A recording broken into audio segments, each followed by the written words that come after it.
Tantor Audio, a division of Recorded Books, presents Devil's Hour by Amy Nicole Walker, narrated by Tristan James. Chapter 1. "Quit playing around and suck my dick, asshole," Royce groused, watching his favorite appendage twitch with indignation from being teased awake, then ignored. The man who had dominated his thoughts, his life, for nearly 2 months, mumbled something in response, but it was inaudible since Sawyer had one of Royce's balls crammed in his mouth, sucking on it as if his life depended on it. Royce didn't need to utilize his badass detective skills to know what Sawyer had said, though. "That's Sergeant Dickhead to you now, baby." Sawyer released Royce's right nut with a loud, wet pop, then slowly licked his cock from base to tip, stopping to swirl around the crown to gather the pre-cum beaded there, and moaning lustily when he got his first taste of Royce. His eyes danced with a wicked carnality Royce never would have guessed existed when they first met. "It's not official until the ceremony this morning, and since I dragged you out of bed for an early workout, we have plenty of time for me to show you how proud I am of you before we report for duty." It was impressive how serious and sincere Sawyer could look on his knees in the shower, his wet hair plastered to his scalp and his lips swollen from passionate kisses in between workout rotations in his home gym, which had become Royce's favorite room in Sawyer's house. The thing was, Royce knew Sawyer meant every word when he'd shown up on Sawyer's doorstep pleading for him to give them a chance the day after getting shot. Royce knew he wanted Sawyer Key in a way he'd never wanted anyone else, but he hadn't realized just how deep his feelings were then, and they'd only intensified since. These emotions were so new, so vibrant, and so fucking foreign to him, he couldn't put a name to them. He not only physically craved Sawyer, he liked him and wanted to be with him all the time, even when they weren't having sex. Gone were the days when he pulled out, tucked away, and bolted. Most importantly, Royce trusted and admired Sawyer, and those were honors he gave to very few people. The more he got to know Sawyer, the more he questioned what the man saw in him. Now where was I? This time, Sawyer bypassed Royce's cock and balls and went straight for sucking on Royce's taint. All thinking ceased. "Damn, baby," Royce moaned. "Who knew that could feel so fucking good?" Sawyer raised his hand, so Royce yanked the smartass's hair a little in retaliation. Sawyer's moan vibrated the erogenous zone between his sack and pucker, making Royce's legs tremble even more. Like that, did he? Even after 7 weeks of the most passionate, earth-shattering sex, Royce was still discovering things about himself and his lover. Royce tugged Sawyer's hair again, a little harder and longer, and was rewarded with another lusty moan before Sawyer broke away from his taint to lave his balls with his tongue before sucking on the base of his cock. Never had he met a lover who enjoyed sucking cock as much as Sawyer did. "Baby, I'm begging you to put me out of my misery." So much for being in charge.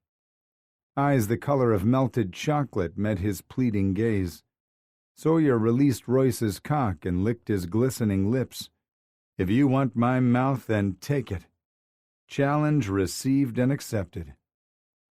Gripping Sawyer's hair with one hand, Royce fed his cock into Sawyer's eager mouth with the other. Knowing he wouldn't last long, he rocked in and out of Sawyer's mouth in short bursts. Sawyer placed his hands on Royce's thighs, signaling Royce could do whatever he wanted. The level of trust the adorable control freak showed him was as much of a turn-on as the expert suction around his pulsing dick. During sex was the only time Royce had ever seen Sawyer lose control, and it was the hottest fucking thing ever. Sawyer's gaze implored Royce to take off the kid gloves and fuck his face. And who was he to deny the man who'd taken such expert care of him while he'd been recovering?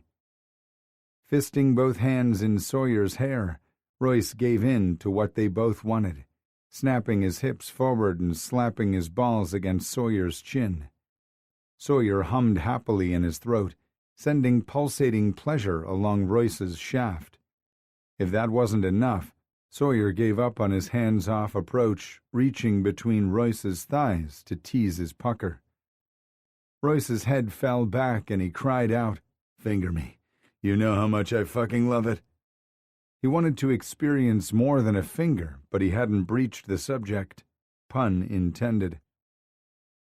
There were many things they'd talked about during Royce's recovery, but some critical issues they'd danced around, choosing to enjoy their isolated bubble of happiness as long as they could.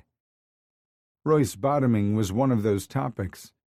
He wanted Sawyer to pin him to the bed and fuck him until he was a quivering, moaning mess, but he hadn't found the words to express it. So much for being fearless. Sawyer reached up with his free hand to find the lube, knocking bottles of shower gel, shampoo, and conditioner off the shelf in his eagerness. Royce would have laughed if he wasn't using all his concentration and energy staving off his orgasm. Then Sawyer's slick finger was pushing through Royce's pucker, past the tight ring of muscles, and sliding through his channel to peg his prostate. "Uh-huh," he grunted, bucking his hips forward and making Sawyer gag a little. "Baby, I'm sorry." Royce began to withdraw from Sawyer's mouth, but he lightly scraped his teeth along the underside of Royce's cock, stopping his retreat. Sawyer's eyes glistened with arousal, encouragement, and a need to see Royce come undone from his touch and skill. His gaze mirrored the challenge he'd issued just moments prior. Gripping Sawyer's head, Royce gave in to his instincts and fucked Sawyer's face, holding nothing back. The triple threat of Sawyer's expert sucking, prostate-pegging prowess, and the filthy expression in his eyes took Royce to the edge faster than he wanted. Unable to hold back his climax, he let go, physically and emotionally, allowing Sawyer to see the way he unraveled him and turned him inside out. At the last moment, Royce pulled his cock out of Sawyer's mouth, painting his lips in dark, weekend stubble with his cum. Royce dropped to his knees, then kissed Sawyer, sharing his salty release with the man who'd come to mean everything to him. The great sex was only a small part. Sawyer made him want to be a better man in every way that counted, including being a considerate and unselfish lover. "My turn," Royce growled against his lips, then licked them one more time. "On your feet, Detective Key, and give your sergeant a proper salute." Whatever Royce lacked in experience at sucking dick, he more than made up for it with exuberance. It wasn't long before Sawyer was a quivering mass of muscle and man, spilling down Royce's throat. Royce slowly rose to his feet afterward, pulling Sawyer into his arms. "Maybe mornings aren't so bad," Sawyer snorted. "You say that every morning." Royce shook his head. "Only the ones I begin with you." "There he is," Detective Jackson Blue said when Royce strode into the bullpen. Blue was one of his favorite people on the planet. The African-American man was built like a giant grizzly, but had the personality of a teddy bear. His contagious smile lit up the world around him, and his booming laugh and quick wit were a sure way to improve the worst of moods, which wasn't Royce's current predicament. His challenge was keeping his personal and professional lives separate while at the precinct, because his days as Sawyer's partner would abruptly end if the chief found out they were dating. "And wearing his dress uniform, too," said Detective Sean Ashcroft as he sat on the corner of Blue's desk. Ashcroft, a short, red-headed man who was losing his battle with the middle-age spread, was Blue's opposite in every way, and the biggest pain in the ass Royce had ever known. Caustic, crude, and crass, a person needed Blue's positive energy to restore their faith in humanity after spending more than 5 minutes with Ashcroft. In spite of the 3 C's, Ashcroft was a damn good detective, which was the only kind thing Royce could ever say about him. Ashcroft had to be a great detective to make it in Chief Rigby's major crimes unit. She handpicked the detectives from the 4 precincts, Northwest, South Side, East Side, and Central, which some, including Sawyer, referred to as Midtown. Some officers, uniform and detectives alike, saw them as Rigby's dancing puppets. Anyone who worked directly for her knew better. In addition to Savannah PD, there was the county law enforcement, a state presence with the Georgia Bureau of Investigation, and the surrounding police departments like Garden City and Thunderbolt, which made for a lot of swinging dicks and pissing contests. Royce was comfortable both in his skin and with the size of his dick, and never felt the need to swagger or boast. Ashcroft, on the other hand, loved to whip his dick out, pissing all over everything and everyone by throwing his weight around on crime scenes. "Get your ass off my desk, Sipowicz," Blue said, making a shooing motion. Ashcroft hated it when someone compared him to the fictional character from NYPD Blue, but if the cheap suit fit. Ashcroft gave a mock sniffle and wiped pretend tears away from both eyes.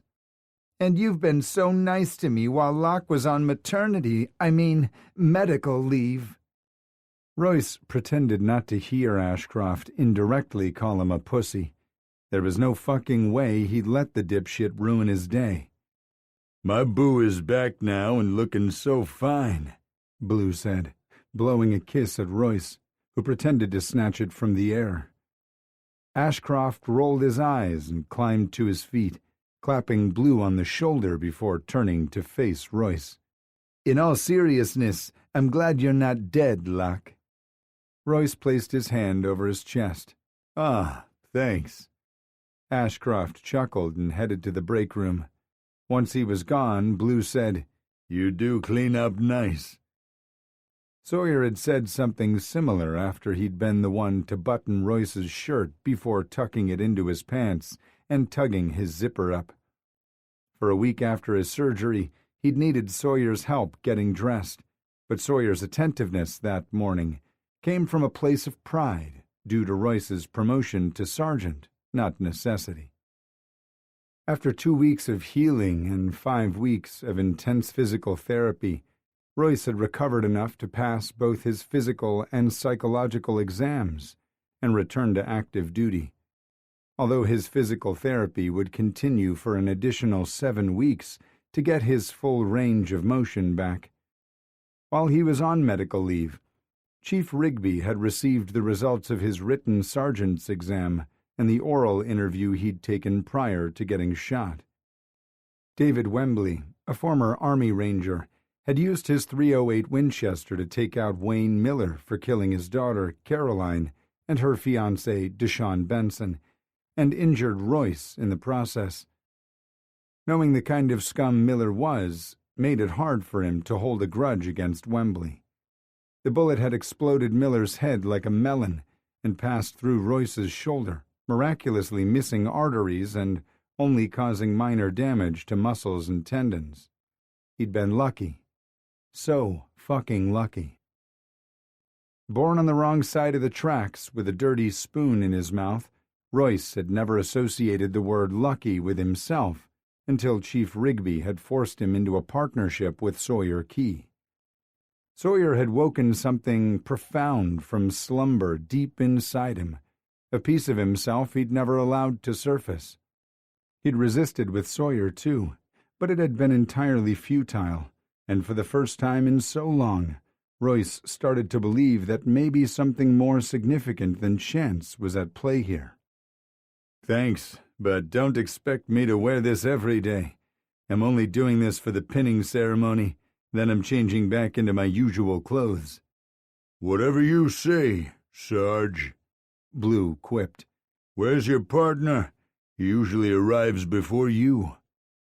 Blue's dark eyes shimmered with curiosity that had nothing to do with Sawyer's punctuality. He'd overheard bits and pieces of an argument between Royce and Sawyer when they were still fighting their attraction and had connected enough dots to see their relationship taking shape.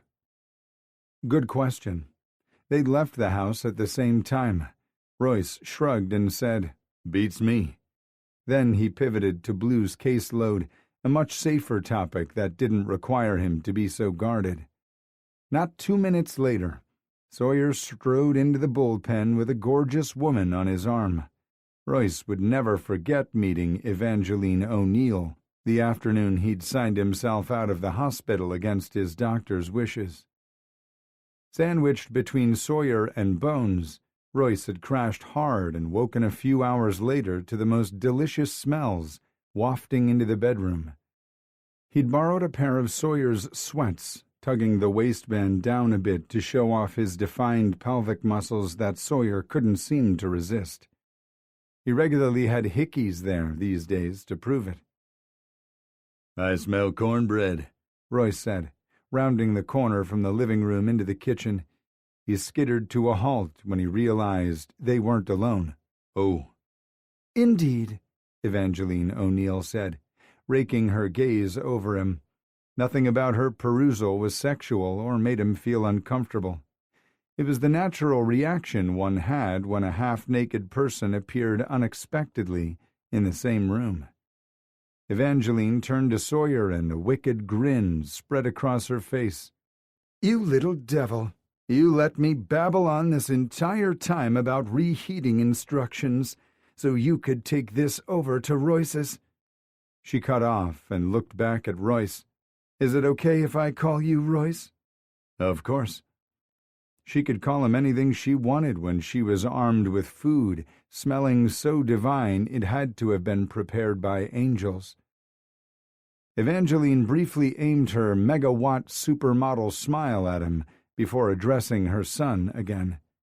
"He was here this entire time. Why didn't you just say, 'Mother, I have a hunk in my bed, thank you for the food, but please set it down and leave so I can get back to him'?" Sawyer threw his head back and laughed in a way Royce had never seen or heard before, and he decided to do any fucking thing on the planet to see it more frequently. Daily. No, scratch that. Royce wanted to see and hear it at least once an hour. He wasn't the only one enthralled by Sawyer's response. Evangeline's smile practically radiated sunbeams. "You'd box my ears if I ever told you to drop the food and get out after you spent hours making your finest dishes from scratch." "True," she said with a shrug. Then she turned her attention to Royce, crossing the room to stand in front of him. "Let me take a look at you. I'm sure Sawyer has properly checked over some of your parts, but I want to make sure he isn't ignoring the shoulder injury." "Mom," Sawyer groaned. "Really?" "Hush. Be useful and make this gorgeous man a plate of food before he falls over from hunger. He just got shot, Sawyer. He needs lots of rest and amazing Southern comfort food to make him feel better." Behind his mother's back, Sawyer's smile said he knew precisely what Royce needed to feel better. He couldn't disagree with him. "I'm not sure his cholesterol would agree," Sawyer quipped. But he moved to the cabinet and opened the door. "Are you joining us?" "Me? Of course not. I made the meal for Royce. I'd have to live on the elliptical machine for a solid month if I ate that food." She took Royce's face in both her hands and gently turned his head to the left and right. "You have a lot of scratches, but they look clean. Sawyer, wash them with antibacterial soap and apply a thin layer of antibacterial ointment." "Got it, Mom," Sawyer said, without looking up from scooping food onto his plate. Evangeline looked at the bandage on his shoulder. "It's clean with no sign of seepage. You'll want to make sure it stays that way. Keep it out of water." Sawyer's head came up and met Royce's gaze, both of them remembering the shower they'd shared. They exchanged rueful smiles but didn't argue with Evangeline's instructions. "Sawyer, make sure he takes his meds on time." "Yes, Mother." "Don't patronize me." "No, Mother." Evangeline met Royce's gaze, then rolled her eyes. "He didn't used to be such a smart-ass." "It's my fault. I've been a horrible influence on Sawyer." She smiled up at Royce. "On the contrary, you were just what he needed. It looks like you guys have everything under control here, so I'm going to head on out." Then she stunned Royce by wrapping her arms around him for a gentle hug and a kiss on the cheek. "I'm so glad you're okay. I've been worried sick because someone wasn't answering their phone again.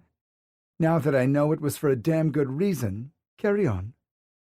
"Back off my man, Cougar," Sawyer said, walking toward them. "Maybe give him a little room to breathe so we don't scare him away." "You're not scared, are you, honey?" Evangeline asked Royce. "Not in the least. It's kind of nice having someone fuss over me. And the food." Royce's stomach growled, emphasizing his hunger and how great her food smelled. "That's it. I'm out," Evangeline said, then kissed both men's cheeks one last time. "Call me if you need anything." "Thank you, Evangeline," Royce said. "It's okay if I call you by your first name, isn't it?" "Absolutely. Good night, darlings." Royce was watching Sawyer's face closely, so he didn't miss the goofy grin and pink blush spreading up his neck as he watched his mother leave. Royce turned around to see what she was up to, but he was too late. Evangeline was already on the front porch, pulling the door closed behind her. "What was that all about?" Royce asked. She gave me 2 thumbs up and mouthed "attaboy" at me. "I like your mom," Royce said. During his recovery, Royce had learned a lot about Evangeline from Sawyer, which gave him a severe case of mom envy Sawyer had teased him about, until he learned Royce's mom had died when he was 10. "Miss O'Neill, it's good to see you again," Royce said. She'd visited the precinct often since Sawyer joined the unit, and was patently kind to everyone. "I've told you all to call me Evangeline, but none of you listen," she said, giving him a wry smile. Before he could comment further, Sherry Rigby, the chief's wife, entered the bullpen with a large bakery box. Royce's heart filled with hope as she headed straight for him. "Please let there be bear claws." Sherry made them from scratch a few times a week, and they were the best Royce had ever eaten. His obsession with earning one of the golden brown buttery pastries from the chief had kept the precinct entertained for years. It took Royce getting shot before he got his first taste. When Sherry found out her wife had been tormenting him with the pastries, she threatened to stop baking them for the chief. "Good morning," Sherry said, stopping in front of him. She'd twisted her long red hair into a top knot, and her cheeks were flushed pink, either from baking all morning or the oppressive August heat and humidity. Summertime brought out more freckles on her pale skin, giving her a youthful appearance. "I hear congratulations are in order, Sergeant." Royce smiled. "It's good to see you again, Mrs. Rigby. It's not official until Chief pins the new badge on my uniform, but thank you." "Bah," Sherry said, waving her free hand. "The badge is just a ceremonial thing, honey." Detective Kiyomo Chen joined the small group. "What's in the box, Mrs. Rigby? Bear claws?" he asked hopefully, earning a glare from Royce. "I'll be happy to take those off your hands." "Careful, Kai," Royce warned.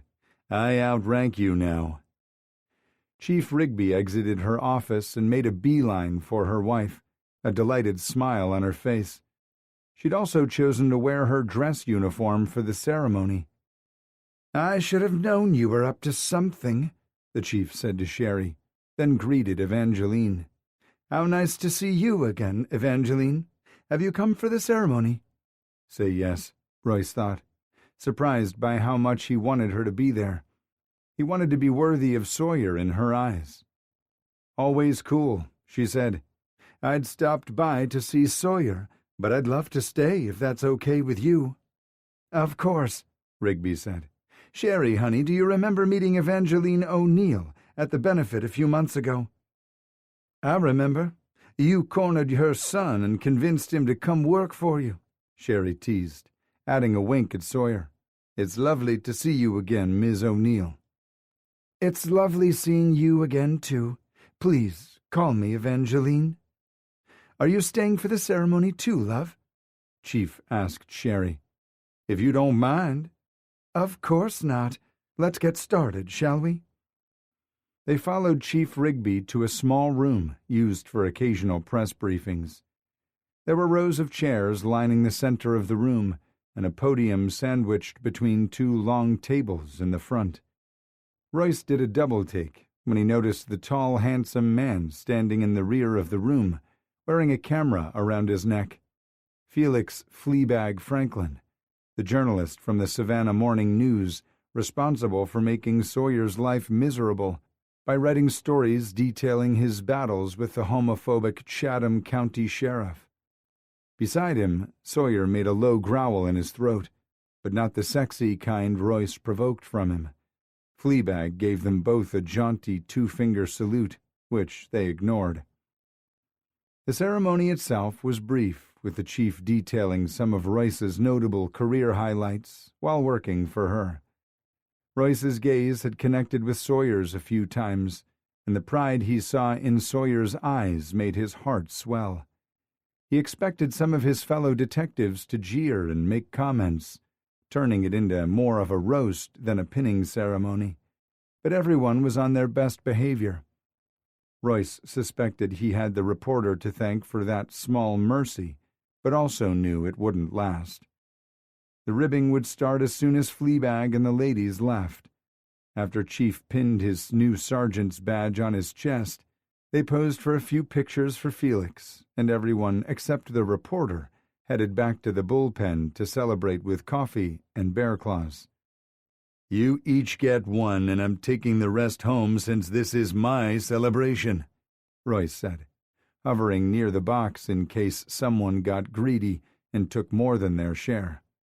"Oh, my goodness," Evangeline said after biting into the flaky crust. "This pastry dough rivals some of the best I've had in France." Sherry blushed and quietly thanked her. Kai, thinking Royce was distracted, reached in the box for a second bear claw. "Drop the pastry and step away, and no one gets hurt," Royce said sternly. Instead of doing what he asked, Kai held the pastry to his face and licked it. "I licked it, so now it's mine," Kai said, beaming with pride for outsmarting Royce. Royce fought the urge to look at Sawyer, who'd never heard of the phrase until meeting Royce. He wanted his expression to convey, "See, I told you." But it would probably tell everyone in the room Royce had licked every inch of Sawyer's body to lay claim to him, and Sawyer had done the same to him. "I'll remember this when it's time to hand out assignments," Royce quipped. Kai hesitated for a second, then shrugged and took a big bite of the bear claw, signaling he'd take his chances.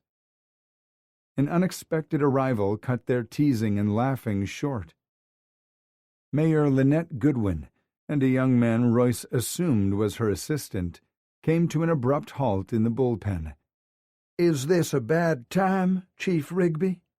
the mayor asked, sounding as severe as her prim suit looked. "Of course not, Mayor," Chief said, dusting the powdered sugar off her fingers. "We just completed a badge-pinning ceremony for Sergeant Locke and are sharing a pastry together before all hell breaks loose." From the pinched expression on the mayor's face, it already had. Chapter 2. "Let's talk in my office," Rigby said with a professional smile, gesturing toward her open door. "Carry on," she told everyone gathered in the bullpen. Knowing the mayor was within listening range put a damper on the celebration. Sherry and Evangeline both hugged Royce and congratulated him once more before departing, and everyone else meandered back to their desks. "Drinks at Joe's tonight to celebrate Sergeant Locke," Sawyer said to the room. "First round is on me." In deference to the mayor's arrival, Sawyer's offer was met with silent gestures of approval. Thumbs up, chair dancing, and fists punching the air. Royce polished off his pastry and locked his gaze with Sawyer's. "I'm going to change into something more comfortable." A low whistle came from the vicinity of Ashcroft's desk. Royce rolled his eyes and held up his middle finger about the time the chief stepped out of her office. Fuck. She'd seen them flip each other off or overheard them teasing and cursing one another plenty of times. It was a coping mechanism, and something she understood well after decades of serving. Their unit had never felt like they needed to put on airs around Rigby, but he didn't want to make her regret her decision to promote him. "Way to go, Sergeant Dumbass." "Sergeant Locke, will you join us, please?" "Absolutely, Chief," Royce said. As soon as she disappeared in her office again, he met Sawyer's gaze. "I'm counting on you to guard my bear claws. Don't let me down, Key." Sawyer saluted. "You can count on me, Sarge." Could he ever? Not wanting to keep Chief and the mayor waiting, he tossed a quick thanks over his shoulder before crossing the room. To say he was curious was grossly underestimating the energy pulsing through him.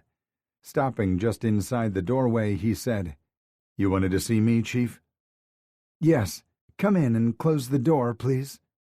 Rigby formally introduced Royce to the mayor and her assistant, Ryan Tedrick. After they shook hands, she waved him over to her desk. "I need you to look at this." Royce could see a large freezer bag with what appeared to be a piece of paper inside. When he rounded her desk, he saw someone had cut out letters from magazines or newspapers to form words. The words formed ominous sentences that chilled his blood. "Dear Dishonorable Mayor Goodwin, you promised crime reform and city revitalization. You vowed to be a good steward to the most impoverished communities and not turn your back on them. What happened to We All Win with Lynn? Was it all a lie? An act to get elected? Do you know what happens to dishonest people? Allow us to give you a hint. Liar, liar, now the city's on fire. Soon you will be too." The purists. "Is this really necessary, Ellie?" the mayor asked, pulling Royce's attention away from the letter. Ellie. Royce had never heard anyone refer to Ellen Rigby so casually, not even her wife. "I'm afraid so, Lynette. I think you know it, too, or you wouldn't have slipped it inside a Ziploc bag and brought it to me this morning." She opened a drawer and pulled out 2 pairs of nitrile gloves, which she and Royce slipped on before Rigby pulled the letter out of its protective baggie. "I feel so foolish," the mayor said quietly. "This is probably a prank or harmless scare tactic." Royce looked at the neat rows of evenly sized letters and knew it was no prank. Whoever sent this letter was meticulous, and he thought the mode of communication was a smokescreen. "I want you to leave that to us to determine," Rigby said, carefully studying the letter before handing it to Royce. The sender had pasted letters on copier paper, but it was heavier than what the city bought the PD to use. That told him the person was particular and valued quality. Royce flipped the letter over and studied the back, finding absolutely nothing notable. No smudges, food stains, or a stray fiber he could detect with his eyes. It was highly unlikely they'd be able to pull prints unless they belonged to the mayor or someone else close to her who might have found the letter first. He glanced up and met Mayor Goodwin's green eyes. She smoothed a hand over her sandy brown hair in case some defiant strands had managed to escape her tight bun. It was as close to a fidget as he'd ever seen from the unflappable woman. "Where and when did you receive the letter, Mayor Goodwin?" "My husband found it this morning when he opened up the newspaper," she said, sounding as calm and cool as ever. "He pulled the paper out of its plastic wrapper, unfolded it, and the letter fell face up onto the table." Royce found it odd her husband hadn't accompanied her to the police station to report the incident, but filed it away to address later. "Skip didn't pick up the letter until he put on a pair of disposable gloves he keeps around for cleaning. He placed the letter in the Ziploc freezer bag and sealed it." "You didn't touch it at any time?" Royce asked. "No, Sergeant Locke. I found the letter on the kitchen table after I woke up and came downstairs for coffee. Skip threw out the rest of the paper, which is why I didn't bag it and bring it also." That seemed strange to Royce. Mr. Goodwin realized the letter might contain fingerprints, but not the paper it was delivered in. "Mr. Goodwin didn't wake you up?" She paused before answering, which felt significant to him. Why would she need to weigh her answer? "No. He decided to let me sleep in because I haven't been feeling well," making his absence especially curious. "I'm sorry to hear that, Mayor," Royce said.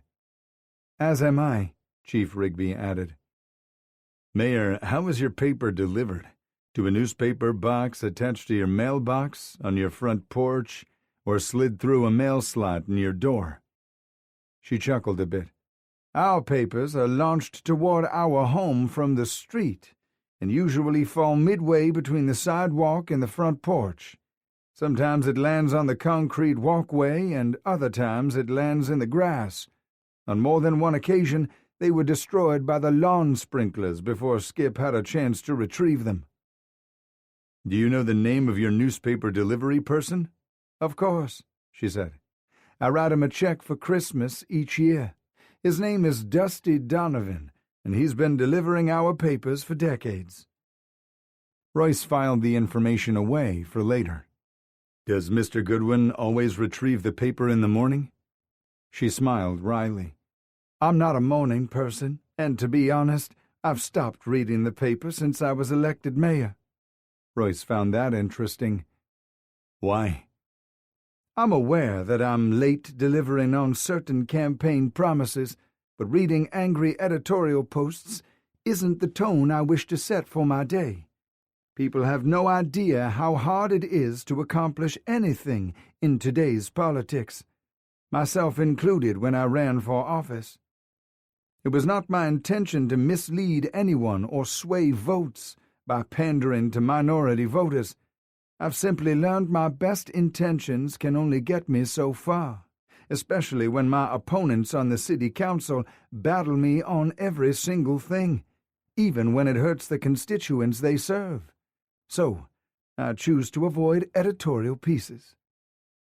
Her statement sounded more practiced than honest, but Rigby hadn't called him in to judge the mayor's efficacy in office. "Have you received any correspondence from the purists before now?" She shook her head. "What about something similar in tone? An email, phone call, or letter expressing disappointment?" Royce recalled the boxes upon boxes of hate mail the Putts had received in addition to the tens of thousands of emails. Mayor Goodwin snorted. "Only every day, but nothing like the tone in this letter." Royce nodded. He wanted to ask if she disregarded those without reading them also, but didn't want to risk alienating her and took a different approach. "Do you save the correspondence and voicemail messages?" "We do, Sergeant." She turned toward her assistant, acknowledging him for the first time since Royce strode into the office. "Can you copy everything onto a flash drive for Sergeant Locke?" "Of course. I'd be happy to do so," he said. "Give me a few hours." Then he pulled a business card from a leather portfolio and handed it to Royce. His smile was affable, but the look in his eyes was somber. Royce got a weird vibe from the pair, but realized it could just be from the stress of the situation. Someone had just threatened his boss. "Ma'am, I'd also like to speak to your husband. Mr. Goodwin might have seen something significant this morning without realizing it." "That won't be necessary, Sergeant. I've already talked to Skip at length, and he claimed nothing unusual happened." Claimed. Royce thought it was an odd word choice. Mayor Goodwin rose to her feet and gestured for Ryan to do the same. "I don't have anything else to contribute, so I am leaving this in your capable hands and moving on with my day. Give me a call if you have any other questions." "Please sit down, Lynette," Chief Rigby said, kindly but firmly. "The purists have just threatened you and our city. I cannot overlook that, and I would think you'd feel the same." She softly huffed and dropped back in her chair, as did Ryan. "This is absolutely ridiculous. It's just a silly letter with cut-out letters glued onto copier paper. It's just one step above construction paper and crayons. I can't take it seriously, and I refuse to be intimidated." "How can Sergeant Locke reach Skip for a brief interview today?" Rigby asked, both her voice and expression unyielding. The mayor rummaged around in her briefcase and pulled out one of Mr. Goodwin's business cards, then set it on the desk. "He's working from home today. I only ask that you call ahead and make an appointment with him, since he might have several phone conferences scheduled for today. He'll be willing to help however you like. Is there anything else?" "Not at the moment, ma'am. Thank you," Royce said. "Call my office if you need to speak to me again. Ryan will arrange a meeting." Chief rose from her chair and walked them out of her office. Royce overheard her say, "I'll keep you posted," before returning to her office and closing the door to ensure privacy. Alone again, Royce and Rigby stared at the letter. "What do you think, Locke?" "I think the mayor's assessment of the situation is wrong." Chief nodded her agreement. "There's no way in hell I'm ignoring this kind of threat because she doesn't want closer scrutiny on her record. I want you to look into this, but keep it low-key for now. The last thing we need is for the press to get wind of this. Thank God Felix Franklin had already left before she arrived, or he'd be crawling up our asses." "Agreed, Chief." "Tell me what you're thinking." "The first thing I noticed is the quality of the paper and meticulous care put into drafting the threat.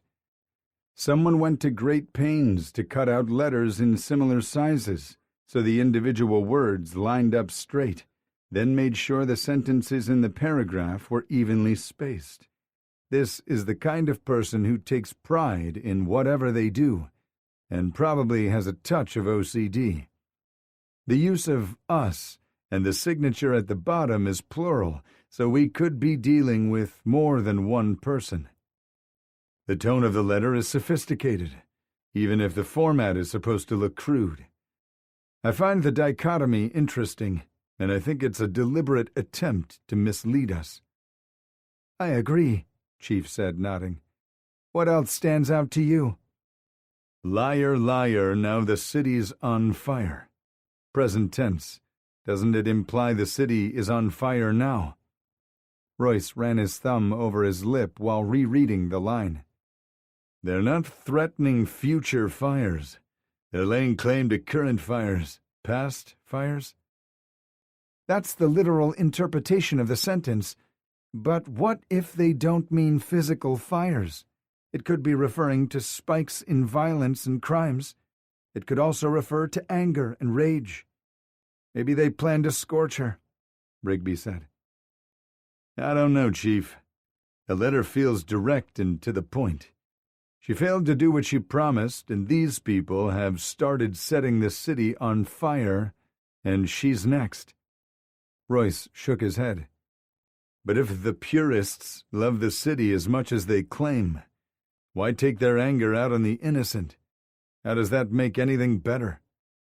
Then it hit him like a bolt of lightning between the eyes. Purification by fire.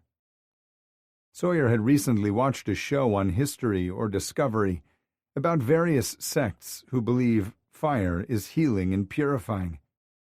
At first, Royce had been worried it was an hour of his life he'd never get back, but now he was grateful he stayed awake through most of it.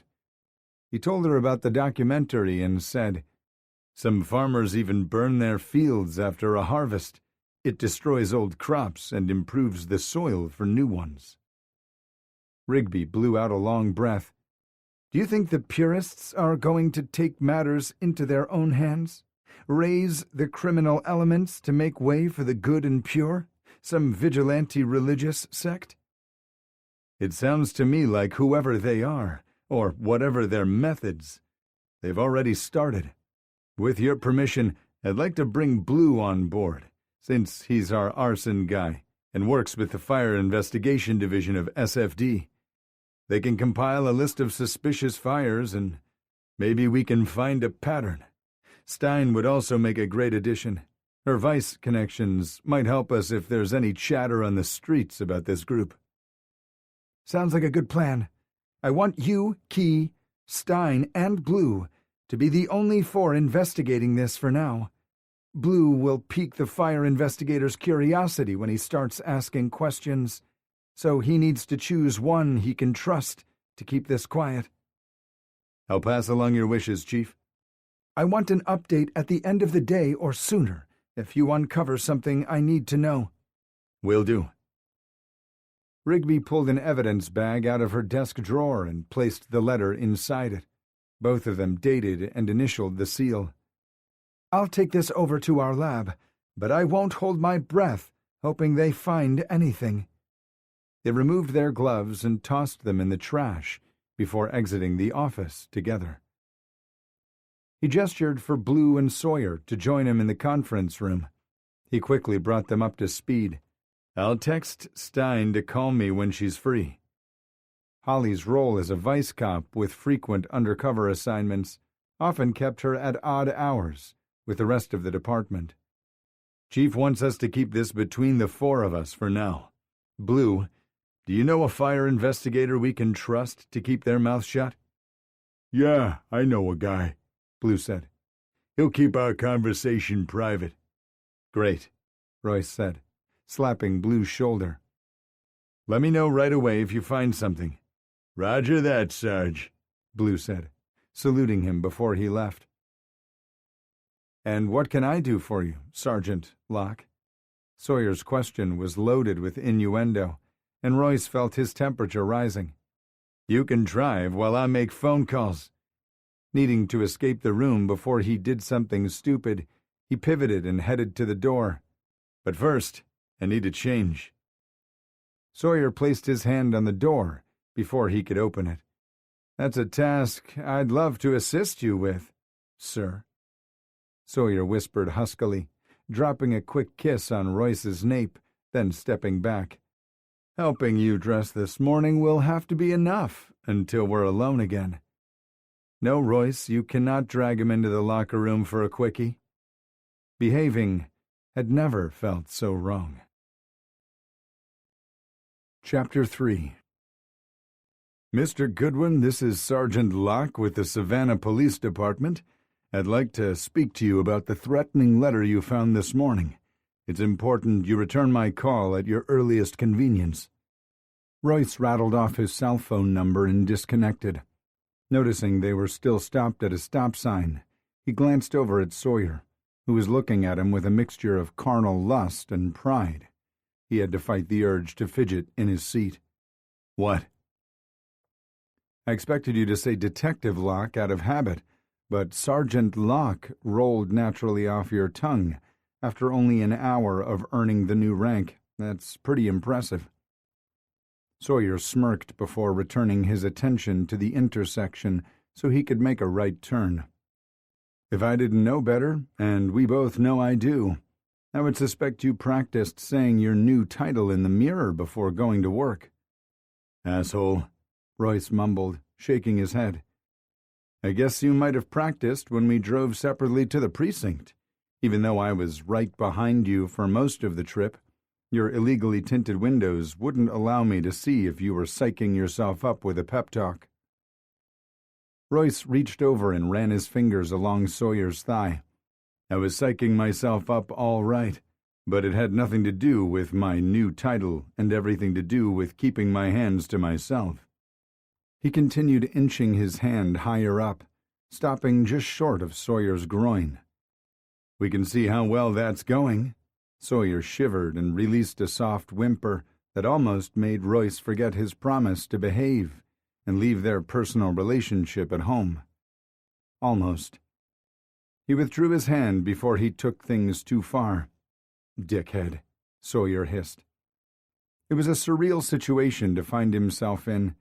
Royce was usually the one pushing envelopes and testing boundaries, while Sawyer crossed every T and dotted every I. Regardless of the fact that Royce now outranked him, Sawyer would have been the wiser choice to lead the purists' investigation. "Where'd you go just now? I insulted you and you didn't respond. Are you feeling okay? Did you eat too many bear claws and make yourself sick?"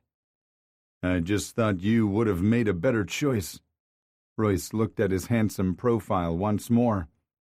Damn, the man was gorgeous, with his chiseled cheekbones and jaw and full kissable lips.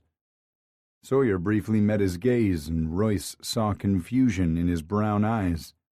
"For? Running this investigation." Sawyer shook his head. "Rigby doesn't make bad decisions. You're the man for the job, among many others." Royce wasn't an insecure man who lacked confidence or wasted energy doubting his value to the force. But this investigation was different. If he made the wrong move, it could blow up in his face, and the chief's by proxy. The hard truth was, Rigby had seen something in him early in his career that others hadn't, and letting her down wasn't an option. "Damn, you're especially horny this morning," Royce said, focusing on Sawyer's innuendo to change the topic. "Ah, now I know why you arrived to work later than me.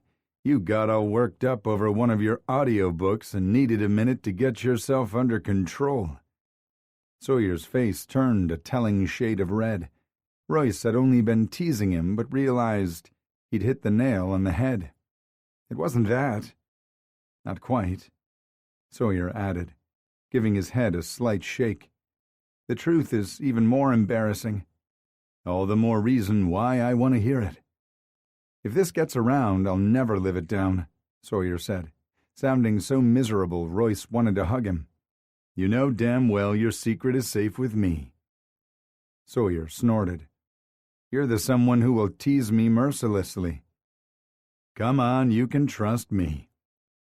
"Only if you promise to laugh and get it out of your system now. Once we arrive at Savannah Morning News headquarters, you're going to let this go and never bring it up again." Royce didn't bother to hide his grin. "I can't promise that, GB." Sawyer hated anyone calling him Golden Boy, even Royce, who no longer meant it as an insult. Shortening it to GB was something they could both live with. "You'll feel better after getting it off your chest." That's what he'd heard in his mandated therapy sessions, anyway. "Damn you, Royce," Sawyer groused, but Royce knew he was about to confess. "I got so caught up listening to a car chase scene, I ran a stop sign and got pulled over." Royce blinked a few times, then laughter burst from him as he pictured the look on Sawyer's face when the officer approached his car. "I don't believe it," he said in between gasps. "Believe it," Sawyer groused. "You can stop laughing now, it isn't that funny." Sawyer's grouchiness only made Royce laugh harder.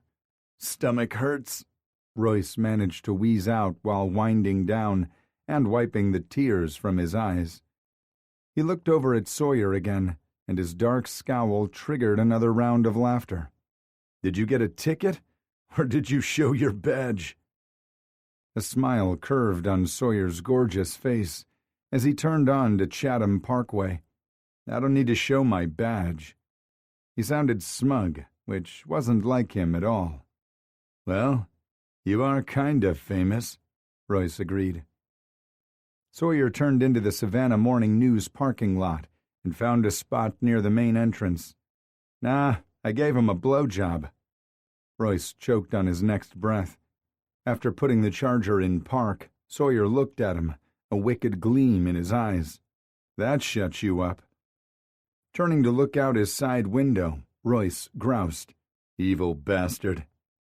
"Hey, look at me," Sawyer said. When he had Royce's full attention, he said, "I was just joking. You don't actually think I'd fuck around behind your back?" Royce reached over and cupped Sawyer's face, running his thumb over Sawyer's bottom lip before releasing him. "Not my GB. I'm only pissed because you reminded me how good it felt sliding my dick in and out of your mouth this morning." Sawyer's eyes darkened and his nostrils flared, making Royce smile. "Asshole." Sawyer killed the engine and released his seatbelt. "But I'm your asshole," he said, right before he got out of the car. Yes, he was, Royce thought, when he exited the car and followed Sawyer inside the newspaper building. They had to wait for the editor-in-chief to finish a phone call, so they walked around the spacious lobby, looking at some of the antique printing equipment on display, as well as the framed front pages spanning from 1850, when the paper was called Daily Morning News, to modern day. The headlines chosen showcased the changing landscape of Savannah, both physically and politically, over the centuries, with focus on the city's ability to be both eccentric and traditional at the same time. Sawyer softly groaned when he saw the front page featuring his cold case arrest. Royce knew he was proud of solving the case, but wished it had come with less fanfare. He'd said the attention should have been placed on the victim and her family, not him. Royce turned when he heard high heels clicking rapidly on the polished floors. He'd never seen a photo of the editor-in-chief, but with a name like Minerva Driscoll, he had expected someone more matronly. He expected Betty White and got Marilyn Monroe. Bold red lips, curvy figure and all. It took himself an extra second to shake off his surprise and address her. "Miss Driscoll?" Royce was glad his surprise wasn't evident in his voice. Her nod was as brisk as her stride. All business and no bullshit. She and Sawyer would get along great. "Mrs. Driscoll, but please call me Minerva. What can I do for you?" "I'm Detective Locke, and this is my partner, Detective Key." She shook both their hands and looked at them expectantly, but Royce wasn't willing to conduct the interview in the lobby, where anyone entering or exiting the building could overhear them. "Is there some place we can speak privately?" Her mouth tipped up on one corner. "Lock and Key. Really?" "Really," Sawyer replied, with a warm chuckle. She relaxed her posture slightly. "Let's chat in my office, then." Without waiting for them to respond, Minerva pivoted and headed in the direction from which she came. "I have a phone conference scheduled in 30 minutes. Should I ask my assistant to reschedule, or will that be enough time for us to speak?" 30 minutes is more than adequate," Royce said. The paper's motto, Light of the Coastal Empire and Low Country, was painted in an elegant script on one wall of the hallway leading to the offices, and more framed headlines adorned the opposite wall. Royce wished he had time to look at each one, because the daily newspaper was a big part of his childhood. His father had started each morning with black coffee laced heavily with whiskey, half a pack of unfiltered Marlboros, and the Savannah Morning News. His mother, and later his aunt, never threw them out. They'd found numerous things to use them for around the house, from washing windows to helping fruits and vegetables ripen. "Delivering newspapers was my first job," Royce said when Minerva Driscoll stopped at her office door. He'd loved earning money to buy cool stuff like comic books and enough ice cream to make himself sick. Royce had taken pride in delivering his papers on time, earning both praise and bigger tips from his paper route customers. The job had kept him out of trouble until he'd figured out the cool things his dick could do. Some things never change. Minerva ushered them inside an elegantly decorated office that suited her and shut the door to give them privacy. The newspaper industry, on the whole, played such a huge role in our nation's history and development, and it makes me sad to think of a time in the not-so-distant future when it will no longer be relevant. So much has changed from the way we get our news to the integrity of the people reporting it. Very true, Sawyer said, and Royce could tell he was thinking about her star reporter, Fleabag Franklin. She gestured to a cozy sitting area consisting of a love seat, club chair, and coffee table tucked in the corner. "Is this okay?" "It's perfect," Royce said. Sitting on the love seat beside Sawyer, while Minerva gracefully lowered herself onto the club chair across from them, crossing her incredible legs. "What can I do for you, gentlemen?" Without giving her any particulars, Royce began asking questions about the process, from printing the papers to bagging and delivering them to homes in Chatham County. She told them the newspapers were printed off-site and delivered in large bundles each morning. Delivery personnel, commercial and residential, are responsible for sorting papers for their own routes. Our commercial carriers leave them in the bundles and cut the strings when they stack the retail shelves or load them into machines. Our residential carriers count, fold, and place each paper in a bag before setting out to deliver them. Our carriers begin their day at 4 in the morning. With the papers arriving in large bundles, there would be no way someone at the printing company could know which paper would be launched toward the Goodwins' door. That left the carrier, or someone who came along after the newspaper was delivered. If it was the latter, the purists either tampered with the Goodwins' paper or quickly swapped it out with one they brought with them. "Can I ask why you're curious?" Minerva inquired.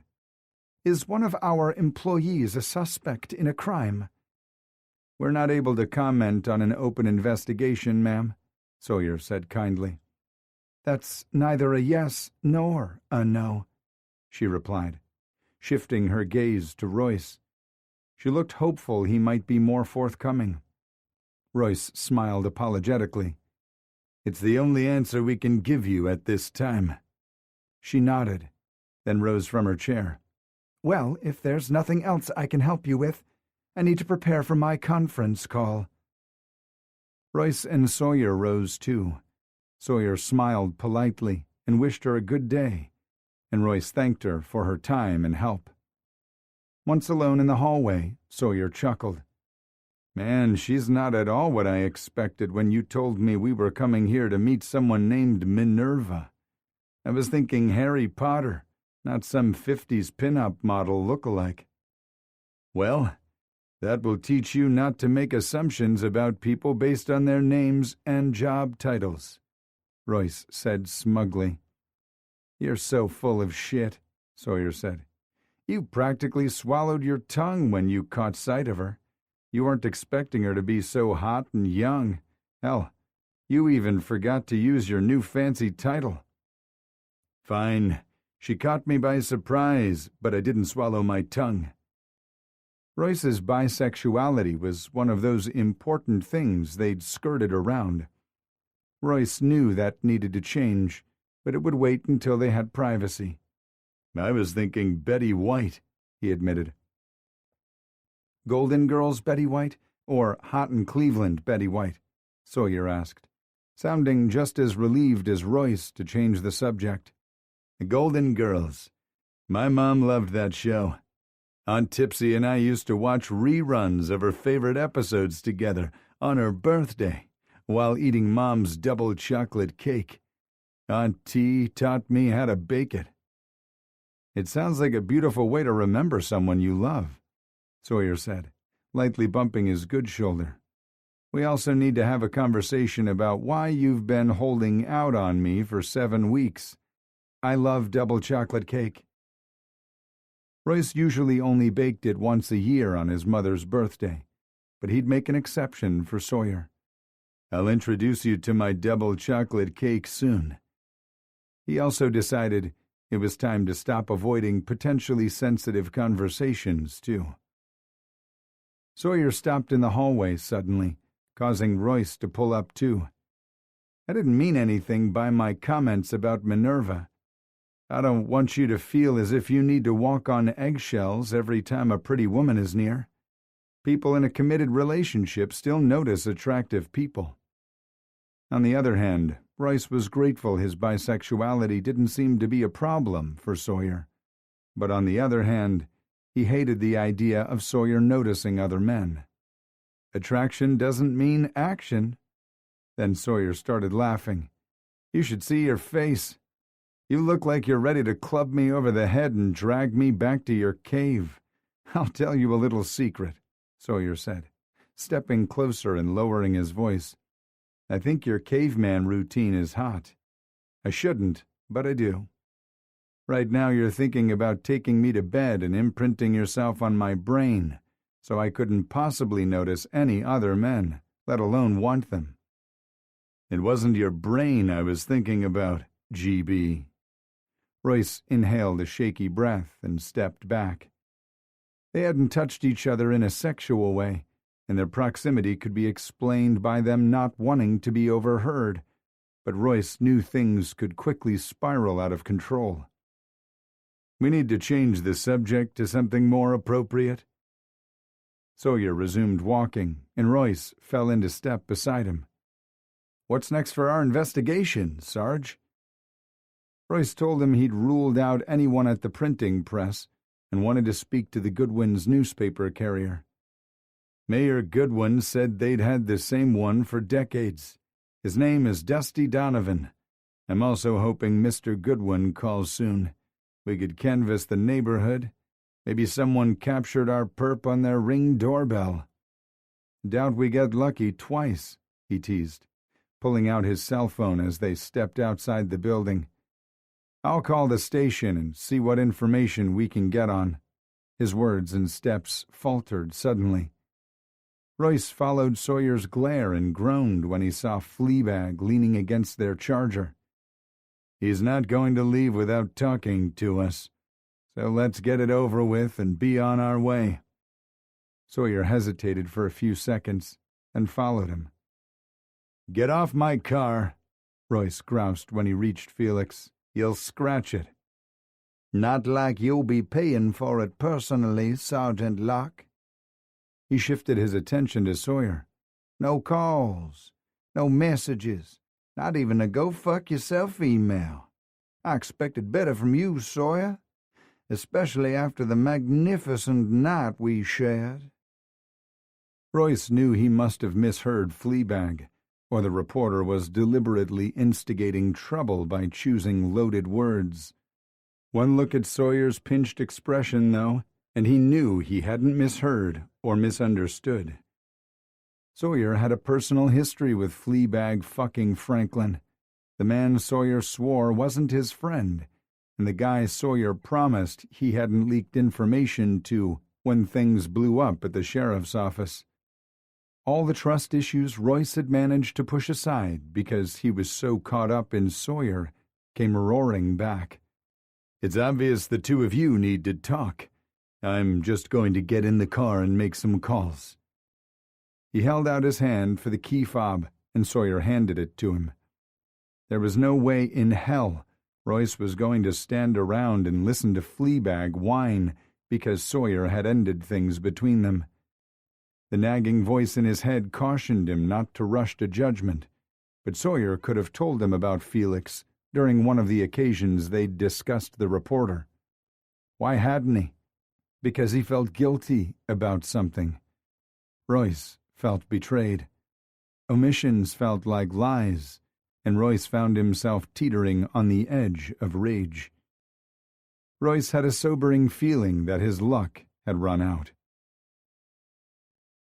Chapter 4.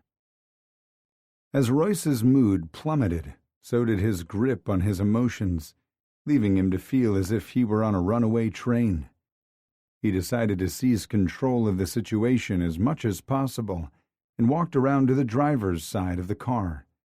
Once inside, he blasted the air conditioning on high and pulled his phone out of his pocket to text Holly, but couldn't tear his gaze away from the confrontation in front of him. So much for seizing control. Felix hadn't budged from leaning against the hood of the Charger, and though they were roughly the same height, the casual pose put the reporter at a disadvantage, giving Royce a direct view of Sawyer's thunderous expression. He couldn't see Fleabag's face, but could tell by his body language and gesturing hands that he was the one doing all the talking. As for Sawyer, he looked angrier and angrier by the second. Royce had irritated Sawyer plenty of times, but he'd never seen him look so tense. The full lips he loved to kiss and nibble on had flattened to a grim line, and Sawyer's eyes looked cold, hard, and flinty, instead of his usual warm and inviting expression Royce was used to seeing. The transformation was so shocking it felt like he was looking at a stranger. The car's air conditioning was quick to cool off the interior on a hot, humid day, but Royce knew its efficiency wasn't responsible for the goosebumps spreading over his skin. When Sawyer's lips finally moved, Royce didn't need to hear him to know what he'd said. Sawyer had spoken slowly and enunciated carefully, "Go fuck yourself." Felix threw his head back and his body vibrated with laughter. Sawyer moved lightning quick, snatching him by the shirt and yanking him away from the car. Then he spun them, reversing their positions, giving Royce his first glimpse of Fleabag's face since the conversation began, and he wasn't laughing anymore. Royce couldn't see Sawyer's expression and wasn't sure if it was a good or bad thing. Sawyer released Felix as quickly as he grabbed him, and the reporter stumbled backward a few feet, scowling, pointing, and running his mouth. Some people never learned when to shut the fuck up, and Fleabag was obviously one of them. Either that or he was trying to goad Sawyer into taking a swing so he could write about it. He clearly knew how to push Sawyer's buttons in a way Royce had never seen.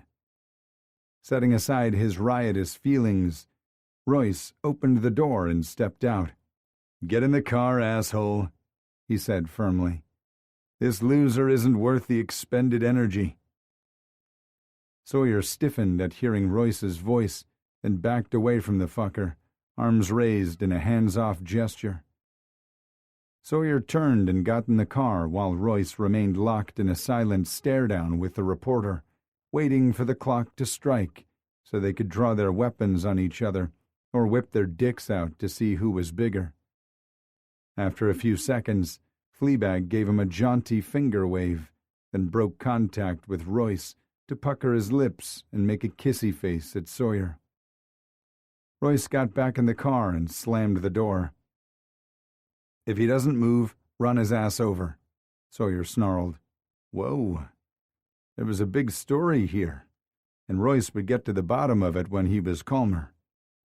After a long pause, Felix turned around and walked toward the building. Royce turned his head to study Sawyer and noticed his color was returning to normal, and he didn't seem as tense. Sawyer turned his head and met Royce's scrutiny. "I know you're pissed, and I know you have questions." "They'll wait," Royce replied tersely. He could tell Sawyer wanted to argue, but instead, he took a few of his calming breaths, then nodded. Royce pulled out of the parking spot, even though he'd forgotten where he planned to go next. In theory, postponing the conversation until they were off the clock sounded great, but it allowed Royce's mind to run wild and imagine things he didn't want to see, like Sawyer and Felix in bed together. Royce knew damned well the kind of skilled lover Sawyer was, and it was apparent Fleabag was pissed he didn't get a repeat. As if reading his mind, Sawyer said, It was just once, and it happened a long time before I met you." Royce bit his lip to keep from growling. "Sawyer," I said. "I know what you said, Royce. But you're over there grinding your gears and your teeth while imagining the worst and thinking I lied to you." "Knowing you lied to me is the worst. Omissions are lies, Sawyer." Royce knew what Sawyer was going to say next and cut him off before he could voice his objection. "Don't give me your legal geek speak right now either. I'm not talking about what's admissible in a court of law. We discussed Felix the Fleabag more than once, and you claimed not to have a personal connection with him. I told you we weren't friends." Royce gripped the steering wheel hard enough to break it. "Semantics. I just got done telling you not to play word games with me. I also told you I didn't want to talk about this right now. Chief Rigby has trusted me with something she feels could be very big, and the last thing I want to debate with you right now is your idea of what constitutes friendship. And I sure as fuck don't want to hear the details of your hookup with Fleabag." Mad wasn't even the right adjective to describe how Royce felt. Rage? No, that wasn't right. Hurt? Yes. It hurt that Sawyer hadn't trusted him with the whole truth about his past with Fleabag. Sawyer sighed.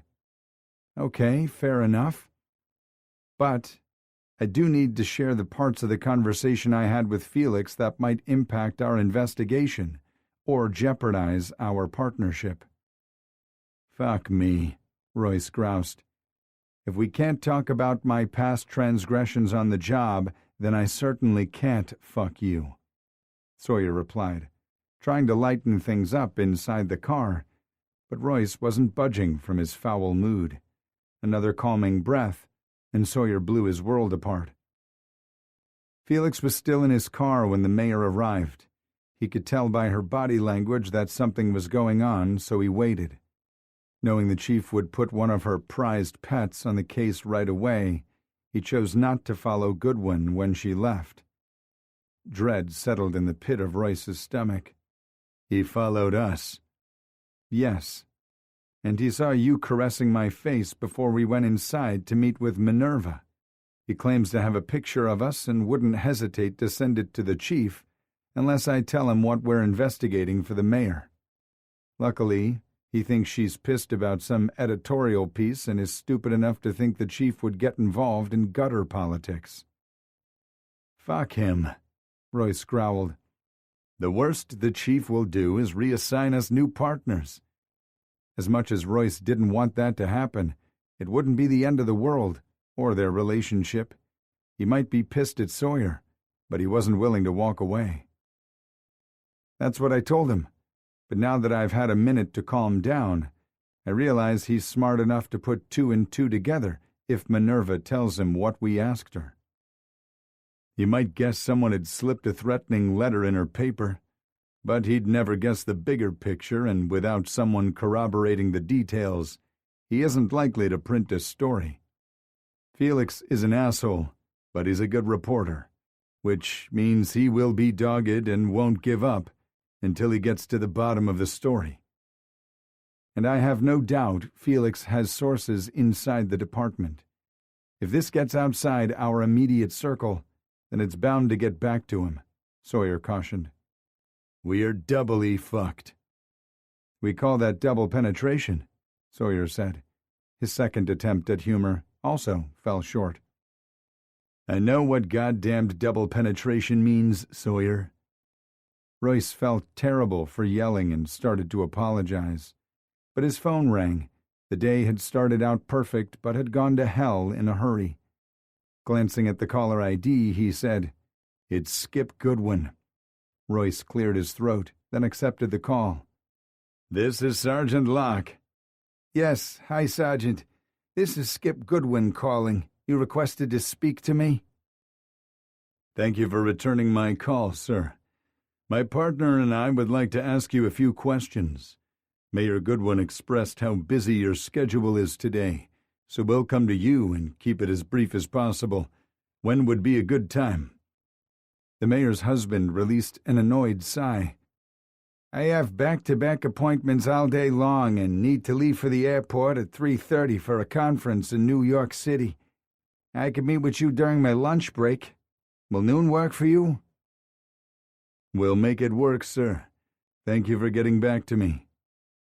Royce shook his head when Goodwin abruptly disconnected the call. "Even if the man's Boston accent hadn't given him away, I would have known he was a Yankee just by his poor phone manners. No self-respecting Southerner just hangs up the phone without saying goodbye." Sawyer attempted to smile, but failed miserably. "What time do we meet him?" "Noon, which gives us a few hours to dig up what we can on the newspaper carrier. We can search SMN's website for recent fires and start making a list to look for similarities. The fire department must not have noticed a pattern, or they would have called in Blue. Fresh eyes might help find something they missed. We'll canvass the Goodwins' neighborhood after we speak to Mr. Manners to see if any of their neighbors noticed anything unusual. Which one do you want? Searching SMN's site or digging for info on Dusty Donovan?" Sawyer gasped dramatically. "You're giving me a choice of tasks?" "I'll pull rank when there's a particular task I hate. Besides, banging your superior officer should come with some perks." Hurt flashed in Sawyer's eyes before he blinked it away. Surely Sawyer knew he meant more to Royce than a bang. If not, the situation with Felix the fucker wouldn't have upset him so much. Maybe tabling the conversation was a bad idea. Technically, you weren't my superior officer when you blew your load all over my face. Damn, Royce loved it when Sawyer talked dirty. When Royce pulled into the station parking lot, he didn't shut the car off. "I should have let you explain the situation with Felix rather than cut you off. As hard as we try, it won't be possible for us to separate our working and personal relationships. I can see why Rigby has the rule in place. I still don't think now is the best time to hash things out, but I don't want anger to fester all day long either. Tell me what you wanted to say, GB." Sawyer's tension faded at hearing the nickname. He unbuckled his seatbelt and angled his body toward Royce's, and Royce did the same thing. They weren't touching, but at least they were looking at each other. "I had sex with Felix one time. I was in a horrible place after Vic died, battling loneliness and heartbreak, and waffling between never wanting another man to touch me and desperation for intimacy. The latter was always followed by guilt for feeling unfaithful to Vic. I should have been mentally stronger than my hormones. I never meant for it to happen, not with Felix, at least. It happened more than a year before he exposed what went down between me and Sheriff Wheeler. At no point have I ever discussed my tenure there with Felix, neither on nor off the record. Felix wasn't my friend, Royce. I thought he was years ago, but then again, he could probably have said the same about me. He wanted more from me than I was willing to give, so I just shut him out. I made a mistake by having sex with him, and forgive me for not wanting to broadcast all my past mistakes to the man I desperately want to keep in my life. Maybe a subconscious part of me did worry you wouldn't trust me if I told you about our past hookup, but I didn't lie to you, and I didn't feel like I omitted information either. I haven't asked you to name your past partners, and you don't have the right to do the same with me either. I never told you I was celibate after Vic died. Sawyer puffed out a short breath. There's a lot more to the story, which I'll tell you about tonight. I just needed to get this part off my chest. I don't want us to be mad at each other all damn day over a simple misunderstanding. Royce briefly covered his face and groaned. God, you're right. I told you I was going to be bad at this stuff. You're not bad at this, babe. I would have been just as upset had our roles been reversed. Every once in a while, a babe or baby slipped into the conversation instead of their usual pet names, asshole and dickhead. It was usually during sex, but making up after their first argument was a nice place to slip in the endearments. Sawyer wouldn't have reacted without giving Royce the chance to explain, but he appreciated Sawyer trying to make him feel better. I hate not being able to do what I want right now. A ghost of a smile tugged at Sawyer's lips. His warm eyes softened with forgiveness, patience, and understanding. Yeah? What would you do if we were alone right now? Talking about feelings and voicing things he wanted other than sex was new to him, but Royce was trying to be the kind of man Sawyer deserved. I'd pull you into my arms and kiss you until I reassured myself that we are okay. It sounds perfect to me, Sawyer smiled. Don't be surprised if I drag you out of Joe's early tonight. I need to know we're okay, too. I'd rather celebrate alone with you than with a crowd anyway. Sawyer closed his eyes briefly. I know you don't believe it yet, but you're so good at this, Royce. I believe we need to get inside the station and focus on the case so I can give the chief a detailed report this afternoon. Royce killed the engine and reached for the door handle, but Sawyer stopped him before he could get out. I wasn't too pissed to catch the caveman standoff between you and Felix, by the way. If it's any consolation at all, your dick is bigger. Thicker, too. Sawyer chuckled at Royce's stunned expression, then got out of the car. The click of the door closing jolted Royce out of his stupor, and he hastily exited the car. I don't believe it, he called out to Sawyer, who was striding across the parking lot like he hadn't just dropped that bomb. Sawyer stopped, turned, and smiled at him. I guess we can ask Felix to prove it. Not that part, Royce said. I can't believe you didn't shout it out where the flea bag could hear it too. Makes me want to dial him up and put him on speakerphone. Sawyer tipped his head back and laughed heartily, and Royce smiled for the first time since he saw Felix leaning against their car. Yeah, they were okay. Chapter 5. Royce and Sawyer spent the next 60 minutes working at their desks. Royce glanced up when Sawyer stretched his neck from side to side, then flexed his shoulders and knew they needed a break. Neither of them bitched about the tedious aspects of the job, but there was no doubt they'd rather be in the field instead of staring at a computer monitor. Hey, Royce said, snagging Sawyer's attention. Coffee break? Sawyer pushed his chair back from his desk. God, yes, he dramatically replied, as if he were caffeine-deprived. Royce knew for a fact he'd consumed 4 cups already. With most of the detectives out in the field, the bullpen was quiet, so they were able to speak inside the break room without fear of being overheard. Royce could sneak in a quick peck on the lips, too, but he wouldn't, even if he was dying to taste the caramel in Sawyer's kiss.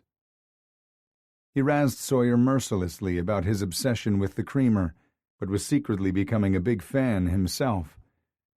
Sawyer's gaze flickered from Royce's lips to his eyes, and he knew his golden boy was thinking not-so-golden thoughts, too. Sawyer took another sip, but not before Royce saw his lips twitch as he fought off a smile. Clearing his throat, Sawyer said, My search turned up 3 brief mentions of fires over the past 4 weeks. The only details provided were the street names and block numbers, so there was no way for me to recognize a pattern beyond the similarities of the neighborhoods. They're in the poorest communities surrounding the historical districts where the mayor has tried and failed to initiate revitalization efforts. Failed because her idea of revitalization is to push out the minority families who have lived there for generations, so they can raise the old homes and build replica Victorian McMansions and make the area whiter, Royce said, barely containing a sneer. Oh, did I say that out loud? I meant safer for our families and the tourists who visit our city. I think you unknowingly just rattled off the purists' mission statement, Sawyer said, saluting him with his Duke University coffee mug before taking another drink. The paper also identified each location as unoccupied, vacant, or abandoned. Those terms are similar, but don't mean the same thing. Unoccupied had the broadest description, but generally meant the owners or occupants weren't home at the time of the incident. They could have been on vacation, out for the evening, or had recently moved. Vacant implied the structure was empty for a longer period, while abandoned was typically used for derelict homes that were left to the elements. They're similar enough that they are frequently interchanged. The reporter might have been trying to change things up, or the usage could be deliberate. We'll know more once we dig deeper. What did you find out about the carrier, Dusty Donovan? I found 2 men with the same name, Dustin Donovan, and both go by Dusty. One is 48 with a list of petty crimes as long as my arm, and the other is 79 with no criminal record. According to bail bond records, the younger Mr. Donovan lives with the elder, who is listed as his father and employed at SMN. Sawyer looked at his watch. We have a while before our appointment with Skip Goodwin. Do you want to check in with Blue or head over to interview Mr. Donovan? Check in with Blue and go from there. Maybe he can meet us for an early lunch, so we can go over what little we do know before meeting with the first person to find the letter. Sawyer set his coffee cup down and called Blue. Hey, Big Sexy, Sawyer said, once Blue answered. You've been gone for hours. What's going on? Sawyer picked up his cup and took a drink while listening to Blue. Sarge just suggested the same thing. What sounds good to you? Sawyer asked, then nodded when Blue answered. Perfect choice, and I know Sergeant Dickhead is a big fan too. Royce lightly jabbed Sawyer in the gut, but since he telegraphed his move, Sawyer had enough time to tighten his core to shield the blow. With his hands full, Sawyer's only way of retaliation was with his legs, which Royce easily dodged when Sawyer tried to kick his shin. Unfortunately, he sloshed coffee all over his shirt in the process. Damn it, Royce groused, narrowing his eyes at Sawyer like he'd been the one to start it. We're going to head out and interview the newspaper carrier and then meet you at Clancy's. Just hearing the restaurant name perked Royce up.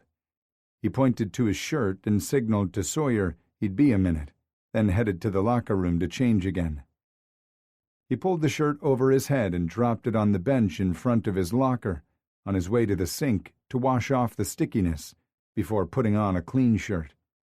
Otherwise, it would be like changing your underwear after a wet dream without washing off your sticky dick first.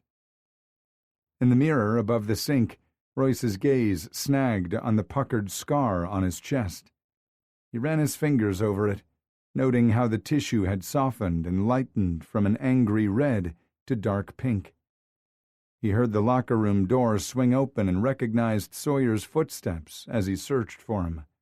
Seconds later, the man appeared behind him in the mirror.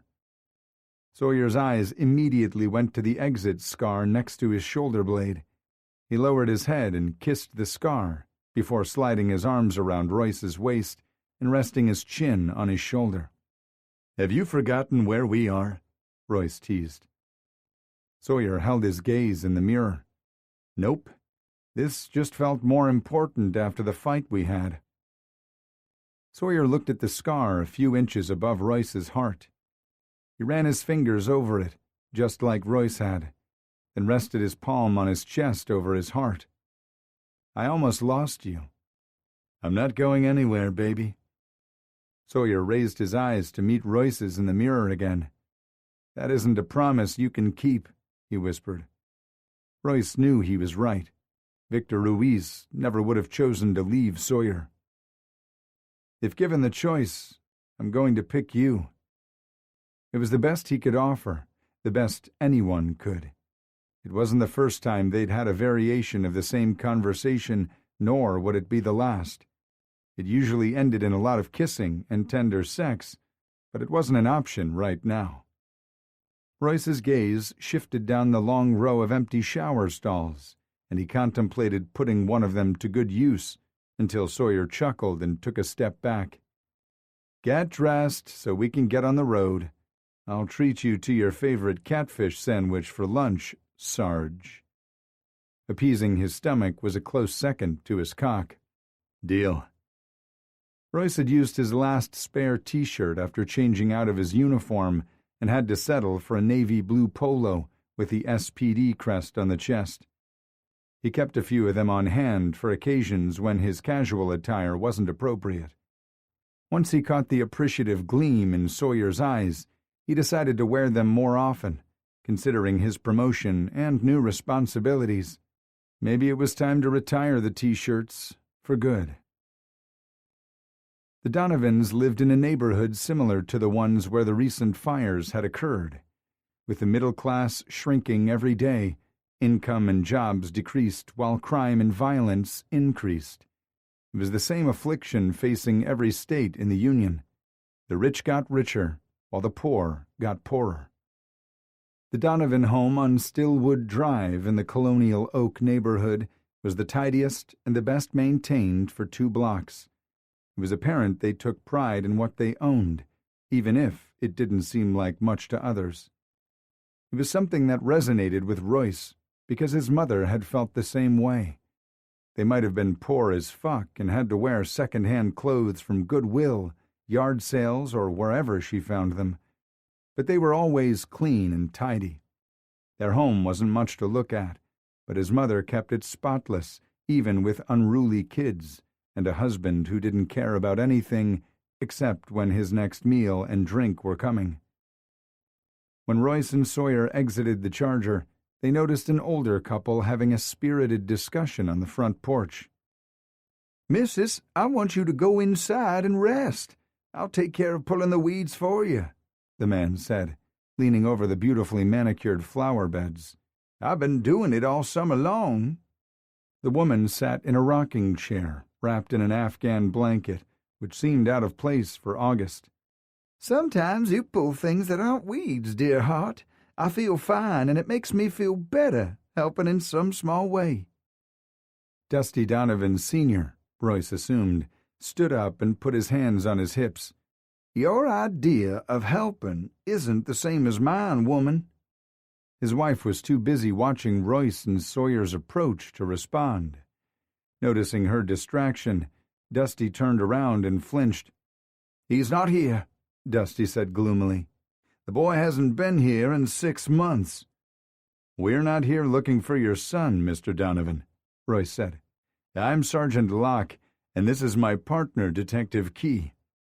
Mrs. Donovan chuckled, while Mr. Donovan continued to watch them through weary eyes that had seen too much.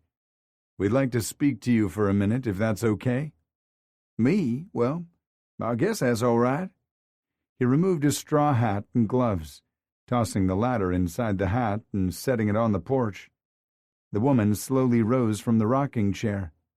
"Would you gentlemen like some freshly squeezed lemonade or iced tea?"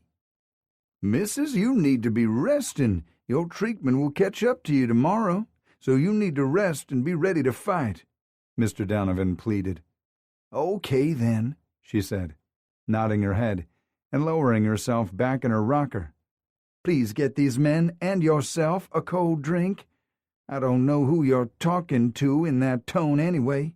Who's the one pulling weeds out in this miserable weather? There's a reason I always wait until after supper before I work in my garden." "Okay, Mr. Donovan said, holding up his hands in surrender. He turned to face Royce and Sawyer once more. "Iced tea or lemonade?" Royce wasn't really in the mood for either, but accepting his hospitality could help Mr. Donovan relax. "I'll have lemonade if it's no trouble." "It's not," Mrs. Donovan said from the porch. "I'll have the same," Sawyer said. "All right, I'll be back in a few minutes," Mr. Donovan said. "Is there anything I can get you, Mrs.?" "You can find some manners and invite these gentlemen inside the house where it's cooler. You can sit at the table and have a discussion." She steepled her hands in front of her chest and looked up at the sky. Lord help me with this, man. I've been asking for your intervention for 60 years now, and I'm not sure you're listening." "Almost 61, Mr. Donovan said with a smile, then climbed the porch to help his wife out of the rocking chair. Opening the screen door, he gestured for them all to enter the house before him. Mrs. Donovan showed them to a small kitchen in the rear of the house. She pulled the lid off a large Tupperware container. "I have cookies, too. Lemon icebox cookies, chocolate chip, and snickerdoodle. I get nervous before my treatments, and bacon helps calm me." "Turns our house into an oven, too," Mr. Donovan groused, but helped himself to one of each. "I haven't had a lemon icebox cookie in years," Sawyer said. "My grandmother made them." Mrs. Donovan handed him 3 cookies and gestured for Royce to help himself. Mr. Donovan removed glasses from the cabinet while his wife removed the pitchers from the refrigerator. They moved effortlessly in the cramped space from years of practice. 61 years married to the same person. Not that long ago, Royce would have cringed at the thought, but now he had the urge to reach for Sawyer's hand the way Mr. Donovan did with his wife. After everyone had their drinks and ate their cookies, Mr. Donovan looked at Royce and said, "What can I do for you?" "I would like to know if you saw anything suspicious this morning when delivering papers in the Victorian district." He named the Goodwin Street as well as 2 others, so it wouldn't be too obvious they were singling them out. "There were some reports of vandalism overnight and early this morning, and I'm hoping to find a witness." "I'd love to help you, but I didn't deliver papers today. My Macy had a breast cancer treatment this morning, so a substitute carrier filled in." "Do you know who?" Sawyer asked. "We'd like to ask them the same question." "There are a few different people who pick up my route when I need to take time off, so I don't know for sure who you need to speak with." He snapped his fingers. "Let me call my supervisor to find out which one." "That would be great. Thank you, sir."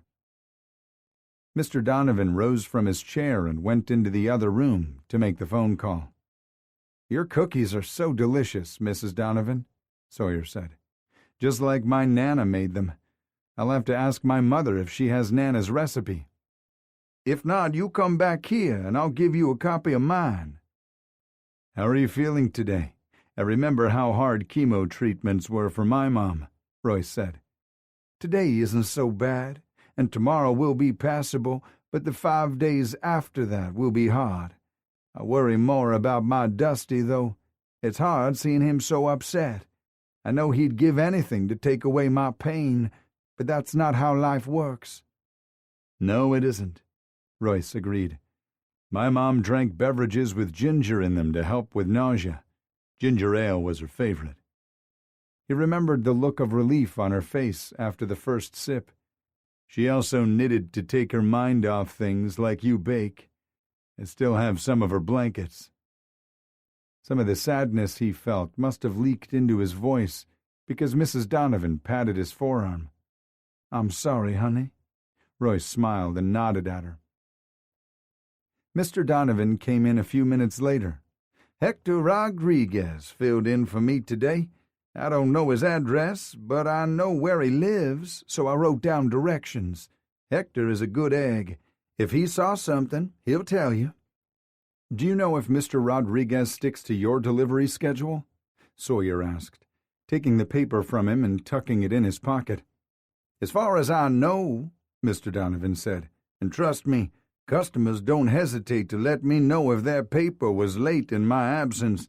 I'm usually in that area between 5:30 and 6. Royce and Sawyer rose from their chairs and shook hands with the couple. "Thank you so much for your hospitality and the information," Sawyer said. "Wishing you a speedy recovery, Mrs. Donovan." Royce wished her the same, and they left the couple in their kitchen. Once outside, Sawyer bumped his arm against Royce's.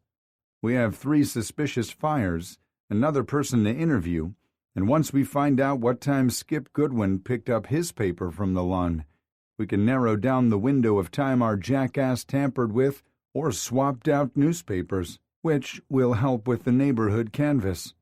Sawyer glanced at his clock. "And it's not even noon. Not a bad start, Sarge. If you're really lucky, you'll be tackling a suspect by 2. "Shut up and feed me, asshole." Chapter 6. Blue was already waiting for them at Clancy's when Royce and Sawyer arrived, but he wasn't alone. The African-American man sitting beside him appeared to be Blue's opposite, in both build and personality. The man was several inches shorter than Blue, leanly muscled, and wore a more reserved expression than the gregarious smile gracing the face of the gentle giant everyone loved. Royce noticed the fire department patch embroidered on the guy's red polo shirt, identifying him as a firefighter, but that wasn't what held his interest. Blue had his arm draped over the back of the man's chair and was leaning toward him in a way that screamed intimacy, and somehow Blue's larger-than-life grin was impossibly bigger and brighter when he looked at the mystery man. 2 things struck Royce. Jackson Blue was in love, and Royce envied his ability to openly and publicly show affection to his guy. It was a dumb thing to be jealous over, because the only person holding him back was himself. Both men looked up as Royce and Sawyer approached. Blue smiled proudly, while his guest looked slightly less confident about his welcome. Royce and Sawyer sat across from them and waited for Blue to introduce them. When Blue just sat there, grinning like a sappy fool, Royce took the initiative and extended his hand to the handsome fireman with the amber eyes. "I'm Royce Locke." The man shook his hand. "Ezekiel Blevins. My friends call me Zeke. It's nice to meet you, Royce. I've heard a lot about you, so it's nice to put a face to the name. Blue told me you were promoted to sergeant this morning. Congratulations. Or maybe I should offer my condolences, since you're now in charge of this guy." Zeke placed his hand on Blue's shoulder. "It's good to meet you too, Zeke," Royce said. "I've had the honor of working with Blue for the past 3 years, so I'm used to his shenanigans and have his number." Blue met Royce's gaze and said, "Best 3 years of your life." Royce laughed. "Let's not get carried away, Blue." Royce briefly placed his hand on Sawyer's shoulder, and even such a simple touch seemed to sear Royce's skin. "This is my partner, Sawyer Key." "Good to meet you, Zeke," Sawyer said, shaking his hand. "I'm the newest member of the Major Crimes Unit." Zeke chuckled. "I've heard plenty about you, too, but mostly the ways you irritate this one," he said, tipping his head at Royce. "I get under his skin every chance I can get," Sawyer returned coolly. Royce nearly choked on his saliva when Sawyer's blasé remark triggered memories of Sawyer fingering his ass that morning in the shower. The restaurant had become uncomfortably warm, so he hooked a finger under his collar and pulled his polo shirt away from his skin. "Have you guys ordered yet?" "Nah, we were waiting for you," Blue said, turning and raising his hand to grab a waitress's attention. "Afternoon, fellas. What can I start y'all off with to drink?" Since they had limited time, Royce got down to business as soon as they gave their drink and food orders to the waitress. "Zeke is not only the most amazing boyfriend, but he also happens to be a brilliant fire investigator," Blue said. Zeke snorted beside him, gaining Blue's attention. "What part of that isn't true?" Zeke just laughed and shook his head. "Anyway," Blue said, smiling at Royce and Sawyer, "we can trust him to keep the investigation secret for as long as it's ethical for him to do so." "Absolutely. We understand your first obligation is to fire Chief Weingard, and we wouldn't ask you to do anything to risk your career," Sawyer said. Always the golden boy. "It's likely that Chief Rigby will bring in Weingard herself if necessary. They have a good working relationship," Royce added. "Knowing her, she wants some facts first before she takes that route." "That makes sense," Zeke said, nodding. "Based on the information Blue gave me, I've come up with 3 recent fires that could be more than malicious mischief." "LeGrand Street, Habersham Street, and Florence Street?" Sawyer asked. Zeke smiled appreciatively and nodded. "Those are the 3, all empty. All are believed to have been used for drug dens or manufacturing and selling meth. I pulled the reports and discovered that the details were pretty bare beyond the time the fire department arrived, the condition and occupancy of the building, and the time the engines rolled up their hoses and drove off." "That matches the few details printed in the paper about them," Sawyer said. "Is that common, Zeke?" Royce asked. "It shouldn't be common, but it is under the circumstances. The properties were vacant and most likely uninsured, so without a property owner or insurance company breathing down their necks, the lieutenant didn't expend a lot of energy writing the report." "Were all 3 reports written by the same lieutenant?" Sawyer asked. Royce smiled, liking the way he thought. "They weren't. Matt Jacobs wrote 2 of them, and Tim Samuels wrote the 3rd. I'd love to say something unique sticks out about the reports or their behaviors, but it doesn't. I think it's human nature to only do what's required in a lot of situations." "Aren't all suspicious fires supposed to be investigated by your team, though?" Royce countered. "That seems kind of odd to me that 3 drug dens or former meth houses caught fire, but no one saw a pattern." "I agree with you," Zeke said, nodding. They paused when their waitress dropped off the drinks at their table and assured them their food would be right out. Zeke continued once she moved on to her next table. "Suspicious fires are assigned a priority number for our team to investigate. It's similar to how the ER doctors examine patients. People with heart attacks are seen before someone with a sore throat. The highest priority in our system is 10, and the lowest priority is 1. Again, the priority rating has a lot to do with occupancy, pressure from insurance carriers, and certainty of a crime. Fires with a fatality are the highest priority." "I can understand the need for a priority system, but I need to be sure these 3 fires weren't ignored because they occurred in poor neighborhoods," Royce said flatly.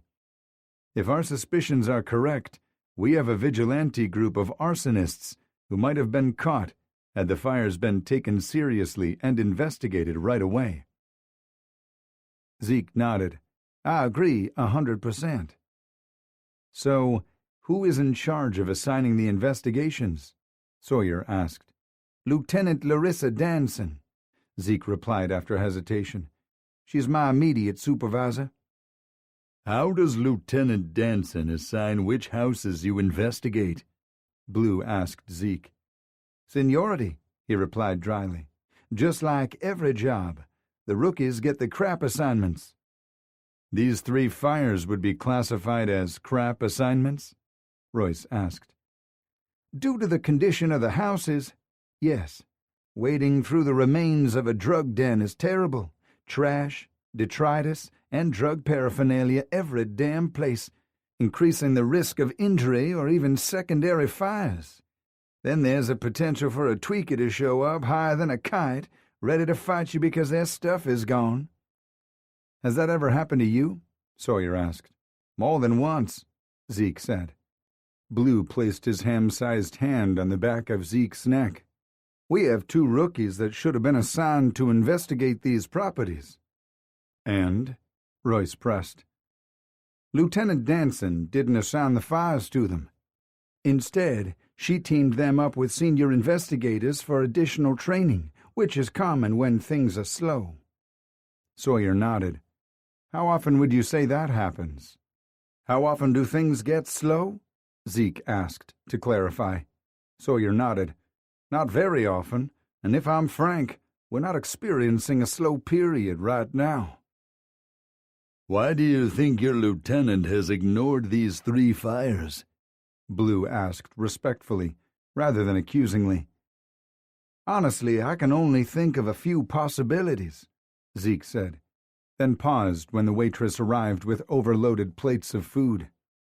Blue lowered his face over his bowl of shrimp and grits and inhaled deeply. Heaven in a bowl. Royce and Zeke had both ordered fried catfish sandwiches and kettle chips. Sawyer had chosen lobster salad on a French roll with an order of fries. The men took a few minutes to appreciate the delicious food before picking back up where they'd left off. After a long drink of sweet tea, Zeke said, "We can't ignore the fact that firefighters are often involved in serial arsons. The way I see it, we're potentially looking at negligent indifference or criminal intention on Danson's part. She either doesn't care or is involved, either directly or indirectly. Maybe she's not setting the fires herself, but is paid to look the other way or stall the investigations." Why would the purists want her to bury their handiwork? Doesn't that defeat the purpose of a vigilante group? Don't they want the attention? Blue asked. Typically, yes, Sawyer said, pursing his lips. We don't know enough about their agenda right now to predict their motives or next move accurately. Maybe stalling was the right tactic until they were ready for the city to know what they were up to. Could have been test runs, too, Zeke added.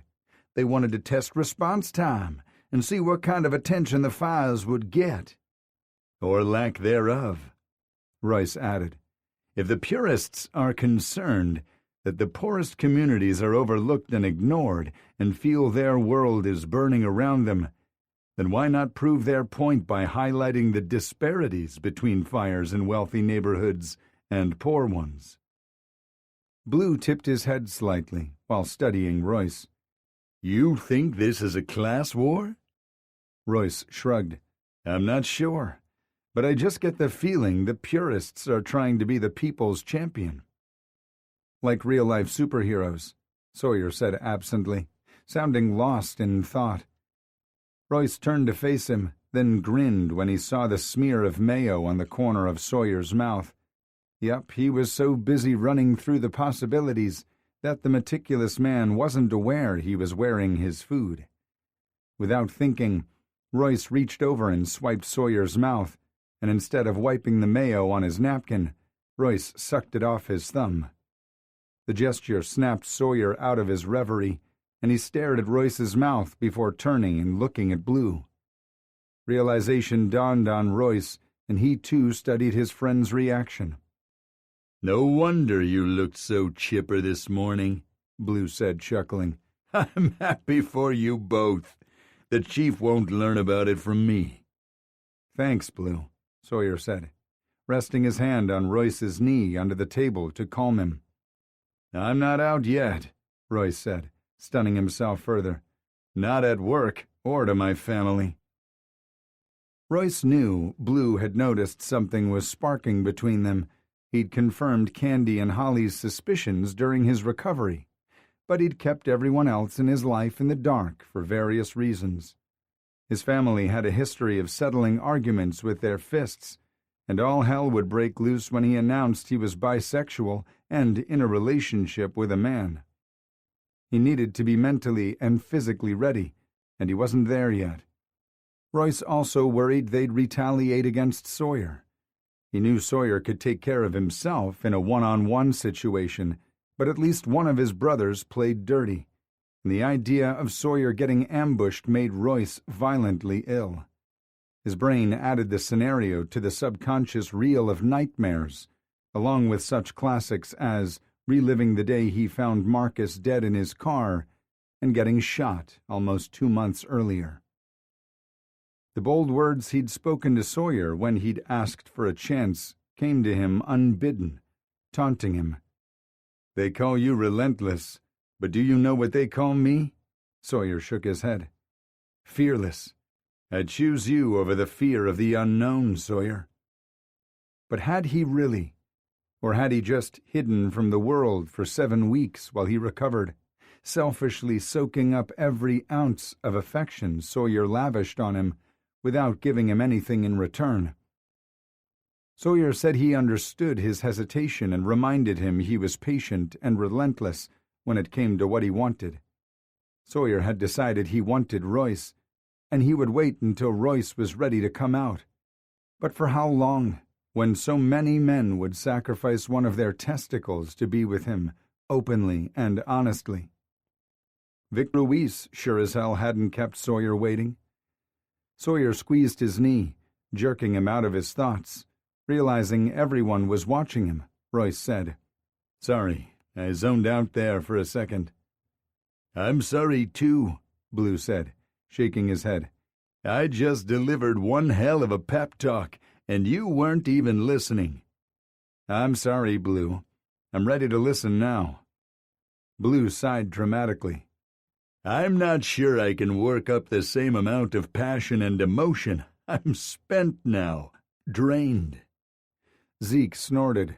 "You're so full of shit." He laughed and briefly leaned into Blue before straightening up in his seat. "He said one sentence, which was, 'We can relate to what you're going through.' Blue and I have been dating for 3 years, but I just came out a few months ago." "Zeke's dad is a Baptist minister," Blue said softly, which explained Zeke's hesitance. "It's taken some time for him to accept things." "But he is coming around," Zeke stressed. "I didn't think there was any way he would, but he's trying. My parents invited Blue over for dinner last night, and they liked him a lot." "They'd like me a lot more if I were a woman," Blue teased. "True, but Dad said I'd chosen a good man. That means the world to me." Zeke looked at Blue and swallowed hard. "The secret really strained our relationship the past 3 years, huh, babe?" Blue grimaced slightly. "I'd say tested instead of strained. I was never giving up on you no matter what." "A part of me says I could have saved Blue and me a lot of heartaches if only I'd come out sooner, but there's no way for me to be certain how my parents would have reacted. You'll know when the time is right, Royce," Zeke said gently. "In the meantime, you've got us, and we'll have your back." Royce smiled at Zeke, then turned to look at Blue. "You found a keeper, Blue." Blue's smile was so blindingly bright, Royce wished he hadn't left his sunglasses in the car. "Damn right I have." Realizing they needed to leave for Skip Goodwin's house soon, the guys set aside the chit-chat and dug into their food. Once he finished, Royce wiped his face and sat back in his seat, sated and full. "Zeke, could you look around those 3 fire sites to see if you can find any similarities between them? It's doubtful there's any viable evidence at this point, since the properties weren't secured and were instead abandoned to the elements, human and natural. Every kid in the neighborhood is probably tromped through the homes." "I'll probably have to do it off-duty to avoid detection, but yeah." "I'll help you, babe," Blue said. "I don't want you there by yourself anyway. I can't say for sure there's a vigilante group hell-bent on purifying the city, but I don't want you getting caught up in something." "I agree," Sawyer said. "We'll give you our numbers, too. If Blue can't be there, give us a call. We need to watch each other's backs." They all nodded. Then Zeke exchanged numbers with Royce and Sawyer before parting ways. Once outside the restaurant, Sawyer snatched the key fob for the charger out of Royce's hands. "Hey," Royce said. "what's that for?" "I need something to do with my hands," Sawyer said, his voice low and rough, making Royce's dick twitch. "Yeah?" he asked, sliding into the passenger side. "Why's that?" Sawyer started the car and gripped the steering wheel so hard his knuckles turned white. "Because I always follow the rules, remember?" Royce balled his hands into fists to keep from reaching for him. "Which rules are you tempted to break?" Sawyer turned his head and met Royce's gaze, allowing him to see every emotion Sawyer felt for him. Lust, admiration, friendship, and something so much stronger. When it comes to you, all of them. And it would be worth every fucking consequence. Sawyer turned his head to look out the windshield, shifted the car into drive, and eased into traffic, like he hadn't just rocked Royce's world. Chapter 7. The Goodwins lived on Whitaker Street in Victorian District West, overlooking the southwest corner of the famed Forsyth Park. The tall, narrow Victorian home with its turret tower, soft peach paint, white gingerbread trim, and a wraparound porch invited a person to escape the scorching summer heat, to watch the world go by in a rocking chair while drinking lemonade, sweet tea, or mint juleps. Like the homes in the Victorian district, the Goodwins' stately manor was built in the 1800s and had withstood unimaginable hardships. But you wouldn't know it by looking at her. Royce thought the old dame would have some fantastic stories to share, if she could talk. Mr. Goodwin opened the front door before they reached the top porch step. He dressed like an accountant with a dull, pale blue button-up shirt and a pair of khaki pants. Goodwin also wore the retro thick rectangular eyeglasses men preferred these days, but his frames were a dark gray instead of the usual black and set off his blue eyes. Skip Goodwin greeted them with a warm smile, even if he hadn't been happy about the intrusion earlier on the phone. Smoothing his hands over his thick auburn hair, the man released a long breath, like he'd been running non-stop all day and was grateful for the break. "Sergeant Locke," Royce said, shaking the man's hand, noting his firm grip and seeming reluctance to let go. "This is my partner, Detective Key," he added, forcing the man to shift his attention to Sawyer and drop his hand. "Good to meet you, sir, although I wish it were under better circumstances," Sawyer said politely. Goodwin's eyes slightly widened when meeting Sawyer's gaze, and his smile grew bigger when they shook hands. "Call me Skip," he said, then tilted his head slightly while studying Sawyer. "I feel like I know you from somewhere." "I just have that kind of face," Sawyer quipped. "No," Call Me Skip said, slowly shaking his head. "That is definitely not true." The entire encounter felt off and not what Royce had predicted, based on his tone and attitude earlier on the phone. What had changed in the few hours since they'd spoken? As if sensing Royce's heavy scrutiny, Call Me Skip aimed a conciliatory smile his way. "I apologize for my brusque demeanor this morning, Detective." "Sergeant," he corrected, although he had no idea why he bothered. Yeah, Royce knew why. He'd had to stand there while Call Me Skip eye-fucked Sawyer. He should be used to it, but he wasn't, and probably never would be. It was a drastic change from his former no-strings lifestyle to his do-not-so-much-as-look-at-my-man attitude. Leaving him dizzy and stunned, one person could impact his life so much. "Ah, yes, you did tell me that twice. Why don't you come in?" He stepped back and to the side so they could enter the home. Stepping inside the home was like taking a trip in a time machine. The formal sitting room consisted of ornate woodwork, including a gaze-grabbing fireplace, luxurious fabrics in fussy prints, and curvy, fragile-looking furniture that reminded him of the kind in his sister's dollhouse growing up. The color theme was ivory, beige, and various shades of peach. Royce hoped like hell Call Me Skip didn't want to talk in there, because a chair would crumble beneath his weight, and replacing it would probably cost more than his next paycheck. On the opposite side of the hallway was their formal dining room, with another stunning fireplace and a long table with enough chairs to seat a dozen people or more. "Would it be rude if I asked if we could conduct this interview in the kitchen while I eat?" He lifted his arm and checked his watch.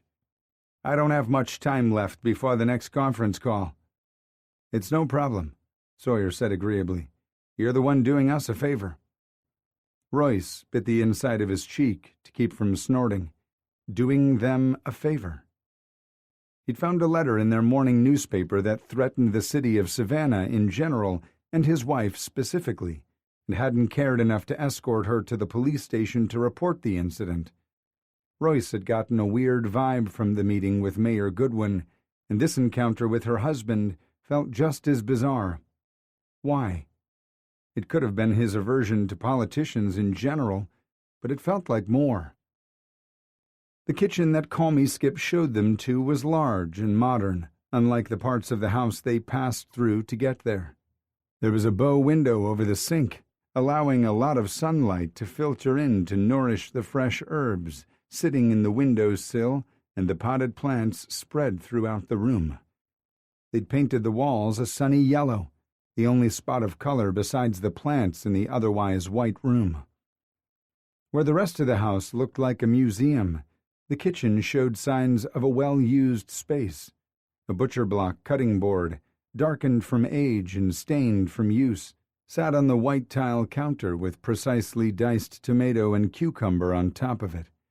Noting the presence of the large, serrated knife, Royce sized up the rest of the room, taking in the mix-matched coffee cups hanging from pegs above the coffee pot, and the copper pots and pans suspended from a heavy metal rack over the kitchen island cooktop where a skillet sat with a piece of seared chicken in it. If Royce hadn't known better, he would have sworn he'd walked into a different house. Mr. Goodwin gestured to an old battered oak table tucked in the corner of the room. "Why don't you guys have a seat? You can ask your questions while I finish putting together my grilled chicken salad. I would kill for a greasy cheeseburger and fries, but not with my age and cholesterol levels." Royce knew Skip Goodwin was in his mid-50s, but he looked 10 years younger.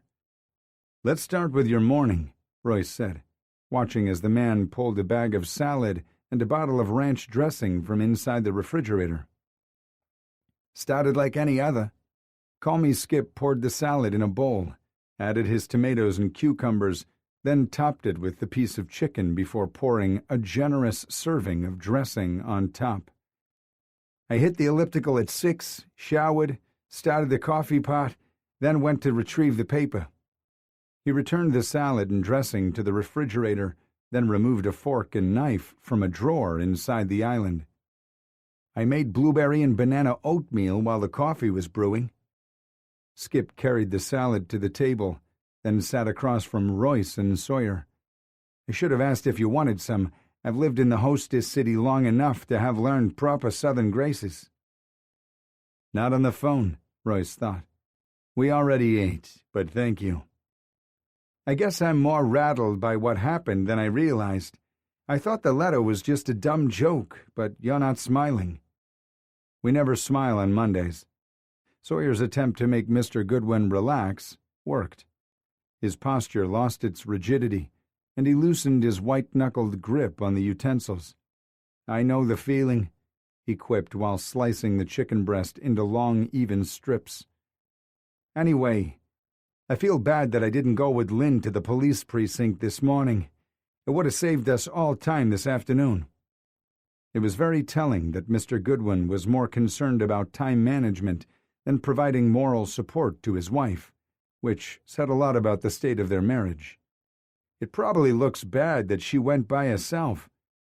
Skip turned the bowl and began cutting the chicken in the opposite direction, turning the strips of chicken into uniform cubes. "She wasn't alone," Royce corrected, then waited for a reaction.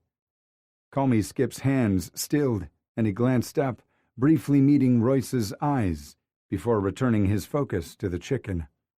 Nodding, he said, "Of course, Ryan went with her. He's a good kid. Reminds me of his dad." "His dad?" Sawyer asked.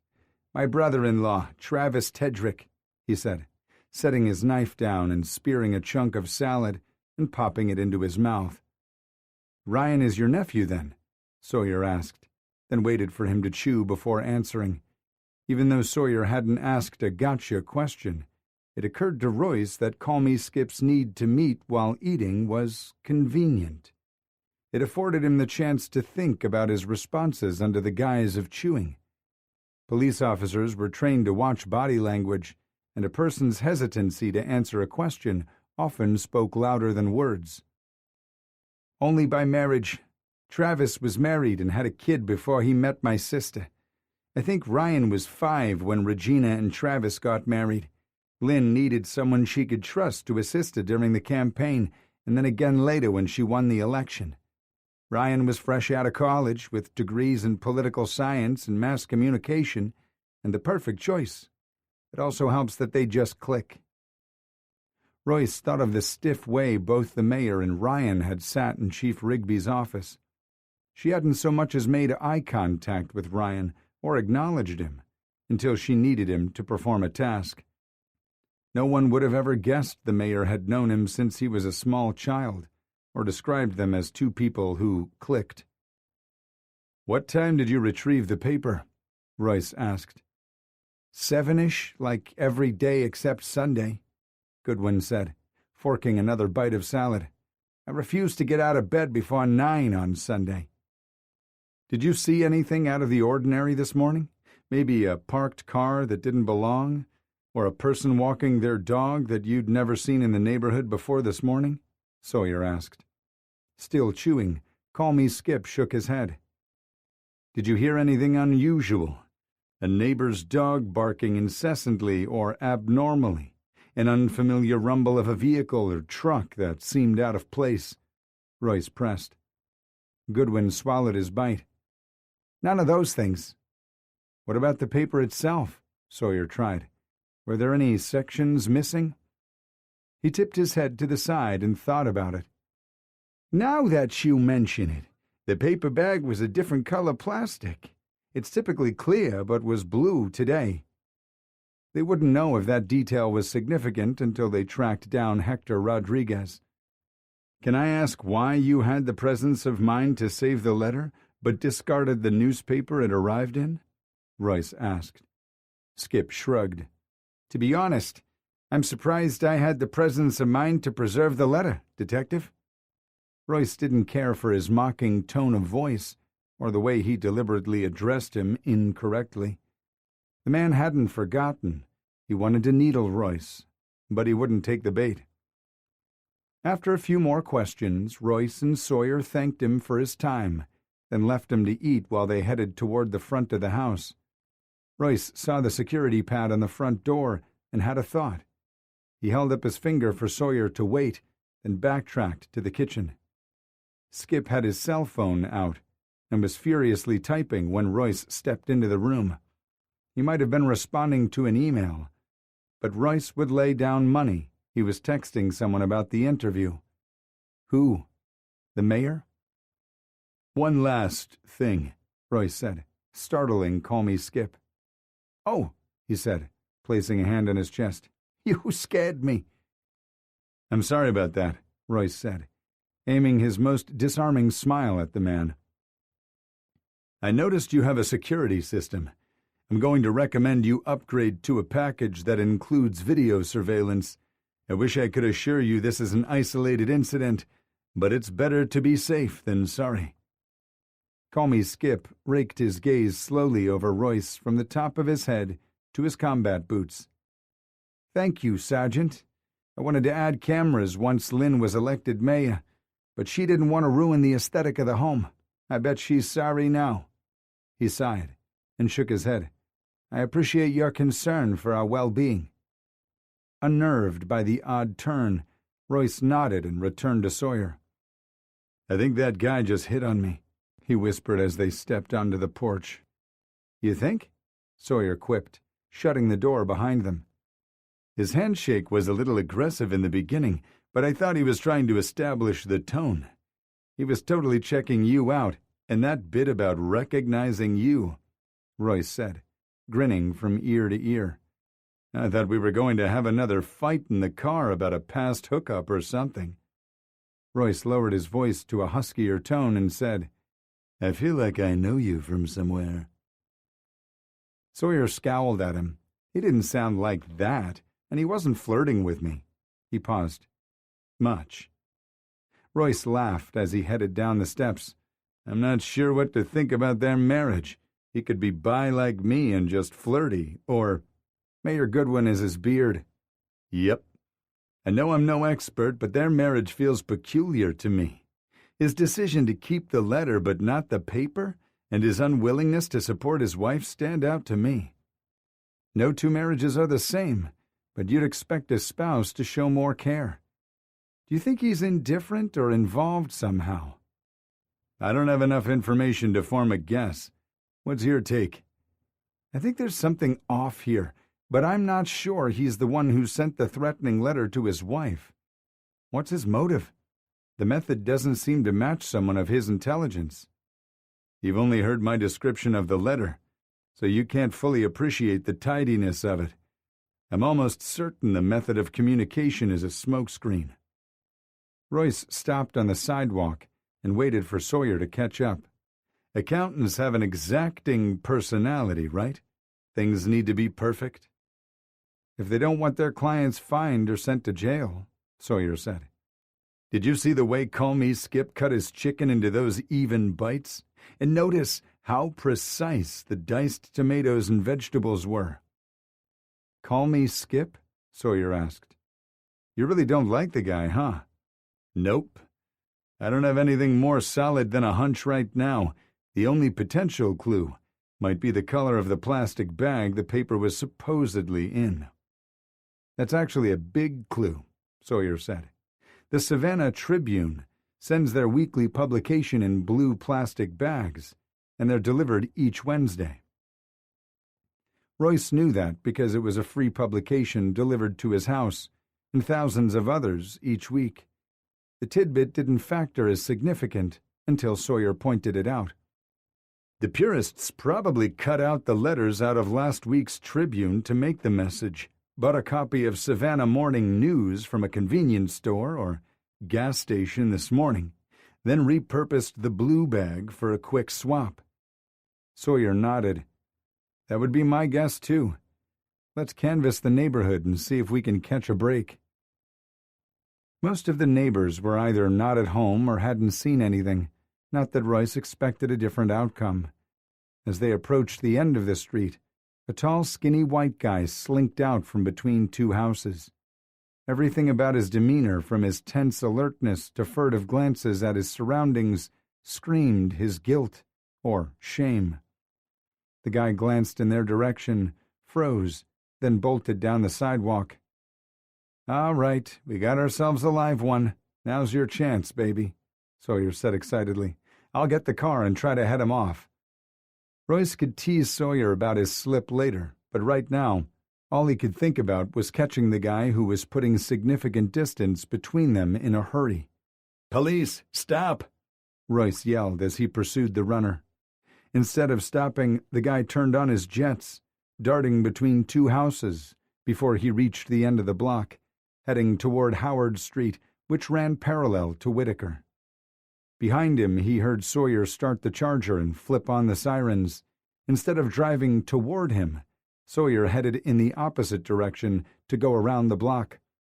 Royce followed the same path as the runner, cutting through side yards and backyards, leaping over children's toys, ducking beneath clotheslines, then bracing his right hand at the top of a chain-link fence and using his momentum to catapult himself over it. The jarring thud when he landed on the other side sent bolts of pain to his left shoulder, but he gritted his teeth and continued his pursuit. Catching sight of his runner after dodging a bedsheet blowing in the wind, Royce kicked it into a higher gear, noticing that the weeks of lounging had taken their toll on his stamina. His dogged determination must have counted for something, because he started to close the gap as the man cleared the house on Howard. Rather than cut and run down the sidewalk, the guy ran straight into the street and right into the path of a black Honda Civic.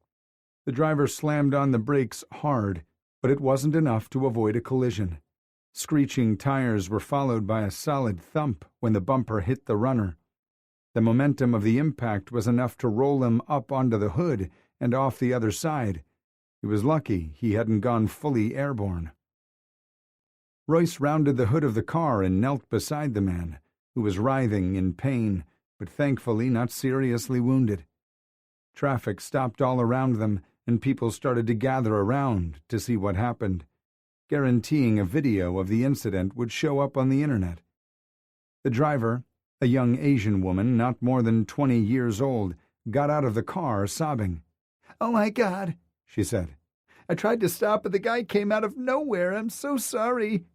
"You're sorry," the skinny white guy said, clutching his leg with a compound fracture. "You broke my fucking leg." Royce glanced up at the young woman and said, "None of this is your fault." Then he glared at the jackass on the ground. "You broke your leg when you decided to run out in the street like a stupid idiot, instead of stopping when I identified myself as a police officer. You could have at least turned and ran down the sidewalk." Royce looked up when he heard Sawyer arrive. He had to stop several car lengths back thanks to the traffic jam. "Bring the first aid kit," he shouted when Sawyer jumped out of the Charger.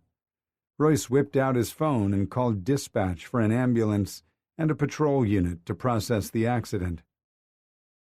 Sawyer dropped down beside the writhing man and applied a tourniquet above where his bone protruded through the skin.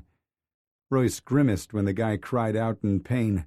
Sawyer then started patting down the prone man, looking for weapons, drugs, or a clue why he'd bolted. The search came up empty except for a cell phone and a wallet with an ID and bank card. Sawyer showed them to Royce. Their runner was Ray Johnson, who was 19 and lived a few streets over.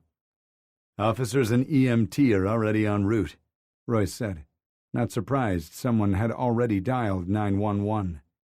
"While we wait, why don't you tell me why you were running from us?" "I thought you were my girlfriend's dad, coming home from work early," he cried. "The dude hates me." "Is your girlfriend's dad a cop?" Royce countered. The guy just shook his head. "Then why didn't you stop as soon as I identified myself?" "I'd already committed to running," the smartass said. Royce snorted. "Look how well that turned out." "How old is your girlfriend?" Sawyer asked. Royce knew where his mind had gone. The guy flipped Sawyer off. "She's 18. I ain't no pervert." "A word of advice, Ray?" Royce groused. "If her family hates you so much you're willing to run into oncoming traffic to avoid them, you might want to rethink things." "After I sue your ass, I'll have money to set us up somewhere away from her stupid family anyway. We're in love, and no one can stop us from being together." "A modern-day Romeo and Juliet," Sawyer replied dryly. The patrol unit arrived almost immediately, and they heard the ambulance sirens in the near distance. Royce had to bite the inside of his cheek when he saw Diego Fuentes and his partner were the responding officers. Just great. He remembered how the tall cop's demeanor had changed when Sawyer arrived at the Putz's crime scene on his first day with the SPD. The kid stood taller, puffed out his chest, and aimed his jockstrap-melting smile at Sawyer.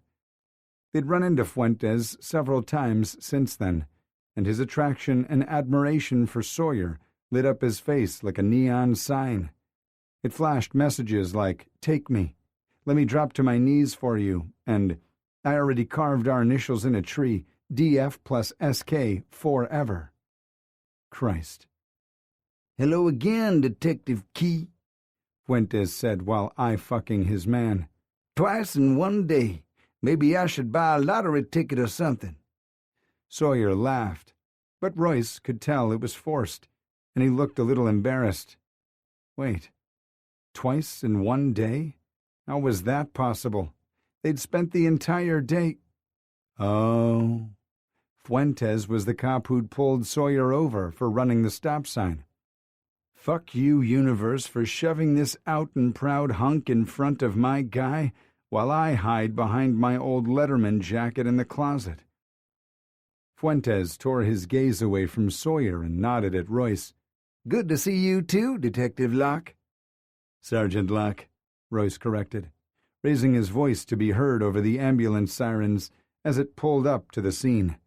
Thankfully, they turned them off as soon as they parked. Fuentes turned back to Sawyer. "That's right. You did mention his pinning ceremony this morning." Just how long had they chatted during the traffic stop? Recalling Sawyer's joke about giving the cop a blowjob to get out of a ticket made Royce want to punch Fuentes' smug mouth when he grinned at him. "Congratulations, Sergeant." "Can I get some help here?" the guy on the ground asked, pulling everyone's attention to him. I hate to inconvenience anyone, but I did just get run over by a car. I could end up with permanent damage." The driver started sobbing louder. Royce waved the EMTs over and stepped aside. "We'll turn this scene over to you, fellas," Royce said to Fuentes and his partner. Fuentes interviewed the shaken driver while his partner, Bergman, asked Royce and Sawyer about the incident, as the EMTs loaded Ray into the ambulance and drove him to the nearest hospital. "Any idea which house he'd snuck out of?" Bergman asked. "I'm not willing to take his word for it that the young lady is a consenting adult, since his reactions were so extreme." "No," Royce said. "I can't even say for sure which street." "We'll head to the hospital to get his statement, and I'll snap his picture with my phone so I can knock on some doors in the neighborhood." Royce admired his gumption. He glanced over at Sawyer, who'd moved off to the side to take a phone call. "So, that's the guy Fuentes won't shut up about, huh? Is he single?" "Down, boy," Royce chided himself. "Nope. He has a boyfriend, and he's crazy about the guy." "Really? Fuentes will be bummed." "Yeah, really," Royce said, unable to look away from Sawyer, who was grinning at something he heard on the phone. "Too bad for Fuentes."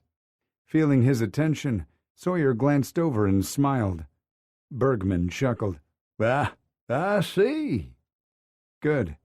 Royce hoped like hell Bergman convinced his partner to abandon his crush on Sawyer. "Well, I got everything I need. I'll call you if I think of something else." Royce tore his attention away from Sawyer to shake Bergman's hand. "Sounds good." Sawyer disconnected his call and joined him a few seconds later. His smirk did nothing to improve Royce's suddenly shit-tastic mood. "Not a word out of you," Royce said, turning toward the charger. Sawyer scoffed. "I wasn't going to say much." Royce scowled at him.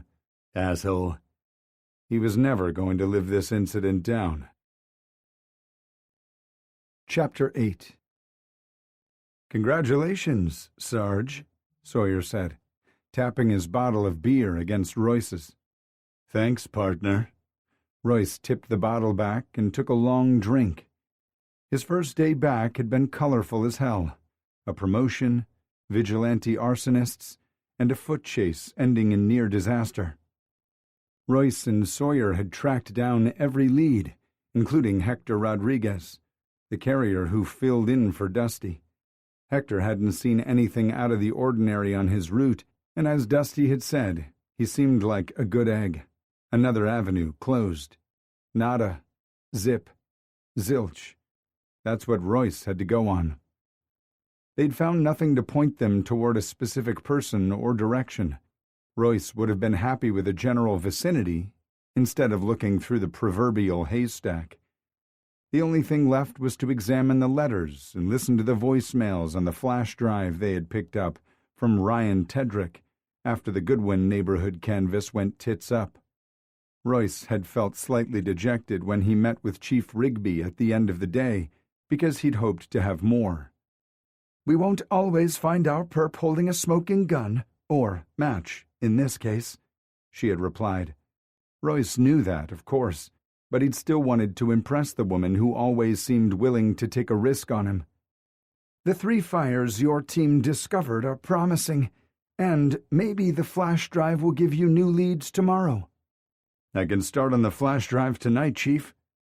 She'd shaken her head. "Right now, all we have is vague threats. Save your eagerness to stay late for when we have credible leads to run down." Royce had wanted to point out the flash drive could be just that, but Rigby's tone said it wasn't up for debate. He decided to make a copy of the flash drive to take with him. Royce never knew when his nightmares would strike. If one of his restless nights were to occur, he would put the time to good use. "Get out of here and go celebrate your promotion with the team. I would join you at Joe's if I didn't have prior commitments." Royce was relieved the chief hadn't been as disappointed as he was about his progress. and pleased she genuinely seemed bummed she couldn't attend his celebration. But if she had joined them, Royce wouldn't have felt as bold as he did when tucked away in a dark corner of Joe's with Blue, Zeke, and Holly, who he'd finally managed to track down. Want and need pulsed through him, and he couldn't resist Sawyer's pull another damn second. Royce placed his hand on Sawyer's knee under the tiny table they were crammed around. It wasn't much, but the touch would get him through the last few hours before they could be alone together. Against the ice-cold bottle, his mouth twitched when Sawyer's muscles bunched in surprise, then relaxed as his legs parted slightly, giving Royce more access. Did he dare? Fuck. He wanted to, but decided not to push his luck. Then Sawyer covered his hand and slowly moved it to where they both wanted it, right between Sawyer's legs. Royce was dying to feel the heft of Sawyer's bare cock in his hand, but settled for a firm squeeze before pulling his hand away. Chances were they wouldn't be able to hide in the corner all night, and he wasn't about to walk around the bar with an erection straining his pants. They'd only been at Joe's for 20 minutes, and Royce was ready to get the hell out of there and start their private celebration. Unfortunately, he had to bring everyone up to speed, and by some miracle, Royce managed to keep the desire out of his voice while doing it. Luckily, only a few other members from their unit had arrived already, and like their group, they gathered around a table to eat juicy burgers and steak fries and drink a beer, so they were left pretty much uninterrupted. I haven't heard anything on the street about a group of firebugs wanting to purify the city, Holly told them. Doesn't mean they're not real, but my sources are either unaware of the threat or aren't taking them seriously. Seems to me that the criminal elements would be super chatty about some vigilante group wanting to clean up the streets. Any chatter about recent house fires at drug dens or meth labs? Zeke asked. If a manufacturer's shops are getting destroyed, it would get some attention if a pattern was recognized. Not that I've heard, but then again, I'm currently undercover at the Alley Cat, Holly told them, earning lecherous whistles from all the guys. Fuck all of you. I hate every single minute of it. Here in the name of the strip club where Marcus had met his girlfriend was a punch to the gut, because it was the last place Marcus was seen alive, and recalling what Crystal said about that night made him want to puke. She'd told him Marcus had spent the night at her apartment. Crystal had been excited because overnight stays were rare, since he had a wife and 3 children, a fact that hadn't bothered her because they were in love and had been seeing one another for 3 years. 3 goddamned years. With his wife and kids out of the way, we were able to fuck all night long. The next morning, I made him pancakes and bacon before he went home, and... Crystal had burst into tears for the umpteenth time during the impromptu interrogation that had cost him hundreds of dollars for time alone in a private room and ended with him getting the shit kicked out of him by the club owner. He had busted through the door and found his stripper sobbing in the corner of a small love seat in the room. What the fucker had thought Royce could have done to her with his hands cuffed to the chair was beyond him. Asshole must have decided to spy on them through a hidden camera or peephole after they'd been in the room for so long. Fuckface didn't give a damn about the stripper's safety. He only wanted to find out why his top earner was taking up so much time with one guy. Beneath the table, Sawyer squeezed his hand. Of course, he knew where Royce's mind had gone. Both Sawyer and Holly had read Royce's notes and added their own as they'd searched in vain for the truth about Marcus for the past 7 weeks. Was he a dirty cop or just a lousy husband? Maybe he was both, Royce thought sadly. Yeah, but are you any good at working the pole, Halls? He teased, jumping back into the conversation. Best they have, she said smugly. I've been taking lessons for years as part of my normal workout routine. People can say what they want, but it's excellent exercise. Royce raised his brow in surprise. He'd known the woman for more than 2 decades and still learned new things about her. "How were the tips?" Blue countered. Holly shuddered. "I hate that part the most. The tips are excellent, but I hate their filthy hands touching me when they slide the money in my G-string. I made $1,000 the last few weeks, but I've given it all to organizations that help victims of domestic violence." "You're good people, Hals," Royce said affectionately. "I appreciate you saying so, Ro, but I want to wrap up this investigation because bathing in bleach isn't good for my skin." When the guys grimaced, she chuckled. "I'm not really doing that, but I feel like scrubbing my skin raw to get clean afterward." "You're not forced to give private dances, are you?" Royce asked. He knew that's where the money was, and the sleazebag owner would want to get the biggest bang for his buck with Holly, who was an absolute stunner. "Nah, I wasn't overplaying my skills. I wear extravagant costumes, wigs and makeup or masks to avoid recognition from the customers. Word has gotten around about my shows, and I've started to draw a big crowd on the nights I'm there. I have to say, as slimy as Savage is, there's no evidence so far that his club is a front for illegal prostitution. Most of the dancers seem like decent people."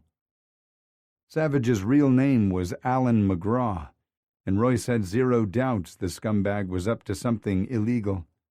He trusted Holly to find the evidence SPD needed to bring the man down. Royce had so many questions he wanted to ask her. Having Holly on the inside meant they might finally get some answers about Marcus. He'd made zero headway into his friend's activities before his death, other than tracing him to the strip club through low-level drug runners who'd said Marcus was a regular client there. In his heart, Royce knew the club was the epicenter of it all. Maybe Marcus had started sneaking off to the club for cheap thrills that turned into an affair. Or perhaps he went there for another purpose.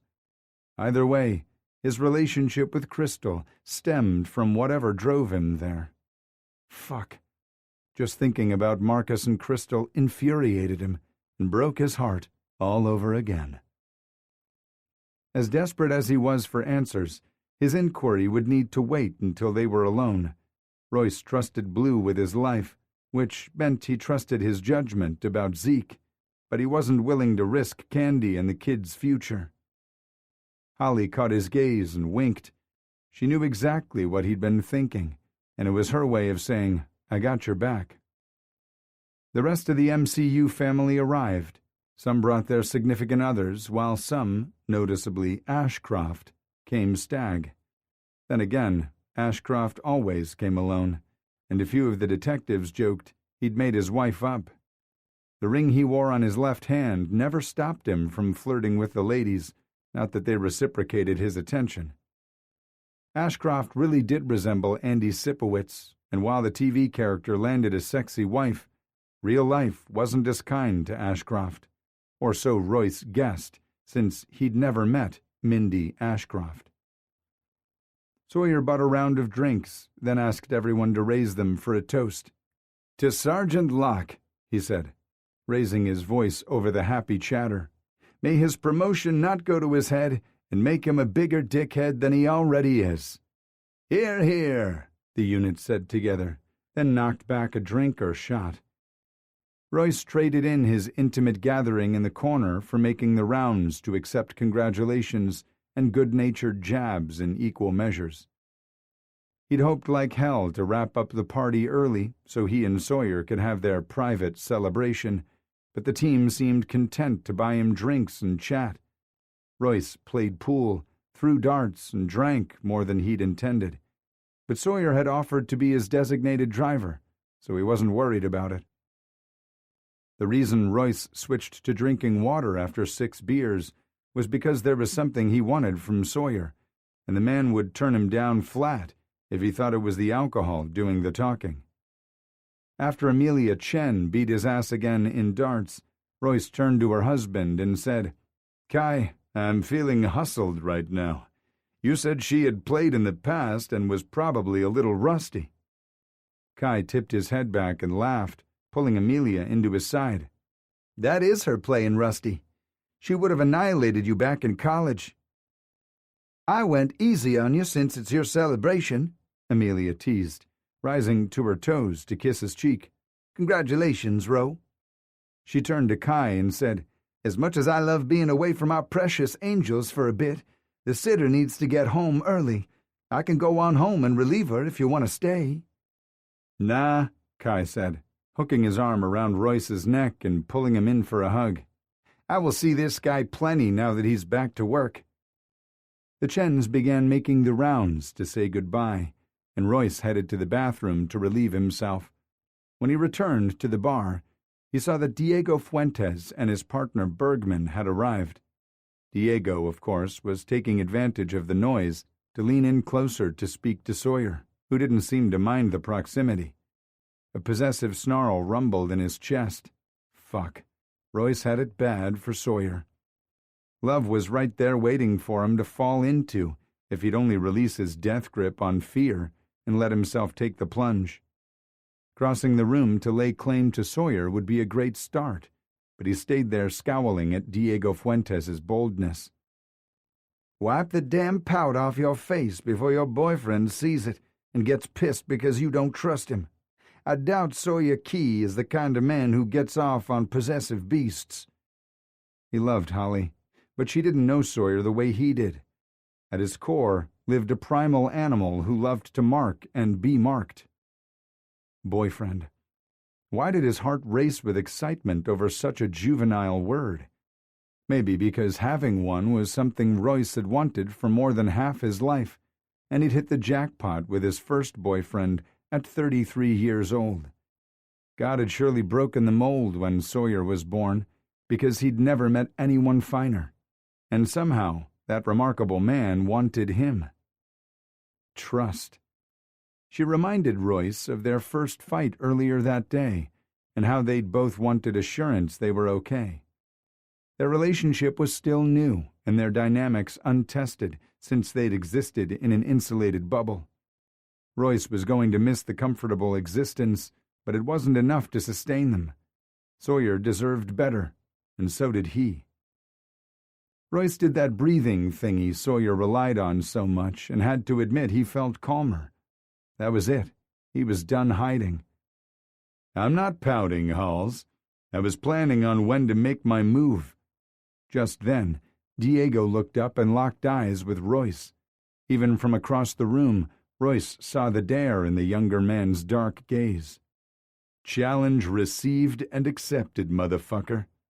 Uh-oh, Holly said. What are you going to do about him? You'll see, Royce said, then kissed her cheek. You free for pizza at my place tomorrow so we can catch up? Yep, it's my night off. See you at 6, Halls. I'll call you if we're running late or something. Right now, I need to set this clown straight. Go get him, Tiger.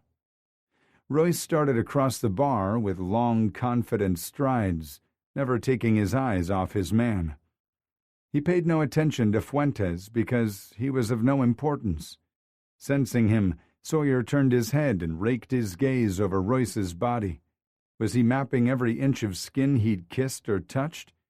Sawyer's eyes widened slightly from the intensity he saw on Royce's face. "Hey there," Sawyer said when Royce reached him. Royce responded by firmly cupping the back of Sawyer's neck and kissing him. Sawyer's lips parted, and he softly gasped into Royce's mouth. He took advantage and slid just the tip of his tongue into Sawyer's mouth to ease him, instead of deepening the kiss like he wanted to. The world faded until only the two of them existed. The bar might have erupted in cheers or boos, but Royce wouldn't have known, and he certainly didn't care about anything except the man melting into his touch. Royce gently squeezed Sawyer's neck, then broke the kiss. Sawyer looked dazed and deliriously happy when he opened his eyes. "Ready to go?" "Oh, yeah," Sawyer said breathlessly. They left without saying goodbye or acknowledging anyone at the bar. Reality returned to Royce in bits and pieces when they stepped outside Joe's. He heard the bass of a car stereo, the laughter of young ladies walking down the sidewalk, and police sirens a few blocks away. Mostly he became aware of how hard and loud his heart was knocking in his chest. Could Sawyer hear it too? Did he have the slightest clue how he affected Royce, or the lengths he'd go to keep Sawyer in his life? If not, he would. 2 more fingers slipped from the ledge and Royce dangled precariously above the abyss, but it didn't feel as scary as it once did.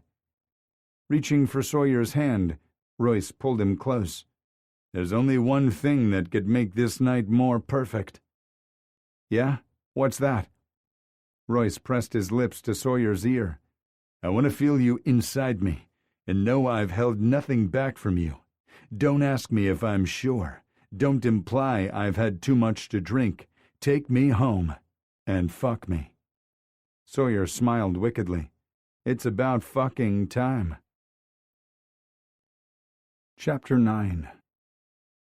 They didn't run to Sawyer's car, but they walked briskly, only stopping once in the alley to make out against the exterior brick wall of Joe's, when going another foot without touching and kissing became too much. Hidden in the shadows as they were, it would have been easy to let themselves get carried away. So fucking easy. It wouldn't have been the first time a horny couple found quick release in the alley, but that wasn't what Royce needed with Sawyer. So he broke the kiss, hooked his finger inside Sawyer's belt loop, and pulled him away from the wall. Once inside the car, the air was as thick as Sawyer's erection Royce was tracing with his finger. "I can't wait to stretch around you," Royce said, giving Sawyer's cock a good squeeze through his jeans. He wasn't sure if it was his words or touch that made Sawyer moan and fidget, but he loved the reaction and wanted more. "I've obsessed about you taking me for weeks, soft and slow while looking into my eyes, and hard and furious while bending me over anything that would support us." Sawyer made a noise that was part strangled breath and part euphoric cry. Royce loved how he could reduce this polished man to incoherent rambling. At a red light, he unbuckled his seatbelt and leaned over the console to lick Sawyer's neck and nibble his ear. "You're killing me, dickhead," Sawyer moaned. His foot slipped off the brake, and the car rolled into the intersection, but luckily he recovered before they hit someone. A driver honked, and Sawyer held up his hand to apologize. Then he gently shoved Royce toward his seat. "Get your ass over there before we end up having an accident." Royce straightened and put his seatbelt back on, but that was the only reprieve Sawyer got.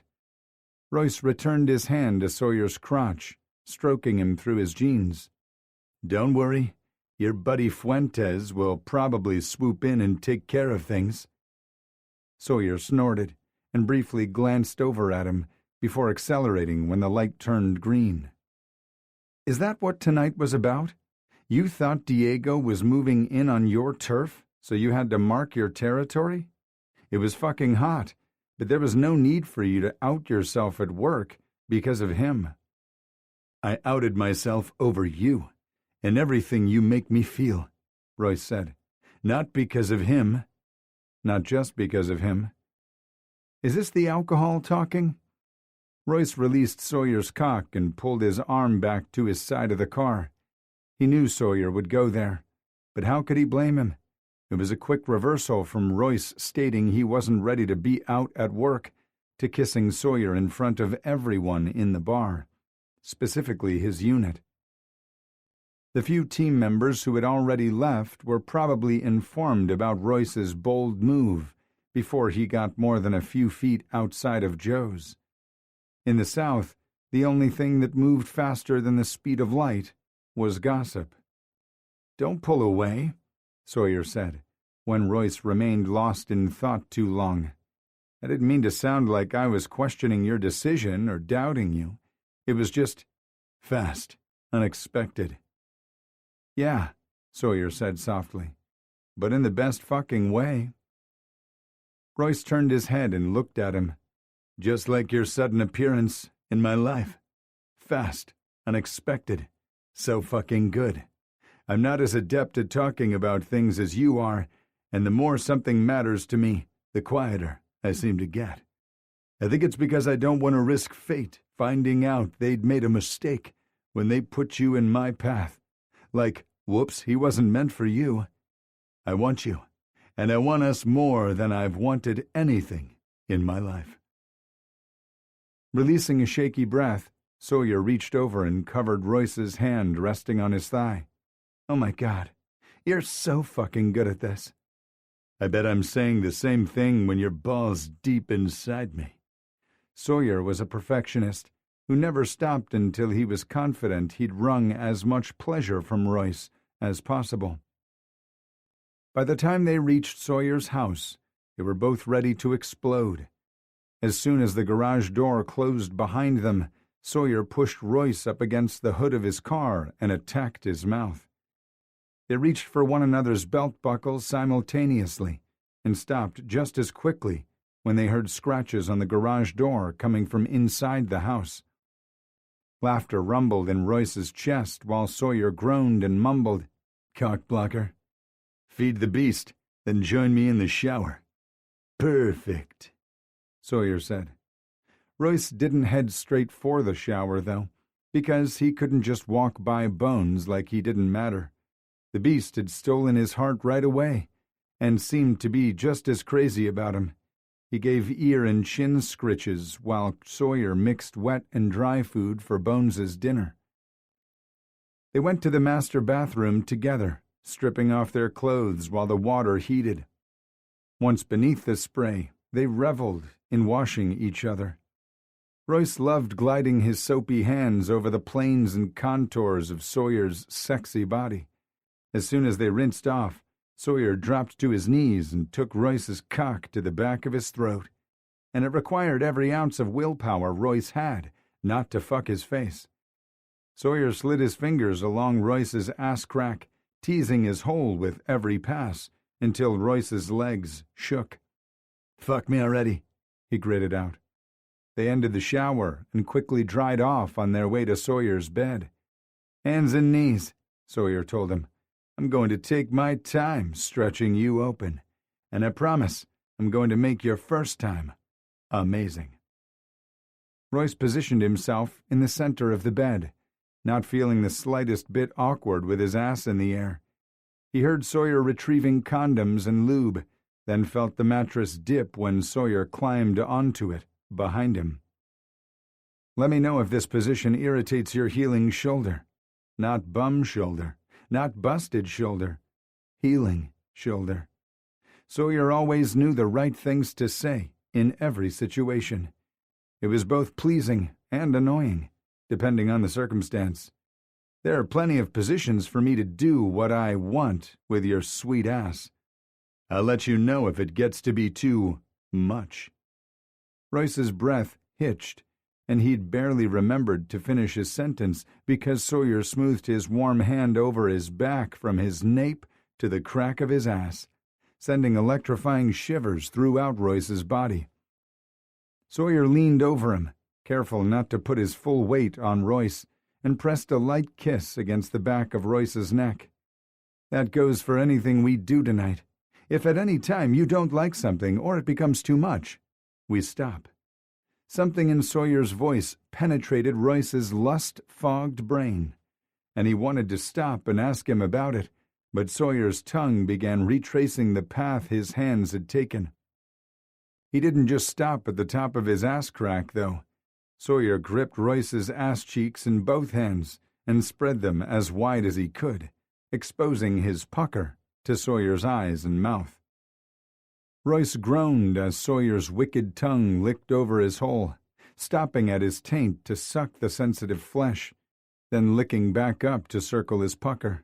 "Fuck, you know how much I love it when you do that." Sawyer's laugh vibrated against his sensitive nerve endings, making Royce needier. "I do, and that's why I plan to stay here until you're nice and relaxed." "You're going to make me beg like you do when you want my cock inside you, aren't you?" Sawyer sank his teeth into Royce's right ass cheek. "Hell yeah, I bet you beg louder." That was a bet Royce wasn't willing to take. True to his word, Sawyer tormented his sensitive pucker, starting with teasing flicks with just the tip of his tongue, making every one of those nerve endings come alive. Then Sawyer flattened it out, licking hot swipes from Royce's taint to the top of his ass before wiggling the tip inside his hole, stretching him enough so Sawyer could aggressively fuck Royce's ass with it. Sawyer's hot breath ghosted over his stretched flesh as he growled and hungrily rimmed him. "Christ," Royce moaned. Sawyer's animalistic responses to him were as much of a turn-on as the physical pleasure. His brain was threatening to melt down from the sensory overload. "More, baby. Give me more." Sawyer released his right ass cheek and reached between his legs to fondle his balls. Dropping his head forward, Royce looked down the length of his body to watch Sawyer massage them. A long stream of pre-cum trailed from the tip of his cock. "You got my dick leaking so hard. I want you so bad." Sawyer continued tongue-fucking him until Royce's moans and whimpers turned into begging. "Please, baby, I need you." Sawyer pulled his tongue out of Royce's ass and reached for the lube by his feet. The familiar snick of the cap opening was one of his favorite sounds in the world. He expected Sawyer to begin lubing up and stretching his hole immediately, but instead, Sawyer rolled over and eased himself between Royce's spread legs, sucking Royce's dick while coating his fingers with lube. Sawyer moaned loudly, "You really want my dick?" Then he eagerly sucked the pre-cum. "I'm going to come if you keep that up," Royce warned. Sawyer had kept him on the verge of climax the entire time. He'd prepped him. Sawyer eased off and lay beneath him, playfully licking at the head of his dick and teasing the slit. He slipped a well-lubed finger inside Royce's ass, expertly pegging his prostate, making him leak even more on Sawyer's tongue. Watching Sawyer take such carnal delight in his body amped up the experience even more. To be craved and desired so much was a beautiful gift. Royce sucked in a breath from the slight sting when Sawyer added a second finger, working them in and out of his tight clench. Sawyer rotated his wrist, stretching Royce and showing more love to his prostate. Sawyer sucked the head of Royce's cock again to distract him from his discomfort, and it worked like a charm. "Fuck me," Royce demanded. "I'm ready." Sawyer let Royce's cock slide from his mouth. "You're not ready. You're too tight still." He took a deep breath, held it, and released it, willing his body to relax so Sawyer would fuck him. "That's better," Sawyer said, then went back to licking and sucking the crown of Royce's dick until his discomfort was a distant memory. Sawyer removed his fingers from Royce's ass, leaving him empty and needy. Royce watched him add more lube to his fingers and braced himself for more pain. "Try to relax for me," Sawyer said. "Push against the intrusion." Royce followed his suggestions, but 3 fingers, even well lubed, hurt like a son of a bitch, and his erection flagged a little. He briefly debated calling it off until Sawyer licked and sucked his taint and balls. It wasn't long before Royce started rocking his hips back into Sawyer's thrusting fingers, fucking himself and moaning for more. Sawyer bit the inside of his thigh, making him shiver hard. "Fuck me, fuck me, fuck me," Royce chanted with every thrust. Sawyer's fingers were deep enough to tease his prostate, but he needed more, and he needed it right now. Sawyer eased his fingers out and scooted from beneath him. "Roll over and get comfortable." He added a sharp smack to Royce's ass before he rolled on a condom and got into position, spreading Royce's legs wide. Sawyer grabbed a pillow from the top of the bed and placed it under Royce's hips, then slid between them, leaning over Royce and bracing his weight on his forearms, on either side of Royce's head. Not happy with any space between them, Royce wrapped his arms around Sawyer's shoulders and pulled him the rest of the way down. "I'm fine," Royce groused, when Sawyer protested the added weight on his shoulder. "Fuck me just like this." Sawyer stopped resisting and captured Royce's mouth in a scorching hot kiss while frothing against him, reminding Royce of their first shared orgasm in the gym. Royce groaned into Sawyer's mouth, expressing how much he loved feeling their bodies gliding together and quickly approaching the point of no return. Royce broke the kiss, panting against Sawyer's lips. "I'm going to come. Fuck me." Sawyer eased back, lubed his cock, then returned to Royce's arms. "Nice and slow," he whispered against Royce's lips. Royce wanted to scoff, but the girth of Sawyer's dick was wider than his 3 fingers, and the stinging burn briefly diminished his confidence. "That's it," Sawyer whispered, when the head of his dick breached him. "Feel me stretching you open? Feel me making you mine? I've wanted this too, and now I'm going to have you. Yes, yours. Breathe and relax. I promise your body was made just for me." Royce arched his neck, exposing it to Sawyer, who couldn't resist kissing and sucking on his flesh. "That's it, baby. Show me how much you want me." Royce breathed through the discomfort and reveled in the affection Sawyer showered on him. It didn't take long for the burning to lessen and for him to relax, allowing Sawyer to sink deeper inside him. "Nice and easy," Sawyer murmured, against his lips, as he patiently rocked his hips, easing in 1 inch at a time until he was buried to the hilt inside him. "Mine, all mine." Royce slid his hands inside Sawyer's hair, gripping his head with strong fingers. "Show me what you got, GB. I've been fantasizing about this since our eyes first met."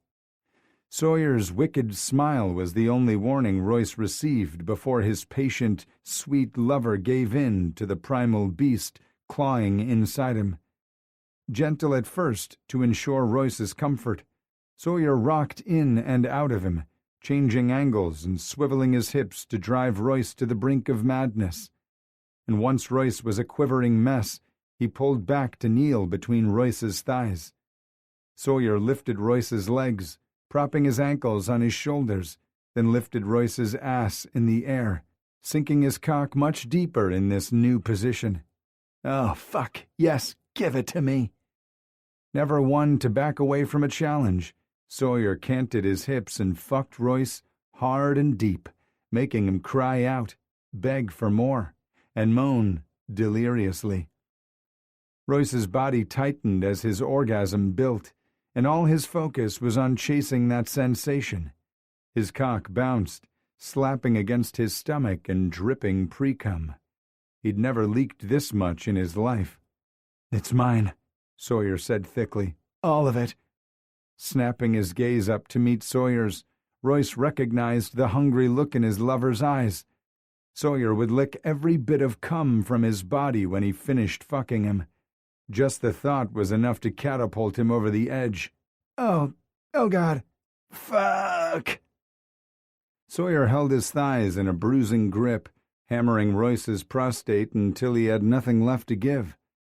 Royce felt like he melted into the mattress while Sawyer came undone, snapping his hips forward a few more times before spilling inside him. Royce loved the way Sawyer's corded muscles flexed beneath his skin, showcasing the man's strength. The dark brown eyes staring at Royce were warm and tender. "How's your shoulder?" Sawyer asked, lowering Royce's legs.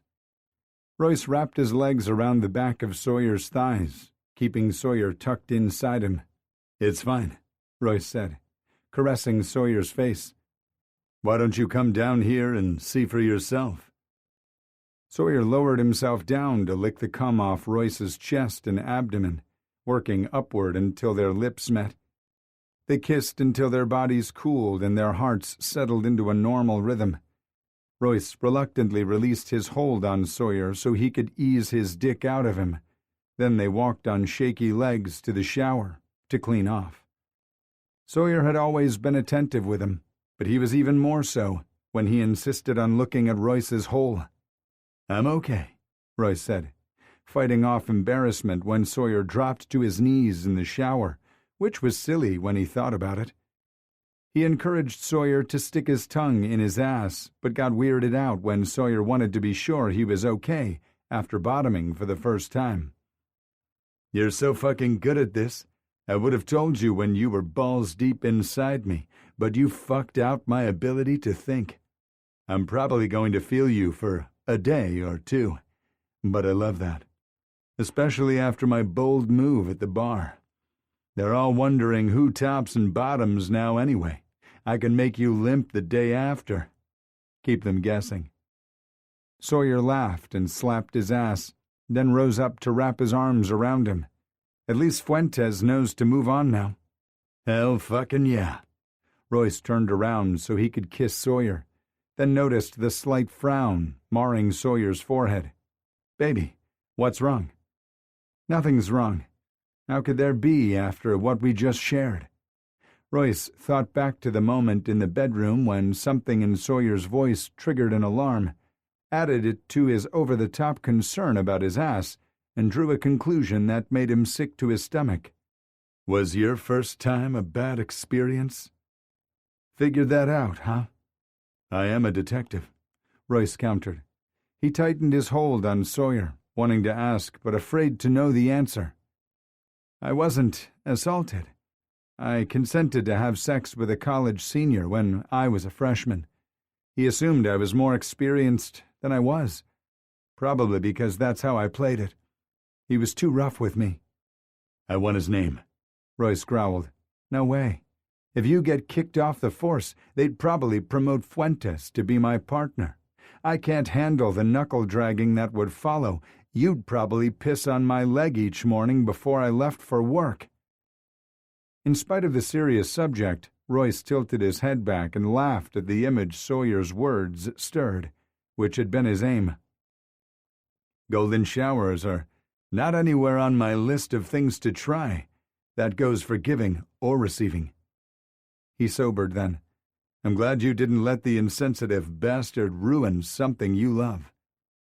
"It took me years to get over it.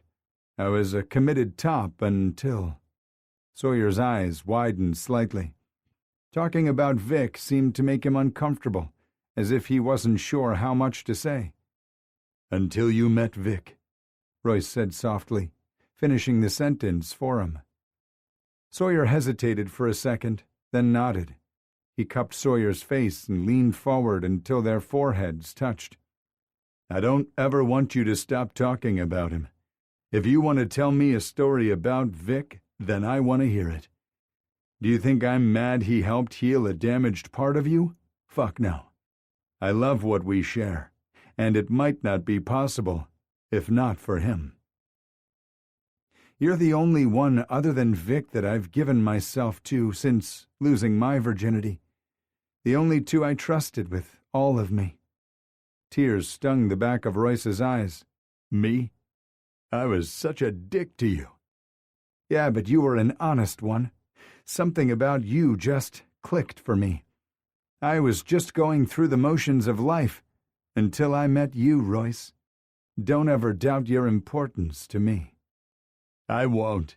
I'll also try not to overreact when we run into another of your hookups." "God, you make it sound like there were so many, dickhead. I didn't have a revolving bedroom door like you," Sawyer quipped. "My prowess was greatly exaggerated, asshole. Think we should do something about our pet names for each other?" "Fuck no. It's who we are," Royce replied. "I mean, our last names are about as cheesy as it gets for a couple." True. Laughter led to kissing and touching, but both men were still too spent to do much more than that. They watched TV in bed while Bones gave himself a bath by their feet. Royce fell asleep during the Late Show or the Late Late Show and slept peacefully, without nightmares, until a ringing phone woke him up. Chapter 10. Royce picked up his phone and saw it was Chief Rigby. Fuck, he groaned, knowing something big had happened if she was personally calling him at an ungodly hour. Chief? The purists have struck again. Royce's brain sparked to life with her words. Another fire at a vacant structure? Not this time, she said tersely. I'm currently standing outside the mayor's house. Royce let out a sharp whistle. I'll be there in 15 minutes.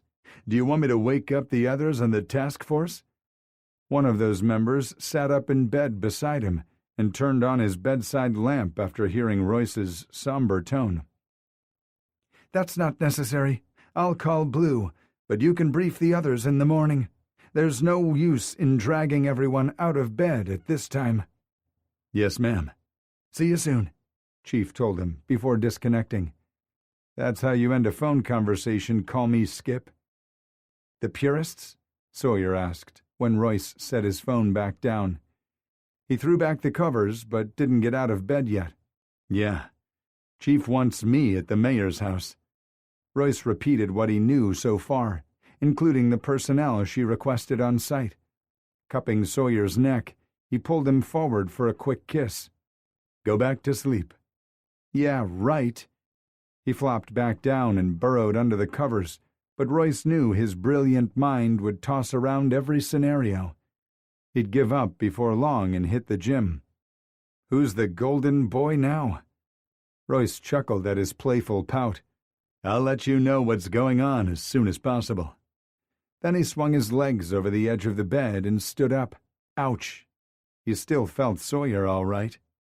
Stifling the urge to gasp, Royce strode toward the bathroom to brush his teeth and splash cold water on his face.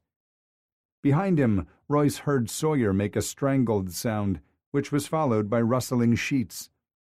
He spun around and noticed Sawyer had pulled the covers up, hiding the bottom half of his face. The dim lighting caught the wicked glee in Sawyer's dark brown eyes. Then his body started shaking and muffled sounds came from beneath the covers. Narrowing his eyes in disbelief, Royce said, Are you laughing at my discomfort?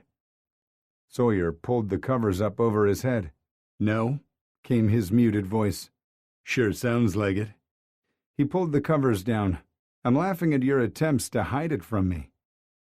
Royce rolled his eyes. I didn't want you mothering me and smearing cream on my asshole or something. Sawyer's laugh turned into a giggle. I'll be fine, Royce said, walking away with as much dignity as he could muster. It's mostly just stiff muscles. Maybe yoga wasn't such a bad idea. When he exited the bathroom, he was surprised to see the bed empty. Then he smelled coffee and quickly got dressed in the clothes he'd brought over when they dropped his car off the previous night before going to Joe's. Sawyer was doctoring a travel mug for him when he reached the kitchen. Is this your attempt at an apology? Royce asked, accepting the mug. Sorta. It was rude, but it's all your fault. Because I don't practice yoga, like you? No. Because you made a comment about the detectives in our unit guessing who's topping and bottoming. I bet there's a pool. They bet on everything else. Royce groaned. Damn, you're probably right. No way we're letting them win that easy. Royce kissed Sawyer soundly on the mouth, wishing he could linger. Sawyer opened a kitchen drawer and pulled out a gold house key. Here, he said, extending it to Royce. In case you get done early enough to come back here and start the day, as we'd planned. Royce stared down at the metal object too long without moving, so Sawyer naturally mistook his hesitation for panic and began to retreat. Royce reached up and snatched it from his hand and slid it in his front pocket. I wasn't freaking out. Sawyer snorted. Okay, maybe a little, but it was more like feeling overwhelmed by how right this feels. Sawyer sucked in a sharp breath. So fucking good at this. Now get the hell out of here before you piss off the chief by being late. One last kiss, and Royce headed to his car. If it weren't for the fucking vigilante group, he might have skipped. Then again, if it weren't for the purists, he'd still be where he truly wanted to be, in bed with Sawyer. He had told the chief he'd make it in 15 and made it in 12, but the fire trucks and police cars blocking the street prevented Royce from parking close to the property. He illegally parked his Camaro and headed down the street at a brisk walk since his shoulder was smarting from the foot chase yesterday. "Sir," a stern voice yelled from behind him. "You can't park there. Move it, or I'll have it towed." Royce stopped and pivoted, showing his badge to one of the cops assigned to keep the crowd back. "I'm Sergeant Locke with the Major Crimes Unit." "Sorry about that, Sergeant. I saw casual clothes and assumed you were a civilian or a nosy reporter," he added. Royce stowed away his snarky thoughts about the officer overlooking his shoulder holster. It was better to make friends than enemies with the uniforms. "Ouch," Royce said with a grimace. "Easy with the insults, kid." He turned back around and headed to find Blue, leaving the laughing officer behind him. The hair stood up on the back of his neck, and Royce felt someone watching him intently. He turned his head and locked eyes with Fleabag Franklin, who gave him a little finger wave before lifting his camera and snapping a picture. It hit him then that he forgot to mention to the chief that Felix had followed them. Fuck. Then again, it was going to be hard for the mayor to keep this under wraps if the purists were escalating their attacks. With the spotlights aimed at the structure, the old dame stood gleaming and proud in the pre-dawn hours.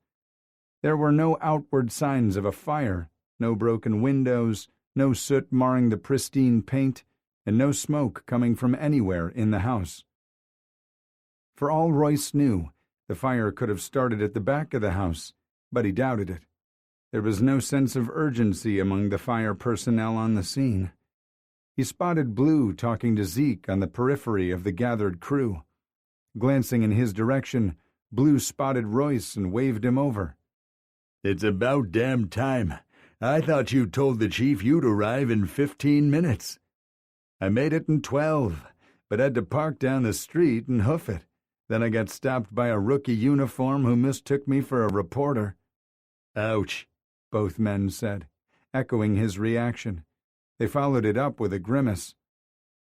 "That's what I said, too. I should have gotten his name, so Chief could put him on the do not promote list," Royce teased. "Blevins," another fireman shouted. "Talk dirty to your man on your own time." Zeke rolled his eyes and smiled at Blue. "I'll see you later, love." "Yes, you will," Blue replied with a knowing smirk. Royce clapped his friend on the shoulder. "I'm happy for you, Blue." "I'm happy for you too, Locke. I've sensed the sparks coming off you and your partner from the very first day, but now you're wearing his clothes to crime scenes." Royce looked down and noticed for the first time he'd grabbed Sawyer's Emory University t-shirt by mistake when he packed an extra change of clothes. It had fond memories for him.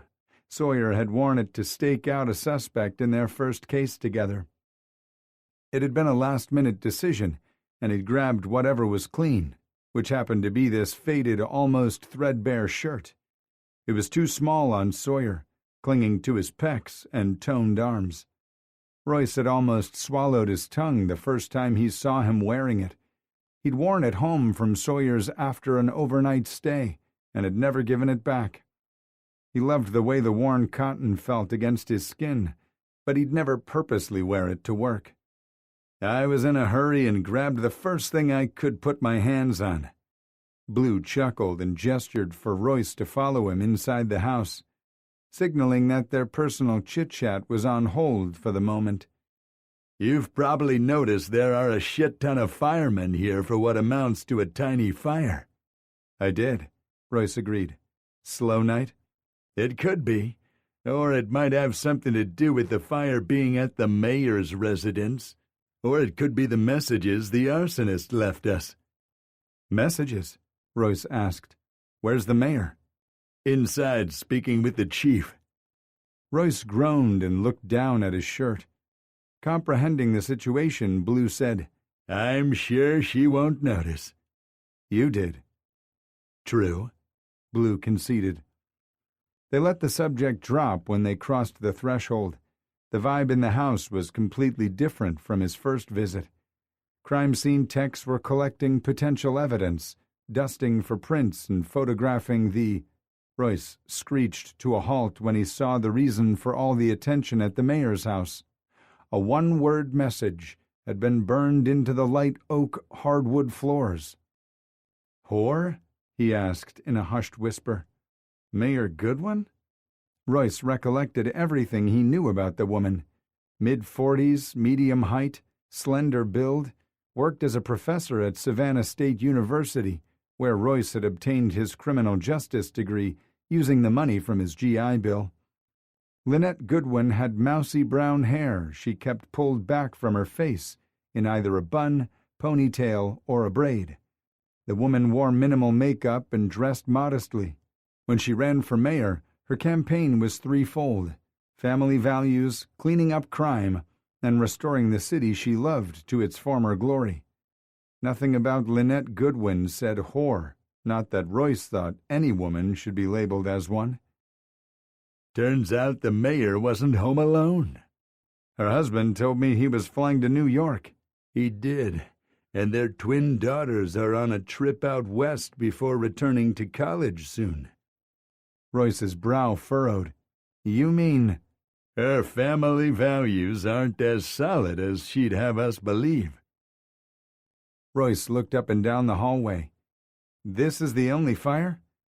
Someone broke in while the mayor was asleep or otherwise engaged and wrote out the message with an accelerant, then set fire to it. The smoke alarms went off and the company who monitors the mayor's security systems dialed 911 without calling the mayor first. Where is she now? Blue tipped his head, gesturing for Royce to follow him into the living room where the mayor had gathered with both Rigby and Fire Chief Weingard. He almost didn't recognize Lynette Goodwin with her mussed, long hair cascading around her shoulders. He'd never seen the woman with her hair down or dressed in anything as casual as the sweatpants and SSU shirt she wore now. Mayor Goodwin raised her head and met his gaze. She looked stunned, scared, and defiant. In the opposite corner of the room sat Ryan Tedrick, looking every bit as disheveled. He looked up when Royce and Blue entered the room, then quickly averted his gaze as a telltale flush crept up his neck and cheeks.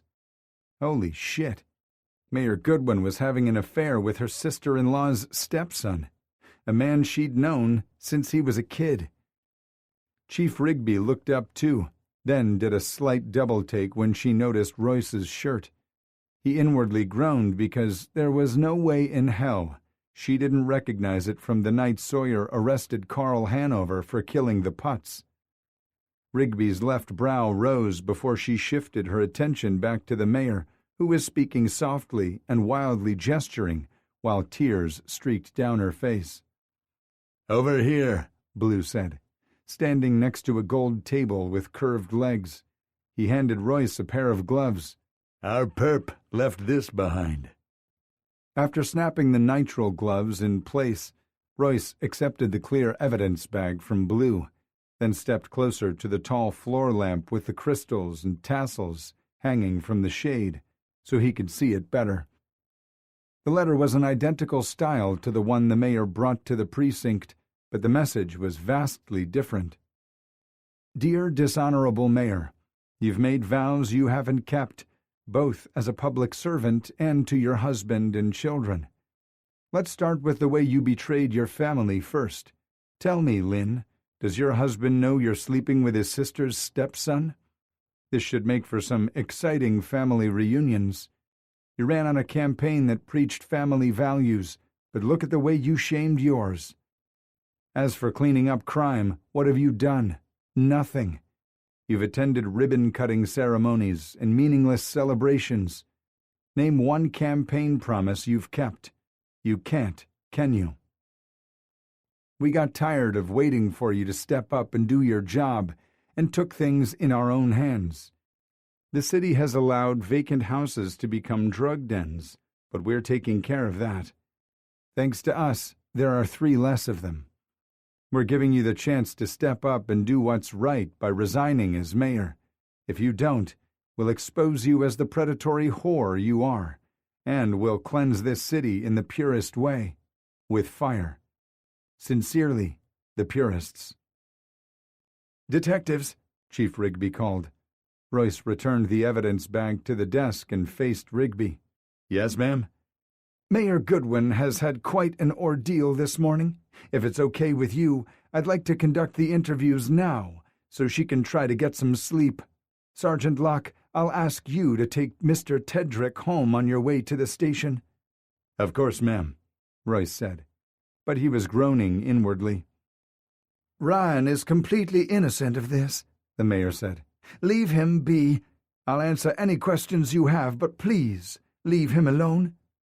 I'm afraid we can't do that, Chief Rigby said. Whoever threatened you also knows his identity, which puts his safety at risk.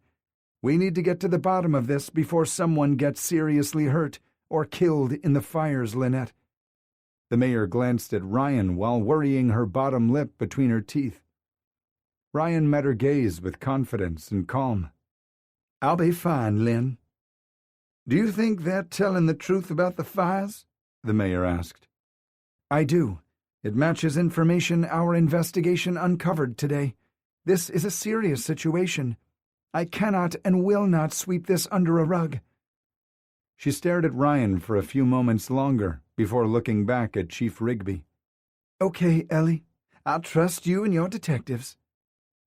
They're 2 of my best, Lynette, Chief assured her. Royce could bask in her praise later. Right now he needed to keep his brain sharp, which was hard to do with little sleep and no caffeine. Let's go someplace where we can speak to you individually. The mayor's nerves returned with his remark, and she needed additional assurances from Rigby before agreeing.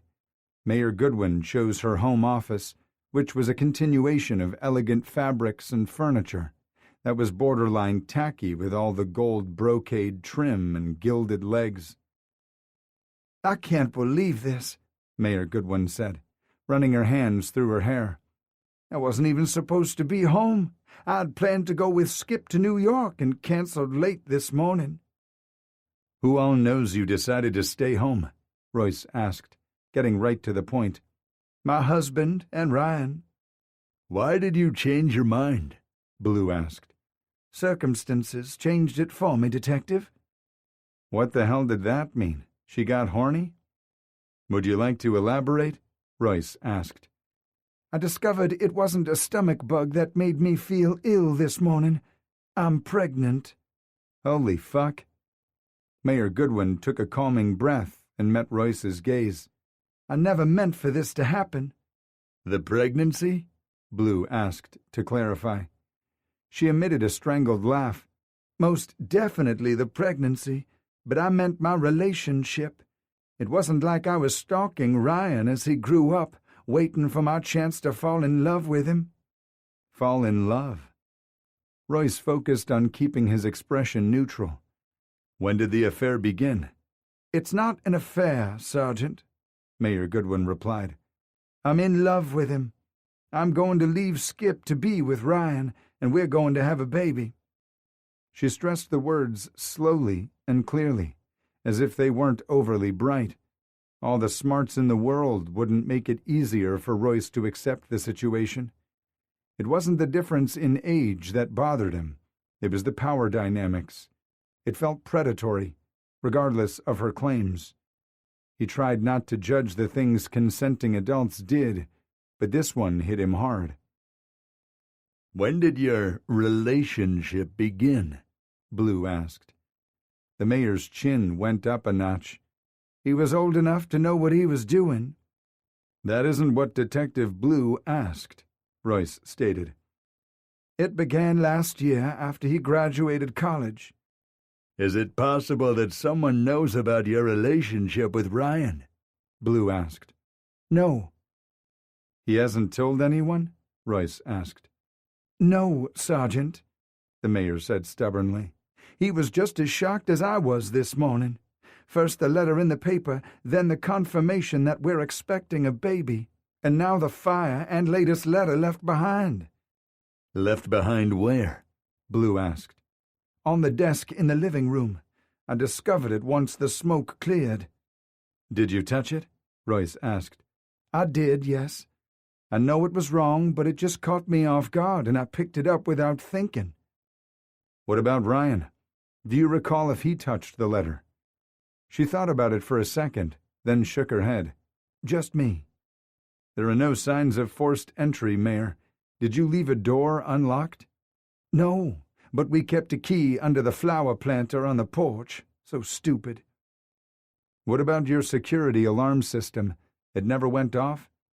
I must have forgotten to set it. My life is pretty hectic, and I'm guilty of doing that sometimes. If Skip... Her voice trailed off again. If Skip is the last one up, the alarm is always set. Mayor Goodwin dropped her gaze to the desk. He takes care of everything. She mumbled softly, but Royce still heard her. Taking care of everything implies a level of dedication Mr. Goodwin hasn't shown today, Royce said.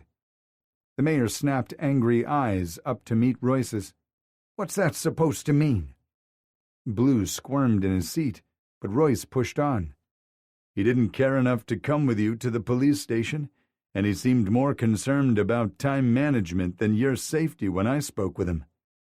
The mayor sucked in a sharp breath. Maybe he'd been too harsh. But Royce was quickly running out of patience with both Goodwins. The mayor released a long sigh. I can understand how it would appear odd to you. Things are complicated between us, but I can promise you Skip would never hurt or threaten me. Not even if he found out about your relationship with Ryan? Blue asked. Not even then, she replied adamantly. For once, the husband didn't do it. Royce wasn't convinced, but badgering her would get them nowhere. He couldn't think of more questions to ask her right then, not ones pertaining to the case anyway. He looked at Blue, who discreetly shook his head, feeling that they'd gotten as much information from her as they could at the moment. Royce retrieved a card from his wallet and slid it across the ivory top on her desk. If you think of anything... You'll be the first to know, Sergeant. Can I ask you a favor, please? Royce nodded. I'm not a fool, and I know how horrible this situation looks to someone outside our relationship, but please be kind to Ryan. None of this is his fault. You have my word, ma'am, Royce replied solemnly. Goes the same for me, Blue added. She slowly rose from her desk. I'll send Ryan in. I'm still trying to decide if you're ballsy and brave or just dumb, Blue said. Royce looked over at Blue, who dwarfed the elegant chair he'd chosen. I'm fearless. He waggled his brows, making Blue grin. I can't believe the chair didn't break when you started squirming. Are you calling me fat? Fuck no. You're a giant bear of a man sitting in a chair built for a dainty woman. The odds aren't in your favor, my friend. You better not have cursed me just now, dickhead. Hey, only Sawyer is allowed to call me that. Some people say baby, sweetie, and honey. We call each other asshole and dickhead. Blue chuckled and shook his head. If the pet name fits. Ryan entered the room a few minutes later. He sat stiffly in the mayor's vacated chair and placed his arms on the desk. We hear congratulations are in order, Blue said. Royce was eager to judge the younger man's honest reaction to pending fatherhood. A ghost of a smile curved Ryan's lips, which somehow made Royce feel worse about the entire situation. The kid, Guy, was happy, and Royce shouldn't judge, but he was having a hard time letting it go. Yeah, we're expecting her in May.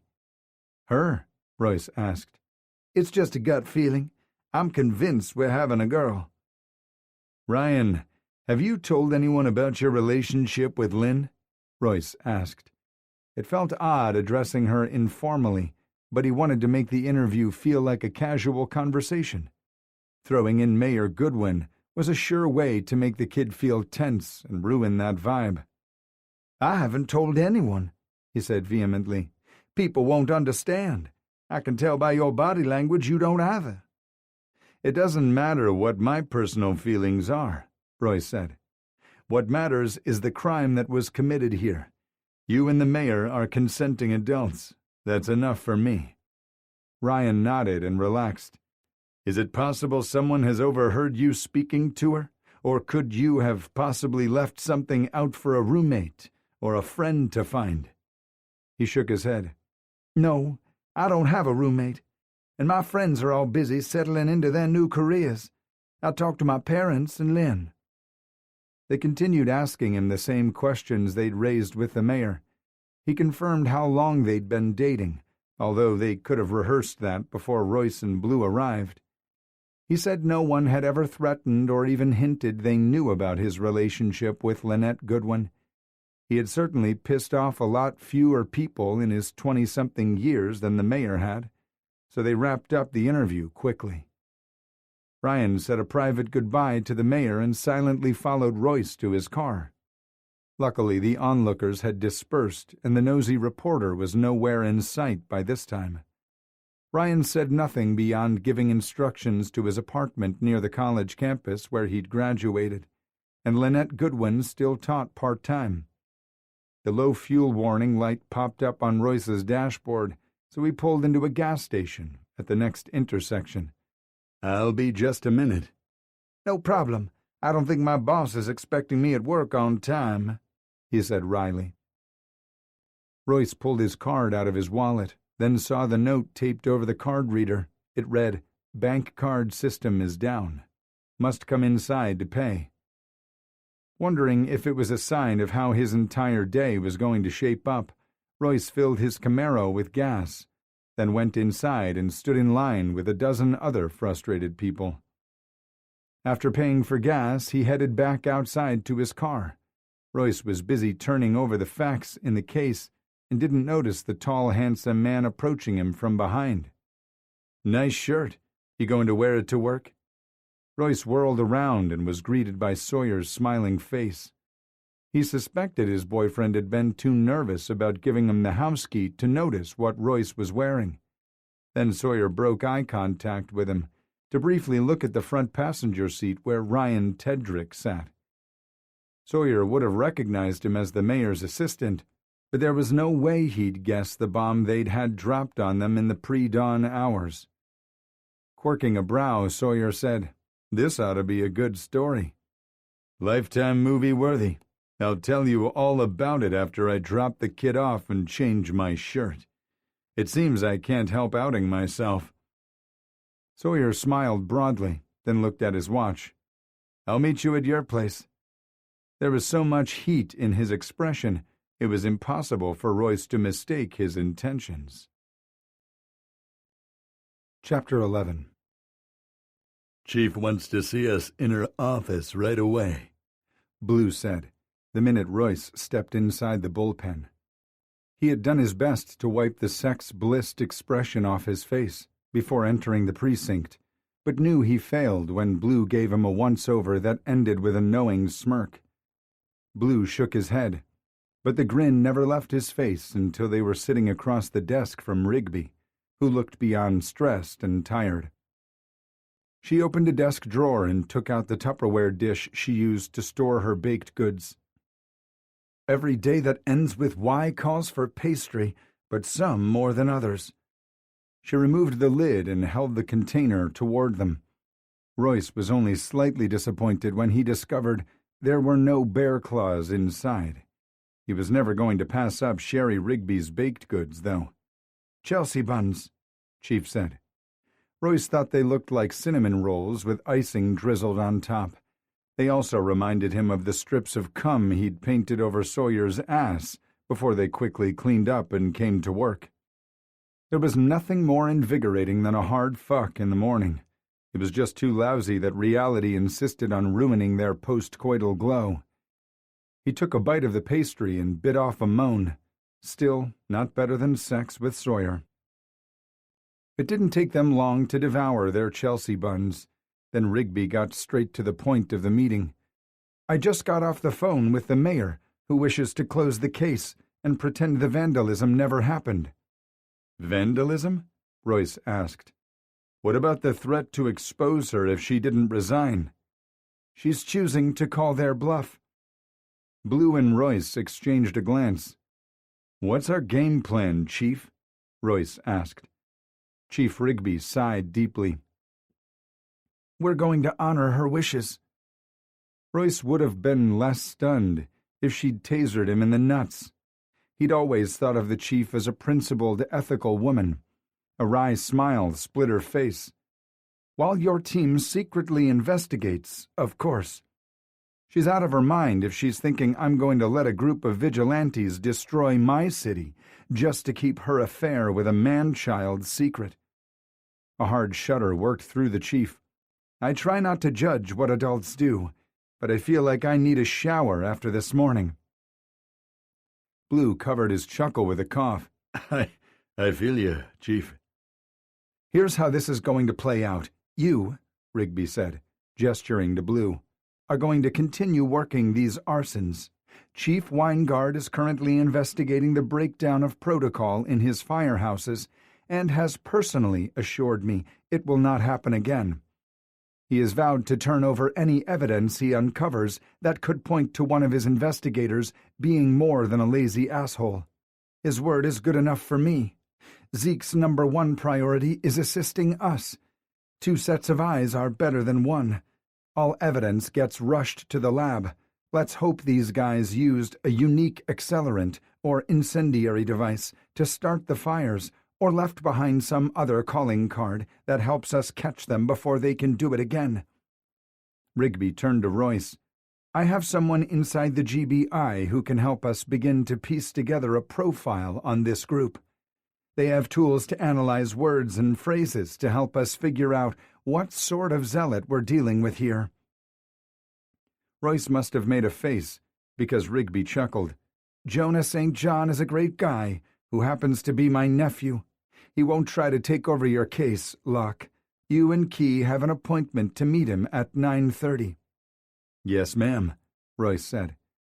"I want you to give him the flash drive so he can run the letters and voicemail messages through his supercomputer. He'll also have access to search engines we don't. Maybe this group has struck elsewhere. Maybe it's just a root of a bigger crazy tree. He can also compile a list of paroled arsonists with the evidence Blue and Blevins may find, which could give us solid leads. Sometimes it's easier to unravel a group because there's almost always someone who can't keep their mouth shut. That's who we need to find, gentlemen. There's too much at stake to bury our head in the sand and hope it will go away. The only reason I'm pretending to appease the mayor is because I want to keep this out of the press. The last thing we need is mass anarchy in our streets," Rigby said. Royce's heart sank. "We also don't want to risk disgruntled citizens encouraging the purists either," Blue said. "Their brand of justice will appeal to a lot of disenfranchised people." Chief nodded. "Agreed, Blue." "I think it's too late for that," Royce said humbly. "Felix Franklin already badgered Sawyer for information yesterday."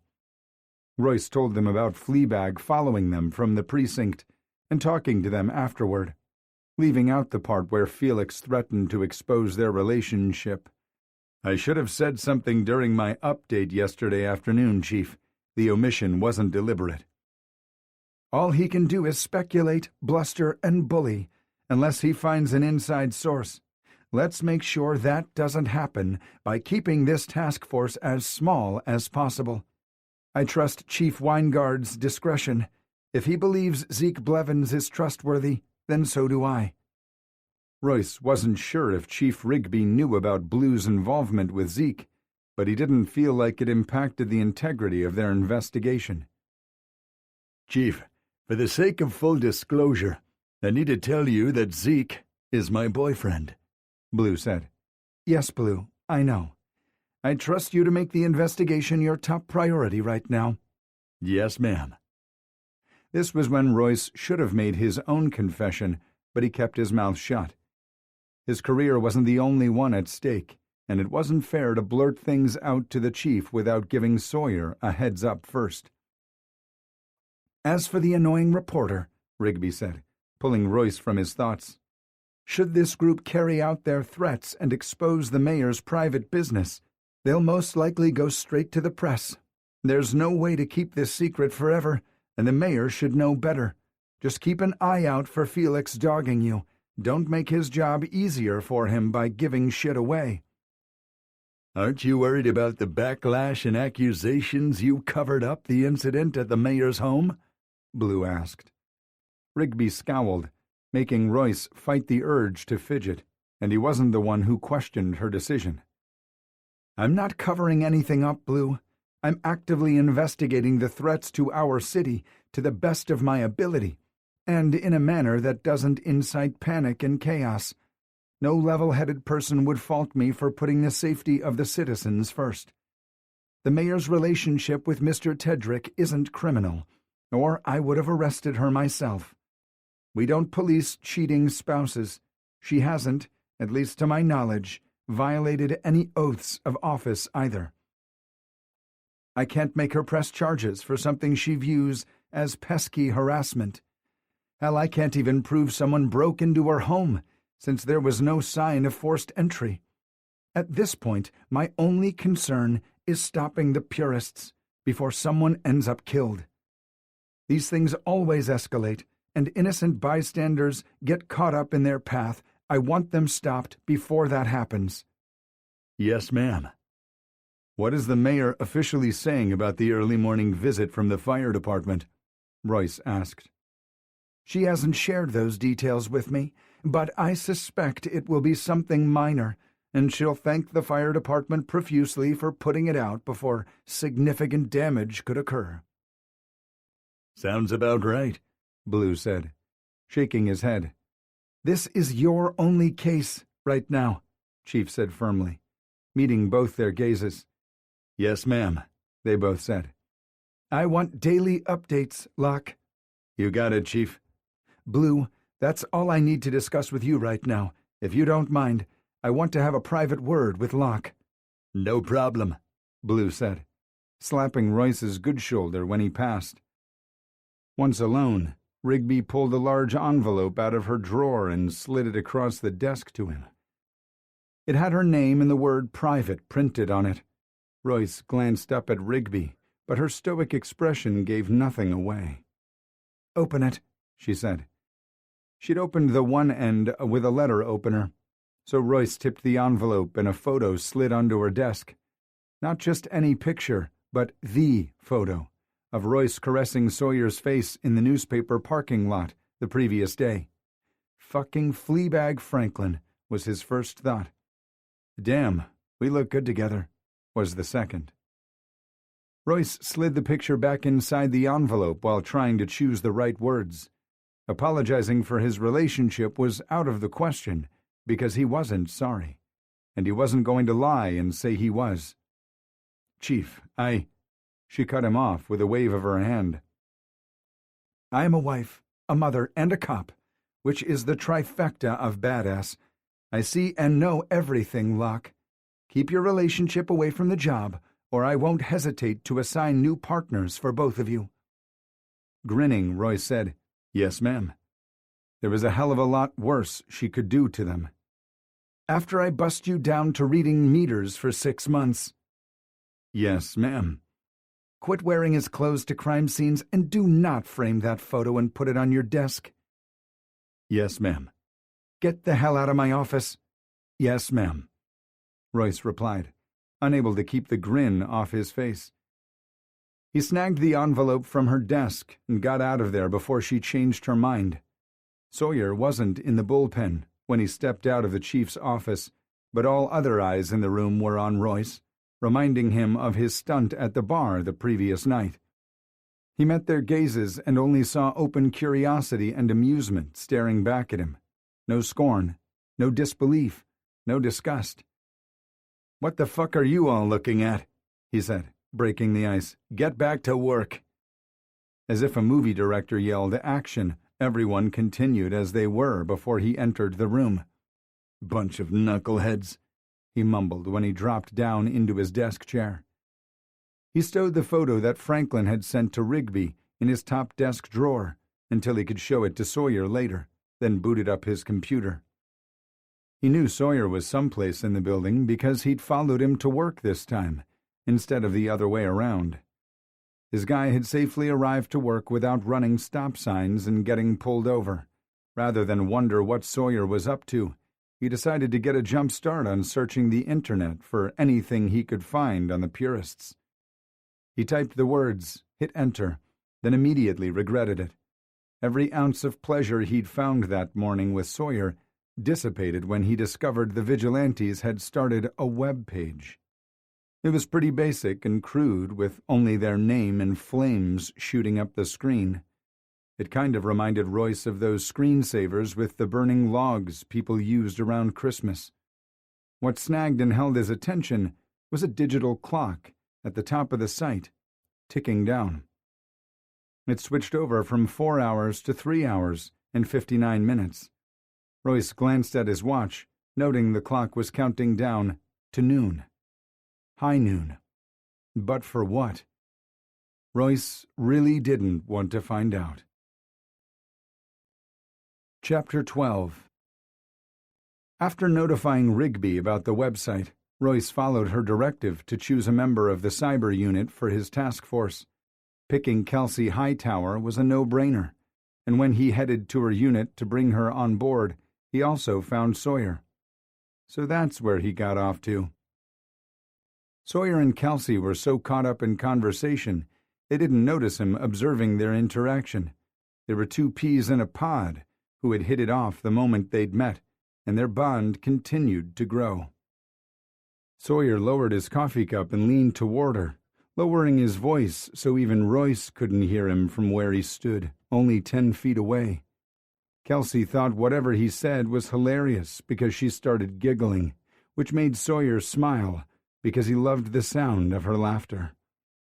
"I hope you're not talking about me." Two heads snapped in his direction so quickly it made his neck hurt. "Don't be ridiculous," Kels said. "Congratulations on your promotion, Sarge. I'm sorry I didn't track you down yesterday." "You can make it up to me by taking me to that Mexican restaurant Sawyer hasn't stopped talking about since his first lunch there." "Deal," she said. "Let me know when you guys are free. My schedule is a lot more flexible than yours." "It was before today," Royce quipped. "How eager are you to work on a top-secret task force?" Kelsey's eyes widened. Then she looked at Sawyer. "Is he teasing me?" Sawyer just chuckled because he had no idea why Royce was there seeking her help. Kelsey narrowed her eyes at Royce. "Are you playing me right now?" "I'm full of bullshit and shenanigans, but never when it comes to work or someone else's ambitions," he said. "If you're interested, Kels, you can't discuss this case with anyone, not even your supervisor. I was hopeful you'd join me, so I asked Rigby to call Lieutenant Delford to inform him I'm stealing you for the foreseeable future." "Yes, absolutely. You can count on me, Royce." He smiled. "I know I can. I just wanted to point out that it might cause friction within your unit." Kelsey shrugged. "Seeking others' approval about bettering myself isn't my style. I'm so honored you considered me for the task force, because there are longer tenured techs in the group." "It all comes down to trust, Kels," Royce reiterated. "Would you prefer to stay here and work in your space, or join us in the MCU bullpen?" Kelsey replied by logging off her computer and retrieving her purse from the bottom desk drawer. "I should be able to access the programs I need on any computer in the department." "If not, we'll make it happen," Royce assured her. He glanced at his watch and noted the time. "We need to get you set up and bring you up to speed quickly, because Sawyer and I have an appointment with a GBI agent." "We do?" Sawyer asked soberly. "You're not the only one who needs to be debriefed, Kels." Royce only told Kelsey what she needed to know to do her job, and kept the stuff about the mayor's personal life classified. Then he showed them both the new website with the clock ticking down. "Oh, wow," she said, leaning closer and studying the screen. Then her fingers flew over the keyboard, logging into her programs and doing her thing. "Let's hope these guys are amateurs and not genius hackers like Anonymous." Royce glanced at his watch again and then looked at Sawyer. "We need to go. Kels, call me the minute you know something, if you have questions, or if something changes with the website. Right now, it kind of looks like a coming soon sort of thing, but I imagine it will change when the clock hits 0. "You got it, Sarge," she said, without tearing her eyes away from the screen, her fingers continuing to dance over the keys. Once in the car, Royce filled Sawyer in on what transpired in Rigby's office, professionally and personally, as they made the short drive to the Savannah GBI office. "That son of a bitch," Sawyer growled. "The purists or Fleabag?" "Both, but I'm furious at Felix. What did he hope to accomplish with his stunt?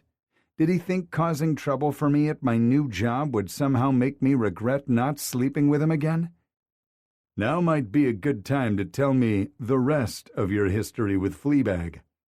Royce wanted to be patient and wait for Sawyer to volunteer the information, but Felix had upped the stakes by ratting them out to Rigby.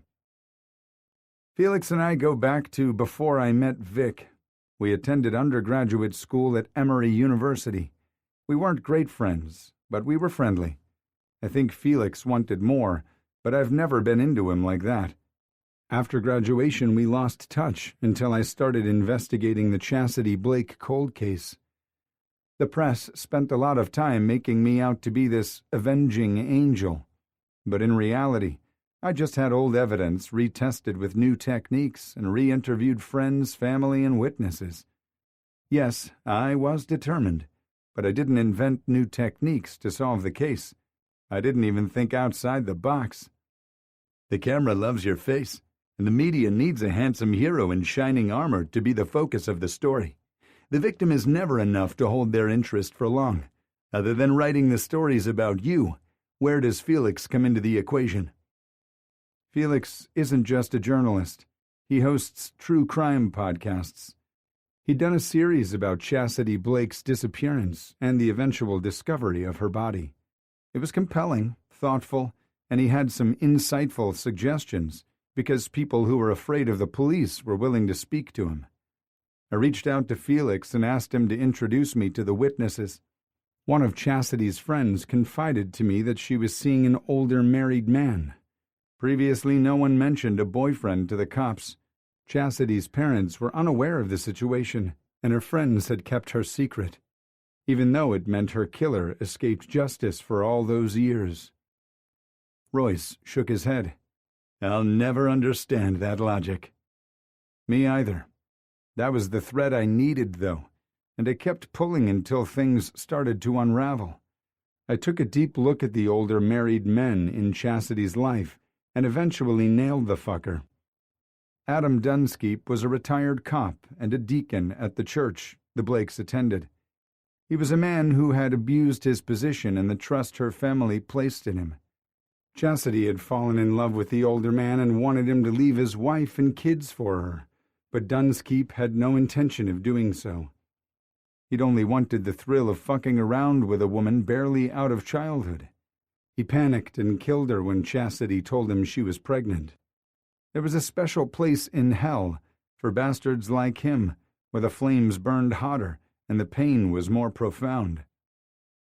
So, Felix felt like he played a part in capturing Dunskeep. Did he think you owed him something?" Royce asked, signaling to turn into the GBI parking lot. "He did play a critical role, which is something I never downplayed. I credited both his series and his assistants with the witnesses in the interviews I gave, including the one I did for his podcast." "What's his problem, then?" Royce groused. They still had 10 minutes before their appointment with St. John, and he wanted Sawyer to finish before they went inside. He had no idea how long they'd be meeting with the agent, and he didn't want to keep stewing about Fleabag all fucking day long. We bonded over the case and became friends, or so I thought. I introduced him to Vic, and the three of us started hanging out together. He was there for me a lot after Vic's diagnosis, when others kind of pulled back, acting like his cancer was contagious. Sawyer blew out a sharp breath. Once Vic realized his cancer was terminal, he focused his energy on making sure I was set up okay. His biggest fear wasn't dying. It was that I would stop living. He'd made it clear he wanted me to find someone special and be happy. More proof that Vic was a better man than him. Royce could never be so selfless. He'd haunt the fuck out of anyone who dared to sleep with Sawyer or even get too close to Bones. I didn't know it until after I had sex with Felix, but Vic had confided his worries to my supposed friend, who, in turn, told my husband he was in love with me and had been for a long time.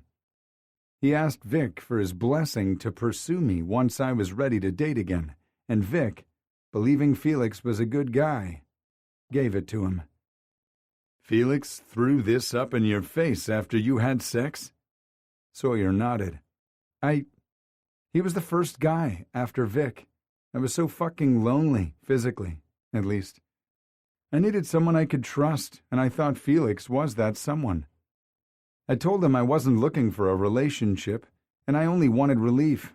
I'm not proud of my behavior or that I used him, but I was honest about what I was willing to give him. Felix said he was okay with it. Afterward, I stumbled home and vomited from guilt and shame.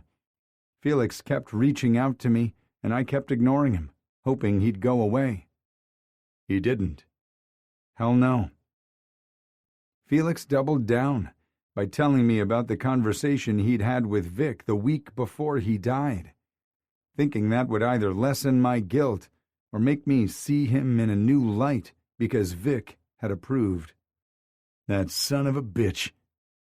Yeah, Sawyer said. I wanted nothing to do with him after that. To get even, he made trouble for me by writing those stories and slanting them to look like I was the one leaking the information to him. Now this. He'll cross the line and we'll nail his ass, Royce growled, wishing he'd chosen a different phrase. He didn't like reminders that Sawyer had indeed nailed Felix's ass. Shoving aside his irrational jealousy, Royce focused on his anger instead. Maybe it wasn't healthy either, but he could use it for the greater good where jealousy just corroded his relationship with Sawyer. Royce didn't need to dig deep to find the well of rage inside him. Fuck that son of a bitch for manipulating Sawyer with such a devious tactic, and then threatening his career when he didn't get his way. And damn him for earning Vic's blessing to share a life with Sawyer, something Royce would never have. Anyway, Sawyer said on a sigh, now you know his problem. He's just a whiny, jealous bitch who doesn't know when to back the fuck off. But he will. Royce was going to fix that bastard's problem once and for all, even if he didn't yet know how. Let's go meet with this guy Jonah, who happens to be Rigby's nephew. Jonah St. John? Royce scowled. You know him? Sawyer snorted. Not like you're thinking, dickhead. He did a seminar on building criminal profiles and supercomputers with artificial intelligence. What's he like? Smart, Sawyer said. But Royce could tell he left off other adjectives. Jesus, he wasn't that fucking insecure. Usually. I never knew he was Rigby's nephew. Let's head inside and get this meeting started. Rigby sent him a copy of the letters so he could get a head start on analyzing them. He's also supposed to compile a list of potential suspects, from paroled arsonists or perps known to dabble with fire. I hope we come up with something because so far, we've got nothing. They'll screw up and leave a clue. They always do, Sawyer said. Yes, but at what cost? It was clear right from their introductions that Jonah St. John was as smart as Sawyer stated, but his attractiveness was also equally noticeable. Royce had to bite the inside of his cheek to keep from laughing when the tall bruiser strode toward them. While he had no doubt Sawyer found a brilliant mind attractive, there was no way he hadn't noticed St. John's sexiness. More intriguing than his square jaw, good looks, was a wicked scar slashing diagonally across his face, from above his right eyebrow to the lower left corner of his mouth. Instead of it diminishing his looks, the marred skin enhanced them, making him look mysterious.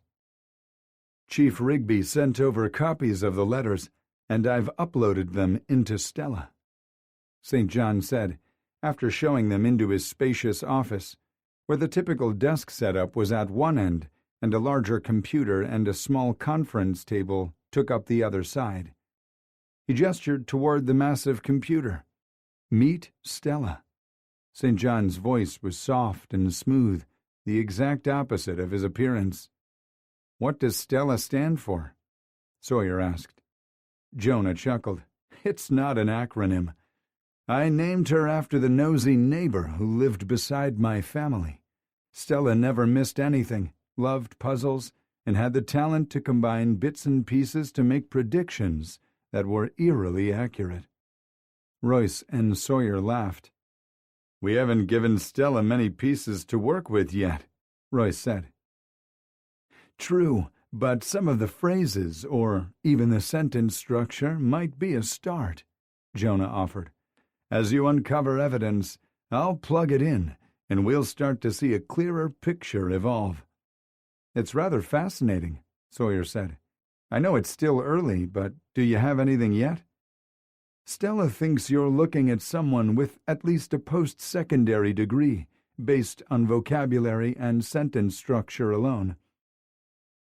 Factoring the tidiness, you're looking at someone who not only is OCD, but thinks they're smarter than law enforcement by cutting out the letters and gluing them on the page to dumb down the appearance. People mistakenly believe we can only analyze handwriting, but that's not true. The person is a meticulous planner and possibly someone in management. They're likely orchestrating these attacks, but aren't personally involved in carrying them out. Relying on others wouldn't be easy for them, but they don't have a choice, because getting dirty is beneath them. Royce nodded. That lines up with what we were thinking. What about the second letter where the writer chastises the mayor for betraying her family values? Did she mention whether the sender might be religious, or are they just calling out her hypocrisy? A person didn't require religion to detest hypocrites. No one likes them. In Royce's experience, the ones claiming to stand on higher moral ground were usually the biggest charlatans of them all. She hasn't completed her full analysis, but my background says you are dealing with someone who is moralistic and highly smug about it. There's a superiority here we can't ignore. The other thing I picked up on is the volatility. The writer demanded the mayor resign, but didn't give her a deadline. It could be a deliberate attempt to keep her guessing, or it could be subconscious. This is a person who believes that someone's word is their oath, and if they'd given a deadline to the mayor, then they'd have to abide by it. You think that's what the countdown clock is for?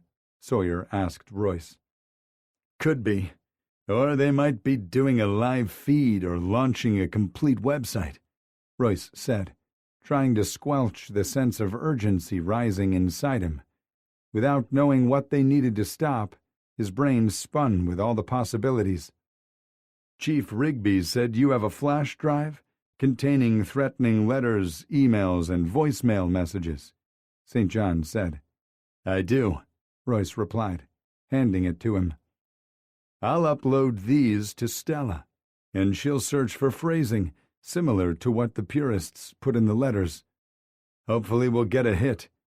I may not have provided much of a profile yet, but I can give you these. St. John handed over 3 sheets of paper.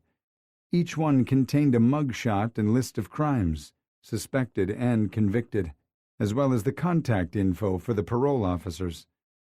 These 3 men were paroled within the last 6 to 10 months and meet most of the criteria.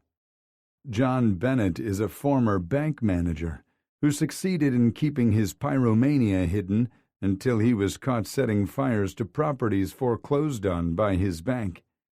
During his testimony, he claimed the bank had targeted minorities and illegally foreclosed the properties, and he was trying to diminish their chances of selling the real estate to make a profit off their misdeeds. "I remember that," Sawyer said. "It triggered a massive bank investigation that ended in a class-action lawsuit and fraud convictions when Bennett's claims turned out to be true. Each of the affected families was awarded more than $100,000. Bennett tried to claim a Robin Hood-type defense, but he couldn't overcome the amount of evidence the prosecution presented at trial. When the police had finally zeroed in on him, they discovered his pyro trophy room in the attic, including photos and videos of the homes in various stages of burn. Most of what they found wasn't even tied to the bank scandal and dated back to when he burned down his family's shed when he was a teenager. His father is a deacon, so he also has a religious background," St. John added. "Curtis Pullman was a shift supervisor at a hardware store, so he has management experience. He targeted empty warehouses instead of residential structures and nearly killed a few squatters. I didn't see anything about a religious background, but I included him because of his high IQ. In the notes about him, it says he routinely underperformed and just did the minimum in any task. It further states that it was a deliberate attempt to blend in and manipulate those around him. If people don't expect much, then they won't ask for much either. It would be wise to keep him on your radar. The final guy, Archie Grange, has neither the intelligence nor the cunning the first 2 have, but he's called the Weasel because he's willing to do anything for a buck, and he's slippery as hell. He wasn't on anyone's radar as a thug for hire, but fucked up by not paying his parking fines. Once they added him, they issued a warrant for his arrest. Guess what the cops found in his trunk when they pulled him over to take him in? Evidence that he was hired to torch the properties of those not paying their loan shark, Lonnie Alvarez, Sawyer said, reading the paper in his hand. "You got it." "This is very helpful," Royce said. "Gives us a place to start. Thanks." "My pleasure. I'll let you know if there's anything else Stella comes up with. Give me a call if you uncover information I can input to help us paint a clearer picture of our perpetrator." "Will do," Sawyer said. They exchanged phone numbers and shook hands before showing themselves out. "He is definitely smart," Royce said when they were out of earshot. "Shut up," Sawyer said, playfully jabbing Royce with his elbow. He wanted to assure Sawyer he wasn't a possessive beast, but he thought it might be a lie. Royce was in an entirely new universe where he wanted things he never dreamed possible, and each of them centered around Sawyer. It scared and thrilled him in equal parts. Instead of saying any of that, he went with, "Stella is badass," when they exited the building. "Add her capabilities to old-fashioned police work, and I like our odds." "It's the future of police work. We have to stay current with the technology criminals are using," Sawyer said absently. Royce noticed Sawyer stiffening, but didn't say anything until they were inside the Charger. "What's wrong?" "Felix is parked near the right corner of the parking lot." "Little fucker," Royce snarled. "If we can't shake him, then we need to mislead him." "Agreed." Felix stayed back a few car lengths, but was miraculously able to make it through all the lights with them, which gave Royce no alternative other than to flip on his lights and sirens so he could put some distance between them. "Take that, fucker," Royce said. grinning when he imagined Felix's irritation. Chapter 13. The parole officers Jasmine Peppers and Miguel Esposito were curious as hell about why the detectives were interested in Bennett, Pullman, and Grange, but they didn't balk on assisting them when Royce and Sawyer declined to answer their questions. Peppers and Esposito told them where the guys lived, worked, and played. Esposito was the P.O. for Bennett and Grange, while Pepper wrangled Pullman. They said each of the parolees had spotless employment records and were never late for their check-ins. By all accounts, they were acclimating to life outside of prison well. Both POs were seasoned vets and changed up their schedule for random home and work visits to stay unpredictable, which made it harder for the men to fool them. Esposito gave them Grange's and Bennett's work schedules, and Pepper's placed a call to Pullman's supervisor to find out where his painting crew was working that day. If Royce or Sawyer called the man, he could have tipped Pullman off that the cops were looking for him, but Peppers routinely called to find out his location. If Pullman's boss gave him a heads up, it worked in their favor and guaranteed he'd be on the job that afternoon. To keep Felix off their backs, Royce called Chen and asked him to bring them a different car from the motor pool, a tricked-out black Chevy Tahoe with tinted windows. It was a hybrid SUV specifically designed for law enforcement. Kai didn't ask questions, even though Royce knew he was curious as hell about their hushed investigation. If required to expand the task force, Kai would be his first choice. "This car is fucking badass," Royce said, giving it gas as he pulled out of the parking lot. "These dark windows will help us thwart Fleabag." "Thwart?" Sawyer asked. Royce snorted. "I know words, GB. I went to college and everything." Sawyer reached over and placed his hand on the back of Royce's neck, squeezing gently before releasing him. "I didn't mean to imply you aren't smart or don't have an expansive vocabulary. It just reminded me of one of my audiobooks, is all." "Yeah?" Royce asked, his voice sounding deep and as thick as molasses. "I have learned a lot from listening to your books." He even kept a list of things he wanted to try on his phone. "Knock it off," Sawyer said, shaking his head. "Stop using that voice when we're at work." Reaching between his legs, Sawyer adjusted himself. "You make me want to test out the effectiveness of the dark tint. You know, testing the suspension wouldn't be a bad idea either," Royce added. "We never know the terrain we'll find ourselves in." He was thinking about the Benson-Wembley case when they, along with dozens of others, performed a 200-mile search that included remote spots you could only access on dirt roads, and there were some stretches you could barely classify as cow paths leading to swamps and marshes. "You tempt me in ways no other human ever has," Sawyer said huskily. "You've never been tempted to have a nooner?" "Not in a police-issued vehicle in public where anyone could come across us, and never without regard for consequence." Sawyer swallowed hard. "The thing is, you could pull over in that grocery parking lot and bend me over the back seat before it even registered what we were doing. Even then, the only thing I'd regret is not feeling you pump your cum inside me. I'm annoyed by the latex barrier between us and want it gone. What do you think about us getting tested?" Royce jerked his head to look at Sawyer. "Really?" "Watch out!" Sawyer yelled. Returning his attention to the road, Royce slammed on the brakes to avoid hitting a Prius that had stopped suddenly in front of him. "Fuck! You choose now to discuss us fucking bareback?" Sawyer laughed, seeming to love the power he had over him. Royce got the last laugh when he checked the side mirrors, noted the gap in traffic, and whipped the SUV into the other lane. He turned into the same grocery store parking lot Sawyer had just pointed to as a potential fuck zone. Royce parked in the rear of the parking lot. "Not feeling so bold now, huh?"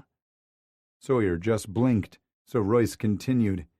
He held up one finger, I would love nothing more than feeling your ass clench my bare cock when I'm fucking you. 2 fingers. I want you to pump me full of cum too. 3 fingers. Tell me when and where I need to get tested. 4 fingers. I'm not disrespecting what we have by bending you over anything when there's a chance for someone else to watch. No fucking way, asshole. 5 fingers. Keep an eye out for Bennett. Huh?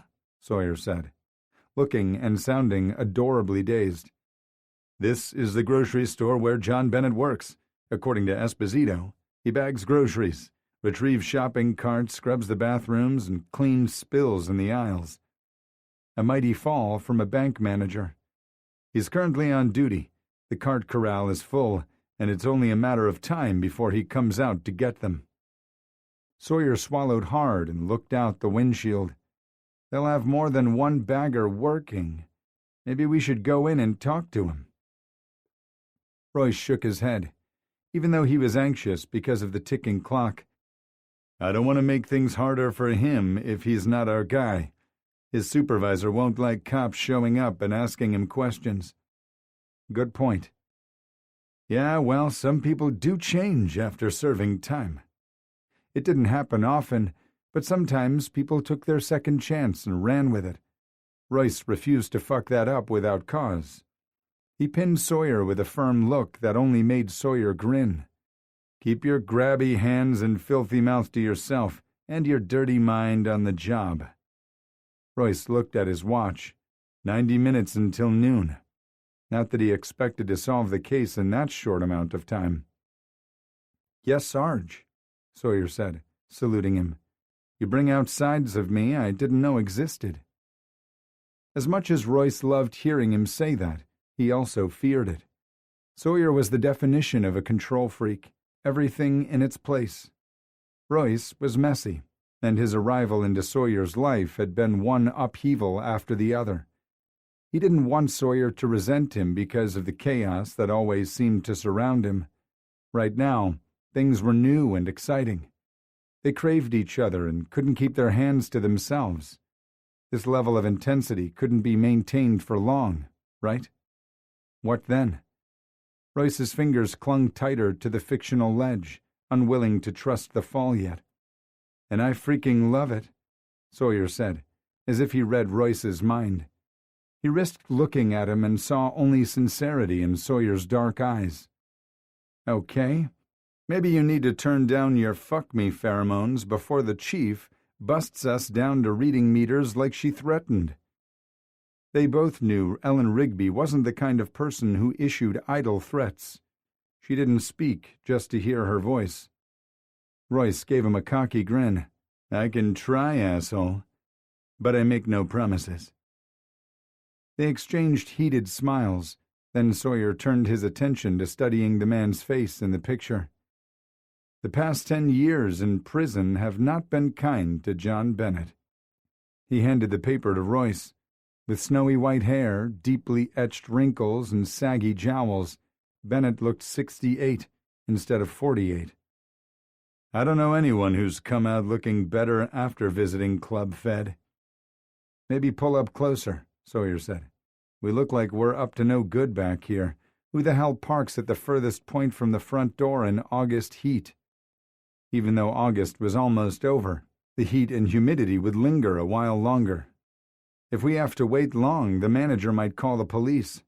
I'd bet 100 blowjobs that Felix has a scanner. He'll hear the responding officer clear the call and make some scornful remark about dumb detectives, and then he'll investigate to see which dumb detectives can't conduct a proper stakeout. Then we'd have to give up this badass ride to try and shake him again. He's going to regret it if he fucks with our investigation again, Royce groused, shifting from park to drive and pulling up closer to the fullest cart corral. He wasn't one to abuse his position of power, but Felix following them would ruin their attempts to stake out suspects. Better? Much. The move turned out to be unnecessary, because Bennett came out to get carts not more than 5 minutes later. Here we go, Sawyer said, sitting up straighter in his seat. How do you want to play this? Nice and non-threatening, Royce said. No need to get his hackles up. Royce and Sawyer got out of the car and walked toward the cart corral. Bennett was so busy trying to pull apart two carts that were stuck together to notice their approach. "John Bennett?" Royce asked, keeping his voice firm but neutral. Bennett snapped his head up and immediately began assessing them as a threat, a skill someone quickly learned in prison if they wanted to survive. His eyes narrowed when he saw their badges and shoulder holsters. "What the fuck do you want?" he asked. "I served my time. Leave me alone." Royce had to bite down the urge to give him a snappy reply, but it would only serve to make him even more hostile. John Bennett was a guy who went from earning a comfortable salary as a bank manager to the guy who retrieved carts, pushed a broom, and cleaned up after other people's shit, literally. "We're not here to harass you, Mr. Bennett," Sawyer said. He fumed, crossing his arms over his chest in an aggressive manner. "Yeah? If that were true, you wouldn't have shown up here at my job." "Listen up, wise-ass," Royce said. "So much for nice and non-threatening. If we wanted to make trouble for you, we would have gone inside the store and asked your manager if we could speak to you. We didn't do that because people do deserve a second chance not to fuck things up." The tension in Bennett's body eased slightly, but his light blue eyes remained hard and suspicious. "So ask your questions, then." Royce deliberately kept the information about the three arsons vague because he liked it when suspects accidentally filled in the blanks with information only the perpetrator or their accomplice would know. Bennett didn't take the bait, adamantly denied knowing anything about recent fires, and claimed to be completely reformed. "You're getting therapy for your addiction?" Sawyer asked. "It's part of my parole stipulations, detectives, which I suspect you already know." They did. "I will do anything to avoid going back to prison," he said, dropping the hostility altogether. "It's hell on earth." Royce then asked for his alibi for the three arsons at the vacant properties and the previous night when someone vandalized the mayor's house. The look in Bennett's eyes grew even harder. "I was sleeping," he said tersely. "Is there anyone who can confirm that?" Sawyer asked. "No. My wife divorced me, my kids refuse to speak to me, and not too many women are willing to give a felon a chance. Not the kind of women that turns my head, anyway. Do you know if someone has invented a dating app for someone like me?" he asked. His bark of laughter was dry and brittle. "Not that I'm aware of, but it's probably only a matter of time," Royce remarked. "Maybe you could invent it," Sawyer suggested. "Me? My computer skills are pretty damn basic. I know how to search for things, but coding an app is beyond my abilities," Bennett said. Sawyer removed a business card and extended it to him. "If you hear any noise about these fires, will you call me?" Bennett just stared at the card for a few moments before accepting it with a curt nod. "Have a good day, Mr. Bennett," Royce said, before turning and heading to the SUV. "Well?" Sawyer asked once they were inside. Royce shrugged. "He's a hard one to read." He glanced over at Sawyer. "I like what you did with the dating app thing. Nice way to find out what kind of skills he has." "It's not likely that the arsonist and website developer is the same person, but it pays to be diligent. He lives near the three fires and has no alibi, so he remains a person of interest," Royce said. "Yeah, I agree." Curtis Pullman was next, and although he didn't live near the fires, his current job site was near all three locations. After Peppers confirmed Pullman's location with his supervisor, she told them he'd been working in the neighborhood for going on 2 months. The painter who had hired Pullman was currently under contract to paint several apartment complexes in the area. Pullman had the knowledge and access to accelerators like paint thinner. Pullman was leaning against his truck, smoking a cigarette when Royce pulled into the complex parking lot. "That's our guy," Royce said, nodding in his direction. Pullman watched them exit the car and walk toward him with no outward changes to his demeanor. He didn't tense or look belligerent or nervous. Unlike Bennett, Pullman didn't strike a combative stance when Royce and Sawyer introduced themselves. He nodded politely and shook their hands. "How can I help you?" he asked. Royce waited for his attitude to turn defensive when the questions started, but he answered each one without qualms. Pullman claimed he hadn't read about the fires in the paper and, like Bennett, attended therapy. He flatly stated he wasn't responsible, but also couldn't provide a witness to confirm he was home sleeping during the fires. He accepted Royce's card and said he'd call them if he heard something important. "No alibi and access to paint thinner," Sawyer said when they pulled out of the parking lot. "He stays on our radar." "Agreed." Archie Grange worked third shift at a gas station, so he wasn't too pleased when they woke him up from a dead sleep to ask him questions.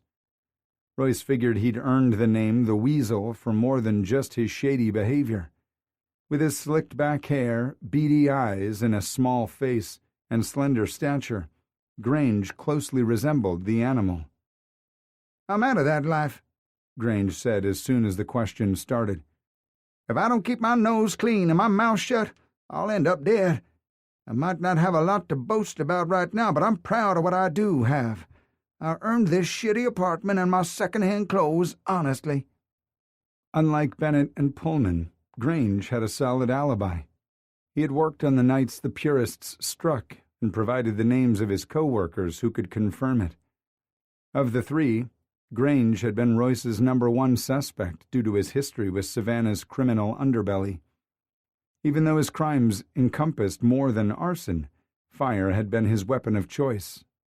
After interviewing Grange, he fell to the bottom of the list until they could confirm or poke holes in his alibi.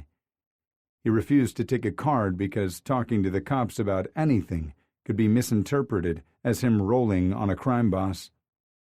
"Now what?" Sawyer asked when they drove away.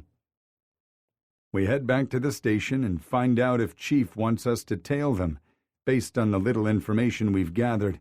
Then we wait for the clock to strike noon." Sawyer's phone rang, and he groaned when he checked the ID. Blowing out a breath, he plastered a smile on his face and accepted the call. "Hello, Mom." Sawyer went quiet as he listened to whatever Evangeline had to say. Royce glanced over and noticed his cheeks looked flushed. "I forgot to ask him. We had a crazy day yesterday and it slipped my mind." Sawyer made assenting noises as he listened some more. He snorted rudely. "Of course. I'm not embarrassed by my family.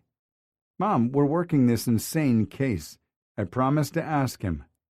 From Royce's periphery, he saw Sawyer turn and look at him. "Yes, I'm with him right now." "No, Mom.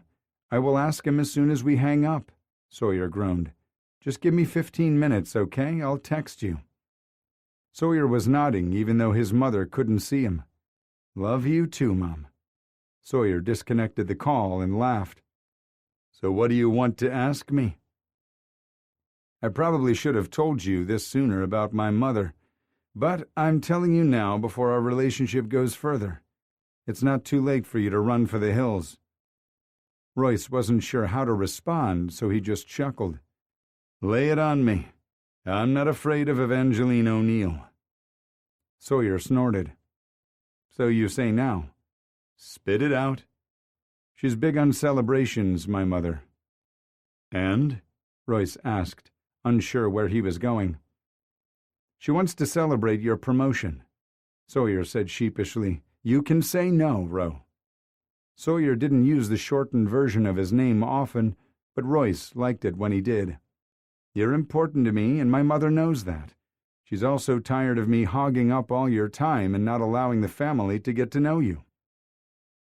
Sawyer's words were rushing together like he was afraid he wouldn't get them all out if he waited.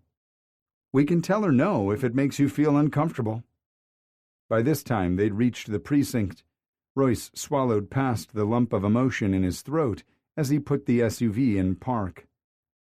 It meant the world to him that Evangeline wanted to celebrate his promotion. His mother would have made a celebration dinner with all his favorites, had she been alive. The tiny nagging voice in the back of Royce's brain, the one who questioned his worthiness of Sawyer, thought maybe Sawyer was the uncertain one in the equation. Forgetful was not a word anyone would use to describe him. Had he really forgotten, or was he stalling? "Do you feel uncomfortable about me meeting your family? Is that why you didn't say anything?" "Not at all," Sawyer said adamantly. "I am dying to show you off to them, and for them to get to know you. When Mom first mentioned the idea, I was worried it was too big of a step since you hadn't come out at work or to your family. I'd promised not to push you beyond your limits, and I meant it, but I had every intention of asking you yesterday. The purists happened, and then you stalked across the bar and kissed me in front of everyone, then offered up your ass to me afterward. I was very distracted for all the right reasons and forgot about her dinner invite." Sawyer took a deep breath and smiled at him. "Royce, would you like to join my family for dinner?" "Yeah, that sounds nice," Royce said. Sawyer's smile grew bigger. "Yeah?" Royce briefly caressed Sawyer's face. "Call your mom before the clock strikes noon, and the purists own our asses for the unforeseeable future." Sawyer tapped out a quick text and then tucked his phone away. "I told her dinner was a go, but we'd need to get back to her later about the date and time." Speaking of time, Royce glanced at the clock on the dashboard. T-minus 10 minutes and counting. Chapter 14. Chief Rigby asked Royce, Sawyer, and Kelsey to join her in her office moments before noon. She had the website up on her screen, and Royce had a hard time looking away from the talk, ticking. "Is it me, or have the flames grown brighter and bigger?" Sawyer asked. Royce agreed the flames looked more intense than they had earlier, and the tallest ones were licking along the bottom edge of the digital clock. "It's not you," Kelsey confirmed. "Have you had any luck tracing the origin, Ms. Hightower?" Chief asked. "Not yet, Chief. I'd hoped we were dealing with an amateur here, but our hacker/web designer knows their stuff." "It's perfectly fine to cuss in front of me," Rigby said. "Bullshit times call for strong language." "What kind of preventative measures has the hacker taken, Kels?" Sawyer asked. "I think those are clues Jonah should feed to Stella to see what she comes up with. We think we're looking for more than one individual, and it's unlikely the person assembling the letters is the same as the person setting the fires. What if there's another person in charge of the cyber attack?" "Excellent idea," Chief said. "I'm putting you in charge of that when we're done. A few hours seems like a lot of time to give you the full picture, but it isn't when you're dealing with someone this skilled. I'll give you what I know about hacking in general and what I've specifically learned about this particular hacker so far. The first thing to keep in mind is our hacker doesn't just pull out a MacBook Pro and start terrorizing the internet. They start by using Linux machines and then build layers of infrastructure as a buffer between them and us. There are huge networks of hackers out there navigating through these virtual machines, hosted in countries that make it difficult for us to track or trace them. And because the machines are constantly switched out, it's easy for the hackers to cover their tracks. They don't just use the standard browsers as we do. They use Tor, which was engineered for hacking. You've heard of the dark web, right?" Everyone nodded. Tor is one of the key tools that makes it possible. A talented hacker can also spoof IP addresses, sending us to false locations. "What can you tell us specifically about this website?" Kelsey cringed. "While I can't say they're equal to the infamous group Anonymous, this is the best hacking I've personally seen. The IP address keeps changing, almost as quickly as the countdown clock, bouncing between the virtual machines I mentioned. Thanks to Tor, no legitimate domain has been used, so there's no one for us to contact to shut it down." "Christ," Rigby said, rubbing her eyes. "You're saying we're good and fucked." Kelsey grimaced. Possibly, but I'm still working on it. If they make the tiniest mistake, I will catch them. Royce loved her confidence. Has the mayor been made aware of this site? Rigby nodded. Yes, I did call her. She adamantly denied it could have anything to do with her and said it changed nothing. She refuses to let bullies pressure her into resigning. When the clock struck noon, the digital clock showed 4 zeros. The hungry flames overtook the page for a few seconds before it turned solid black. That was anticlimactic, Royce said. It's the calm before the storm, Kelsey whispered. Though the screen remained black, a soundtrack began to play, and it wasn't what Royce would have predicted. The unmistakable sounds of a man and woman having sex came through Rigby's built-in computer speakers. Christ, Rigby said again. Could that be any louder? It sounds like we're engaging in an orgy in here. Kelsey started tapping keys to lower the volume. What's happening here? She asked about the time the woman hit her climax. Don't stop. Don't stop. Fuck, don't you dare stop, the mystery woman begged. No way, baby, never, the guy replied. Royce was tempted to answer Kelsey's questions with a joke, to shatter the awkward tension in the room, but then recognition hit him. He turned widened eyes to the chief, who looked shell-shocked. Christ, she squeaked. Royce had never known her to be at a loss for words until now. The black screen changed to an out-of-focus video of a hallway. The sex sounds got louder as the images came into sharper focus. Whoever was filming was doing so while moving, making the footage a bit bouncy. Harder, the woman demanded. Like this? The man's question was followed by the sounds of bodies slapping together, faster and harder, on the other side of the door, with the placard that read, Lynette Goodwin, the Honorable Mayor. Oh, fuck, Sawyer said, then covered his mouth. No one hearing this would know for certain the identity of the man with her. Hell, no one can even prove it's the mayor in there having sex, Chief said. It could be the maintenance crew taking advantage of her empty office after hours. No sooner had the words left her mouth, the screen changed again to show a montage of images. All of them featured Lynette Goodwin and Ryan Tedrick in provocative positions. Some looked as if they were taken through the cracks in the window curtains to capture them mid-coitus. Royce could pinpoint the ones from her home based on the fussy fabrics and prints. Others were taken when the couple had engaged in car sex behind a building or a secluded spot, or so they thought. The rest were images they'd snapped of themselves as a couple or selfies they'd taken in various stages of undress, including solo sex acts they'd sent to each other with some very bold messages. My eyes, Kelsey said, covering her face. Royce would never be able to look at Dildosaurus again without thinking that Sawyer and the mayor liked to use the exact same dildo. He and Sawyer exchanged brief glances before refocusing on the video. As much as he wanted to shut it off, Royce couldn't.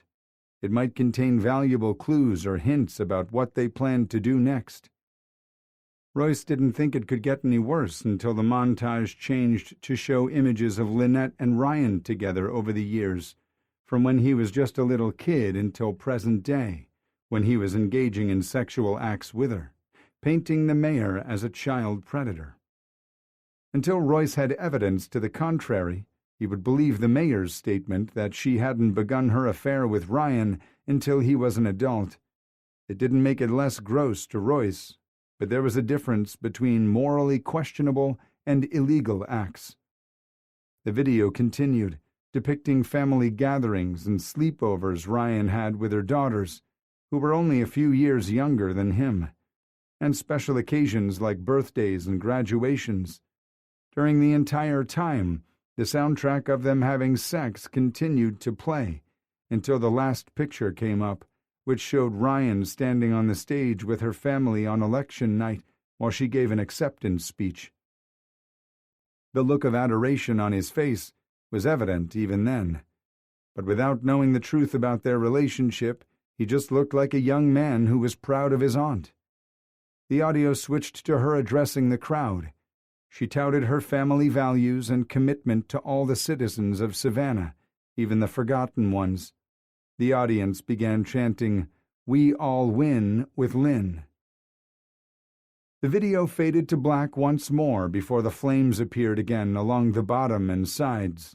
A message started scrolling in the center.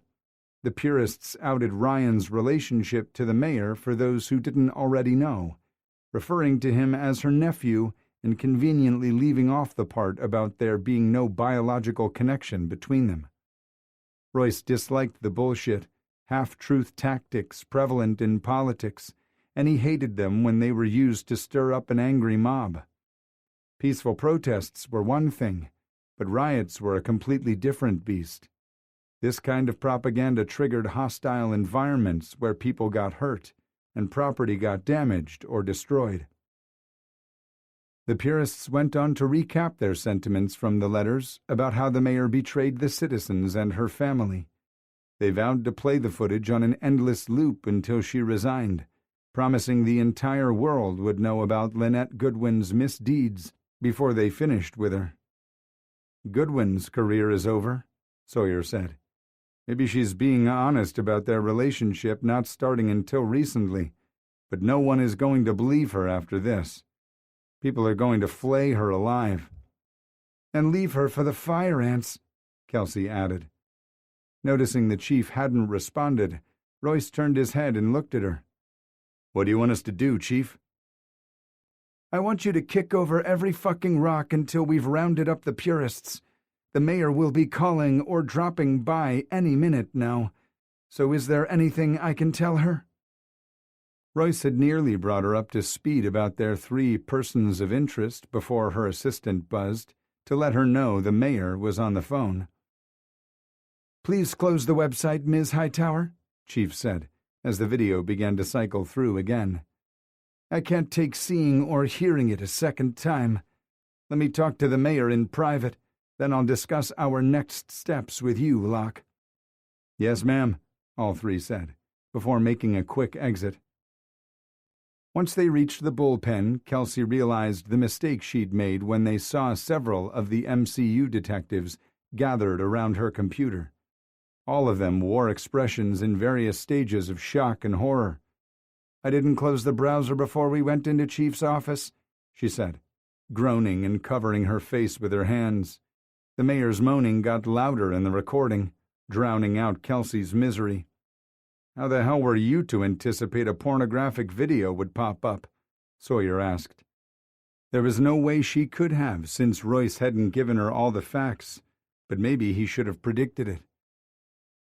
He'd known the mayor's secret, and he'd known how angry the purists were about it. Still, predicting it wouldn't have changed anything. The detectives were going to find out eventually because this situation wasn't going to just go away like the mayor hoped. A particularly loud moan made the detectives jerk and snapped Royce out of his thoughts. "Shut that shit off and get back to work," he commanded. There was no mistaking his outrage and disgust, and the other detectives scattered. Kelsey skirted by him and headed for her temporary workstation, quieting the computer, then dropping in the chair. Royce followed her, leaning against the corner of her desk. "What do we do next, Kels? Is there anything you've found that can help us identify this group?" "Not yet, but the program is still tracking the site. We're not talking hours, Royce. We could be talking days or weeks, if we get any viable information at all." She released a long sigh. "I know you don't want to hear this, but I think we need bigger guns for this." "Such as?" Royce asked, dreading her response.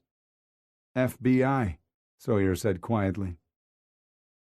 "We're looking at cybercrimes that could involve multiple states at best, and have international reach at worst." Royce knew Sawyer was right, but hated dealing with the feds. "Come on," Royce said, shaking his head. "We're not dealing with some asshole in Moscow who has an axe to grind with Goodwin. We're looking at some local fuckface who is power-tripping right now because They think they have the mayor right where they want her. And they did. There was no way in hell Lynette Goodwin was going to wait this out. Even so, he wanted to minimize the number of people who saw it. Is there any way to shut this down? Kelsey shook her head. The only person who can take it down is the domain owner.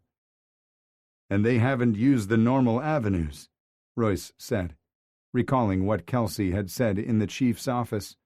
How can we minimize the impact? Kelsey cringed. We can hope word doesn't spread faster than a wildfire. People will only stumble across it if they go searching for it, she gasped. Unless... She pulled up Google and began typing ferociously. One search after the other brought up a link for the site. Anyone searching anything to do with Savannah would see it at the top of the page. This is worse than I expected. So much for keeping this as quiet as possible, Sawyer said. Lock, Chief said firmly from her doorway. Royce snapped his head up, noted her pinched expression, and didn't keep her waiting. There are times I wish I kept hard liquor in my desk, she said when he entered her office and shut the door. The mayor is furious that we don't have any leads or answers for her. She's accused me of not taking it seriously and stated she's personally calling the FBI because these vigilante bullies have hacked their phones and computers. I think her world is imploding, and it's easier to lash out at me since she can't get at the purists. I didn't remind the mayor of her blasé attitude when I informed her about the site. Sorry, Chief. I feel like I've let you down. Don't be ridiculous, Locke. It's damn hard to fight an invisible enemy, so I didn't bring you in here to chew your ass. I want to discuss strategy going forward. Until the FBI physically shows up to take over the case, we're proceeding as normal.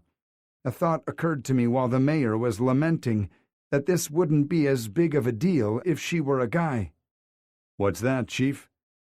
We need to take a closer look at the mayor's enemies. This seems especially personal to me. I want you to look at the former mayor and the city council members who oppose her at every turn. And Skip Goodwin, Royce added. He couldn't shake that there was something more going on there. Yes, she agreed. What does Skip know about Lynette and Ryan's relationship, and when did he know it? Chief took a deep breath and released it. If you're a praying man, request divine intervention to help us keep this site quiet until we get it shut down. I know the mayor is hedging her bets that people won't stumble across it, but... Chief's words cut off when she saw Royce's grimace. What is it? Royce blew out a breath and told her what Kelsey had discovered. I'm not a computer geek, but it looks really bad. She's finished, Rigby said. I don't even know if that's the extent of the damage because you called me in just as we discovered it. The purists could have linked it to any type of porn search, or even how local governments work, Rigby said, sounding stunned. It won't be long before the newspapers and radio stations pick up on it. I need you to get out there and beat the pavement. Pull all personnel who aren't working priority cases. Yes, ma'am. Let's find out if Blue has any updates for us, she said, hitting the speakerphone button and dialing his number. He answered on the second ring. Hello, Chief. I have Locke with me, Blue. We're checking in to see how the investigations are coming along. We just started the third location, Chief. There isn't a lot of physical evidence remaining, but the origin and burn patterns are identical to the first two locations. We're looking at the same arsonist. We'll wrap up the third location and report back to you, ma'am. Thanks, Blue. I want the two of you back here to compare what you found to the fires from convicted arsonists. I have 3 potential suspects I want you to look hard at. Locke's team will conduct neighborhood canvasses at all 3 locations. Yes, ma'am, Blue said. They said goodbye and Rigby disconnected the call. You have your orders, Locke. Ma'am, he said with a curt nod. What about surveillance of our 3 suspects tonight?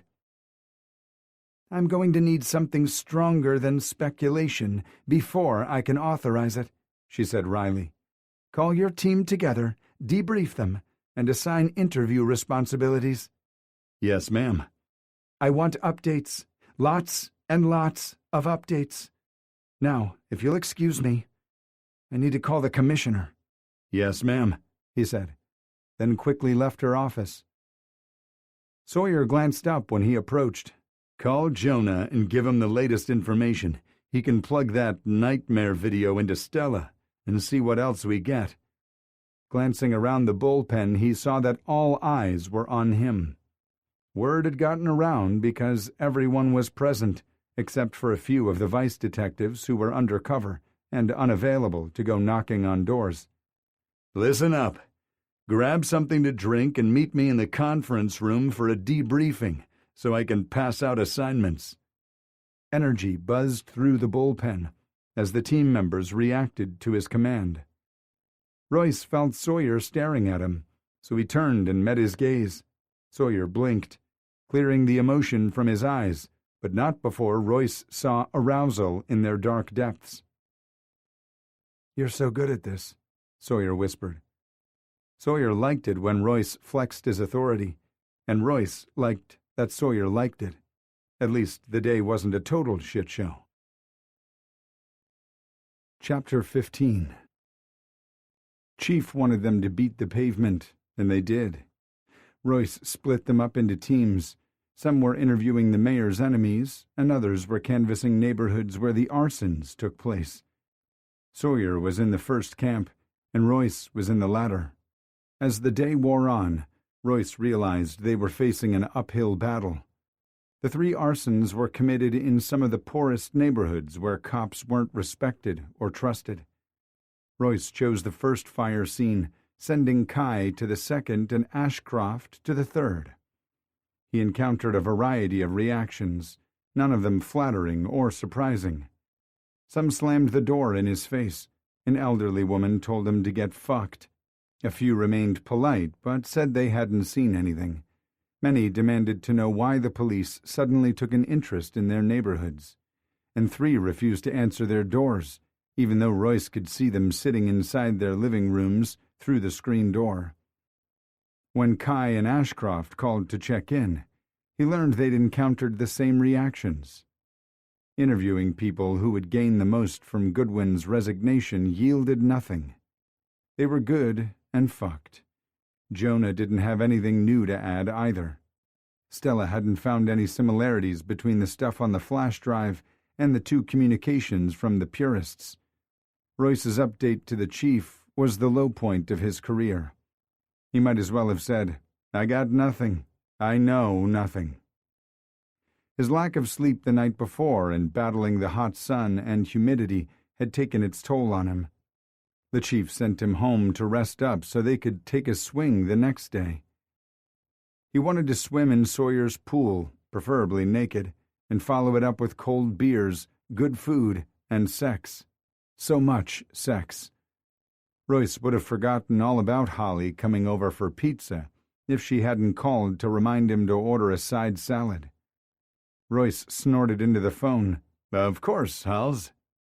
He switched lanes to make a right at the next intersection and double back toward his house instead of driving to Sawyer's. "You forgot all about our plans, didn't you?" she asked wryly. "Yeah, but not for the reasons you're thinking. I'm sure you've heard about the mayor's situation, right?" Someone had tipped off the radio station and news affiliates in the surrounding area. Any attempt to keep her affair quiet while they tracked down the purists had exploded. Patrol officers were dispatched to her home and her office to disband rowdy crowds that had gathered. The angry mob outside her office left without much of a fuss when they realized they could be arrested for protesting without a permit. They moved over to her house to join the others who had gathered on her neighbor's property. At first, the older woman wanted them gone until she found out why they were there. Royce heard she'd served the protesters lemonade and joined them on her lawn. It was a big fucking mess. "Who hasn't heard about it?" Holly said. "It's all they've talked about on the radio today. I would have come in, but Crystal called in sick, and I have to work tonight."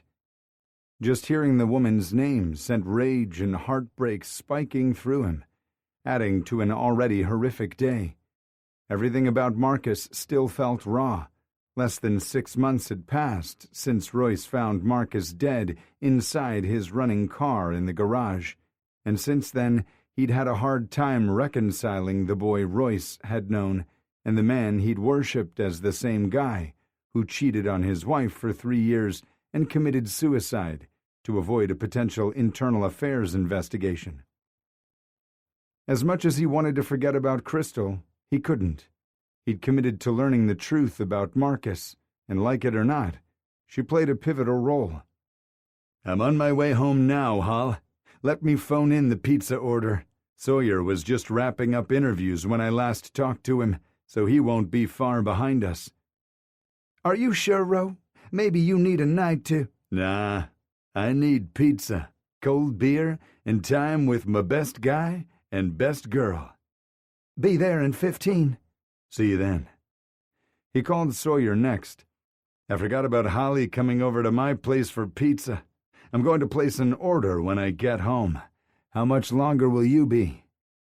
"I didn't forget about pizza night with Holly and already placed the order. I figured you'd forget her salad." "I would have remembered." "Probably not." "So, you forgot to invite me to dinner with your family, but you didn't forget about pizza. I'm not sure what to think about this." "Ro, you're not still stuck on that, are you?" "No, maybe." "I just like giving you a hard time, so you'll give me one in return after Hals leaves. It's how we work." "I'll show you hard." A shiver of want worked its way down Royce's spine. Thank fuck. Sawyer chuckled. "I'll pick up our order on my way over. I won't be far behind you," Sawyer said, sounding tired. "See you soon." "The sooner the better," Royce countered. Holly was waiting for him when he arrived. She greeted him with a hug and a kiss on the cheek. "You look exhausted, Ro." "I feel like I've been run over by a train, but a night with my favorite people is what I need." They escaped the oppressive heat by going inside his cool house. Royce went straight for the refrigerator to get them cold drinks, while Holly headed over to his battered and scarred dining room table. It had come with the house he'd inherited from his Aunt Tipsy, and he loved rubbing his hand over the wood, remembering the day she'd bought it, and the matching chairs, at a flea market. She'd been so excited to have a dining room set that matched. Whenever someone pointed out the burn marks, dents, or grooves, she'd tell them it had character, like her. Holly sat down and opened the file he kept on Marcus. After realizing he'd added nothing new, she closed it and looked up at him as he approached with a can of Minute Maid pink lemonade for her and a cold beer for himself. "I'd much rather have a beer," she said, sighing. "But duty calls," he said, sitting across from her. "Speaking of duty," Holly said, her eyes sparkling with curiosity and mischief. "How'd things go today after your big stunt at the bar last night? That was so fucking hot. I'd smack your ass and yell attaboy, but Sawyer might walk in and get the wrong impression." Royce repeated the brief conversation he had with Chief, then mentally kicked himself in the ass for not bringing the photo home to show Sawyer. He skipped over the story with Felix because it felt too tangled up with Sawyer's past, which was only Holly's business if Sawyer said it was. Instead, Royce told her about the moment he stepped out of Rigby's office and found nearly every member of their unit staring at him. He chuckled and shook his head. "You must feel relieved to have it out in the open now," she said, reaching across the table and squeezing his hand. He nodded, even though he still had a huge hurdle to leap.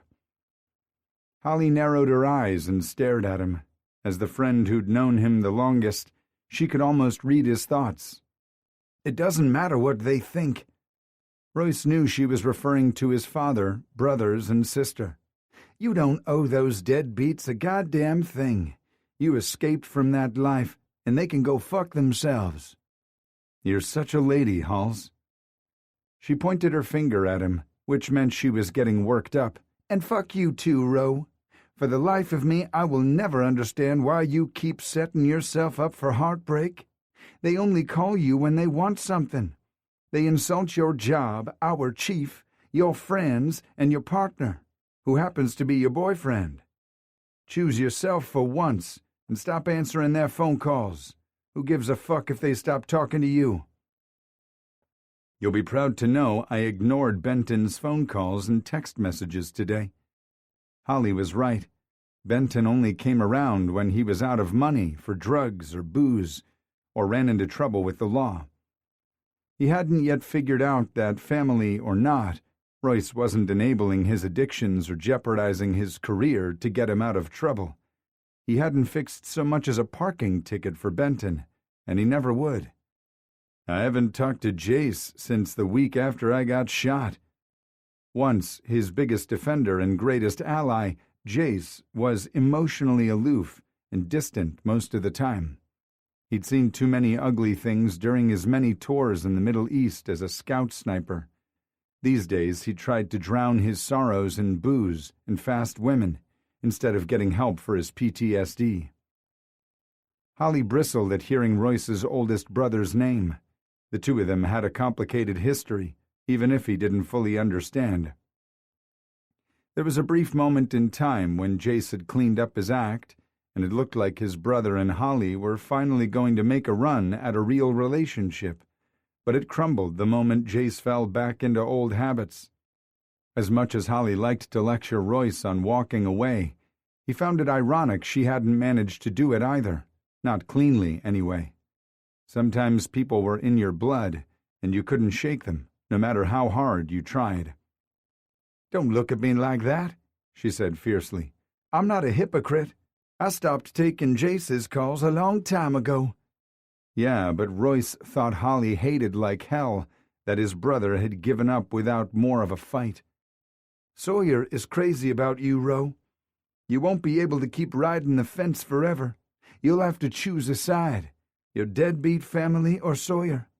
Being partners with Sawyer in the field or partners in a relationship? Royce nodded because he knew what he needed to do, but it wasn't going to be easy.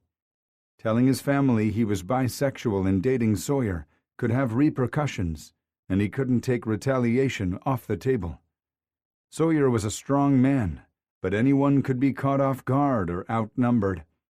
A quick double knock sounded on his front door seconds before it opened, and Sawyer walked in carrying 2 pizza boxes and a plastic bag with Holly's salad in it. I have dinner. Thank God, Holly said dramatically. I'm starved, and this one doesn't have a damn thing to eat here. Royce scowled at her. I have plenty to snack on. I don't even need to search your refrigerator or cabinets to know the best you could offer me is bologna lunch meat and instant ramen noodles. Neither count as real food. Come to Mama, she said, gesturing at the pizza boxes. Sawyer chuckled and sat them down in the middle of the table before cupping Royce's face in both hands. What a fucking day, huh? He leaned forward and brushed his lips over Royce's. It's better now, Royce replied, noticing the huskiness that had entered his voice. Sawyer went in for a longer kiss, one that made Royce melt in the chair and forget his own name. So fucking good at this. It was ridiculous how much he liked hearing Sawyer praise him. Another kiss, but this one included a little tongue play. Okay, fellas, Holly said, laughing. That's enough. Queen of the Lonely Hearts is getting jealous. It's because you have horrible taste in men, Halls, Royce said, without breaking eye contact with Sawyer. Now you're a dating expert? Play nice, you too, Sawyer said. Let's eat some pizza and see if we can come up with a game plan to figure out what Marcus was up to since we have someone on the inside now. He winked at Holly. I left my laptop in the car, but I'll go out and get it after dinner. My notes are easier to read than Locke's chicken scratch. Deal, Holly said, rubbing her hands together before she opened the top box. Holly suddenly burst into laughter. "What's so funny?" Royce asked, turning the box around. His mouth fell open, then he stammered out, "Is this a joke?" "I was expecting cheesy bread knots, not bread." Sawyer's words faltered, and he gestured to the box. "Dicks," Holly squeaked out, then laughed some more. "Sawyer bought us bread dicks." She poked at the twisted knot on the bottom of one that resembled a ball sack. Royce shook with laughter, while Sawyer continued to stare down at the box. "I've never seen bread dicks before." Holly wiped her eyes. "It's probably off their secret menu. You can order bread dicks for special occasions where worshipping them is appropriate. Either that or they knew the order was for Rose, so they made a box of bread dicks for the king of dicks." Royce laughed harder. "Maybe they heard I came out at work." "Instead of a gender reveal party, it's a coming out party?" Holly asked. "Yeah, maybe." "You two are crazy," Sawyer said. "A bridesmaid is opening up their box and pissed because they'd ordered bread dicks for a bachelorette party, not bread knots." "No bride is having her bachelorette party in the middle of the week. I don't know who ordered the bread dicks or how we ended up with them, but I am so grateful. I can't remember the last time I laughed so hard," Holly said. "Do you know what would be even funnier? We all pile into Sawyer's car and watch as he scares the shit out of the smartass who decided to have a little fun tonight." "Oh, that does sound like a good time," Royce agreed. Sawyer snorted. "I should probably call the store manager and report this. These bread dicks aren't suitable for kids." Holly reached inside the box and picked one up. "They're suitable for my stomach." She bit down harder than necessary and savagely tore off the crown of the bread dick. She chewed with wicked delight in her eyes, while Royce and Sawyer squirmed uncomfortably. "Best dick I've had in ages," she said with her mouth full. "Didn't anyone ever tell you not to talk with a dick in your mouth?" Royce asked. "I might be the most inexperienced one at sucking cock in this group, but even I know it's not proper blowjob etiquette." "And easy with the teeth," Sawyer said, shuddering. They both laughed, and Holly flipped them off with one hand while continuing to eat her bread dick with the other. Royce turned to Sawyer. "What kind of sauce did you get to dunk the dicks in?" "Pizza sauce and garlic butter." "I call dibs on the garlic butter," Royce said, grabbing 2 dicks from the box and the container of garlic butter. Then he turned the pizza box around to open it. "Meat lovers, how appropriate for the 3 of us." Their laughter grew more raucous. Apparently the bread dicks had reduced them to middle schoolers. Sawyer retrieved paper plates and napkins from Royce's kitchen and passed them around. "What is happening here? Royce Locke is going to use a paper plate instead of just eating the slice over the open pizza box?" Holly teased. "I honestly thought it would take longer for Sawyer to domesticate you," Holly said before biting into a slice of pizza. "Domesticate me?" Royce asked in disbelief. "Only took me a few weeks, which was much shorter than with Bones," Sawyer told Holly, who nearly choked on her pizza. "He wanted to hiss and bite me for nearly 2 months." Royce narrowed his eyes. Smart ass. Royce would hiss and bite Sawyer plenty as soon as they were alone. They dug into their dinner and nearly demolished the extra-large pizza and bread dicks. Holly didn't leave so much as a piece of shredded red cabbage in the bottom of her container. Then Royce dodged Holly's domesticity barbs while Sawyer went to retrieve his laptop. "Maybe we're just chasing our tails here," Holly suggested when Sawyer returned. "Sawyer, none of your CIs turned up any new information, right?" "Nope. I know you're hoping I'll find answers at the club, but everyone is private and tight-lipped there. I expected the ladies to be catty and trash one another behind their backs, but I was wrong. It's probably the reason no one has been able to prove the rumors about Savage McGraw. The only thing any of the women have said about Crystal is she hasn't been the same since her boyfriend died." Holly said gently. "You can see the sadness in her eyes. She's just going through the motions. I'll never condone what Marcus did to Candy, but Crystal did care deeply for him." "Internal Affairs has to know something we don't," Royce said. "They don't waste their time and energy on bullshit. If we could find out where they're looking or how they were tipped off—" "Or you could let it go," Holly suggested. "Marcus is gone. Let him rest in peace." "Candy needs the money, Halls. I don't believe IA has created a bogus case to save the department from paying out benefits, so I need to get some answers. I hope like hell I can clear his name, but getting the truth will at least be closure, so we can heal." "So I can heal," Royce thought. Sensing the hurt rising inside him, Sawyer leaned in and kissed Royce. "If we can find out which judge signed the warrant, I could—" "Hell no. You're not using your connections on this. I won't have your reputation tarnished because of me." Then again, Sawyer risked that just by dating him. If Marcus wasn't dirty, then what could he have been into? What motivated him to start going to the alley cat? "A strained marriage?" Holly asked. "3 kids and 2 parents who work full-time and often on different shifts? People have strayed for less." Holly had an excellent point. Marcus had confided in him that his marriage to Candy was in trouble. Royce knew Marcus hadn't wanted more than 2 kids, and they fought hard about the 3rd pregnancy. The week before Marcus committed suicide, he had told Royce he was determined to do right by Candy. What the hell had changed? If Royce could trace Marcus's activities during his final 8 days, he was sure he'd find the answer to what had really been going on with him. IA had confiscated Marcus and Candy's computers, so they wouldn't be able to do a history search. Sawyer cupped his face, stroked his thumb along Royce's jawline. "We'll figure it out. Maybe not tonight, but we will find answers. I'm relentless, and you're fearless. Remember?" Royce nodded, and Sawyer leaned in, giving him a languid, lazy kiss.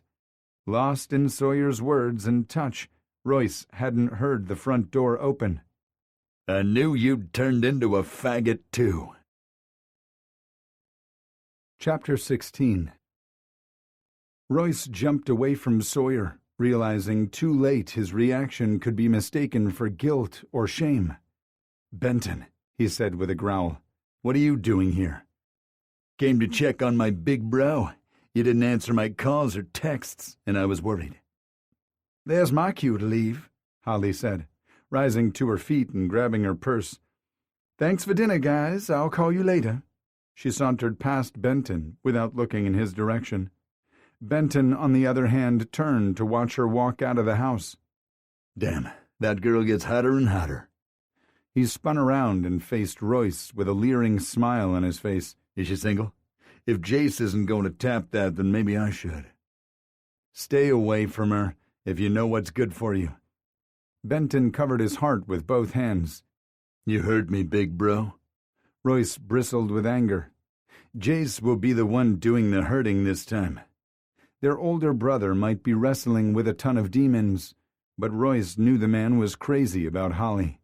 "What do you want?" "I already told you. I'm here to check on you." Benton walked closer, and Royce could see the telltale signs of withdrawal.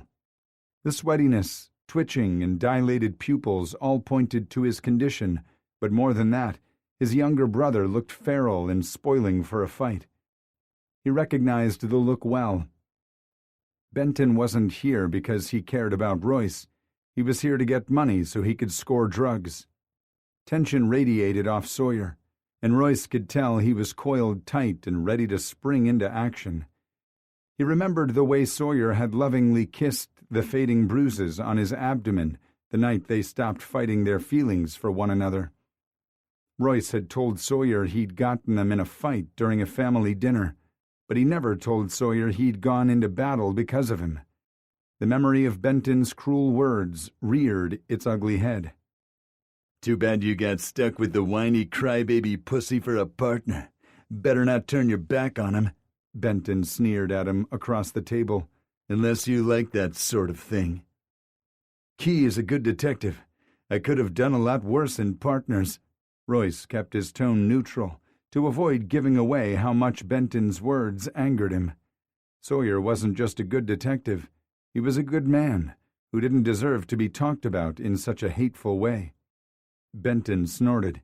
"You must like his dick in your mouth." "I wouldn't know," Royce said flippantly. "You sure seem to obsess about what other men like to do with their dicks, though." "You calling me a faggot?" Benton demanded to know. Royce shrugged. "I don't use that kind of language, but I think your obsession is curious." Benton stood up so fast his chair crashed to the floor. Pointing at Royce, he said, "You better watch it, or I'll fuck you up." Royce got to his feet and met his brother's furious glare with his own. "You can try." "Sit down and shut up or take it outside," their father bellowed from his seat at the head of the table. He banged his fist on the scarred wood when neither of the brothers seemed willing to listen. Both men sat back down and resumed eating, but the animosity between them never faded. By the end of dinner, Royce was spoiling for a physical outlet to relieve the tension that had been building inside him from fighting his attraction to Sawyer and finding out IA had been investigating Marcus. A backyard fist fight was just the thing to make him feel better. It wasn't long before he got his chance. "I wouldn't get too used to having him as a partner," Benton said. It was their turn to wash and dry dishes after dinner, giving his brother the perfect opportunity to pick right up where they left off. Royce dropped the towel on the counter and faced Benton. "Are you threatening him?" Benton pulled his hands out of the sink. He'd lost the coin toss and had to wash. "I don't need to because God will sort his ass out, just like he did the pansy's husband." Royce saw red. He cocked his arm back and let his fist fly, landing a solid blow to his brother's nose. Blood gushed down his chin and onto his shirt. Benton covered his nose. "No damage to the face, asshole." It was their one steadfast rule at the Locke family fight club. Royce followed it up with a blow to his brother's stomach, and the fight was on. They tumbled out the kitchen door and into the backyard, exchanging kicks and punches until they were both out of breath. Royce's midsection was battered, but he'd still come out on top. Bending down over his prone and gasping brother, Royce said, "Shut your fucking mouth about my partner." The warning had bought Royce peace that lasted for nearly 2 months, but the reprieve was over. Benton's steps faltered when he glanced over at Sawyer. Well, well, well," he sneered. "Looks like the sissy boy wants to take me on, too. You'll have to settle for a fight because I don't take it up the ass." "Let's do it. You and me, Benton. Isn't that how you like to settle disputes?" Sawyer balled his hands into fists and started to step around Royce, who was temporarily distracted by the corded muscles in Sawyer's forearms. He snapped out of it when Benton laughed with wicked anticipation. "Do you want to see what this sissy boy is made of? Because I'm itching to teach you a lesson." In a fair fight, Sawyer would take Benton any day of the week, but with adrenaline and desperation coursing through his brother, Royce knew it was too much of a risk. Benton wouldn't hesitate to pull a knife on Sawyer. Royce would rather die first than let that happen. "I think you should go home, Key," Royce said tersely, pulling Sawyer's attention back to him. "I want to talk to my brother alone." Hurt briefly flashed in Sawyer's eyes before he shut it down, gutting Royce. "If that's what you want," he said calmly, while gathering his stuff. "Talk to you later, Locke." Locke. Not Royce. Not Roe. Not even Dickhead. Just an impersonal, passionless Locke, like the first day they'd met. "I'll call you in a bit," Royce said, when Sawyer reached the door. Sawyer flipped up his hand in a wave and kept going without a backward glance. Fuck. He was in so much trouble. Royce turned his attention to Benton as soon as they were alone. Don't show up here unannounced and don't insult my boyfriend. Fuck me. This feels right. He just hoped he retained the title after tonight. Dad always accused you of being a pussy, but I didn't know just how right he was until now. Why do you insist on talking like an ignorant 12-year-old? Royce asked. What I do with my free time and whom I choose to do it with is none of your fucking business. Benton narrowed his eyes as the gears in his brain started to grind as he tried to form a rebuttal. Before he could respond, Royce said, I don't have pain pills left over from my surgery.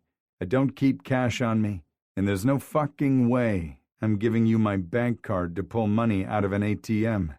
You're crashing hard. You can go to the clinic for help. Or you can go back to Dad's and try to sleep it off. But you're not staying here. Heartless, greedy bastard. You have so much, Benton sneered. It had always been a massive bone of contention between Royce and his siblings that Aunt Tipsy had left the house to him. Stop blaming other people for your addiction, Benton. Do you want nice things? Get cleaned up once and for all and get a fucking job. My, aren't you a smug son of a bitch suddenly? I guess the fancy man is rubbing off on you, literally. I'm surprised you even know what literally means, Royce countered. Get out of here. You're going to regret choosing him over your own family, mark my words. If given a choice, I'm going to pick you. His declaration to Sawyer echoed in his mind, mocking him. Sawyer probably thought Royce hadn't chosen him tonight, but his safety was Royce's top priority. Royce held his brother's glare and said, You're going to regret it if you don't stay away from Sawyer. Mark my words. It felt like a declaration of war, but Royce wasn't backing down. Benton flipped him off and slammed out of his house. He heard tires squealing moments later. Royce immediately called Sawyer because he needed to know they were okay. Sawyer didn't answer the first time, the second, nor the third. He was probably pissed, and Royce couldn't blame him. Damn you, Royce. Stop being a dumbass. Royce grabbed his keys and headed to his Camaro, where he noticed a new scratch down the entire length of the car. God damn it, Benton. The fucker had keyed his car from bumper to bumper. He'd have to recoup his insurance deductible in a pound of Benton's flesh because the fucker had no assets or money. Royce tried Sawyer's cell again and then growled in frustration when he didn't answer. Dropping the phone in his cup holder, he slammed his palm a few times against the steering wheel. Fuck! Royce yelled, so angry with himself he was starting to see red. The song on the radio ended, and though Royce didn't usually pay attention to the DJs, this one said something that caught his attention. There's been much speculation since the sex scandal broke earlier today, but we've received word that Mayor Lynette Goodwin is officially announcing her resignation tomorrow morning at 10. She'd held out longer than he'd thought. Royce's phone rang, but the person he wanted to speak to the most wasn't the one calling him. Forcing cheerfulness in his voice, he accepted the call and said, Hey, Candy, what's up? Hey, Candy, what's up? That's it? No cutesy name? Am I chasing you off with my constant whining about my problems? She tried to strike a humorous tone, but Royce could hear the tears in her voice. I could never be tired of you, honey. Returning to work has been insane. If you're with Sawyer, maybe I should call you back. No way, Candy Cane. You don't call unless it's important. What's up? Do you need me to watch the kids while you work? Candy broke down and started crying then. You're so good to me. I don't know how I would have gotten through this without you. I love you and the kids, you know this. Besides, Marcus was my best friend, and he'd never forgive me if I didn't look out for you. Just tell me what you need, and it's yours. I need a miracle, Royce. Yeah, I'm not sure I can help you out there, but I can come over, and we can talk. I give great hugs, and maybe I can help you sort some things out. The bank is going to repossess my van, and I'm in jeopardy of defaulting on our home equity loan, too. It's bad, Royce. Really bad. I'll be there in 20 minutes. Hang tight. Okay, she said through tears. Thank you. Rage and sorrow pummeled his heart after they disconnected. Why, Marcus?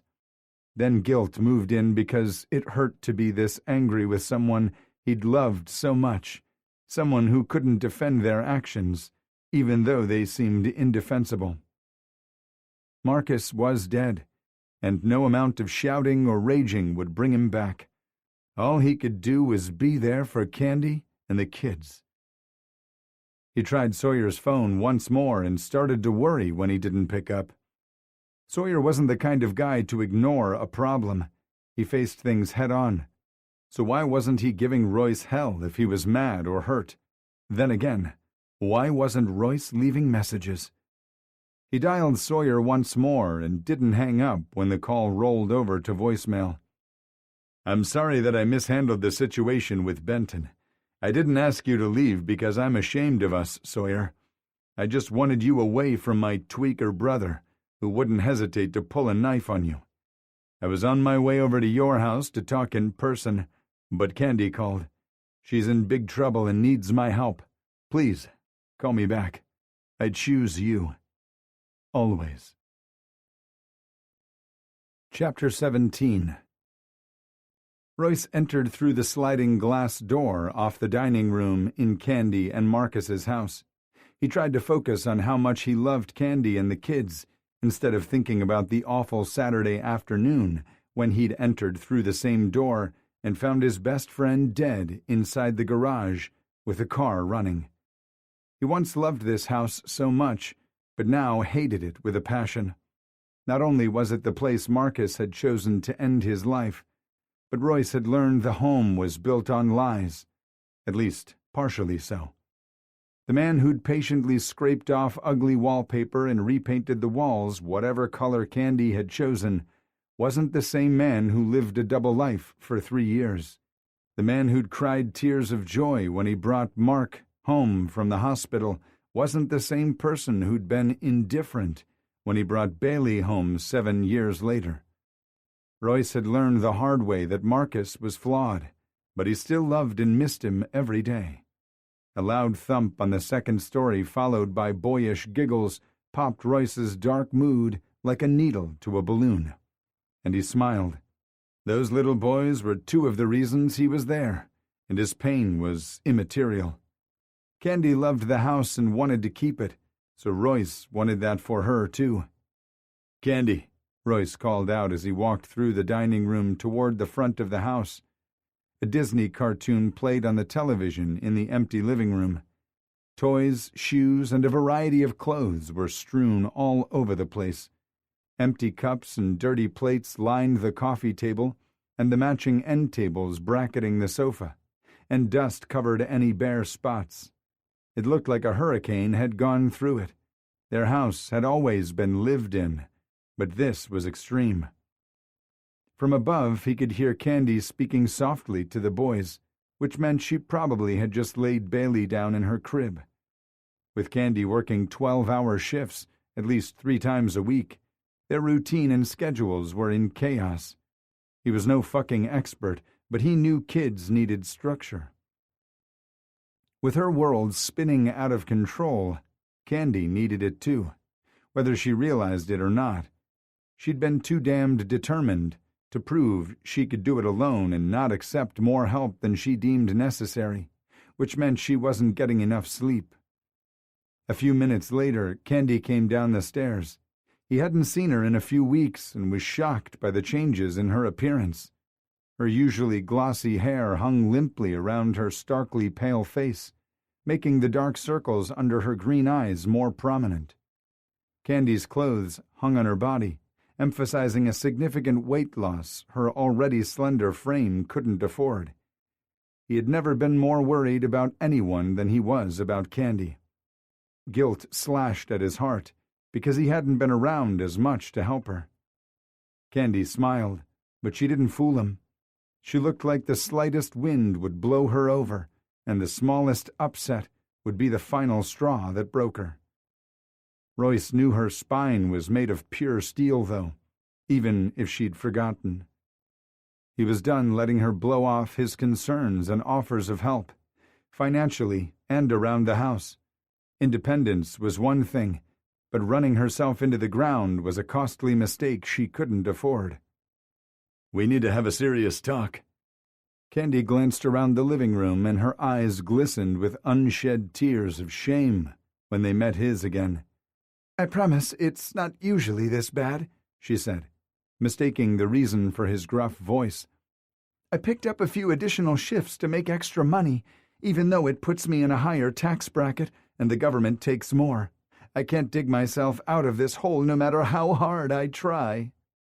Royce crossed the room and gently gripped her biceps, becoming even more scared when he realized how much thinner her arms were. Jesus. She was practically skin and bones. How had he not noticed her decline? Had it been occurring slowly since Marcus's death, or was it more of a recent development he'd missed because he'd been spending most of his free time with Sawyer? What the fuck kind of friend was he? He'd let them down, and he was grateful he could step it up before things got too grave, or at least he hoped that was the case. Leaning forward, Royce kissed Candy's forehead. "I'm not judging you, honey. I didn't mean to imply I was going to lecture you. I'm going to help you, and you're going to let me." "But you do so much already, and I—" Royce cut her off by briefly covering her lips with his forefinger. "I'm not one to tell a woman to be quiet, but this is no longer up for debate. Here's what's going to happen. You're going to send the kids down here. I'm going to supervise them picking up this mess while you take a long soak in the bathtub." She opened her mouth to argue, but he pinned her with his bad cop expression. "I'm also going to order you dinner from someplace nicer than a pizza joint." Royce just didn't know from where yet. "Then we're going to sit down at the dining table and eat a real meal together. Afterward, the boys can either go outside and play in the backyard or go up to their rooms so we can work this out."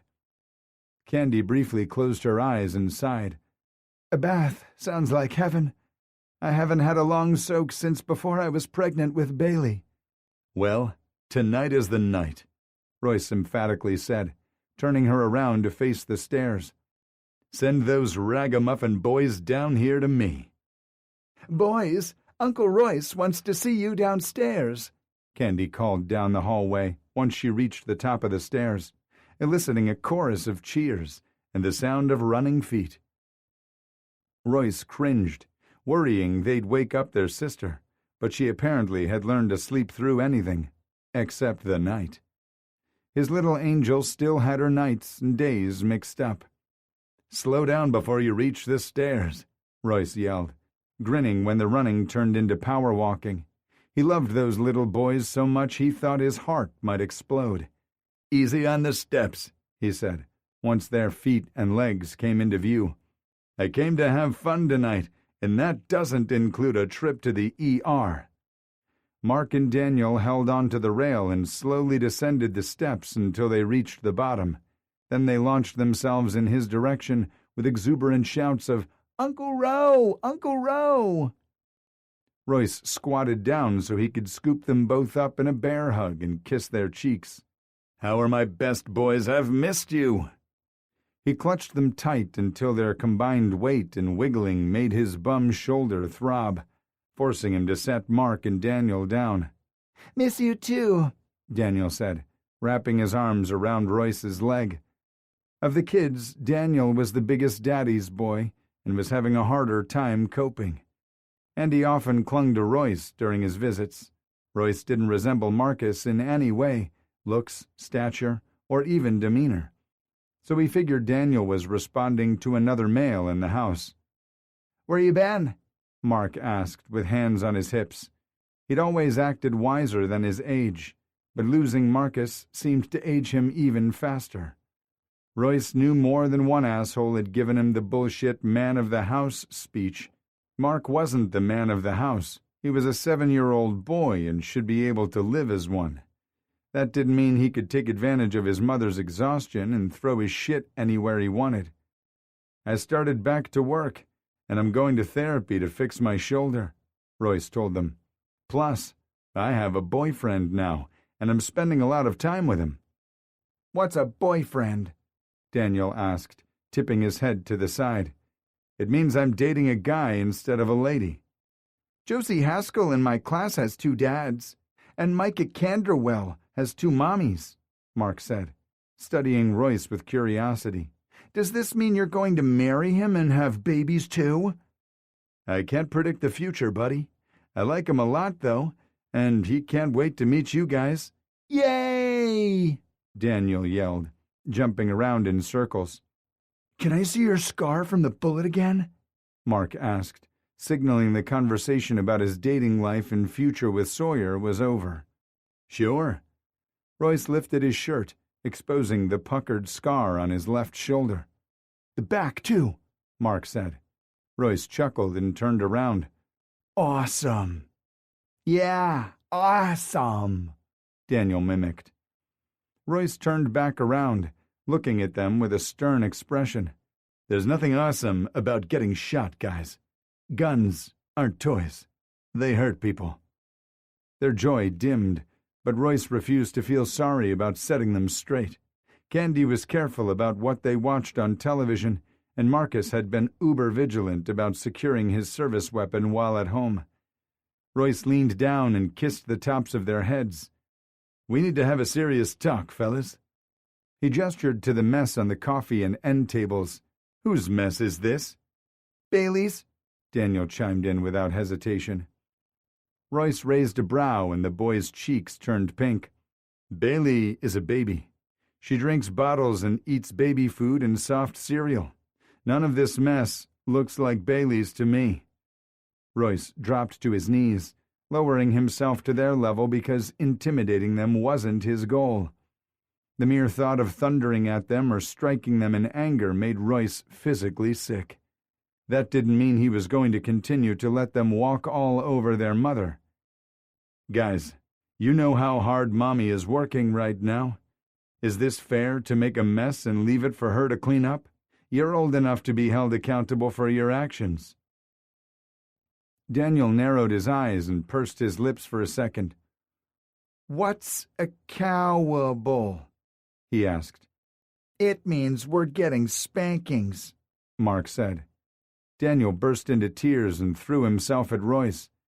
No spankings, Uncle Ro. Royce choked down the rising bile. No one is getting a spanking, little D. He knew Candy's mom was the one who imprinted the notion that unruly boys got spankings, which was one of the many reasons she was the last person Candy called for help. Accountable means you're going to pick up your messes from now on. We're going to start down here, and after dinner, we're going to look at your bedroom. I'm only 5, Daniel said, sniffing. Nice try, pal. If you're old enough to make the mess, then you're old enough to pick it up. Okay, Uncle Ro. Royce wasn't fooled into believing the battle was over that easy. Without fighting or crying, I want you both to start taking these dirty dishes to the kitchen sink. When you finish that chore, I want all these toys put away, and the dirty clothes picked up and carried to the laundry room hamper. Yes, sir, Mark said, nodding. Yes, sir, Daniel repeated. Mark scowled. Stop copying me, Daniel. Stop copying me, Daniel, his younger brother mimicked. Royce recognized a stall tactic when he saw one. They'd rather fight than clean. Boys, I said to do these tasks without fighting. His phone rang and he was relieved to see Sawyer's name on the screen. Hey, Royce said softly into the phone. Hey. Peace settled over him just from hearing Sawyer's voice. Can you hang on for just a second? I can call back if you're busy. No, Royce said quickly. Just hang on, okay? Sure. To the boys, Royce said, I'm going to step outside and talk to my boyfriend for a second, and when I come back in, I expect to see some progress. Why are you talking to your boyfriend? Daniel wanted to know. so I can make kissy noises at him. Royce demonstrated the sounds, making the boys gag and express how gross kissing was. Sawyer's warm chuckle on the other end made his heart race. Give it time, boys. You'll change your mind. Can I trust you boys to do the right thing while I'm outside? They both nodded. So Royce left them to it and stepped out on the rear deck while supervising the boys through the sliding glass door. They checked to see if he was watching, so he gave them a finger wave. Their little shoulders slumped when they realized they couldn't delay cleaning another second. I'm back. Hey, is everything okay? No, Royce said around the lump in his throat. I'm so sorry about the shit show at my house. I know what you did and why you did it. It took me a few minutes to figure it out, but I got there. I'm not mad if that's what you're worried about, dickhead. In fact, I owe you an apology. I promised to be patient, but then act childish the first time our relationship is tested. We're okay. Royce's heart swelled impossibly larger, and he wished he could touch Sawyer. You don't owe me an apology, asshole. We are okay, Royce said, not bothering to hide the relief in his voice. What's going on with Candy and the kids? We haven't had a chance to talk yet. Her house looks like a bomb went off inside it, and she looks like a zombie. I'm going to be here pretty late, babe. I'll probably go home afterwards so I don't wake you. It's funny you think I sleep when you're not around, Sawyer said. I want you here, and it doesn't matter what time. Use the key I gave you. It's to the door off the laundry room, by the way. I forgot to tell you that. I wouldn't want you standing on the porch at 100 thinking I changed the locks on you. Royce chuckled. 100. I like that. Feel free to borrow it. Is there anything I can do to help right now? He had planned to decline help, but remembered how ill Candy looked. I need a food recommendation. Sawyer listened as Royce described his concerns over Candy's appearance. I'm not stupid enough to think one meal is going to fix it, but maybe it will remind her how much she used to like food. The boys have been eating plenty because you should see the mess those little rugrats made. I put them to work cleaning up their mess, while Candy takes a relaxing bubble bath. They desperately need structure in this house, so I'm going to help Candy sort through things after I figure out dinner. She's trying so hard to do things on her own, but I think she's finally willing to concede that accepting help isn't a bad thing. Sawyer's warm chuckle interrupted his chain of thought. What? There's so much more to you than meets the eye, Royce Locke. You're like an onion.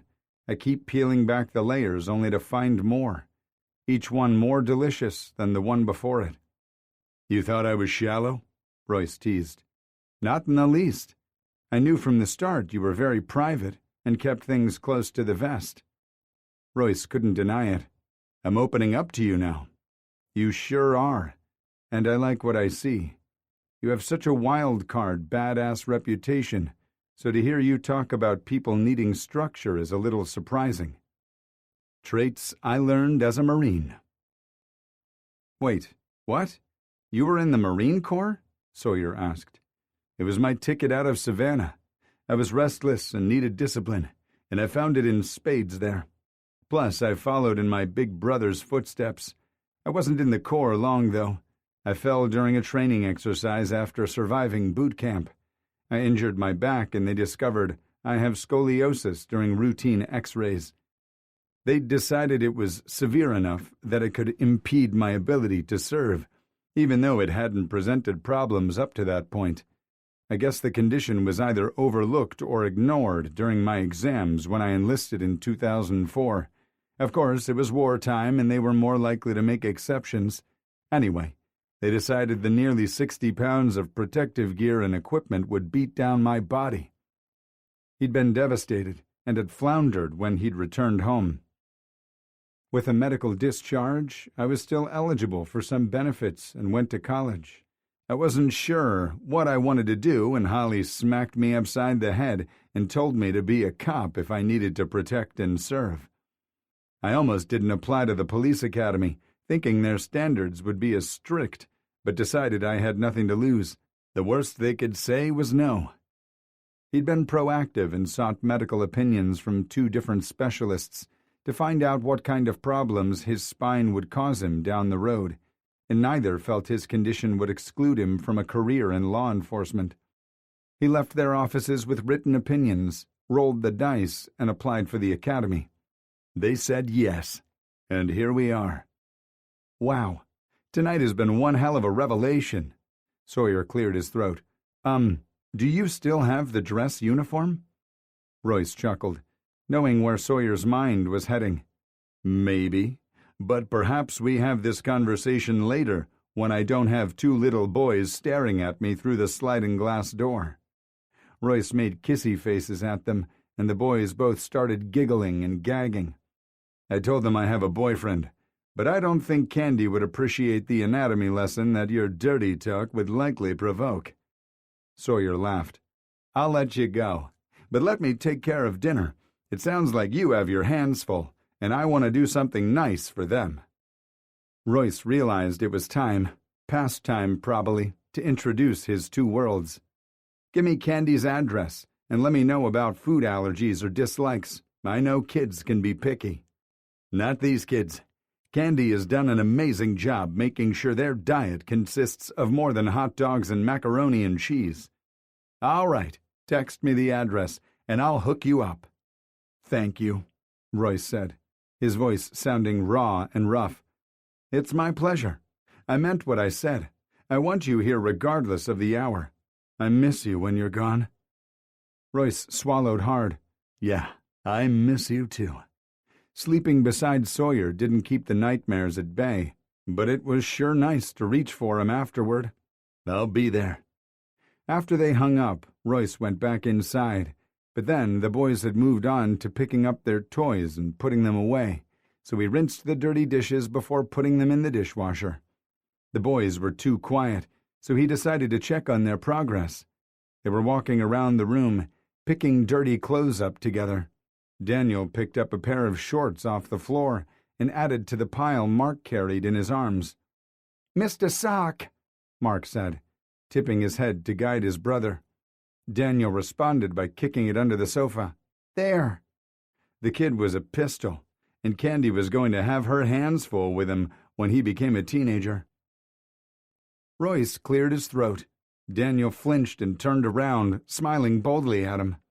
Royce raised a brow, and Daniel dropped to the floor to get the sock out from beneath the sofa. Royce just shook his head when they walked by on their way to the laundry room. Royce's phone buzzed in his pocket. He pulled it out and opened the message from Sawyer. I ordered your dinner. It should be there in 35 minutes. Thank you so much, Royce sent back. Mark and Daniel returned to the living room. What's next? Mark asked. Dinner won't be here for 35 minutes, so we have time to start on your room. Aw, man, Daniel said, stomping up the steps. Better to get it over with now, Royce said, following them up the steps, trying not to laugh at their dejected body language. A minute later he stood in the doorway of their shared bedroom and shook his head at the disaster.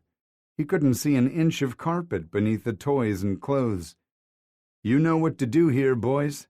This is probably a 2-day job. I tell you what, work as hard as you can without fighting, and I will let you finish the rest tomorrow. I want to see clear paths to beds. Daniel grinned. I don't just mean shoving things to the side to make a path so that you can play around up here until dinner time. Fine, Daniel said, crossing his thin arms over his chest. What's for dinner? Mark asked. It's a surprise. It wasn't a lie. Pizza! Mark and Daniel said at the same time. Not this time, fellas. Get to work and do not wake up your sister or disturb your mom while she's taking a bubble bath. A bath? Ew! Daniel said. On purpose? Mark asked. Ladies like taking baths. Not just ladies, though. Royce had discovered how much he enjoyed being submerged in hot water while having Sawyer reclining against him. He loved running his hand over sleek, wet skin and reaching beneath the water to grip Sawyer's. Royce stopped himself right there. Mom isn't a lady, Mark countered. Moms are ladies too, Royce said. Stop stalling and get to it. Put your toys away, your clothes in your hampers, and make your beds. Let's see how much you get done tonight. They grumbled, but started digging in. Royce headed back downstairs to the utility room to retrieve the furniture polish and microfiber towels Candy used for dusting. He wanted to show the boys that it was perfectly normal and acceptable for men to do housework. As much as he loved Marcus, he had been a sorry ass around the house. Royce expected better from Daniel and Mark, and knew their future spouses would someday appreciate his efforts. Candy came down about 15 minutes later, looking much more relaxed. "Oh, Royce, you don't have to help me clean, for crying out loud," she said, sounding on the verge of tears again.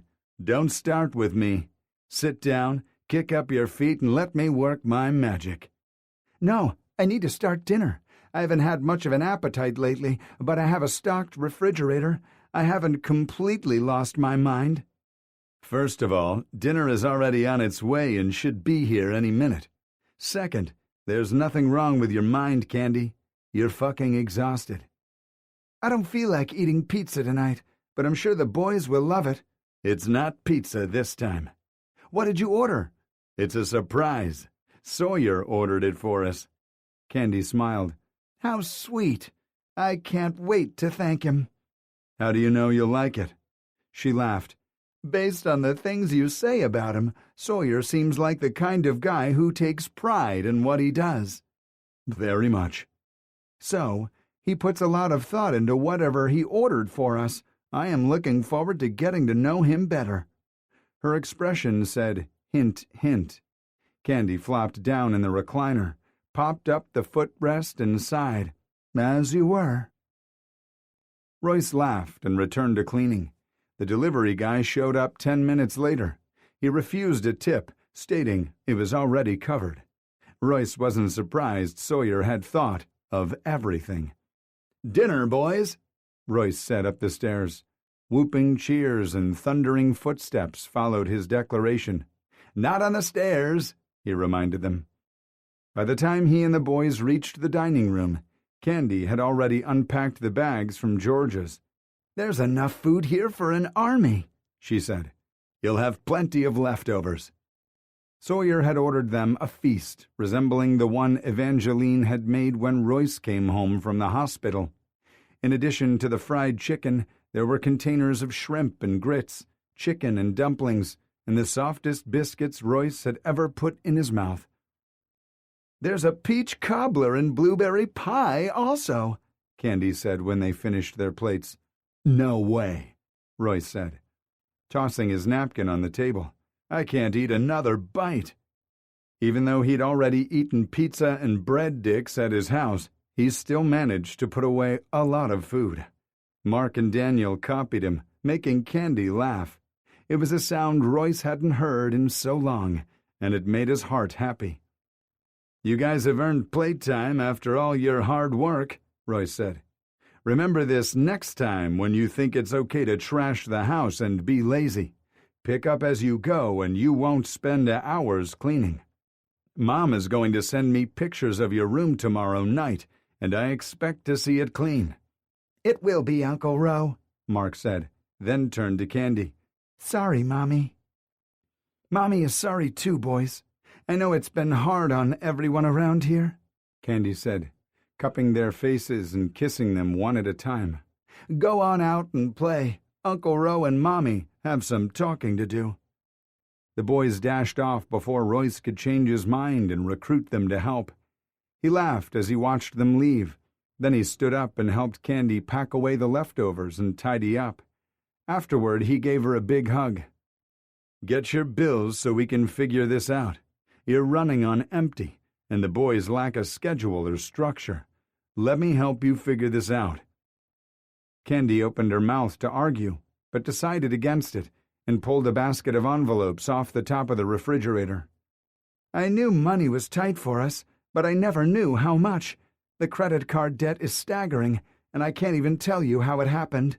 Marcus always assured me he had everything under control, And now—" She pulled out a few envelopes off the stack. "Foreclosure and repossession, Ro. How is this possible? I really need his benefits to pull myself out of this mess. Have you learned anything about him being dirty?" Royce shook his head.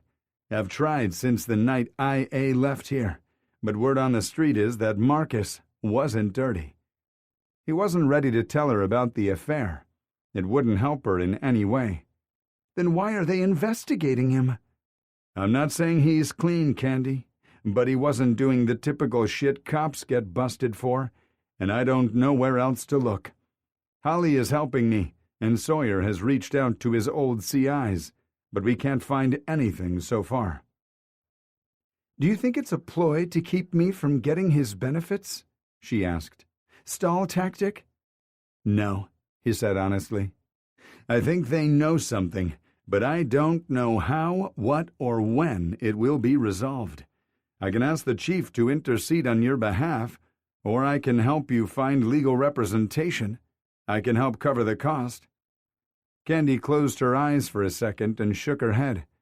"I might have to take you up on your offer because they've given me no choice, especially if you've exhausted all your avenues."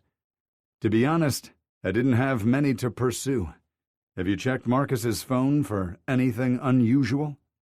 Candy shook her head. "The police never gave it back to me." "What do you mean? They didn't collect his phone for evidence because they ruled his death a suicide. It wasn't in the van or anywhere in the house?" "No, I just assumed it was taken in for evidence," she sighed. "I only recently canceled the line to save money. Now I can't call the number and hear his voice on his outgoing message." Tears welled in her eyes. Upstairs, Bailey started to cry, and Candy sighed heavily as if walking up the steps to get her daughter required more energy than she possessed. "The little monster is awake." "Precious princess," he corrected. She snorted. "I wish I could get her sleep habits ironed out. Other than the bills, that's my biggest hurdle right now." Bailey's cries got louder and more demanding. "I'll be right back with your princess." While Candy went upstairs to get Bailey, Royce looked at the outstanding bills that were causing her so much grief. Royce's eyes widened at the amount she owed. Knowing Marcus most likely racked up their credit card debt during his time at the Alley Cat gutted him. According to the statements, the late payments on her van and the equity line of credit started before Marcus had died. Where was her salary going? He looked through the rest of the bills and saw the mortgage payment, and her student loans had also been past due, but she'd caught those up. The utilities were up to date too, but the rough tally in his head was telling him she couldn't afford to live here, even if he helped her get caught up on the equity line of credit and van payment. It meant he'd end up cutting a big chunk out of his savings for something she wouldn't get to enjoy for much longer. When Candy returned, her face was flushed, and he knew it was from embarrassment and not exertion. Bailey squealed in delight when she saw Royce, reaching her chubby arms for him. Candy handed over the bundle of squirming baby girl and then flopped in the chair, heaving a huge sigh. "I'm in big trouble, aren't I?" Royce knew she needed some tough love like the boys, so he gave her his honest opinion and made an offer he hoped she wouldn't refuse. "I'll help you get caught up on the van payments because you need a car for work, and I'll also help you get caught up on one of the equity line of credit payments, which will keep the wolves away for a bit longer." "No, I can't let you do that." "You're not letting me do anything. Hear me out because I'm not through. This house is too expensive for you, Candy. I know you want to keep it so badly, but you'll eventually need to make a tough decision if the benefits aren't paid out soon. You and the kids can start over in an affordable place so you can sleep better. The kids need their mom, and you're barely hanging on, darling. I will help as much as I can, but sometimes you have to accept that what you want isn't what's best for you." Royce pulled his checkbook out of his back pocket and opened it. "This isn't a loan, Candy Cane. This is me doing what's right for my family. You're more family to me than the people who share my DNA." I never would have gotten through this without you," Candy said tearfully. Her hand shook as she accepted the check. "I love you so much." Royce pulled her into a hug, allowing her to cry tears of sadness and relief. "I love you too. Don't you ever forget it." They hung out and watched some baseball for a bit before Candy fell asleep on the couch. He woke her up, herded her and the boys up the stairs for bed, then returned to Bailey, who looked bright-eyed and bushy-tailed. Candy kept a basket of books beside the recliner, and Bailey already had her favorites. Royce read them until her eyes grew heavy and finally closed. Instead of taking her straight up to bed, he cradled her against his chest, soaking up her innocence and feeling his eyelids get heavy too. The last thing he thought about before closing his eyes was Sawyer. Lately, Sawyer was always on his mind. This time, Royce imagined what his future with the man could look like if he ever got his head out of his ass. Were marriage and babies in the cards for them? He decided fighting sleep was as futile as resisting the urge to let go and give himself completely to Sawyer. A catnap wouldn't hurt him, and the fall wouldn't kill him, even if it didn't work out the way he hoped. He might end up a little broken, bruised, and bloody in the end, but he'd still come out a better man than he was before meeting Sawyer. That had to count for a lot. Peacefulness wrapped around him like a blanket, lulling him to sleep. Chapter 18. The minute he walked into Marcus's house, his heart knew something was wrong, even before he smelled the strong fumes. He lifted his left arm, covering his mouth and nose as best he could, then wrenched open the door to the two-car garage and found Marcus slumped over his steering wheel. "Marcus!" Royce's voice bounced around in his head as it echoed in the room. He hit the button to open the garage before running to the driver's side of the car, gasping and coughing from the exhaust fumes. Royce grabbed for the handle, but the door was locked. Panicking, Royce looked around for something to bust out the window while fighting off dizziness and nausea. He grabbed the shovel leaning against the back wall and smashed the window with the handle, then reached inside to hit the unlock button. He yanked the door open and shut off the ignition, throwing the space into silence, eerie and foreboding. The only sound was Royce's racing heart as he pulled Marcus from the car and dragged him out of the garage. He'd never seen skin so red before, and he started sobbing before confirming there was no pulse. Royce quickly dialed 911 on his cell and then attempted to resuscitate his best friend until the EMTs arrived and took over. Marcus was gone. Royce had known it the minute he smelled the fumes, but seeing the coroner's van pulling into the driveway made it real. "Royce?" It was Sawyer's compassionate voice. That wasn't right, though. He hadn't been there. Royce turned, looking for Sawyer, needing him, but all he saw were the devastated faces on the officers, the other detectives in his unit, and the EMTs on the scene. A heaviness settled over him like a weighted blanket. The world as he knew it was over, and he wanted so badly to fall apart and scream at God or anyone else who'd listen, but he couldn't. Candy and the kids needed him. The scene shifted, and there was Sawyer. Golden, good, and sincere Sawyer, who made him feel alive again. Among many other things for the first time. Warmth infused him as he stepped into the sunlight and farther away from the icy darkness that had gripped his heart. Then Royce realized it was the afternoon at the precinct when they were escorting Wayne Miller to the county jail. Miller was gloating because of the agony he'd caused Deshaun Benson's mother after killing her only son. Sawyer had veered away to console her while he continued forward with Wayne, who had started laughing when Mrs. Benson began to sob against Sawyer's chest. One minute, Royce thought Miller was too evil to live, and the very next, Miller's head exploded and a bullet punched through his upper chest and exited out his back. "Royce."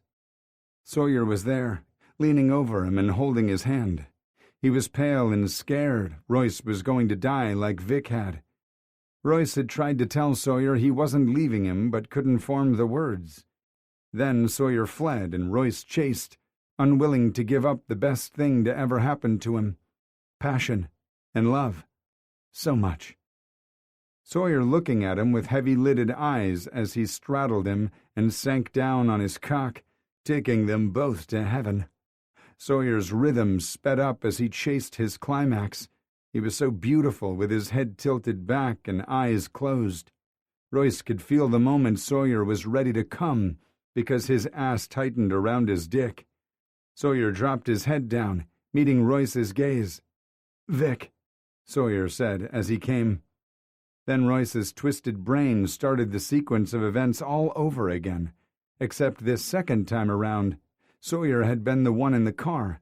Royce screamed and sobbed, just as he had with Marcus, but this time when he pulled Sawyer out into the fresh air and blew oxygen into his lungs, his boyfriend responded where Marcus hadn't. "Sawyer, baby," he said softly. "Hang on, help is on the way." Sawyer reached up and cupped his face and said, "I love you, Vic." Royce came out of the dream like a shotgun blast, startling Bailey awake too. "It's okay, Angel," he cooed, rubbing soothing circles on her back and wishing someone was doing the same for him. Christ, what a dream.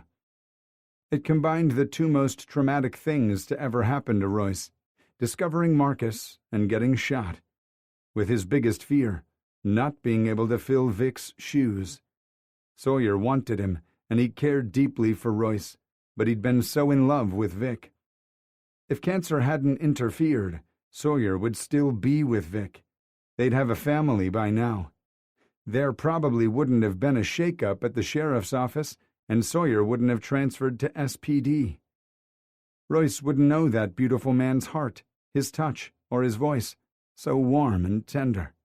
Tears filled his eyes, and he scrubbed his fist over one, then the other, willing himself to calm down. It was only a dream. But was it? He couldn't compete with a ghost.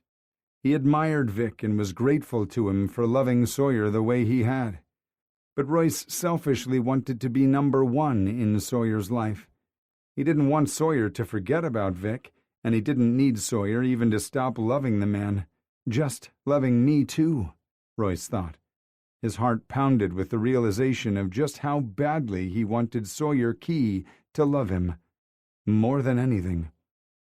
Bailey went right back to sleep, so Royce carried her upstairs and gently laid her down inside her crib. "Love you, Buttercup," he whispered, smoothing his hand over her downy hair.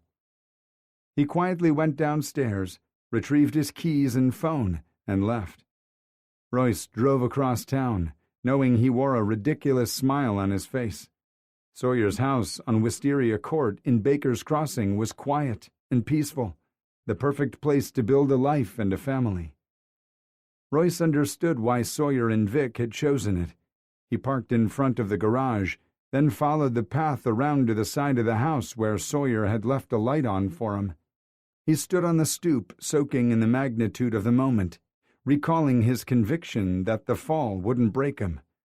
Royce reached inside his pocket and pulled out the key that had felt like an anchor as he went about his day, navigating through the quagmire of lies, deception, hate, and mistrust.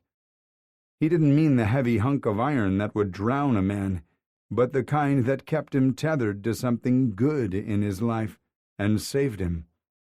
His heart pounded in his chest when he stuck the key in the door and turned the lock. Home. Sometime in the past 7 weeks, Sawyer's house had started to feel more like home to Royce than his place did. Or maybe it was the man who felt like home to him. Royce slipped his shoes off in the laundry room so he could move through the silent house without waking Sawyer, who'd been kind enough to leave soft lights on to help him navigate. He found Bones fast asleep on the kitchen island, where the cat knew damn well he wasn't allowed. The ferocious beast let out a grumbling sound of irritation when Royce ran his hand over his sleek head, but his grousing quickly turned into a loud purr when he saw who had disturbed his slumber. "Some guard cat you are," Royce whispered. "I could have carried off the valuables and you would have slept through it." Bones stood up, arching his back and stretching his long hind legs one at a time. Meow. "Shh, you're going to wake up your dad," Royce said. Meow.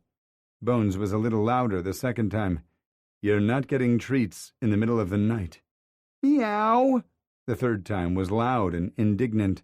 "Fine, but don't make a habit of it." The cat's judgmental expression said he shouldn't make a practice of sneaking in at 0:00 either. "So I'm not perfect." He retrieved the snacks from the cabinet while His Royal Highness watched him. "Maybe we can work out some trade deal here, pal. I'll sneak you treats and you can help me out with your dad when I screw up, yeah?" Bones gobbled the snacks while looking at him with pure adoration, which Royce took as a yes. He scratched the space between Bones's big ears and smiled when the purring got loud enough to rival his Harley.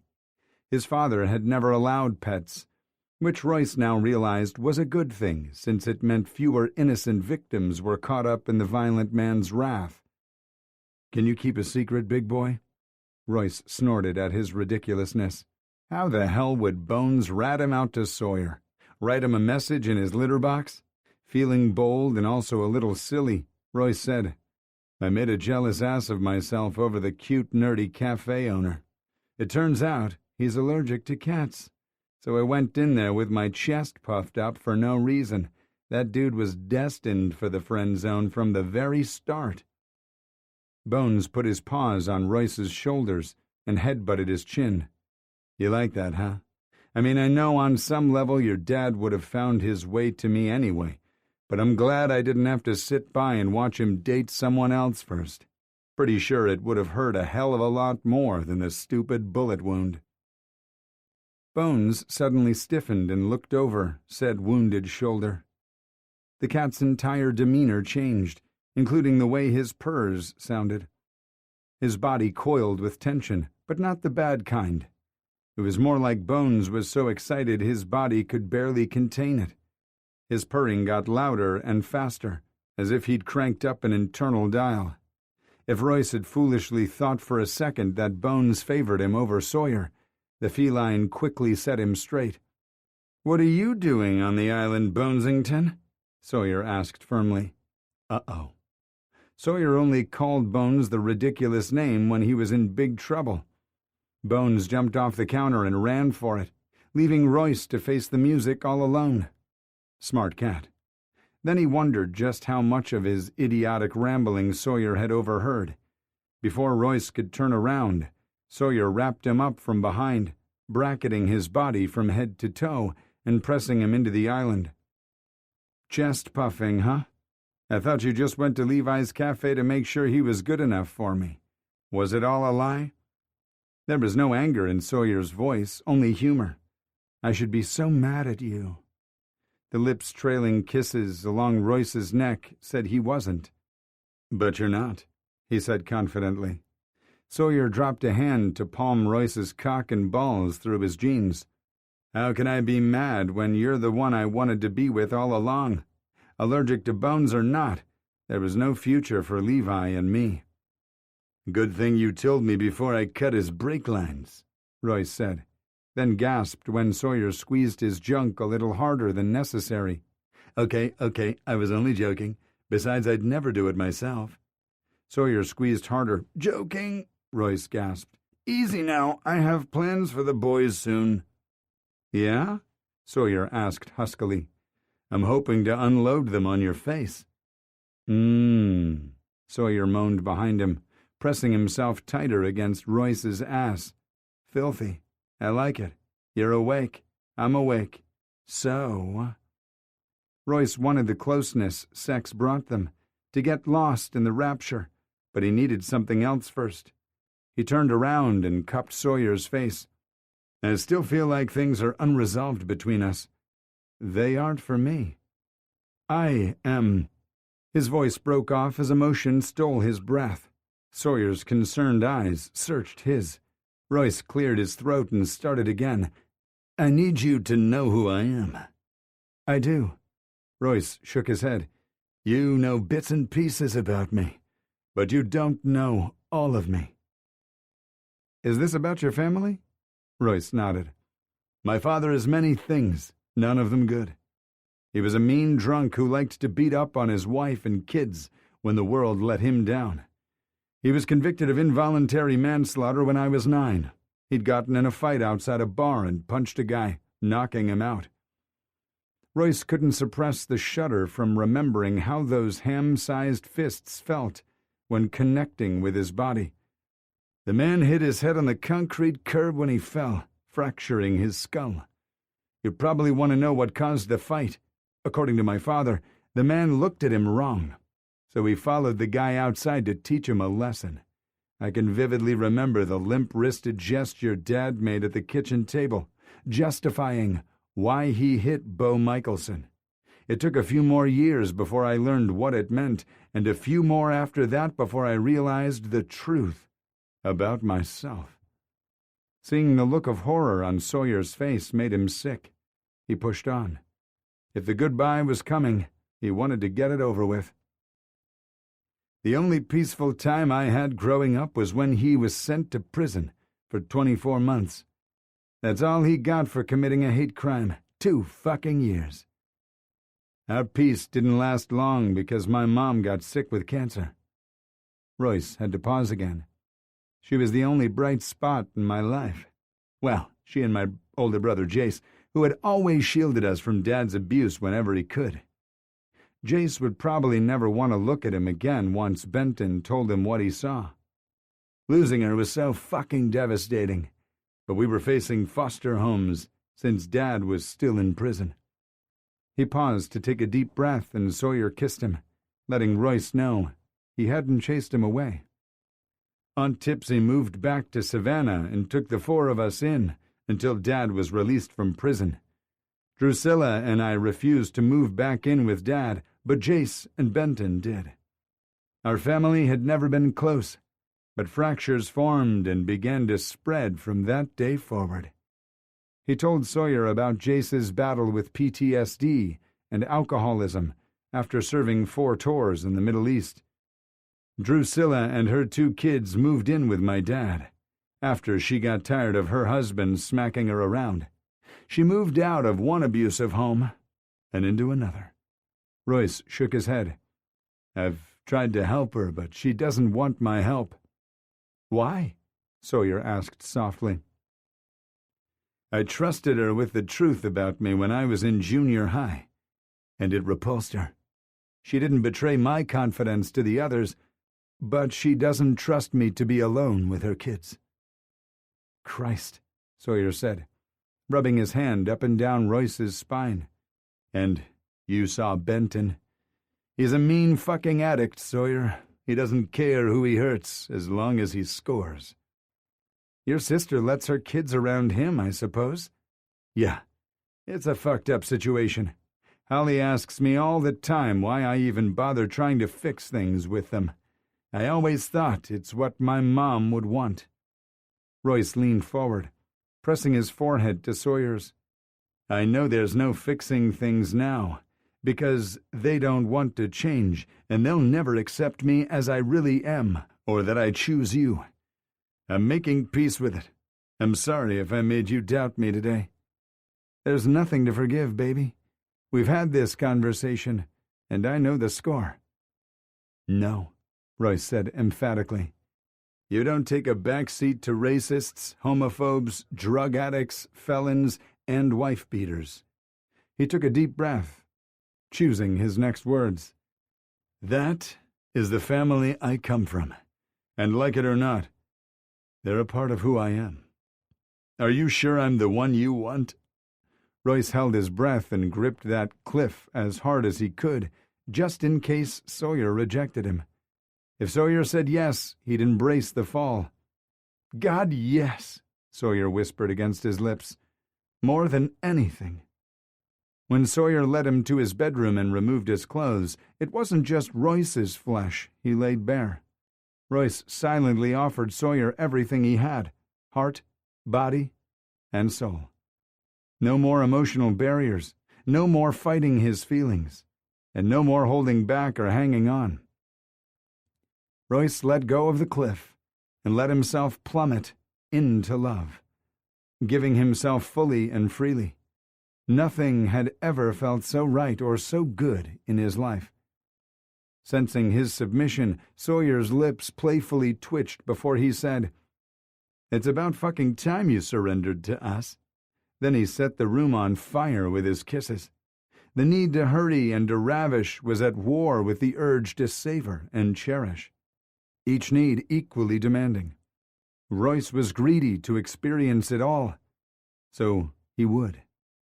Royce rolled Sawyer to his back, pinning him beneath his weight. Sliding his hands into Sawyer's hair, he ran his fingers through the silky dark strands and stared into the chocolate-brown eyes that had captured him from the very first moment. Royce cupped Sawyer's face and kissed him long and languidly, like he didn't have a damn care in the world, and his dick wasn't throbbing with urgency. He felt the answering need in the man he loved, but Sawyer seemed as content to take it nice and slow. "So good at this," Sawyer whispered, when Royce kissed a path down his body and wrapped his lips around his cock. Royce kept a firm grip on the base, working his lips up and down, using different tempos and suction to drive him wild. Royce worked him to the edge, then pulled back before he could push him over, not letting up until Sawyer's thigh muscles quivered. Aching to be filled, Royce grabbed the lube and a condom from the drawer. "Let's get tested right away," Royce said, rolling the latex down Sawyer's thick erection. Just the thought of bareback sex had him ready to blow. Royce poured some lube on Sawyer's fingers, then straddled his thighs. Sawyer wasted no time, reaching between Royce's legs to caress and tease his pucker before working him open and carefully stretching him. Hurry, savor, ravish, cherish. Royce slowly lowered himself onto Sawyer's shaft, delighting in the stretch and fullness of penetration. Sawyer's eyes worshipped him as he began to move, slowly undulating his hips and moaning from how good it felt as his orgasm built and swelled inside him. He'd always loved sex, but this was so much more than just two bodies working toward a climax together. Royce finally knew what making love meant. "You're so fucking beautiful," Sawyer said, his voice growly with want and awe. "Want to make you mine." "I am yours." The pleasure in Royce felt so good it bordered on painful.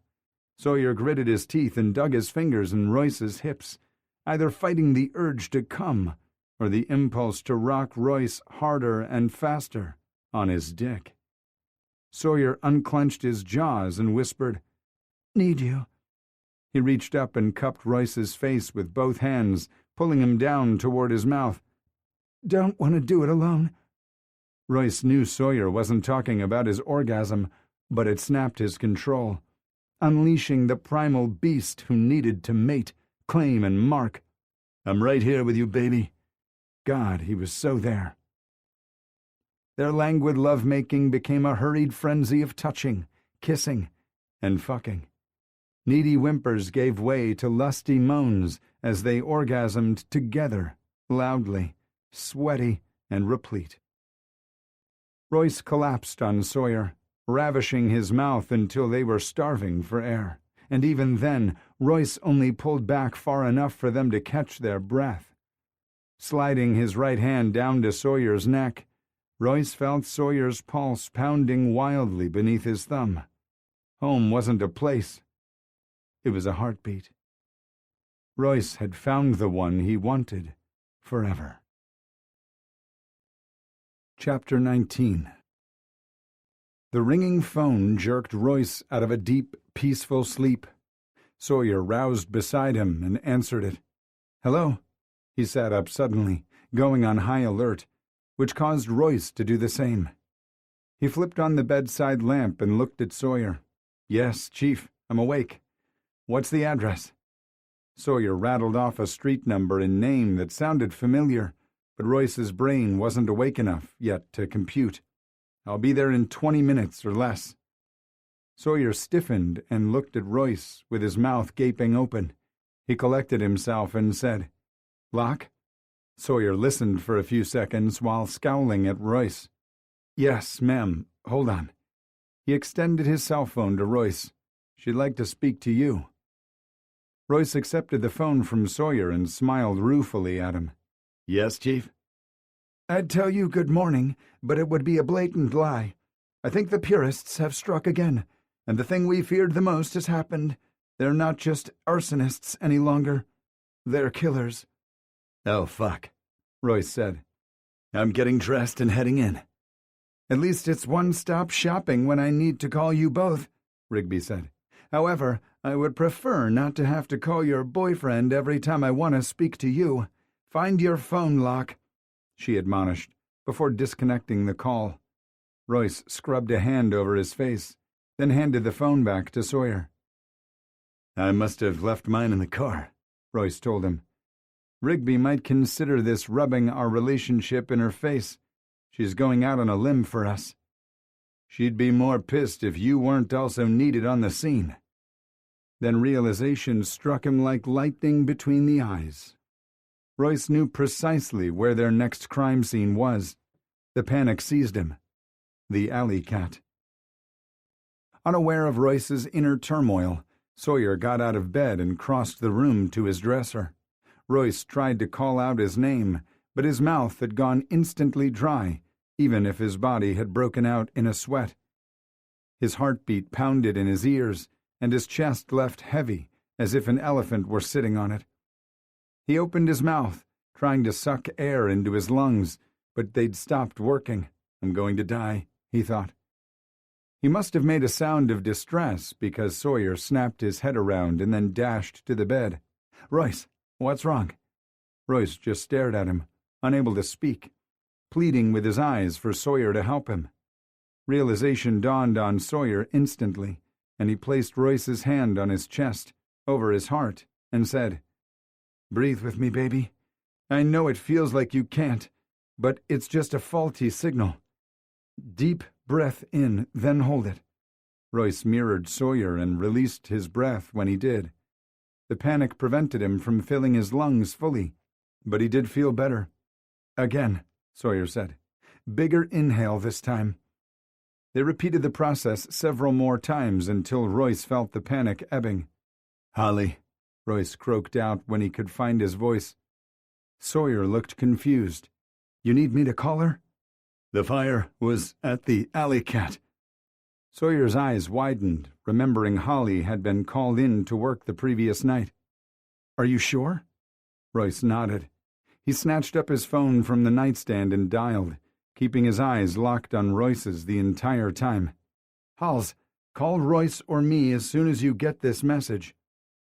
Sawyer cupped Royce's face and kissed his lips. "I'm sure she's fine, but I'll call Rigby back and see if they have IDs on the bodies yet. I need you to start getting ready, baby. I'll be right back," he said, then exited the room. Royce padded to the bathroom and splashed cold water on his face, then collected water in the cup of his hand to moisten his dry mouth. Sawyer entered the room with his phone pressed to one ear and carrying a bottle of water with the other. Royce took the bottle and downed it in 2 gulps.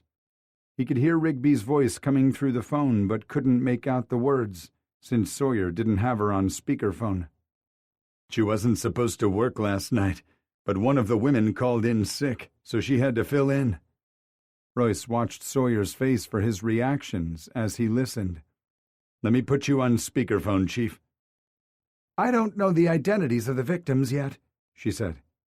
"The fire chief just deemed the structure safe enough for the ME to access the scene." She took a deep breath.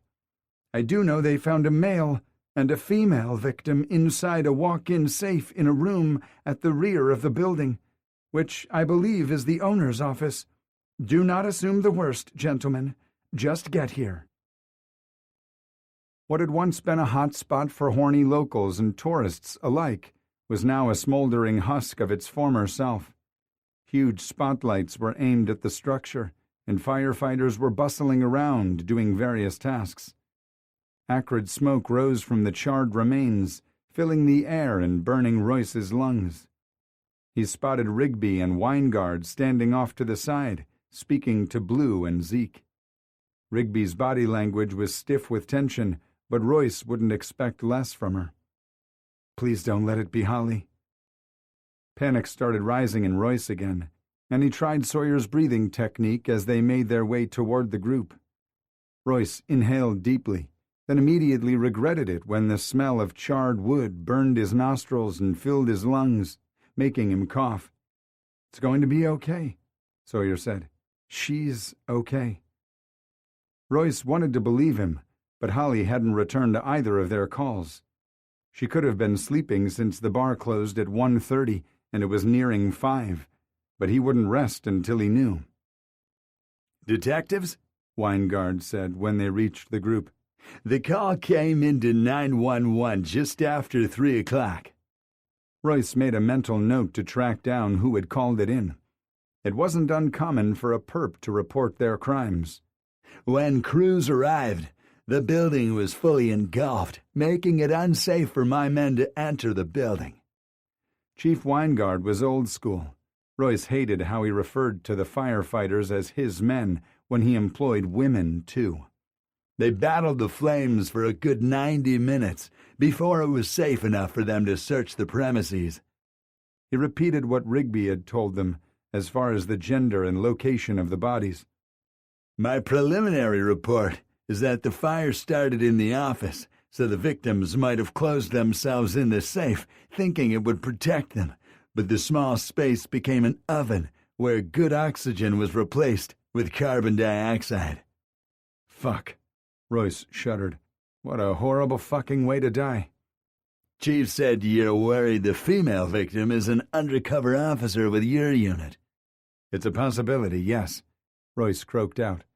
"I know for certain she was working undercover at this location last night."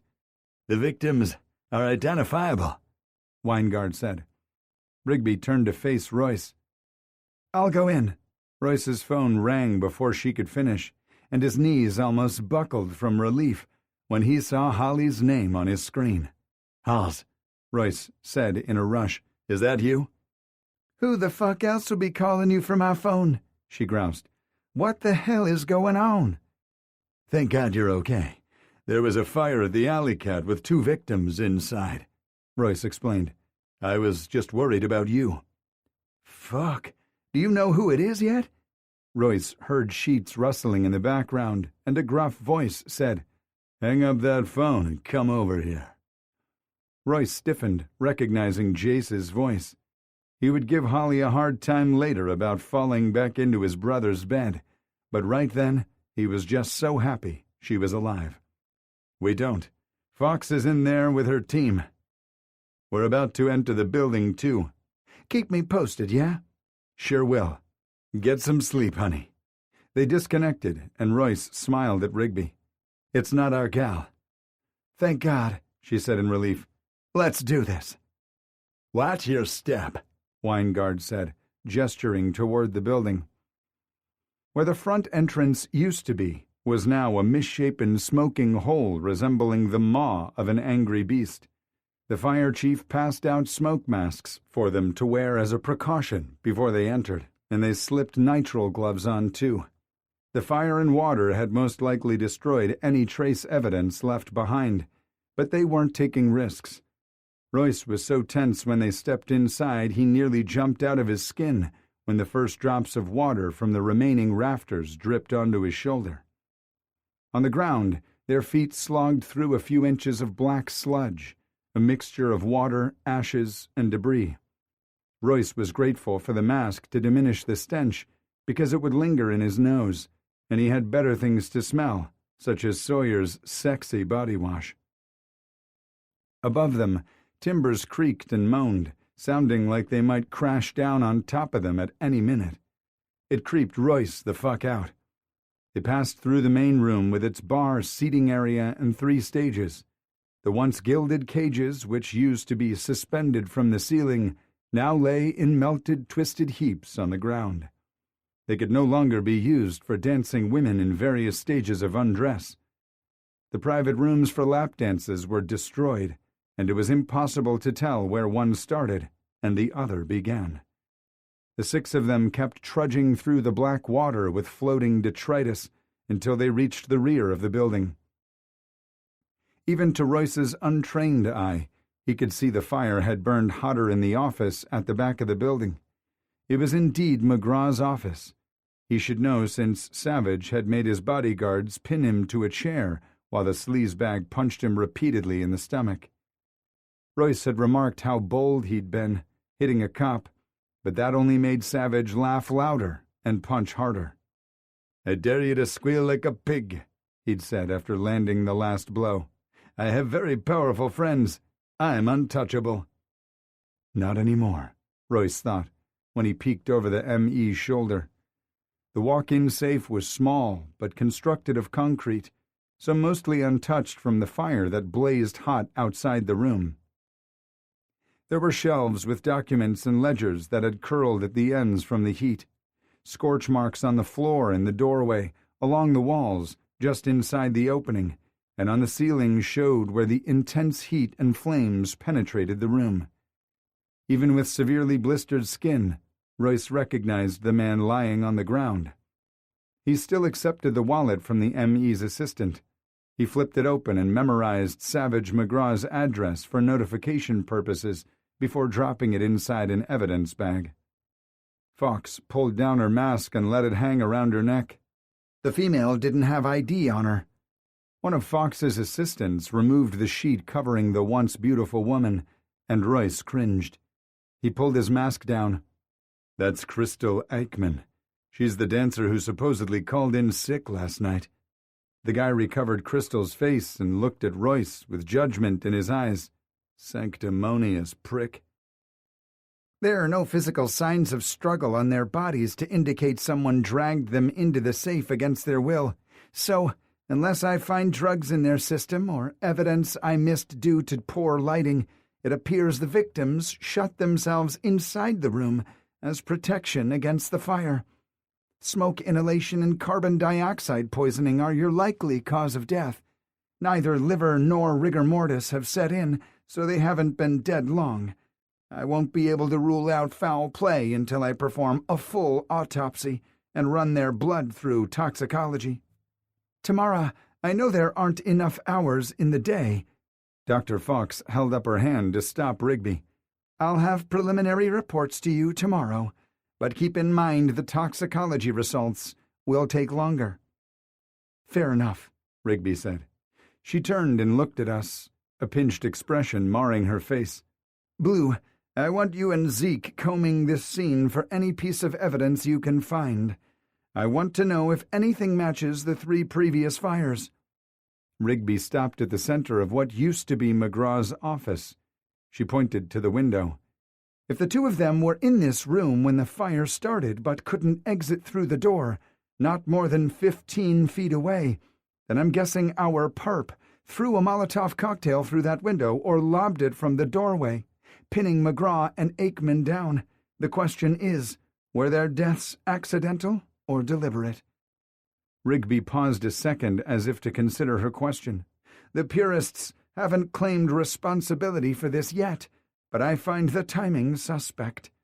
They go after the mayor for cheating on her spouse and then target a strip club, which I'm sure has ruined many marriages." Royce was sure of it too. "I've had enough of the puritanical fuckers. I want everything in the safe bagged and tagged as evidence. Lock, next of kin is the top priority. Then I want to see you in my office." "Yes, Chief." She pivoted and swiftly walked away, sloshing filthy water as she went.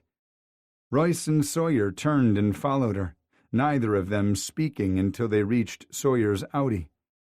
"This is some fucked up shit," Sawyer said, starting the car.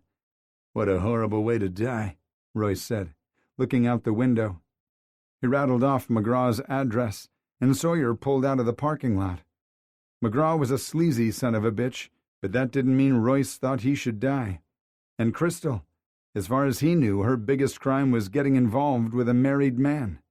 She didn't warrant that fate either, trapped in a room and slowly suffocated as smoke replaced oxygen. No one deserved such an ending. Thoughts of Marcus surfaced, the same visions haunting his dreams splayed across his brain, choking off his airway as the panic attack had. The way Marcus looked in death was the only way Royce had been able to picture his friend since finding him. He kept waiting for memories of the man he'd adored since boyhood to replace the heartbreaking images, but it hadn't happened yet. Even though Royce thought Marcus's death was a painless nap he'd never woken from, many of Royce's nightmares included Marcus suffering, gasping for air, and begging for help that wouldn't come, or trying to get out of the car only to find the door immovable. Crystal and McGraw's last moments probably were that horrible. "Breathe, dickhead," Sawyer said, reaching across the console to take his hand. "Breathe for me." How someone could put so much tenderness in an insult was beyond him, but it made him smile and grip Sawyer's hand like it was a lifeline. "Asshole," he muttered, with an equal amount of affection. By the time they reached McGraw's house, Royce had pulled himself together. Savage's wife, Ginny McGraw, was considerably younger than he had been. She looked like a Playboy bunny in her lavender lace and satin nightgown, more lace than satin, with a matching robe and her hair piled on top of her head with long strands framing her face. Notifying the next of kin was never easy, and you never knew the type of reaction you'd get. Ginny screeched, tottered backward while clutching her ample bosom, and might have fallen over if Sawyer hadn't lunged forward to catch her.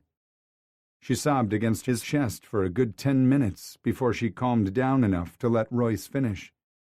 He'd only gotten as far as, "I regret to inform you," before the howling started. They offered to call someone for her, but she declined. "Has your husband received threats lately?"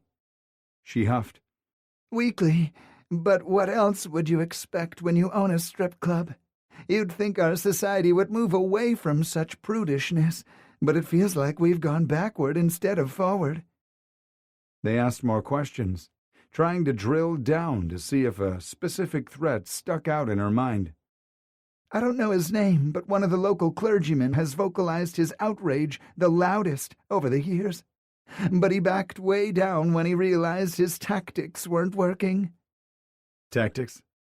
"Protests outside the club, mostly. One time they started snapping pictures of the men and women leaving the club. I guess they were going to publicly shame them, but Savage called the police and the cops confiscated the phones and cameras." Royce figured Marcus wasn't the only cop who frequented the club and would want to avoid those pictures going public. Other than that particular man, Ginny couldn't think of anyone who reacted as extremely to the club. She accepted his card and said she'd call if she thought of anything else helpful. Once they left her house, Royce called the station and requested the address on record for Crystal Aikman and next of kin information if available, but there wasn't. After jotting her address down in a notebook Sawyer kept in his glove box, he Googled it to see where it was located. It was a newer apartment complex Royce wasn't familiar with, but easily found the after-hours phone number for the property manager on their website. He couldn't tell the manager that Crystal was dead, so he planned to say Crystal's family had requested a wellness check after they couldn't get a hold of her. Royce was just about to dial the after-hours number when he got a call from Kelsey. "What are you doing up so early?" Royce asked, instead of using a proper greeting. "Good morning to you, too," she said wryly. "I set an alert to notify me if the purists updated their website." "Oh, fuck." "And?" "You're going to want to see this for yourself." Chapter 20. Royce pulled a call me skip and hung up on Kelsey without saying goodbye. His fingers shook while tapping out the website. "Oh, what is it?" Sawyer asked. "Fuck." Sawyer swerved over and pulled into a parking lot of a closed business. "What happened?" Royce leaned toward him, placing his phone between them, then refreshed the website to restart the video. The words, "We must banish sin with fire," came up first, followed by images of the alley cat engulfed in flames before the fire department arrived. "It's the only true form of purification," appeared at the bottom of the screen. "We're dealing with insane people," Sawyer mumbled. "Law enforcement has failed us time and time again. They've allowed our daughters to become harlots." The message was emphasized by a series of photos featuring one of the gilded cages where a man wearing a sash that said "groom" sat in a chair while two women wearing only thongs and stilettos sat on his lap. The man's hands were handcuffed to the chair, prohibiting him from touching the women, but the ladies weren't constricted by the same hands-off rules. They rubbed him and each other while kissing and grinding against him. The very last photo showed the man exiting the cage with an obvious wet spot on the front of his khaki pants. He was shrugging and wearing a sheepish grin on his face that said, "What could I do?" Royce imagined the other men in his party were clapping and congratulating him. "This joker better hope his wife doesn't see this," Royce said. "That's Brendan Stark." Royce recognized the last name. "Councilman Stark's son?" "Yep," Sawyer said, nodding. "He's a lawyer, married to the daughter of a Fortune 500 CEO, and is a youth leader at their church." "So, the women are harlots, but he's not?" Royce asked incredulously. "I can understand people not agreeing with establishments like the Alley Cat, but nothing they did in the video is illegal." Royce gasped when the video shifted from footage inside the club to a tutorial where an off-screen person navigated a website scrolling through a menu of escorts under a banner that read, "Savages, Sweethearts. All appetites welcome and guaranteed." Some of the women were labeled as barely legal, which made Royce want to vomit. Beneath the escorts' photos, the purists provided their real names, ages, and occupations. "God damn these assholes," Royce snarled. "How dare they put these women at risk like this?" "They've already killed 2 people, Sawyer pointed out. "Yeah, but so far, they've only taken credit for burning the building, which should have been empty at 3 in the morning. Up until now, they haven't threatened violence, so I'm not convinced the deaths were intentional." Sawyer nodded. "True." It took a surprisingly long time for the video to cycle through the escorts. "How in the hell could Savage get away with running an illegal escort service?" Royce asked. Then he remembered McGraw's comment about having powerful friends, and it all clicked into place. Savage has high-ranking officers at SPD by the short and curlies. Sawyer snorted and pointed at Royce's phone. "You mean like him?" The video switched to a ledger detailing Savage's clientele, which was matched up with photos and videos that the son of a bitch had probably taken without their permission. The purists must have hacked his blackmail files. Royce could have gone the rest of his life without seeing the police commissioner's white ass pumping up and down as he had sex with a woman who was young enough to be his granddaughter. "Gross," Sawyer said, turning his head. "Is it over yet?" "I'm sure that's what the lady was thinking, too." Nothing about the situation was funny, but he felt suffocated by his disgust and needed to let off steam. Humor was his weapon of choice. One after the other, images of Savannah's upper echelon, men and women, were outed as Savage's clients. Since Sawyer's family was wealthy and connected, he recognized many of them and commented frequently. "I'm so thankful my dad, brother, and brother-in-law weren't on the list," Sawyer said. Royce was surprised by how genuinely relieved Sawyer sounded. Did he really think his dad would cheat on his mother, who was still one of the most beautiful women in the world? On the other hand, sex wasn't always about looks, love, or even physical desire. It was about power, and the purists exposed some of Savannah's most influential people as liars, cheaters, and hypocrites. Unfortunately, they did so in a way that embarrassed the innocent families and put the escorts' lives in danger. Bile rose in his throat as he thought about Crystal's last minutes in the safe. "How humiliating for their families," Sawyer said, echoing his thoughts. At the end of the video, a message from the purists appeared. Citizens of Savannah, we deserve better leadership, so rise and demand it. Stop allowing degenerates to make policies and keep order. Purification is the only way to save our city. From the ashes, we will rebuild a community of people who share our values. A city we can be proud to call our home. We can be a shining beacon for cities across the country and the world. We the people have all the power, and it's time those who abuse us know it. Peace to our brothers and sisters. This is sounding more and more like a religious fanatic to me, Royce said. Or a cult, Sawyer replied. Royce dialed the chief on speakerphone. Locke, do you have something for me? She asked briskly when she picked up. The purists updated their site. It's bad, Chief. Royce recapped the video for her. Son of a bitch. I have a meeting with Commissioner Phillips in 30 minutes. How am I going to look him in the eye? Shouldn't be a problem, as long as you don't watch the video, he quipped. Rigby made a noise that was part chuckle and part choke. Smart ass. I am going to call Jonah and give him the latest information, then meet with the commissioner. Continue on with notifications. Yes, ma'am. Sawyer pulled back onto the street, and Royce called the after-hours number for the apartment complex. The woman, Tabby Johnson, was neither friendly nor cooperative. She hung up on Royce as soon as he identified himself and stated the reason for his call. He dialed back and used a much firmer voice the second time around. How do I know this isn't a joke? She asked sleepily. I can show up at your front door with my badge, or you can meet me at Crystal Aikman's apartment to let me in. Crystal's fine, Tabby said. I just saw her like a day or two ago. Ma'am, Royce began. Fine, she grumbled. Give me 20 minutes. I'll give you 10. Royce received a call from an unknown caller almost immediately after he disconnected from the property manager. Sergeant Locke, he said into the phone. This is Agent Daphne Hampshire with the FBI, the woman said. I see you processed a last known address request for Crystal Aikman. Why? How do I know you're really with the FBI?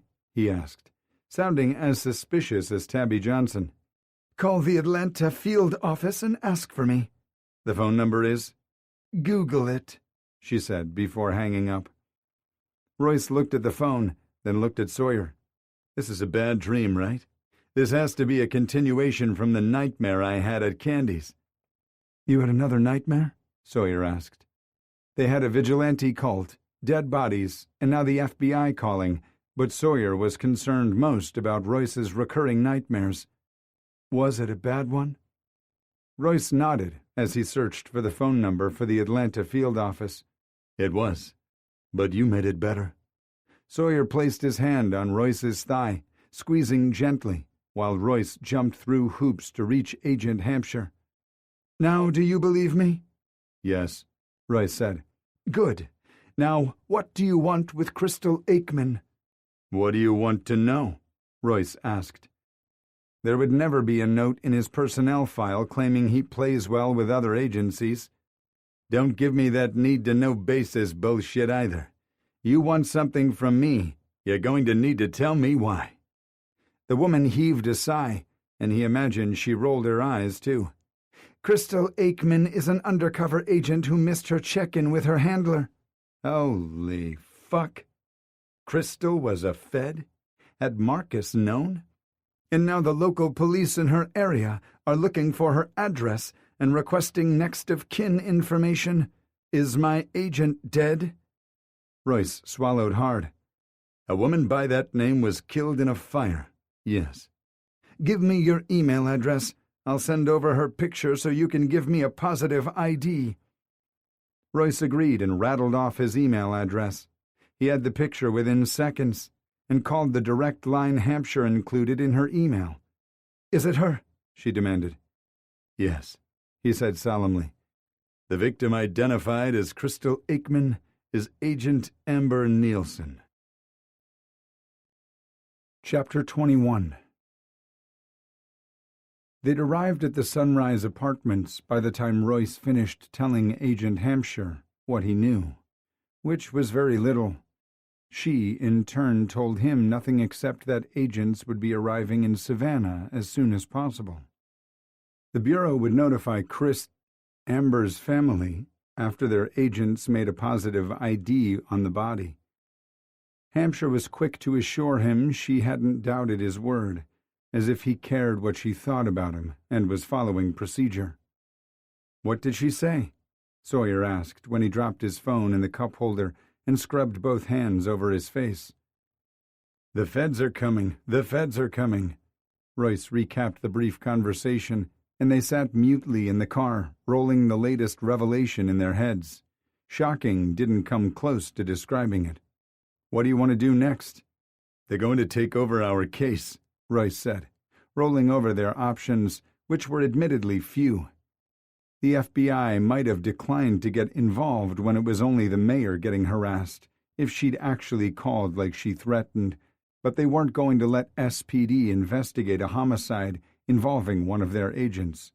So what he should have done was tell Sawyer to drive them to the precinct so he could update Rigby as soon as she finished meeting with the commissioner. Instead, he got out of the car and started walking to Crystal's apartment, Amber's apartment. It might take him a minute to fix that in his head. "Are you sure this is a good idea?" Sawyer asked, catching up to him.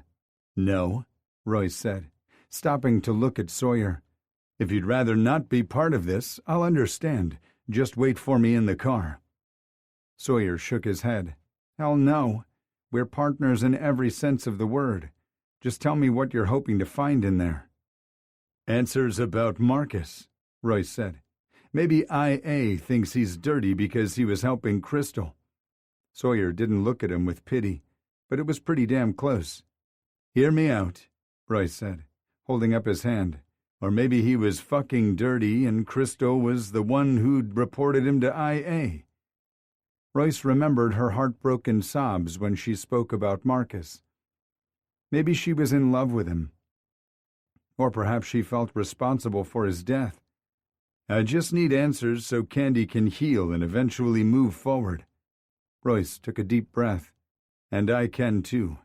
Whether he was dirty or working with Crystal or just another cheating spouse, I need to know, GB." Maybe he could start seeing other versions of Marcus besides the lifeless one. Royce didn't hold out a lot of hope he'd find what he was looking for, but he had to try. Recalling Candy's diminished health and aura of despair solidified that doing the correct thing wasn't always the right choice. "The way I see it, I have 3.5 to 4 hours to get answers before they storm into our station and take over. Sooner, if they had agents closer to Savannah than Atlanta, they could mobilize." "Good thing I grabbed these out of the glove box," Sawyer said, pulling 2 pairs of black nitrile gloves from his pocket. He handed one set to Royce and returned the second to his front pocket until it was time to use them. "If we can't shake the property manager once she unlocks the door, then I'll ask about leasing an apartment or something. Maybe she can show me around an empty one." Royce stowed the gloves away and tipped his head to the side. "I'm not the only one with layers. It's not like you're trying to do an illegal search and seizure." "Careful," Royce teased. "It's a slippery slope. Distracting the property manager today and—" Royce stopped talking when Sawyer gave a subtle jerk of his head. "Which one of you is Sergeant Locke?" a woman asked from several feet away. Royce plastered a smile on his face, then turned around to face her. "That would be me, ma'am. Thank you for assisting us this morning." She eyed the shield hanging from the chain around his neck. "Like I had a choice," she grumbled. "Follow me, then." The apartment complex was a massive 2-story H-shaped structure where each apartment door faced either the courtyard in the front or the swimming pool in the back. Amber Nielsen's apartment was located in the center of the 2nd story, overlooking the courtyard and the parking lot beyond it. The positioning also placed her in equal distance between all the staircases if she needed to exit in a hurry. She'd either chosen well or gotten lucky that the spot was free when she signed her lease. Tabby stopped outside her apartment and knocked.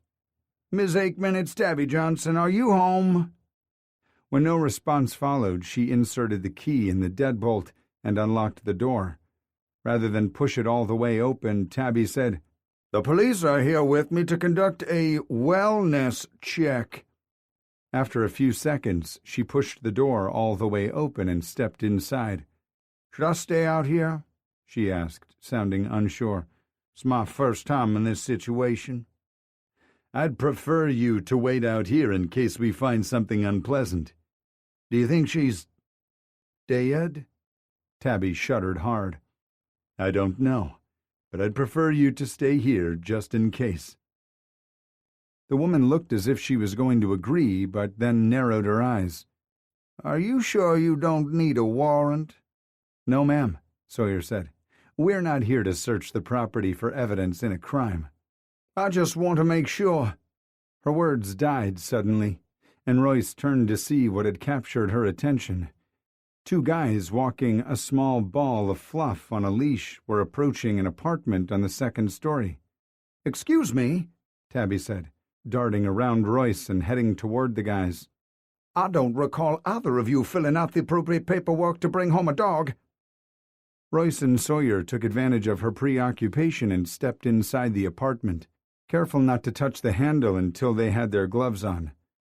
Royce turned on the light switch, casting stark LED light over a sparsely furnished room.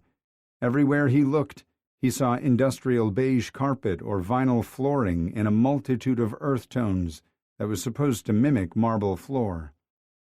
The walls were off-white, and there was no artwork, family photos, or embellishments anywhere in sight. But an undercover agent would keep their surroundings generic. They wouldn't display pictures, memorabilia, or keepsakes that would give away their true identity. The only spot of color was a worn-out Atlanta Braves hat hanging on a peg near the front door. Breathing became hard for Royce once more. Sawyer stepped up beside Royce, placing a warm hand between his shoulder blades. Some of Royce's tension melted beneath his touch. "Is that Marcus's hat?" Too choked up to speak, Royce nodded. It wasn't just any hat. It was his lucky one. "I think a part of me had hoped Crystal was a compulsive liar, and pricey lap dances were as far as things went between them. There's no way this hat is in her apartment without Marcus having been here."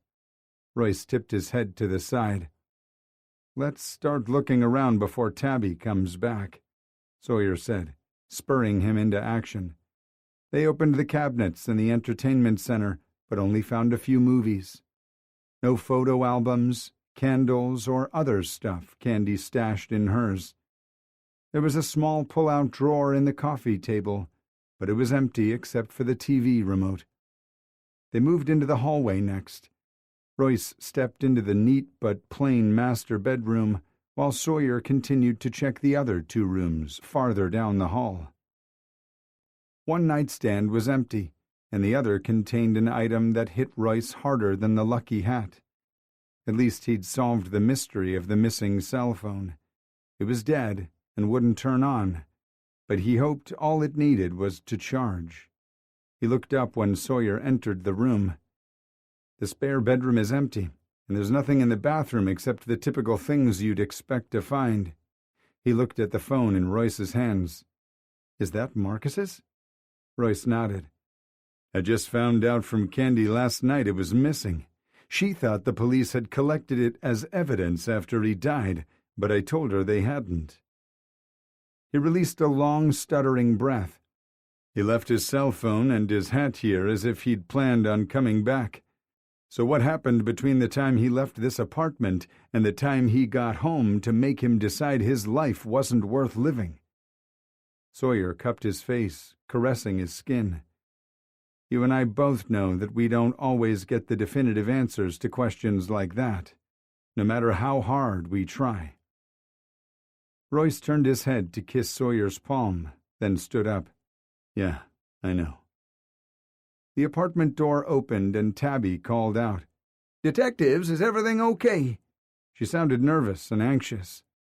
They'd run out of time before they'd had a chance to search the kitchen, but Royce knew they wouldn't have found anything to give away Crystal's investigation, and he at least recovered Marcus's hat and cell phone.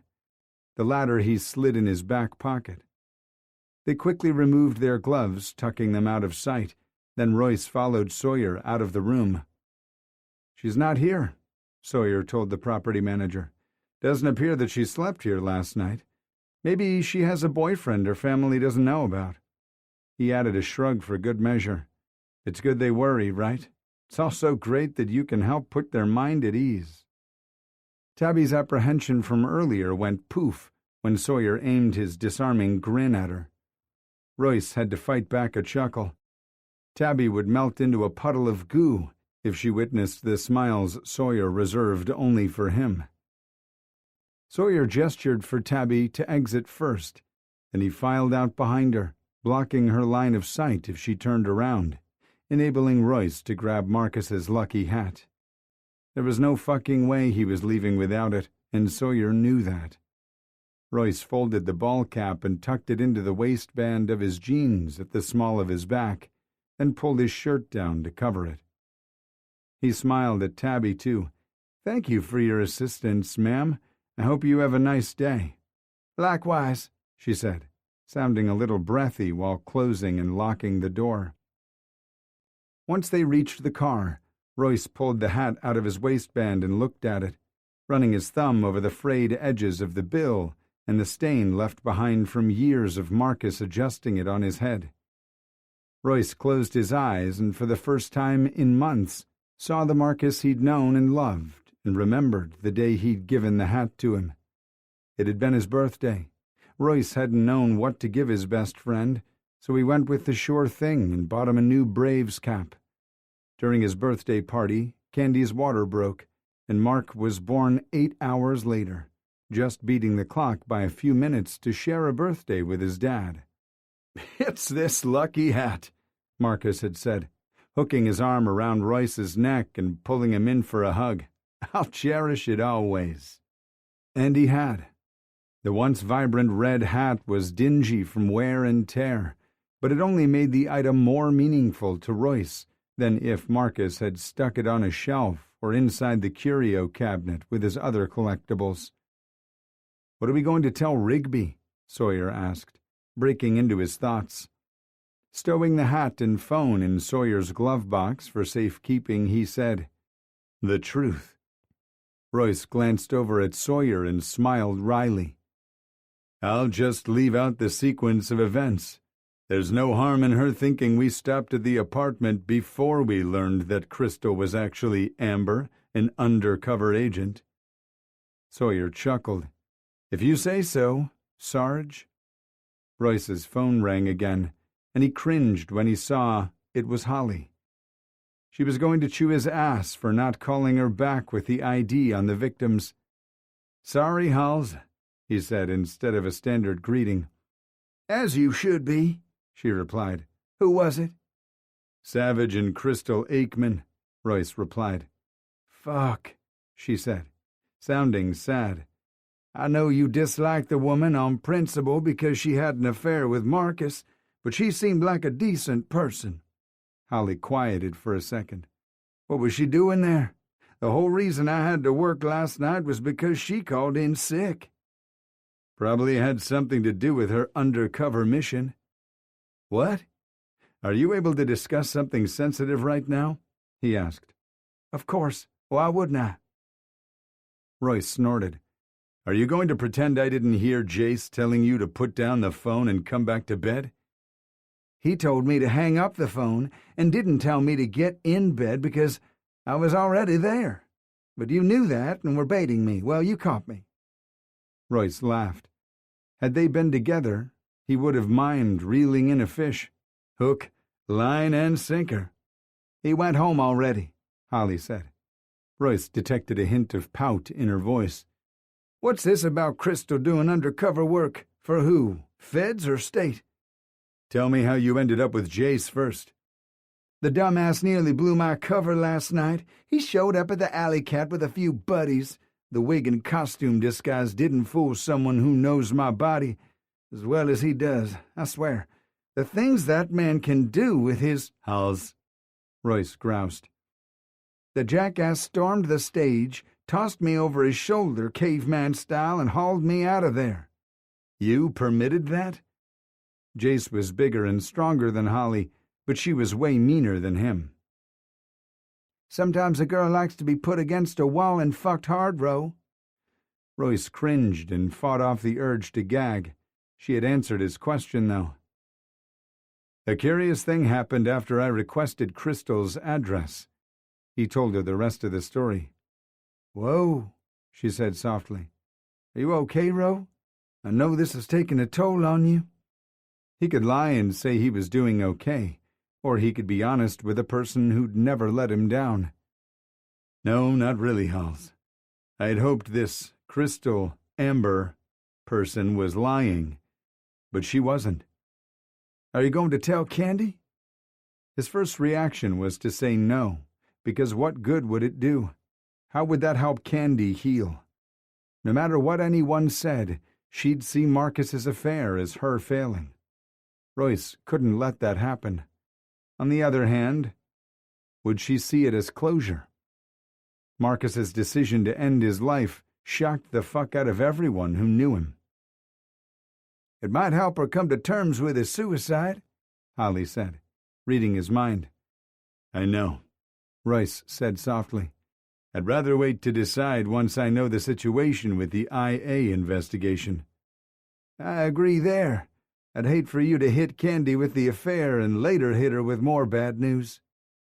Do you think he was dirty, Halls? I agree with you that IA doesn't waste time or resources unless they have credible intelligence. It doesn't mean they're right, though. If they are— Holly was right. Candy was barely keeping it together as it was. Telling her about Amber could push her over the edge, and if he had to follow that up by telling her Marcus was dirty, he didn't want to think about what that would do to her. What's next? Holly asked, breaking into his tumultuous thoughts. We're heading back to the station to tell Rigby that the feds are coming. I figure we have 4 hours to work this case before they take it over. Their interview with Jenny McGraw came to the forefront of his mind. You ever see any pastor or church group causing trouble? Holly snorted. The only clergy I've seen are the ones slipping 5s and 10s in G-strings or disappearing in the private rooms for hours at a time. You sound so cynical, Royce teased. They're probably just preaching to their lost flock. Holly hooted with laughter. I think there was a lot of kneeling going on. How do you know they were clergymen? Some I recognized from billboards or editorial pieces in the newspapers, and the other dancers told me about the others. They warned me away because they're stingy with their money. I guess they think dancing for free might be a form of atonement for being a bad, bad girl. Royce snorted. Maybe the tithes were low those weeks. Why do you ask about the clergyman? Royce told her about the conversation with Jenny McGraw, and also the puritanical attitude toward sex in the website videos. Videos? Oh yeah. The purists have taken responsibility for the fire, exposed Savage's illegal escort service while outing both the clients and the sex workers. Oh, hell. Yep. I wouldn't watch it unless you want to see the police commissioner's bare ass. Ew, gross. Guess we know why Savage was never busted, Royce remarked. Good point. I'm going to get cleaned up and head in since my nights as an alley cat are over. I'll make a list of the dancers and bartenders so you can interview them. Maybe they'll know more. Don't sound so disappointed your side hustle is over. Don't sound like such an asshole, Holly countered. Sawyer is the asshole, I'm the dickhead. We go together like peas and carrots. Sawyer chuckled. He'd remained quiet as he navigated the city streets, but there was no ignoring that one. More like gunpowder and lead. That too, Halls, that too. Then he groaned when he saw 2 news vans outside the precinct already. What's wrong? Reporters. Smile pretty for the camera, she teased before hanging up. Sawyer drove around to the back lot and parked. At least none of the vultures are back here yet. Most of them acted like professionals and maintained a respectable distance, but occasionally they stumbled across a young reporter who was eager to make a name for themselves, such as the one stepping out of the shadows when they approached the building. Chapter 22. "Beat it, Franklin," Royce snarled when he approached. "You must be a special brand of stupid to show up here and lurk in the shadows after the stunt you pulled. What the hell did you hope to accomplish?" Felix looked from Royce to Sawyer. Why? Did he think Sawyer would take pity on him? Which one?" he asked sheepishly. Which one?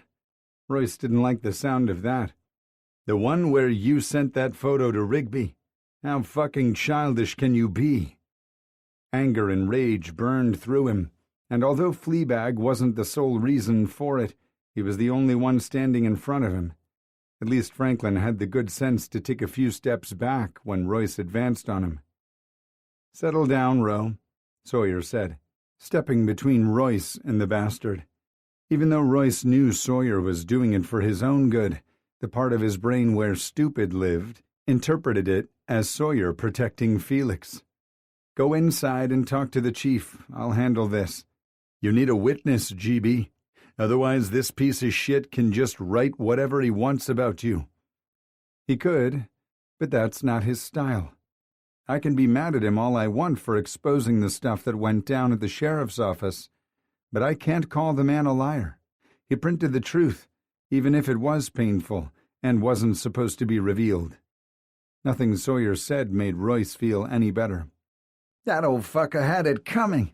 Wheeler deserved more than the slap on the wrist he received," Fleabag said, pulling Royce's attention away from Sawyer's pleading eyes. It was a big mistake for Felix to interrupt their conversation. While Royce begrudgingly agreed with Franklin about Wheeler, he fumed that the man had decided to take the situation into his own hands, without regard for the fallout impacting others. Royce looked at Sawyer again. "That's great if you don't want to hold a grudge, but he's trying to fuck with my career now and I won't stand for that." "I was wrong for sending the picture to Chief Rigby. It was petty and immature, and I deeply regret my actions," Felix said, his words coming right on top of each other, almost stumbling. "I've sent an apology email to the chief, and I'm apologizing to you guys in person." "Fine," Royce growled. "Message received. Get fucking lost." Felix held up his hands in surrender. "That's not the only reason I'm here." Royce started to snarl, but Sawyer cupped his face and kissed him. As far as distraction devices went, it worked damn well. He especially liked the sour expression on Fleabag's face. "Let's hear him out, and then get on with our day. We have bigger things to deal with right now." "You have no idea how right you are," Felix said. Royce narrowed his eyes. "Stop being cryptic and get on with it." "I heard the DA's office is going to drop charges against Franco Humphreys." The mere thought of the suspected serial killer walking free turned Royce's blood to ice. "What?" Royce asked. "Why?" Sawyer demanded to know. "My sources tell me that a key piece of evidence they need for trial is missing from the evidence locker," Felix said. "The defense team is planning to submit a request to have their own experts test the piece of fabric. They're claiming the DNA, if it really was his, was planted by dirty cops. Now it's suddenly gone. From what I hear, they have no case without it." "No fucking way," Royce groused. "Humphreys was the last case I worked with Marcus. That bastard had terrorized and raped those co-eds. He made a mistake and we busted the son of a bitch, cleanly and by the book." Babineau was going to trial with a single piece of physical evidence tying him to a murder? Sawyer asked. Bile burned Royce's throat. "It was Tara Riker's bedsheet. She was his fourth victim, and the only time he fucked up. It had both her blood and his semen on it. He's a fucking animal. He cannot go free. Hey, I agree with you. I'm only telling you what I've heard from 4 different people. If Babineau can't produce the sheet for the defense to test, then it calls into doubt it ever existed in the first place, lending credence to the theory that the police planted evidence to make the arrest. Fuck. Things had gone from bad to worse. Thanks for the heads up, Royce said begrudgingly. Felix cleared his throat and ran his finger under his collar. Royce recognized the nervous gesture. Just say whatever it is you're thinking. I believe you if you say the arrest was clean and by the book, but the fact does remain that the evidence is missing. So you say. It was probably just returned to the wrong evidence box, Sawyer countered. That's one possibility, Fleabag said slowly. Another one is that someone accepted money to make it disappear. Royce felt like the reporter sucker-punched him in the stomach. He was having a hard time breathing. Sawyer squeezed his biceps to calm him. Fuck you, Fleabag. No one in my unit is dirty. Are you sure? He countered. Yeah, I'm fucking sure. He suspected the reporter was thinking about Marcus, whose suicide occurred within a few weeks of Humphrey's arrest. Maybe Royce didn't know Marcus as well as he thought, but he'd stake his life on this. Marcus wouldn't help a serial rapist and killer walk free. If he walks, he might be aiming to settle a score, Fleabag warned. I'll be fucking ready. It isn't you that I'm worried about, Locke. Candy. Royce was nearly paralyzed by fear. Anyway, consider the score settled between us, Fleabag said as he walked away. Not by a long shot. Sawyer fired back without looking away from Royce. Breathe, Ro. Let's deal with one dumpster fire at a time, yeah? Royce knew he was right, but it didn't do much to ease his worries. Sawyer had said it himself. Fleabag was a hellacious investigative reporter who'd probably cultivated sources with people from every walk of life. He hadn't made accusations, and he hadn't pumped them for information. Felix simply gave them a warning. Let's go inside. You go talk to the chief and I'll pay a visit to Tobias. If anyone had inside knowledge, it would be the stalwart guardian of the evidence locker. Good plan. Rigby's assistant hadn't reported for duty yet, so he knocked on the chief's door and waited for her to grant him entrance. She took one look at Royce's face and said, "Oh, God, what happened?" Royce recounted his interview with Ginny McGraw and phone call he had with Agent Hampshire. Chief opened up her drawer, pulling out her pastry container, then actually growled when she saw it was empty. "Son of a bitch! The FBI is coming and I don't have pastries. I need more carbs to deal with them." She let out a deep sigh. "Well, we have a few hours before they invade and take things over, so let's get busy interviewing the staff at the club to see if anyone noticed something out of the ordinary last night.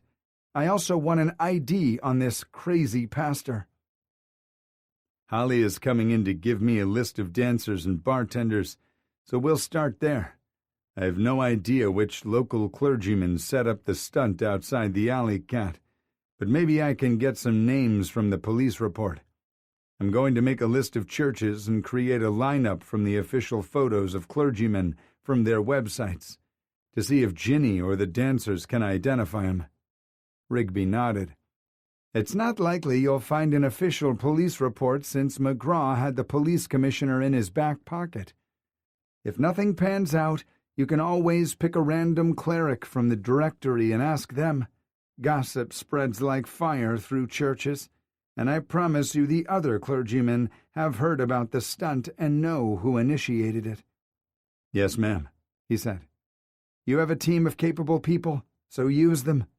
Delegate tasks and make sure everyone reports back to you in a timely manner. While I don't think we're going to solve this case before the Phoebes arrive, we'll have more intel to devise a game plan." You don't plan to hand the case over to them?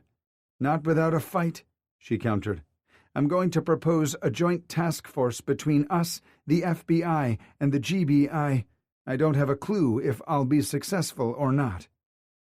What do you think the feds were trying to find on McGraw? Their agent has been here for 3 years and couldn't discover his prostitution ring. We know why our investigations tanked, but what's their excuse? Rigby leaned back in her chair. I don't think prostitution is what they were after. The feds will turn a blind eye to a certain extent when the small fish they catch in their net can be used as bait for a bigger predator. She was right. They'd easily justify looking the other way for prostitution if McGraw was their ticket to busting up a human trafficking ring, big-time drug dealer, or even organized crime. I can tell something is weighing heavily on your mind, Locke. Why don't you unburden yourself? We have enough going on right now as it is. Have I ever struck you as a woman who is incapable of multitasking? Royce smiled for the first time since entering her office. No, ma'am. Spill it. Royce told her about Marcus and the IA investigation, which had prompted him to go digging for answers. He trusted her with the truth about Marcus's affair with the undercover agent who was found dead that morning. Then he lowered the boom about Humphreys. Let's start from the top, she said. The department has denied Candy Wilkes her husband's benefits? Delayed is more like it.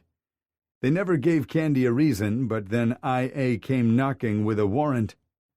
They confiscated their computers and some files, but that was it. That was 2 months ago, and she's heard nothing from the benefits department. I'll get to the bottom of this, she assured him. I don't know what to say about Humphreys. I cannot see anyone in our unit helping that son of a bitch walk. I also want to know why this wasn't brought to my attention.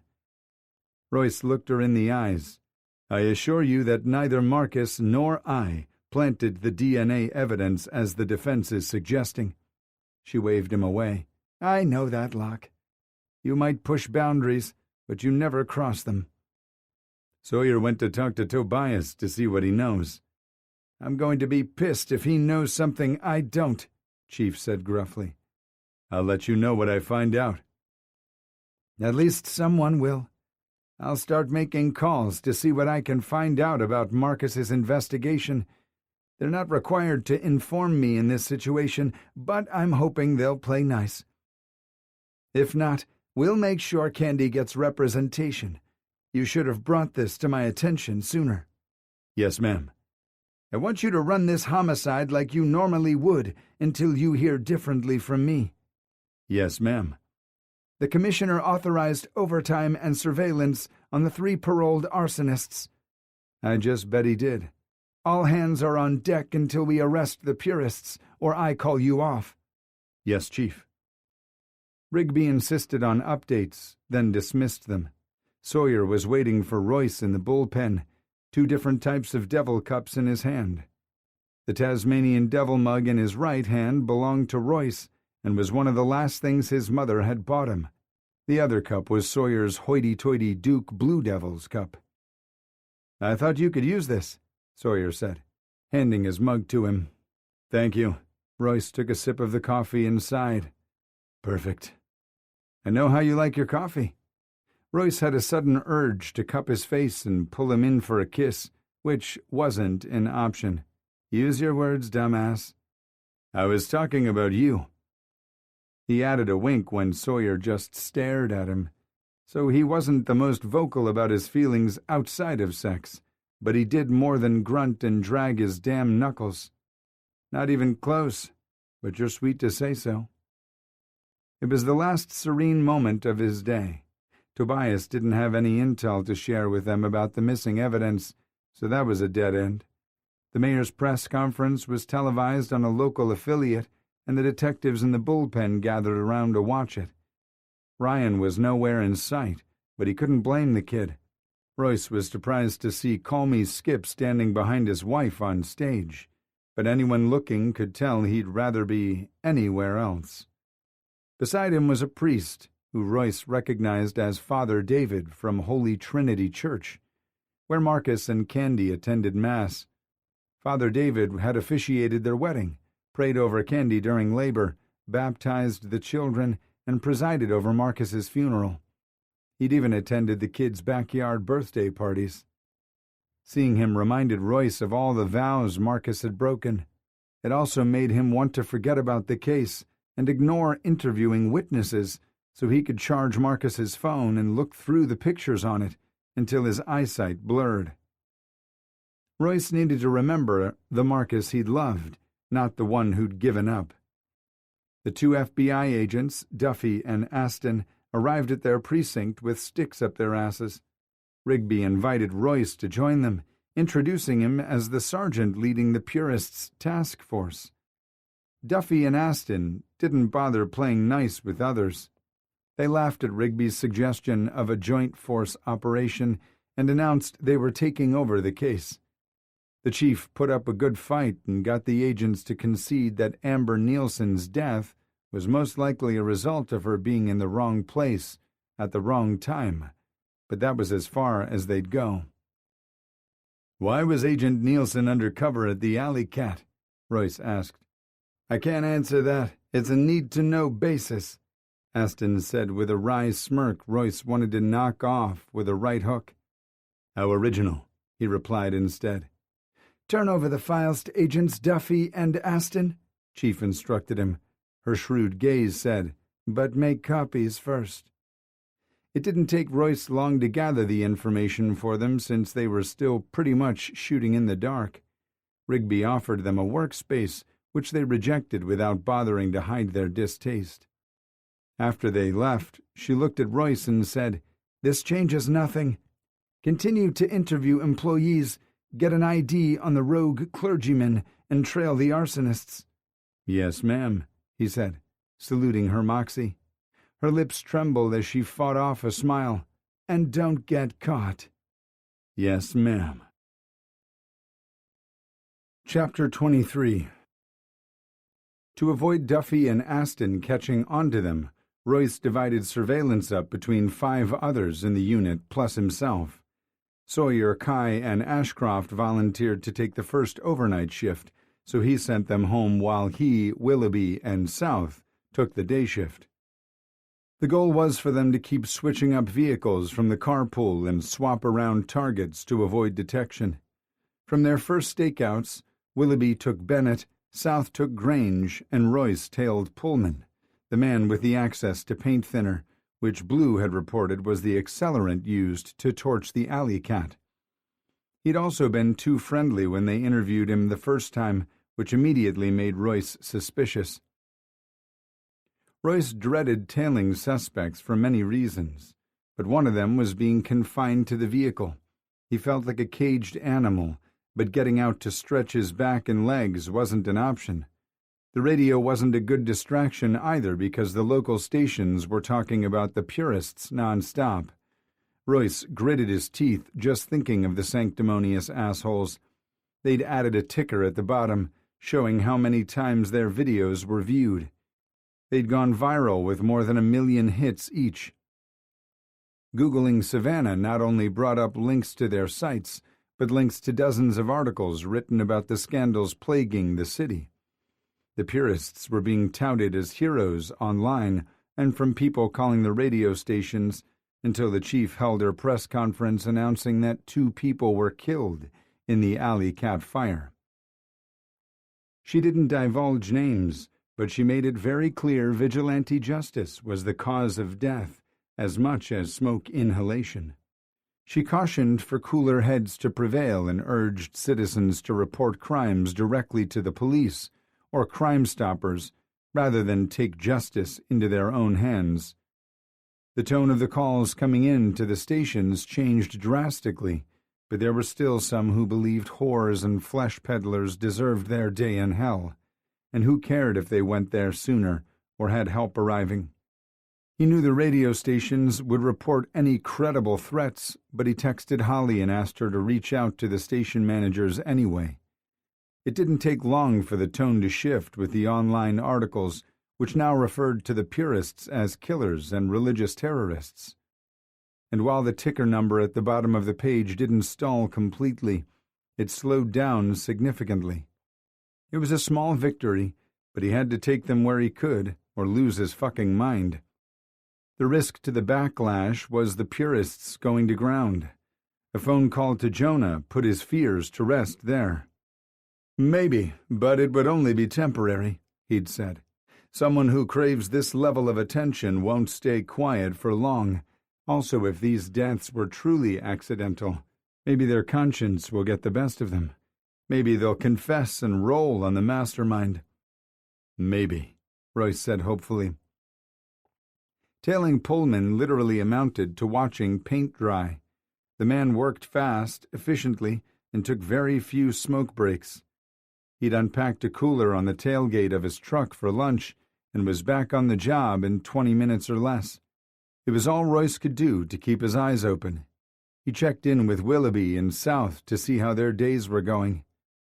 "These have to be the dullest criminals in the history of the world," South replied. "I need to duct tape my eyelids open," Willoughby lamented. Royce snickered, yawned, then looked at his watch for the millionth time. There were too many hours remaining before Kai took over, and he'd never stay awake unless he found something to distract his inner whining. He decided to turn on the local AM station that invited local clergymen to give sermons live on air or take calls from listeners. He'd been tuning in and out throughout the day to see if anyone stood out. So far, no one used syntax similar to the Purists or tripped any warning bells. There'd been plenty of frothing mouths and holier-than-thou attitudes, so he'd been unable to listen for long periods of time. Royce would just check in once an hour to jot down the name and demeanor of the clergy, man or woman, acting as DJ. He would supply the names to Detective Megan McGuire, who he'd assigned to create the photo lineup of local clergy to make sure they didn't overlook anyone. It was almost the top of the hour and time for them to switch over. Royce tuned in and caught the closing sermon from a man who'd never heard the term inside voice, the kind who thought talking louder meant you were smarter or more righteous. "If you don't want to believe me that a day of reckoning is coming, then fine. Maybe you'll believe this passage from the book of Revelations. Chapter 20 and verse 10 says, 'And the devil who deceived them was thrown into the lake of fire and brimstone, where the beast and the false prophet are also, and they will be tormented day and night forever and ever.' The devil who deceived them. Let that sink in for a bit, especially considering the recent revelations today. We've been tricked into believing the devil is an ugly monster that we can easily detect with our naked eyes. But the truth is, the demon can take the shape of anyone and anything, finding you at your weakest moments and leading you on a path to the lake of fire. Often, the evilest people are the most beautiful or charismatic ones, so you don't discover your error until it's too late, and you're in too deep. Join me, Preacher Samuel Brimmer, at Faith View Church to begin your path to salvation."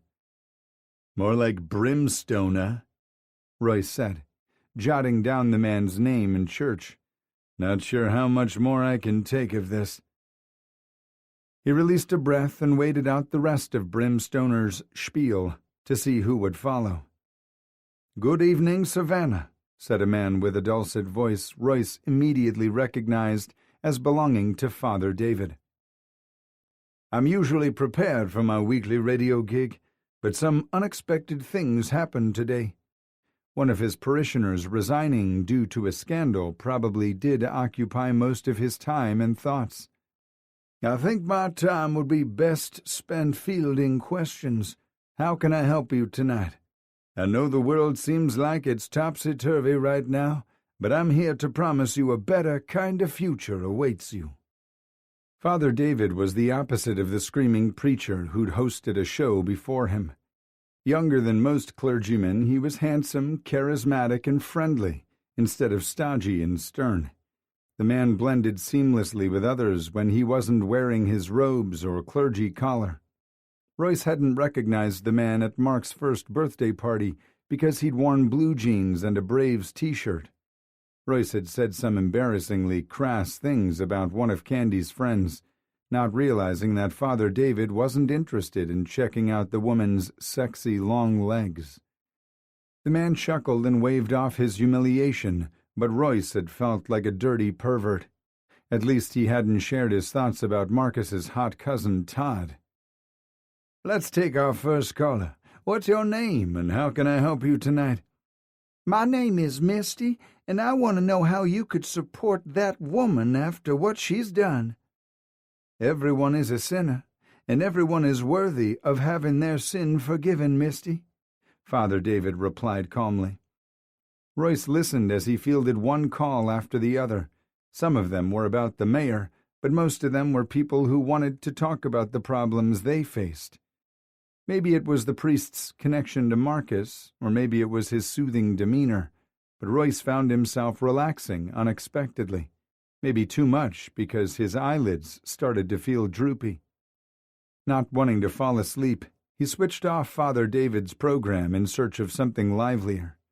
Royce looked at his phone and saw the Audible icon.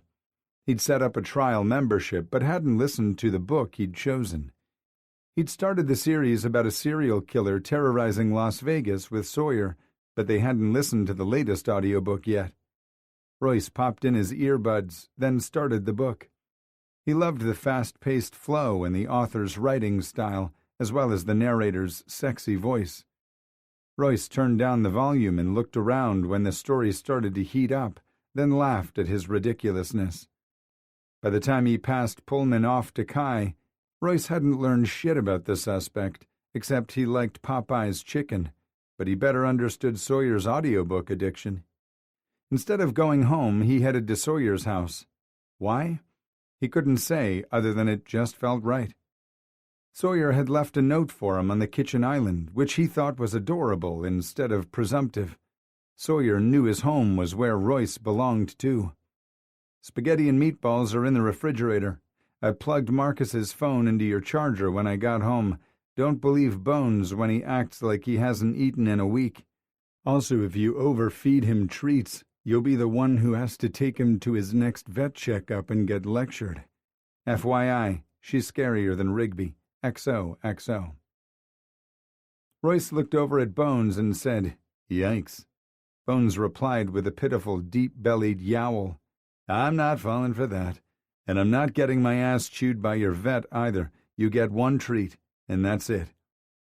By bedtime, the treat count was up to 3, but Royce was proud of himself for only caving in twice. "I'll work on my resistance tomorrow," he told Bones, who had curled up on Sawyer's empty pillow.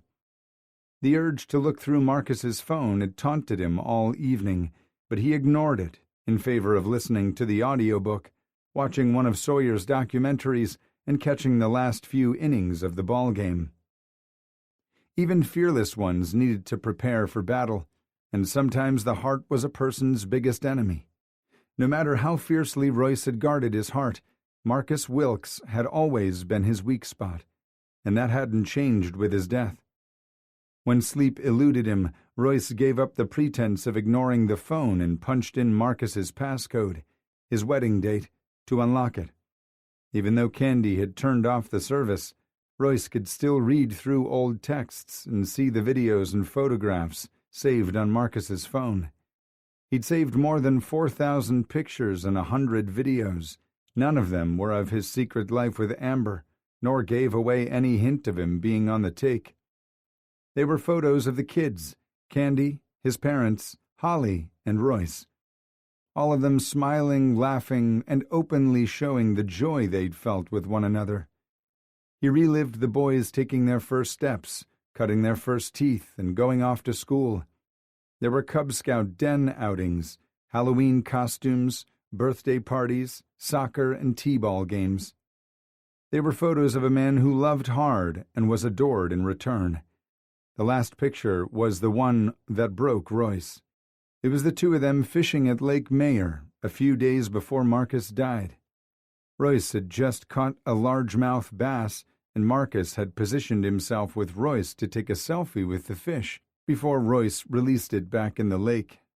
Royce closed his eyes and summoned the memory from the depth of his soul. They'd been laughing, smiling, and hamming it up for the camera as they argued about who had caught the bigger fish. It was during those quiet hours that Marcus had unburdened himself about his marital status and his need to step it up. He just hadn't told Royce the entire truth, and that somehow hurt worse than if Marcus hadn't told him anything at all. By the time he finished looking through the photos and videos, it was nearly 2 a.m, and Royce was emotionally drained. Marcus wasn't the perfect man Royce thought him to be, but he loved him anyway. He'd never fully get over his disappointment about the affair, but he would forgive him in time. Royce had to, unless he wanted to walk around with a broken heart for the rest of his life. Wild hearts can't be broken. It was one of his Aunt Tipsy's favorite sayings, and maybe the mantra Royce had subconsciously adopted as an adult after his childhood had dealt him one blow after the other. Lying in Sawyer's bed with only Bones to witness his tears, Royce knew it was complete horseshit. He expected the nightmares to come once he finally fell asleep, but they didn't. He worried he'd overslept when he heard Sawyer enter the bedroom a few hours later. A glance at the clock told him he still had another hour before he had to be up. "Scram, Bones," Sawyer whispered in the dark as he stripped off his clothes. Bones made an indignant sound, then jumped off the bed and darted out the door. The bed dipped beneath Sawyer's weight as he slid between the sheets. Royce nearly purred when Sawyer spooned up behind him, nestling his semi-hard cock against his ass. "If you're home early, it must mean you solved the case while I snoozed. Did you have to tackle an old man again?" Carl Hanover had actually tripped as he fled from Sawyer, but Royce loved to provoke him. Sawyer bit his shoulder playfully. "Yeah, baby?" "Nah, I didn't even chase anyone out into oncoming traffic either." "Ouch." "The words or the bite?" "The words," Royce said. "I liked the bite. Do it again." "I didn't come home early to fuck you." "Bummer," Royce said, pushing his ass firmly against Sawyer's lengthening dick. "Okay, maybe I was hoping to get in a quick fuck before you had to relieve Kai, but that wasn't the sole reason." Royce knew why Sawyer came home without him having to spell it out. He realized looking through the phone was going to be hard for Royce. As it turned out, Ashcroft and I worked out a deal. He wanted to be home with his wife and kids for dinner, and I wanted to spend this hour with you, even if it's only to watch you sleep. Royce snorted at the last bit, and Sawyer slid his hand over Royce's hip bone to fist his shaft. "So our shift change is different than everyone else's." "Did you clear the changes with your sergeant?" Sawyer chuckled as he slid his cock between Royce's ass cheeks, rubbing his rigid length over Royce's sensitive pucker, eliciting a deep moan from him. "Oh, the Sarge approves wholeheartedly of my methods." "Fuck yeah, he does. Want to feel you inside me?" "Not yet." Sawyer kept both the stroking and his rutting at a maddeningly slow and lazy pace. Sawyer pulled back and repositioned his cock to slide between Royce's thighs, rubbing against his taint and pushing up against his balls. "Oh, fuck. I like that a whole lot," Royce said, sounding a little drunk. "Your body is my wonderland. Squeeze those thighs nice and tight for me," Sawyer said, dragging his leaking cock over Royce's taint. "Fuck me already." Sawyer bit down on his shoulder hard enough to make him gasp, but not enough to hurt. "Shh. Just give yourself to me and let me take care of you." Royce stopped fighting his body, closed his eyes, and gave himself over entirely to Sawyer's skilled hand, grunting and coming after a few more strokes. Sawyer released Royce's dick and gripped his hips with a cum-covered hand, rutting faster against his body, chasing his release. Sawyer jerked and pulled back suddenly, moaning as he coated Royce's ass with his spunk. "I love marking my territory," Sawyer growled, then proceeded to rub his release into Royce's cheeks. "I love the idea of you smelling like me." The words and actions were so animalistic and primal, a description Royce never would have associated with the urbane man he met a few months prior. "I'm going to get a warm washcloth to clean you up." "Stay. I just want you," Royce said sleepily. "I like smelling like you." Sawyer spooned up against him, nestling his softening cock between Royce's cheeks. "One day, I'm going to fall asleep with my cock buried inside your ass." Royce hummed happily. That sounded sexier than anything he'd ever heard, and he wanted to tell Sawyer he'd get tested as soon as possible, but he was too tired to formulate his thoughts into words. Sawyer's chuckle and the sweet kiss he placed on the back of Royce's head were the last things he remembered before falling asleep. Chapter 24. Royce thought they'd gotten their break in the case the next morning when Ginny McGraw identified none other than the screaming preacher, Samuel Brimmer, as the man who had harassed, filmed, and photographed their patrons. His excitement was short-lived after sitting down with the man for an interview. Brimstoner had ironclad alibis for all the fires. He was out of the country on a mission trip when the vacant properties were set on fire. As for the incidents with the mayor, he was the volunteer chaplain at the hospital on those evenings. But as Rigby pointed out, they didn't think the puppet master was the one doing the dirty work anyway, so she added him to the persons of interest list. Royce included Brimstoner and 2 more detectives in the surveillance rotation. The next 6 days of stakeouts passed at a snail's pace, with the only highlight being the hour he spent in Sawyer's arms before leaving. It didn't matter which arsonist he tailed. They worked, slept, and ate. That was it. If Royce were honest, his life had been just as pitiful as theirs before he met Sawyer. Even when Marcus was alive, he spent all his time living vicariously through him instead of finding happiness for himself. When Chief had told him that overtime and surveillance were ending, Royce had to bite back his relieved sigh. She instructed them to finish out their rotation and gave them all a day off before reporting for duty like normal. Royce had been especially enthusiastic when he pinned Sawyer beneath him and fucked him bareback, since they'd both found time to get tested at a clinic that bore Vic's name. Sex without barriers was the most incredible thing he'd ever felt. He couldn't get enough of Sawyer's heat enveloping his cock or Sawyer's cum filling his ass. Royce hadn't meant to fall back asleep, but the lure of holding Sawyer while he slept wasn't something he could resist. It was almost noon when he woke up and padded to the kitchen to make coffee. Bones was doing his best impersonation of a starving cat. It was possible Sawyer had been so tired when he got home that he forgot to feed the beast before falling into bed. It took less than 2 seconds for Royce to realize how dumb that was. There was no way in hell Bones missed a mealtime. "Stop trying to get me in trouble," Royce whispered. He opened the cabinet where Sawyer stored the coffee and noticed there weren't enough grounds to make a full pot. It would be a total dick move to make only enough for himself when Royce knew Sawyer would be up soon. He'd said he didn't want to sleep too long since he needed to get back on his regular schedule. There wasn't a lot of food in the house either, so he decided to leave Sawyer a note and head out to run some errands. His first stop was Sal's Hardware and Home Goods. In an era when conglomerates were gobbling up small businesses, Sal was still going strong. He was old school and opened early so local contractors could pick up the odds and ends they forgot to get at the big lumber yards and chain stores. He always had strong coffee and sage advice at the ready. "Haven't seen you in a while," Sal said when Royce stepped up to the counter.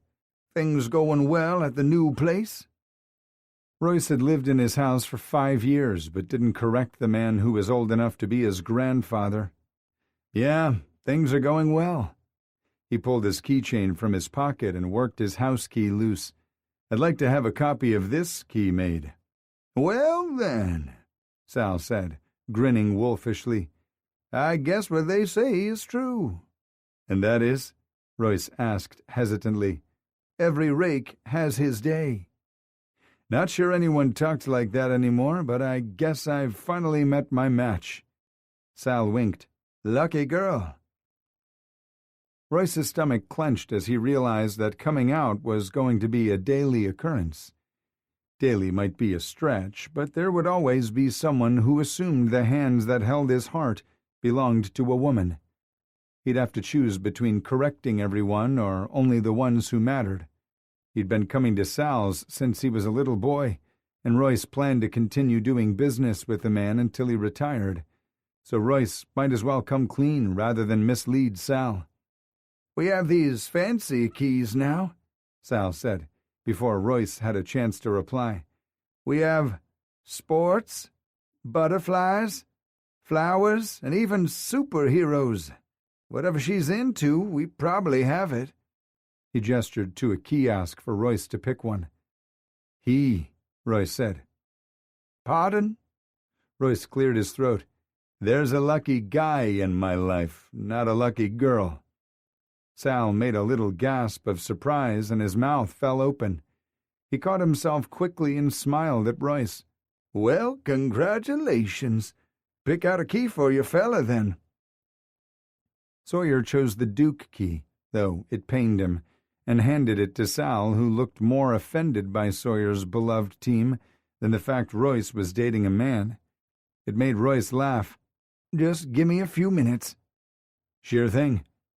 Royce walked over and perused the pet toys while waiting for Sal to finish. "I always knew you were a faggot."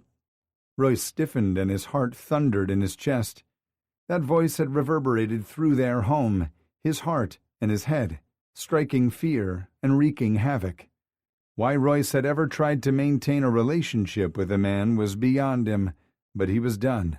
He slowly turned around, looked his father in the eye, and said, "You're only half right, Eddie. I won't bother explaining bisexuality to you, though." "No son of mine is queer." Royce looked around the hardware store. "I don't see a man who claims you as his father, so I think you're free to go about your life, and I'm free to go about mine." "Your badge and gun make you brave, but there might come a time when you don't have either." Royce pulled up his shirt and slowly turned around, showing he wasn't armed and he didn't have his badge on him. "The time is now, Eddie. You want to step outside and give it your best shot?" Hitting things was the only conflict resolution Eddie Locke understood. Royce was done showing respect to a man who hadn't earned it. The old bastard had 50 pounds on him, but Royce was faster, stronger, and he'd stopped being afraid of him a long time ago. Eddie might get in a few good hits, but Royce was confident he could whip his old man's ass. "You're not worth the bloody knuckles." He was a typical bully who didn't know how to react when someone called his bluff. Eddie looked over at where Sal was cutting Sawyer's key, his lip curling in disgust. "Sal, if you're going to do business with the queers, then I'll start shopping at the big home improvement stores." Eddie yelled loud enough to be heard over the machine. Sal turned off the machine and stared at Eddie without blinking. "The door is that way, Edward," he said, tipping his head toward the exit. Eddie dropped the red basket and stomped out. Sal just shook his head and went back to cutting the key. Royce picked up the basket and returned the items inside it to the shelves, then went back to the pet toys. He picked out a wand-type thing with a feather attached to it by a string. Bones would probably look at him indignantly when Royce presented him with a gift. "You didn't have to pick up after your old man," Sal said, bringing up the cat toy and key. "His troubles and messes aren't yours to clean up." Royce shrugged. It was a habit he'd need to break. There would be no more paying for damages when his dad went on a bender and busted up a bar during a fight. He'd start replying with, "He's no longer my problem," from this moment forward. "Thanks, Sal," Royce said, accepting the receipt in brown paper bag with the store's logo on it. Maybe Sal knew he meant more than the key and toy, but he wanted to be sure. For everything. Sal smiled and shrugged. Just because I may not understand things doesn't mean I approve of hateful bullying, especially not to one's children. You've always been a good kid, Royce. You deserve to be happy. I hope your fella treats you well. Royce felt ridiculously moved by the man's words. He does. I'll bring him by sometime.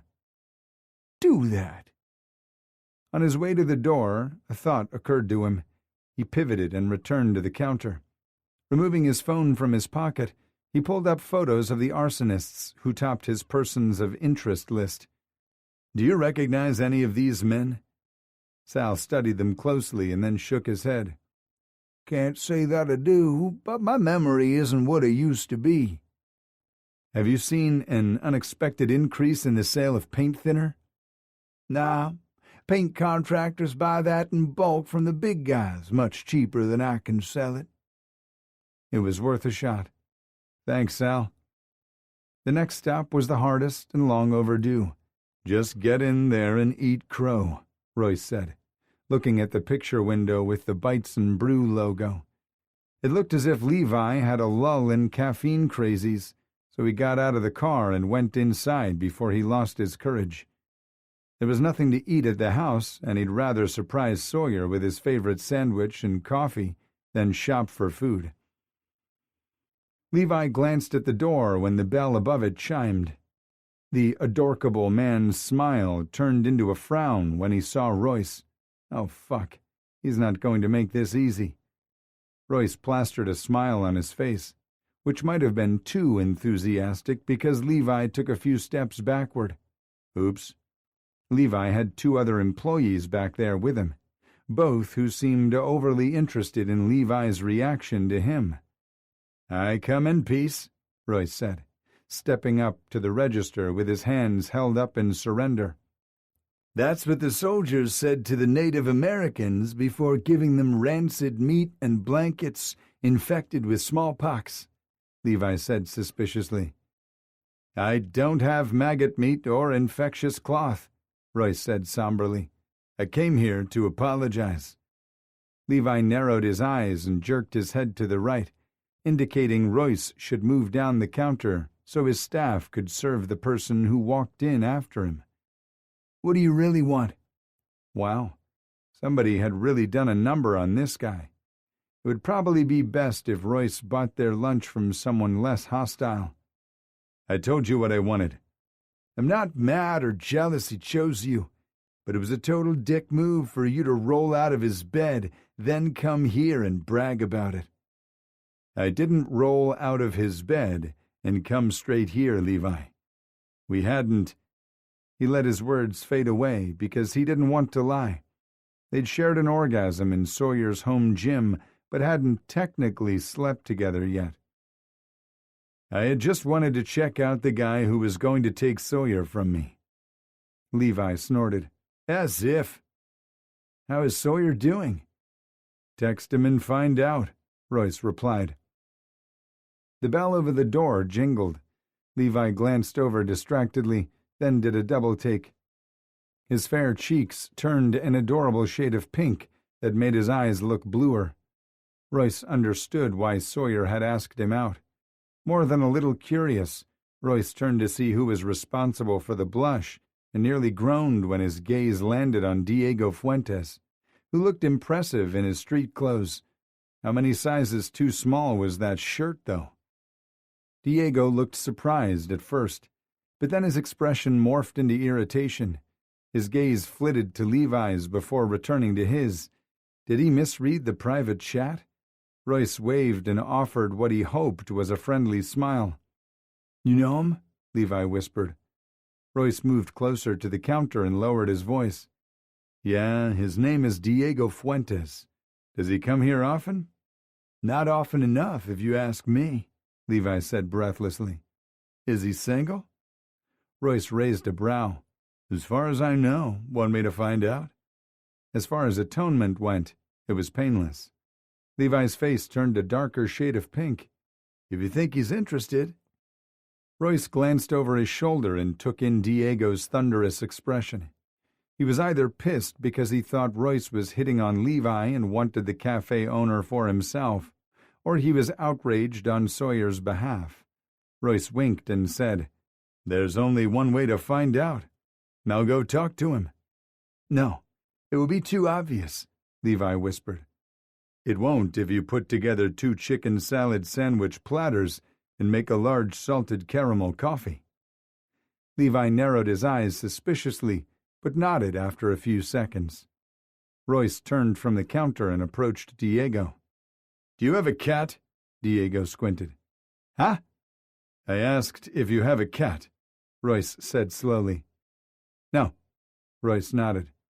"Do you plan to get a cat?" Diego's gaze kept flittering back to Levi. Not that I'm aware of. I'm more of a dog person." "Oh, okay." Fuck. Was Levi also allergic to dogs, too? Stay here a second."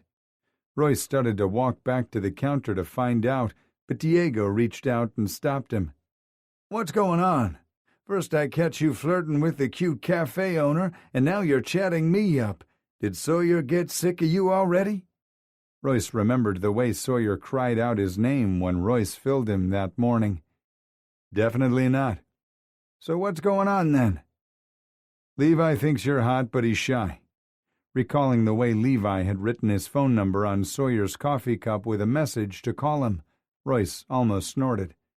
Maybe gun-shy was the better adjective. "He's also very allergic to cats. I told him I'd introduce the 2 of you, but I wasn't going to do that if you have a cat." "I don't," Diego said, looking over Royce's shoulder. "You're not dicking me around, right?" "Not at all." Royce wanted Diego sexed up, happy, and away from Sawyer. "Come with me." Diego nodded and followed him to the counter where Royce made introductions. Levi blushed profusely, which seemed to charm the hell out of Diego. 2 chicken salad platters and a large salted caramel coffee," Levi said, handing a to-go bag and a cup of coffee to Royce with an expression that told him to take his order and get the hell out. All wasn't forgiven yet. "Thanks," Royce said, dropping more than enough cash on the counter to cover the bill and tip. He'd taken a few steps when he thought of something. "One quick question. You were so instrumental in helping us solve the Putz's murder a few months ago, and I was wondering if you could help again." "You were?" Diego asked, sounding impressed. Levi batted his ridiculously long eyelashes, reminding Royce of the skunk in Bambi. "It wasn't that big of a deal." "It was," Royce countered, playing it up.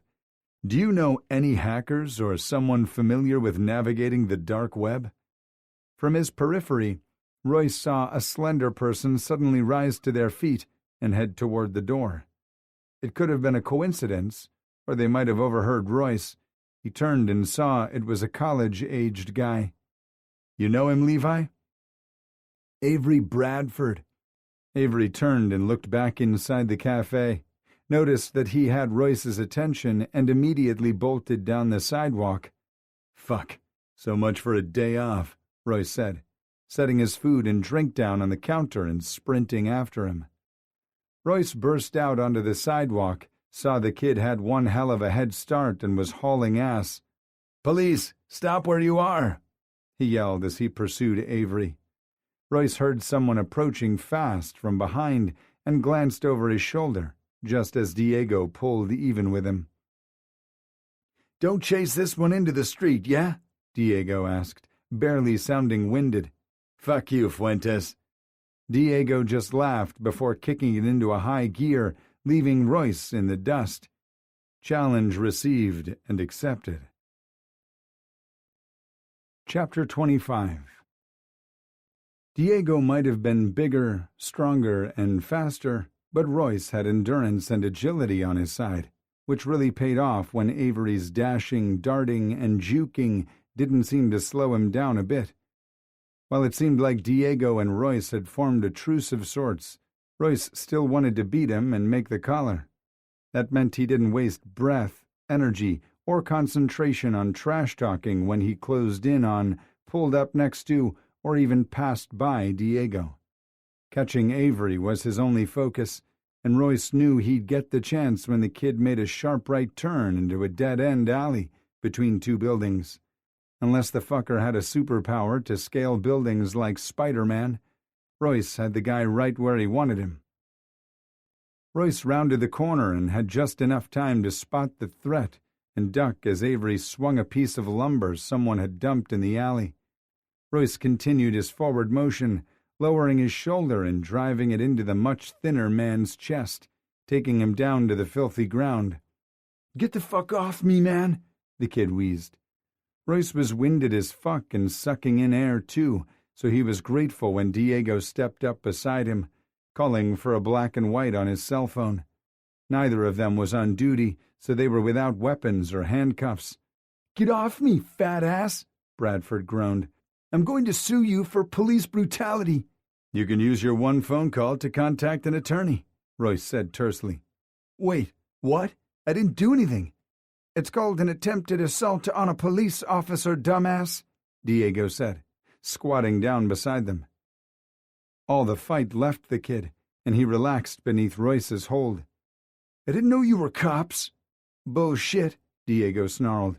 "We both identified ourselves as police multiple times, and you just threatened to file police brutality complaints. You don't get to have it both ways." Royce caught Diego's eyes, signaling he wanted to take over the questioning. "What did you mean you didn't realize we were cops?" "In the cafe. I overheard you asking about hackers or someone who knows the dark web. I thought you—" As if he realized he'd said too much already, Avery Bradford clammed up. He didn't speak again when they patted him down or when they put him in the back of a cruiser for transportation to Royce's precinct. Diego and Royce walked back to the cafe, where Levi replaced the salted caramel that had started to cool and looked at Fuentes like he was the next coming of Jesus.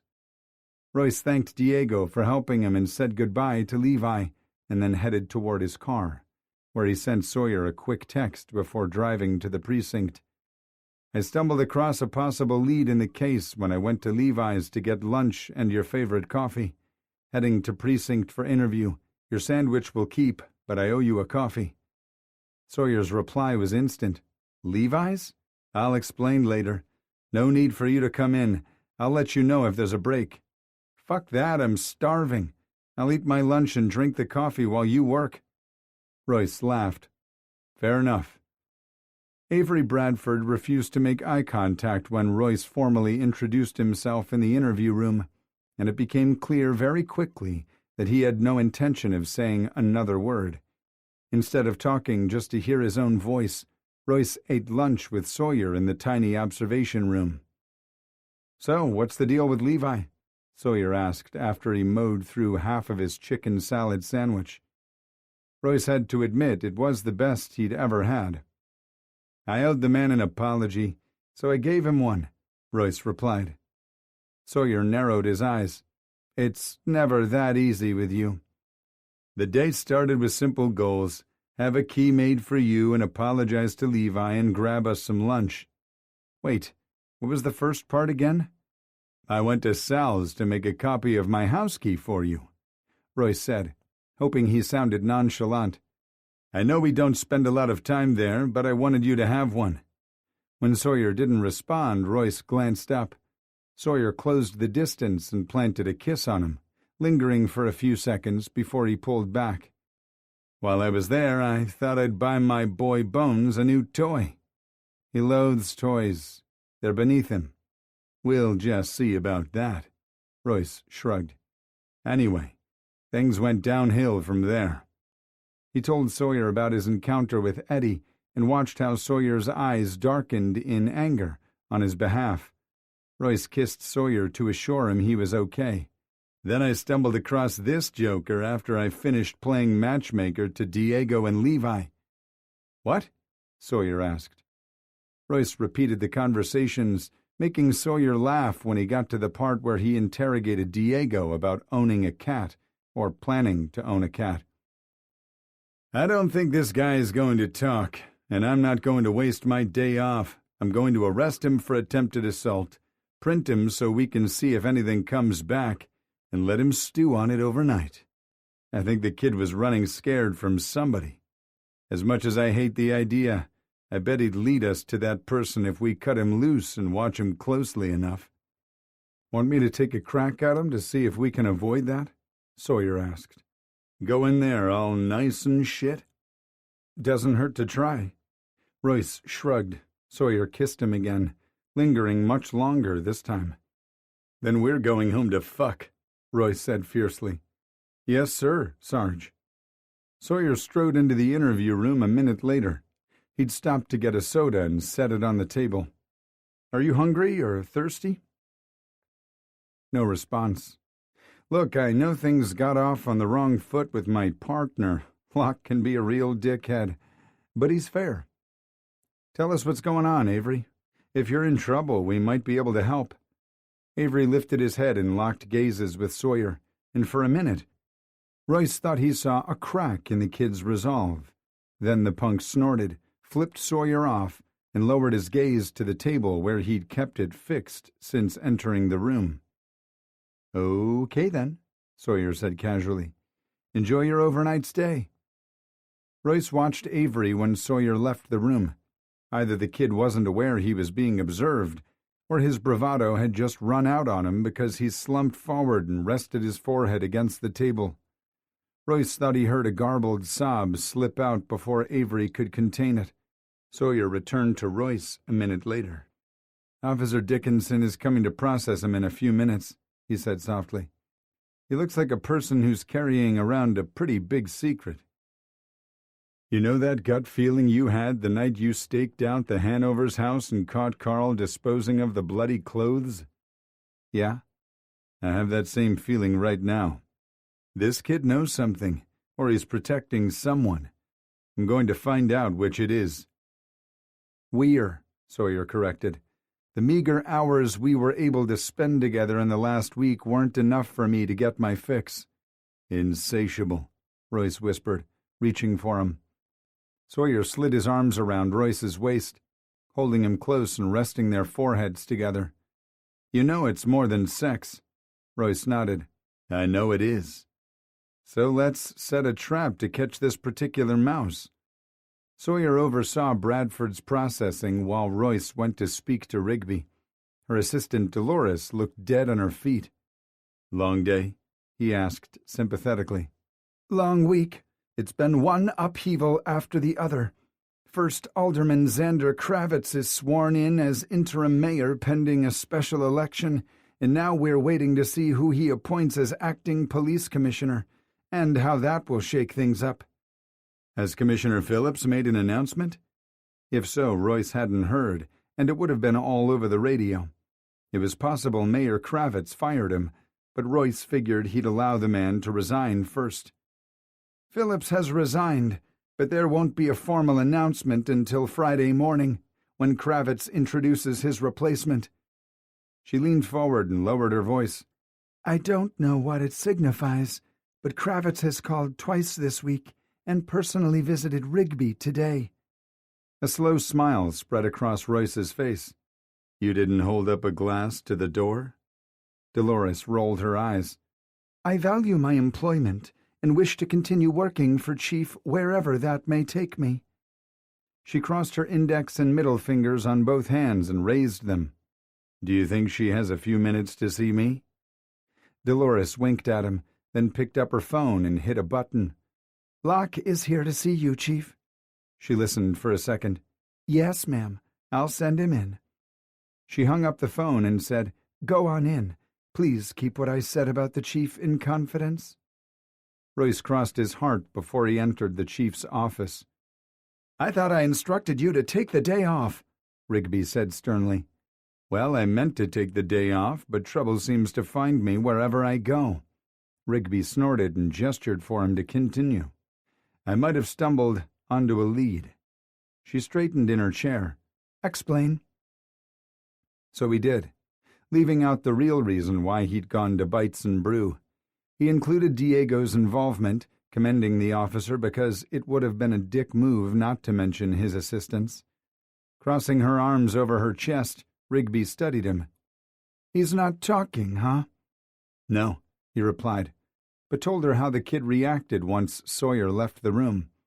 "I ran him through the system and he has no priors. They're processing him now and will run his prints to see if they match any unidentified ones in IAFIS. I feel like he's on the verge of breaking, and I'd like to see where he leads us." "The decision you need to make is whether you drop charges and cut Bradford loose tonight to give him a false sense of security, or let the charges stick and have him arraigned. The latter would put the fear in him and maybe make him reconsider if protecting somebody is worth it. Just make sure he knows we'll look kindlier on his involvement if he helps us." "I think I'll let him stew a few more hours and then cut him loose. Try to play the good cop and let him think he got away with something. Hopefully that will trigger him to act arrogantly, and he'll make a sloppy mistake." "Sounds like a plan to me. Before you go," Rigby said when Royce started to rise from his chair, "I have a bit of news I'd like to share with you." "Yeah, Chief?" Royce asked, playing it cool. Kravitz would be a fool not to make her his police commissioner, and Xander Kravitz was no one's fool. He was confident the man would make an excellent interim mayor and would win the special election whenever it occurred. "Commander Phillips is making his resignation official on Friday morning, and Mayor Kravitz will announce my promotion to the vacated position." "That's excellent news, Chief. Congratulations." "Achieving the rank has been my dream since I was a child, and was told by my grandfather that it would never happen because I was a girl." Chief's grandfather was the former commissioner for the Atlanta PD. "He didn't mean his remark to discourage me, but in his era, women weren't promoted to high ranks. I cannot wait until he sees the announcement on television. He'll brag to all his friends at the nursing home, but at 95 years old, he's likely to forget about it the next day." "You can keep reminding him, ma'am." "There will be many changes at all the precincts, and a new chief installed here in my position." Royce nodded. That was the bad part of her promotion. "I'm counting on your leadership to make this a smooth transition." Royce couldn't fight back the grin. "We see how things went with the last newbie to our office." "Greatness is within you, Locke. You could be in this very seat someday, if you put your mind to it." "Yes, ma'am. Thank you." "Since you brought Diego Fuentes up, I'd like to know your thoughts on him. He's recently passed his detective's exam and is the top candidate for promotion to our unit. Do you think he'd be a good fit?" Royce was honored she'd asked his opinion. "From my experience with him, he's more than competent as a patrol officer, follows orders and willingly assists the detectives in our unit, and he didn't hesitate to jump in and help me today. I think he'd be a great fit." Royce would have given her the same answer even before their truce, because he'd never let his jealousy and insecurity hurt someone else's career. "That's good to know," she said, nodding. "IA is still dragging their feet, getting back to me with details regarding Marcus. I want you to know I haven't forgotten about it during this upheaval." "I know that, ma'am." "I want to know the minute something breaks tonight. I would love to start my new position with arresting the purists, so get out there and make it happen." Royce chuckled and left her office to find Sawyer. "We're going to let him stew a few hours, cut him loose, then tail him to see what happens."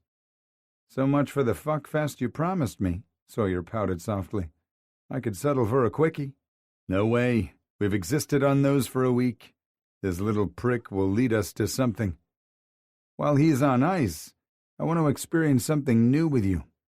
"Yeah? Okay." 15 minutes later, Royce scowled at Sawyer from the passenger seat of Sawyer's Audi. "The grocery store?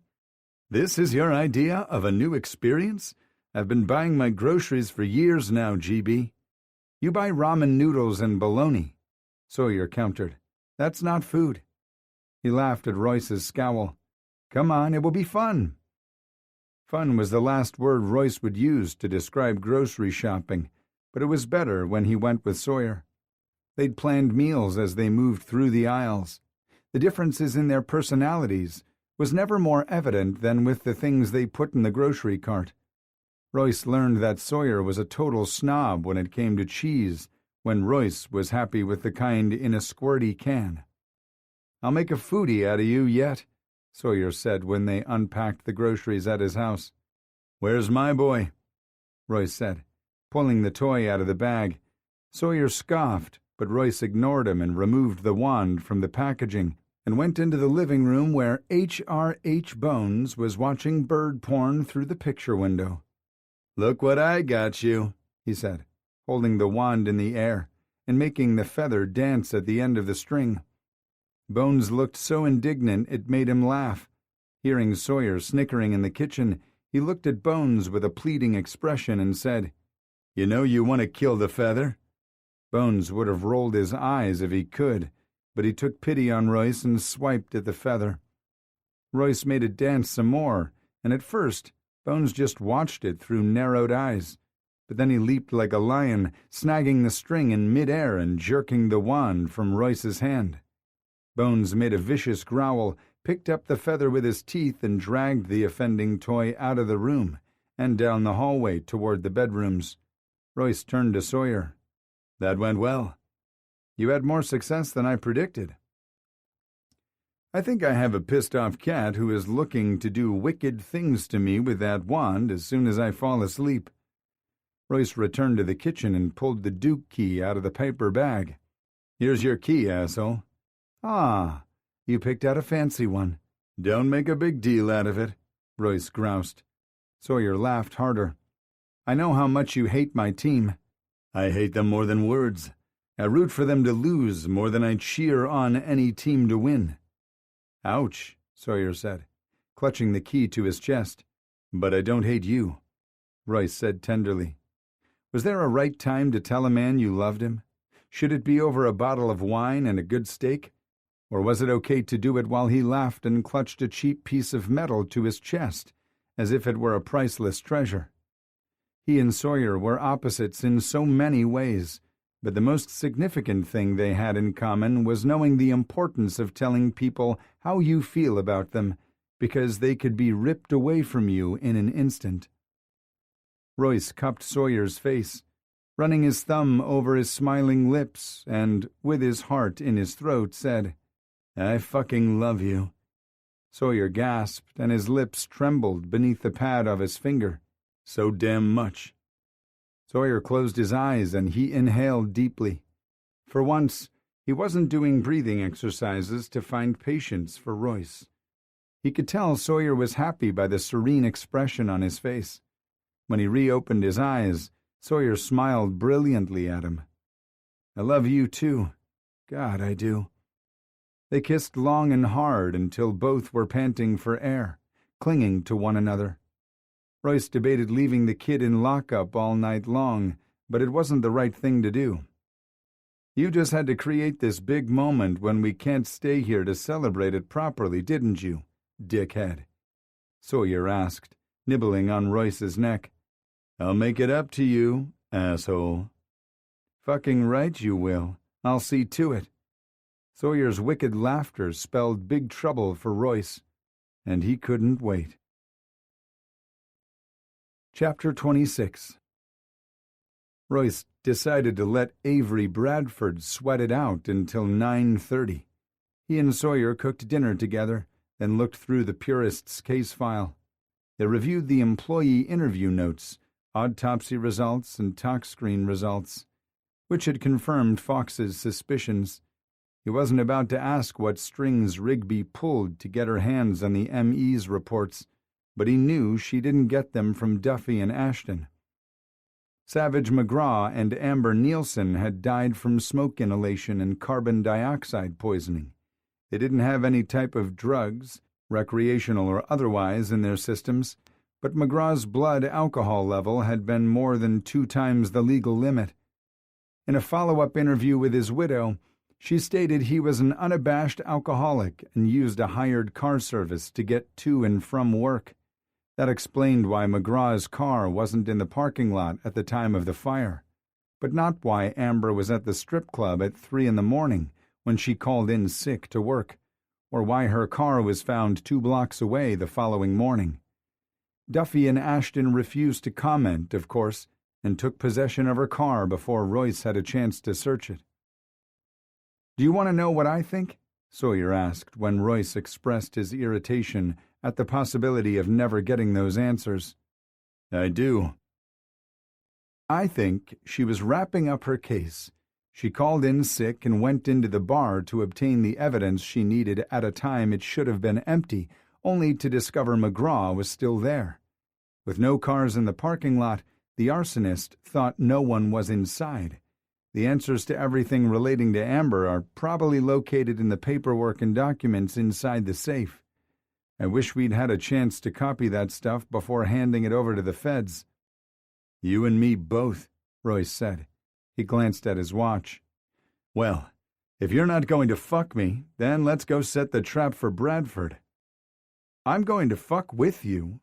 Sawyer's diabolical laugh made him smile and lightened the grim mood. If Royce had expected Avery Bradford to show an ounce of remorse for trying to hit him or gratitude for Royce dropping the charges, he would have been very disappointed.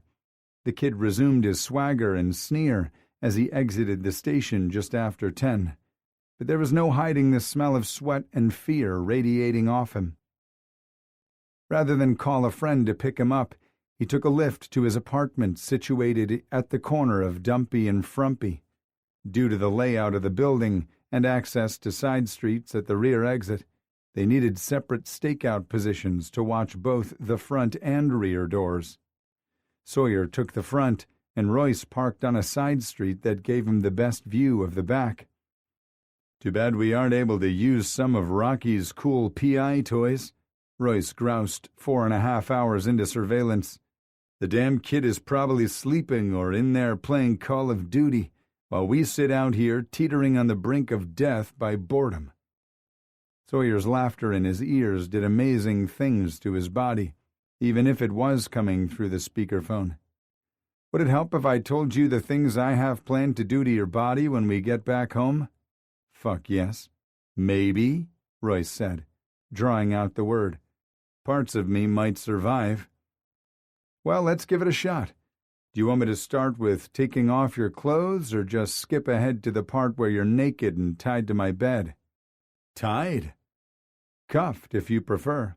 "Oh, Christ," Royce moaned. "Start at the very beginning. Don't leave anything out." "I'll start stripping you out of your clothes before we even leave the garage. I'm going to take my time kissing the skin I expose." "I love your kisses," Sawyer hummed. "I love kissing you." Royce loved hearing the arousal in his man's voice. "By the time we reach the bedroom, you'll only be in your underwear.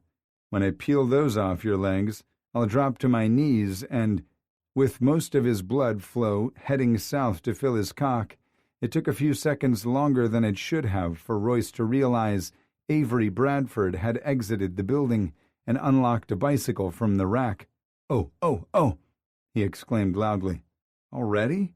I was just getting started." "Not that, asshole. Bradford is on the move. He's on a bike, heading your way." "Got him," Sawyer said. "I'll take lead." Following a suspect on foot or a bike from a car was complicated. They could fit in places a vehicle couldn't follow, such as tight alleys or cutting through yards, and it was much easier for their mark to spot a tail. Add in the reduced traffic because of the time, and it would be so easy for Bradford to give them the slip. They would need to utilize side streets and swap positions to track his movements rather than just drive along behind him. "The timing of his rendezvous fits," Sawyer said. "Timing?" "It's 3 o'clock in the morning, which is called the witching hour or devil's hour. The vandalism at the mayor's house and the fire at the Alley Cat occurred around that time.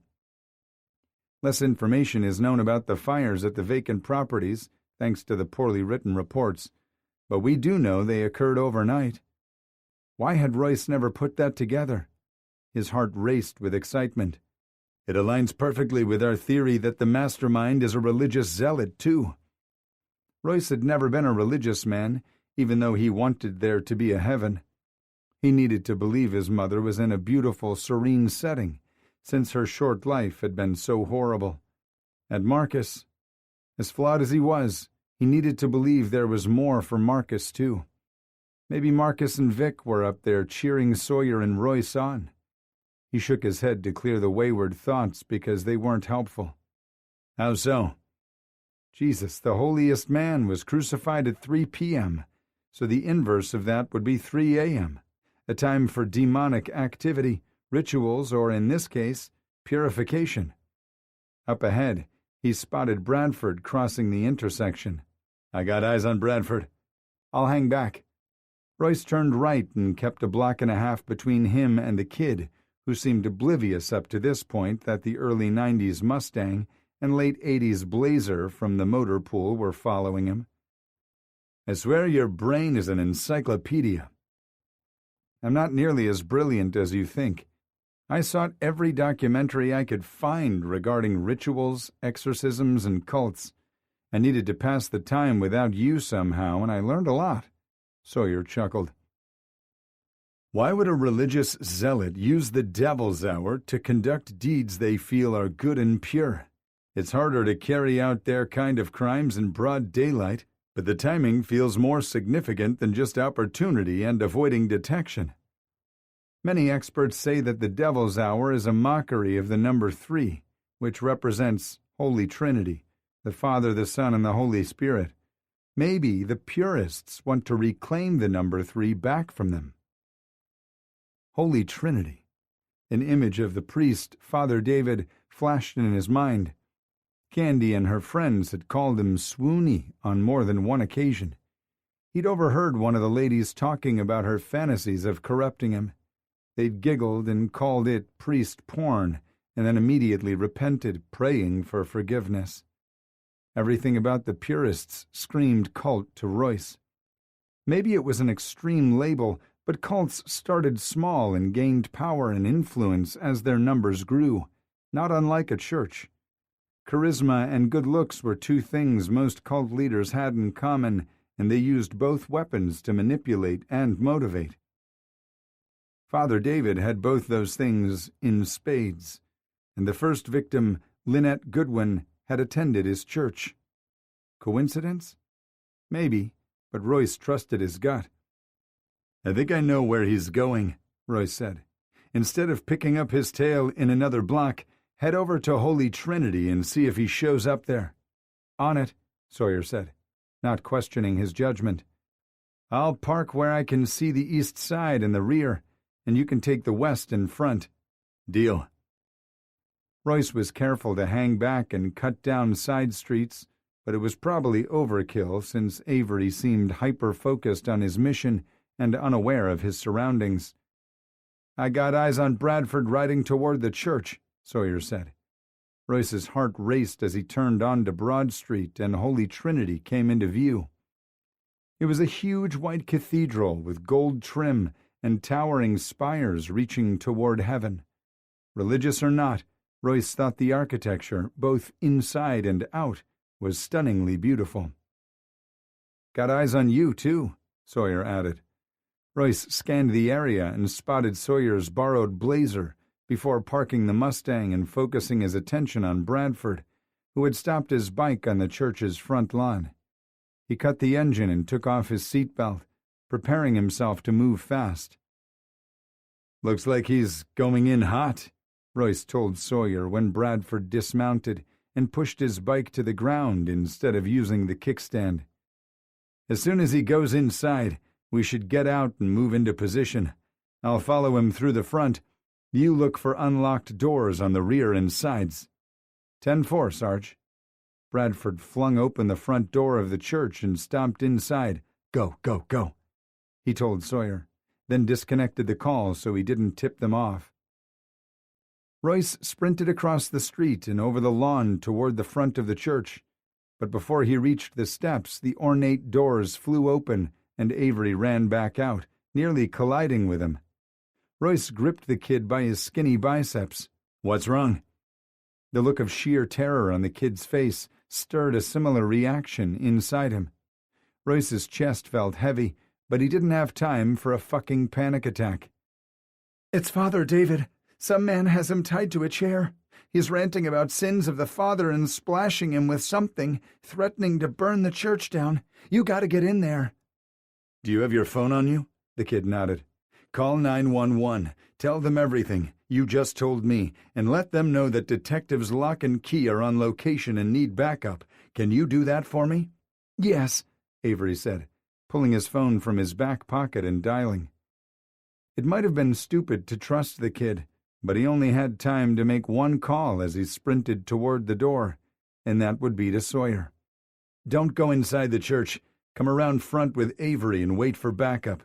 Make sure the dispatcher is taking him serious." "What? Where are you?" Royce hung up so Sawyer couldn't talk him out of going in.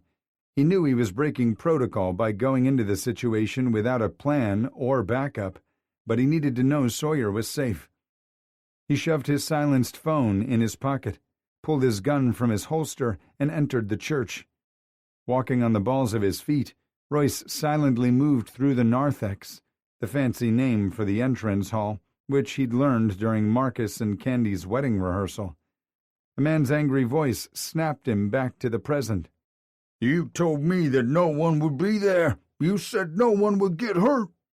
Royce recognized John Bennett's voice from their interview in the grocery store parking lot. Bursting into the sanctuary without assessing the situation and forming a plan was a risk he couldn't take, so he plastered himself against the wall by the door, then carefully poked his head around to look through the opening. Father David was tied to a chair, but the bank manager turned arsonist splashing accelerant and screaming at him hadn't gagged the priest. "No one cares about whores and flesh peddlers," Father David said, his voice calm and soothing, as if he were talking to a wounded animal. From the sounds of it, Bennett had been reduced to one. "I can make this right. We can make this right, John. People are upset right now, but they'll understand our mission. We can't stop now." "You're just like him." Him who? Royce thought. "My father claimed to be the Lord's faithful servant, but he was evil. I told Pastor Lovell at our church that he was touching me and my sister in bad places, but Pastor didn't believe me. Why would he choose a child over his loyal deacon? He told me I was confused and misunderstood. Then he told my father what I'd whispered in confidence, and he took it out on my sister to punish me. She blamed me until the day she couldn't take the shame anymore and ended her life." Bennett started to sob, but he never stopped splashing the altar with accelerant. The stench of lighter fluid was so strong it made Royce's eyes and lungs burn, just by breathing. "I only wanted to help her." Royce silently eased through the door and began walking down the aisle, gun up and aimed at John Bennett. Firing his gun could send the church and Father David up in flames. "You did," Father David soothed. He never took his eyes off John, but Royce knew the priest saw him approaching and was trying to buy them both time. "You did, and you helped me. Together we can punish all those who dabble in sins of the flesh." "You are a monster just like him, and you made me into one too. Now you're going to know what those people felt when they died in that fire."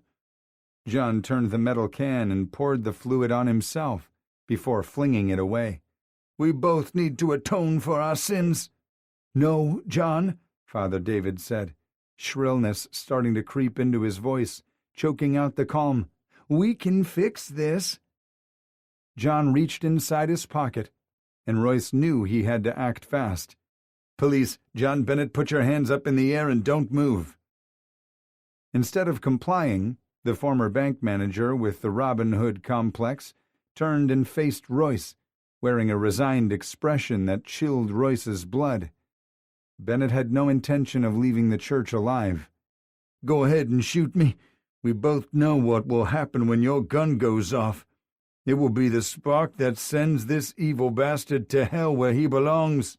Make sure you shoot me in the leg or someplace non-fatal. because I deserve to suffer too." "No, you don't. Come on, John," Royce said. "Death is too easy for someone like him. Let me help you. I'll put him in prison for the rest of his life. That's hell on earth." "He needs to burn." Bennett pulled the lighter out of his pocket and suspended it in air. "Purification. Right, Father?" Royce's only choice was to bull-rush him and knock him to the ground before he could flick the lighter, but he was still 10 feet or more away.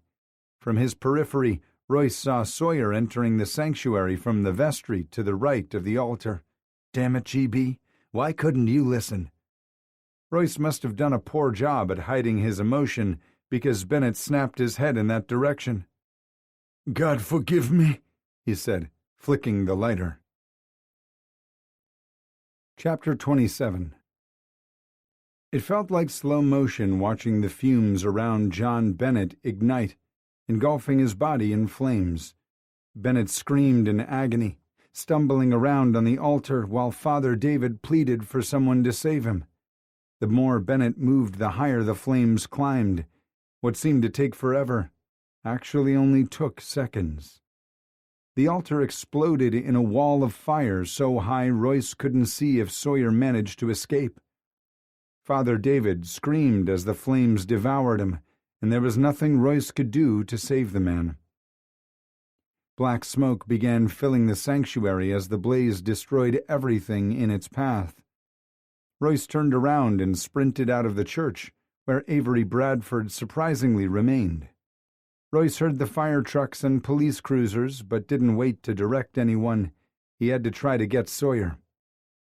"Make sure some firemen come around to the side entrance. My partner is down, possibly severely injured," he told Avery. He reached the side door Sawyer had entered, wrenched it open, then crouched down and moved inside the building as quickly as he could, using the flashlight on his phone to guide him.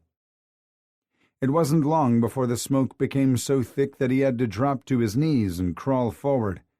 The furious blaze had picked up momentum as it consumed the once beautiful wood. Royce heard the stained glass windows shatter, sending dangerous shards raining down. The flames roared, and once beautiful beams sizzled and snapped overhead. His fear of burning alive was potent, but the notion of living without Sawyer was far scarier. Royce wasn't leaving without him. "Sawyer," he choked out, nearing the vestry and sacristy. Royce's heart nearly stopped when Sawyer didn't answer him, so he tried again. "Asshole, I'm coming. Where are you?" Smoke filled the rooms, so dark and thick that his flashlight couldn't cut through it. He could only see a foot in front of him and needed to rely on audible sounds to help guide him to Sawyer. The toxic air started closing in on Royce, making his lungs burn. He became dizzy and nauseous, but refused to stop moving. Royce pulled his shirt up to cover his nose and mouth, hoping it would help filter the oxygen a little bit. "Asshole, stop hiding from me." He heard it then, a faint chuckle followed by wheezing. "Dickhead!" Thank God. Following the direction of Sawyer's voice, Royce crawled over to where he lay on the ground, wrapping his arms around him. "I thought I told you to stay outside." "Not now," Sawyer gasped. "Let's get out of here. You can spank me later." "Are you able to crawl, or do you need me to drag you out?" "Burned. Hurts bad. I can crawl." Each word sounded like it was ripped from him and cost more than Sawyer had to spend. They were running out of time and oxygen. The whooshing sound of the inferno consuming everything around them was terrifying. The fire would overcome them if they didn't get out of there, but he didn't think they'd make it without something shielding them from the smoke. Glancing around, Royce spotted the cabinet where they stored the sacred vessels for communion, as well as the holy water and various types of cleaning cloths to properly maintain them. He crawled over to the cabinet as fast as he could and pulled down a bottle of holy water and a few pieces of cloth, quickly dousing the fabric before crawling back to Sawyer. "Listen to me this time, asshole. Tie this around your head, covering your mouth and nose. Hook your fingers through my fucking belt loops and follow me out of here. If you let go, I'll stop too. I will not leave this building without you. We live or die together. You choose." "Hurts." He sounded so pitiful, and it broke Royce's heart. He wanted to cry, but what good would that do either of them? "I know, baby. Let's get out of here so we can get you help. Yeah, you and me together." "Together," Sawyer said, but he was losing strength fast. He began the crawl out of the room and toward the hallway leading to the side exit, but they had to go excruciatingly slow due to Sawyer's injuries. More than once, Royce didn't think they'd make it with the roaring blaze bearing down on them. Royce thought someone was calling their names, but worried he was hallucinating until he heard it again. Closer this time, he saw white lights ahead of them slashing from left and right. Was it an angel? Fuck, he knew he was close to losing his shit. "Over here!" he yelled as loud as he could. The light beams turned toward him. "Over here!" It wasn't an angel who stepped through the rolling black smoke and dropped down beside them, but it was close enough. Royce took a shuddering breath, so grateful for their rescue. Sawyer's grip on his belt loop slackened as he collapsed to the floor. "Take him first," Royce pleaded. The fireman fixed a mask over Sawyer's nose and mouth and hoisted him over his shoulder like he weighed nothing. A second fireman joined them. "I got you, Locke." He recognized the voice. It was Zeke. Royce tried to thank him, but he couldn't speak. Zeke placed a mask over his face and glorious oxygen filled his nose. Then he picked Royce up and carried him out of hell. Royce inhaled deeply, which sent him into a coughing fit. "Nice and easy there, Locke." Zeke didn't set him down right away, which meant he had no idea where Sawyer was, or if he was even okay. He started to squirm, but Zeke just tightened his grip and held on until they reached the waiting ambulances. Royce scrambled off the gurney as soon as Zeke put him down. "Royce, let them check you out." He ignored them and stumbled over to the second ambulance, allowing him to see Sawyer for the first time. He fell to his knees when he saw the burns on his legs, chest, arms, neck, and face. Part of his hair was even singed on the right side of his head. The paramedics were wetting sterile gauze to place over smaller burns and covering the larger burns with dry gauze. "Is he okay?" Royce asked, trying to crawl into the back of the ambulance to get to Sawyer. "Royce, you need to stay out of their way." Blue. He was so relieved to hear his friend's voice he broke down sobbing. The big man hoisted Royce up and carried him back to the other ambulance. "I need," he gasped, struggling to get free. "To get looked at. The quicker they assess your lungs, the quicker you can see Sawyer. But it needs to wait until he's evaluated at the hospital. He's at high risk for infection, and he cannot afford that. You cannot be with him until it's safe." Royce knew he was right, but it fucking hurt. So bad. He remembered how much comfort he'd felt by having Sawyer with him after he got shot. Blue set him down gently and pinned him with a fierce glance. "Okay, Blue." Royce nearly lost his shit when Sawyer's ambulance left, but Blue calmed him again. Blue got in the back of the rig and rode with him to the hospital, assuring him that both he and Sawyer would be okay. Rigby was waiting for them when they reached the hospital and accompanied them to the ER room. "Sawyer," Royce said, pleading with her to get an update. "I'll go see what I can find out. His family is on their way." Royce nodded. "He'll be okay, man," Blue said, wiping his face with a washcloth. "Is there anyone you want me to call for you?" "Halls." "He already did," she said, stepping inside the room. Royce was surprised to see she wasn't alone. Jace was with her, looking sick with worry. "Is this how it's going to be every few months? Not sure this partnership with Key has worked out all that well for you." "He's hurt bad, Halls." Royce closed his eyes and recalled the open wounds and charred skin.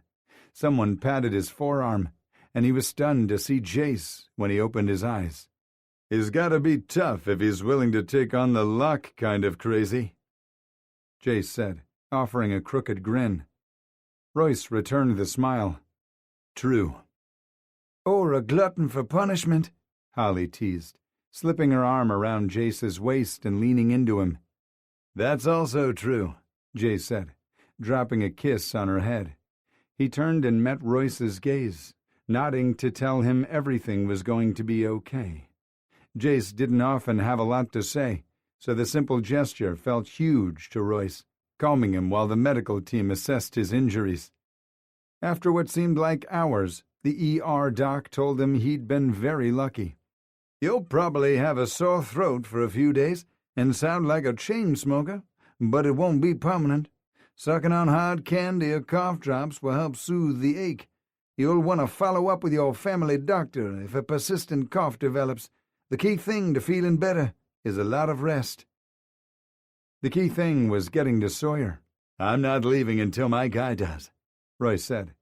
That isn't wise, son, the kindly man said. You're no help to him if you make yourself sicker. If I can sit in a recliner at home, then I can sit in a chair by his bed here, Royce countered. I can tell it will do no good for me to argue, so I won't. I'm going to write you a get-out-of-work pass for 10 days, and you can do with it as you wish. If you're not feeling better by then, you need to see your family doctor, okay? Royce nodded. He was kind enough to let Royce take a shower and loan him a pair of hospital scrubs. Royce's heart demanded he find Sawyer immediately, but his brain knew they wouldn't let him anywhere near his man until he was clean. I'll run by your house and get you some things as soon as I know how Sawyer is, Holly said. Rigby met them in the hallway outside his room. She looked harried and exhausted, but she smiled when she saw he was discharged. I'm sorry it took me so long. I kept receiving calls from Mayor Kravitz and the detectives searching the rectory. Sawyer is stable. He's up in the burn unit receiving treatment. His parents are up there now in the waiting room. How are you? I'm going to sound like a chain smoker, Royce replied. No work for 10 days. You're very lucky.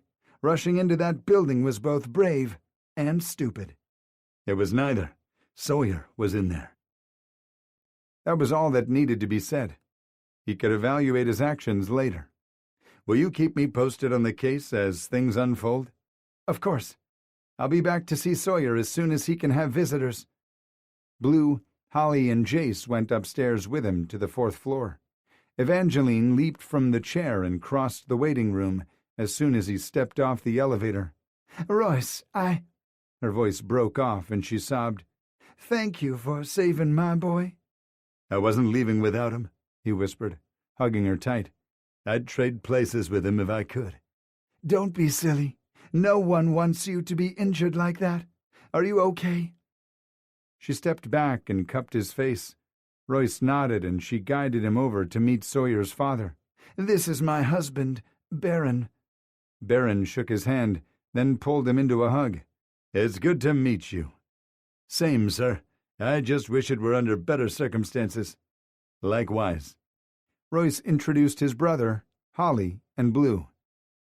Of all the times for Killian and Grace to be at Disneyland, Evangeline said.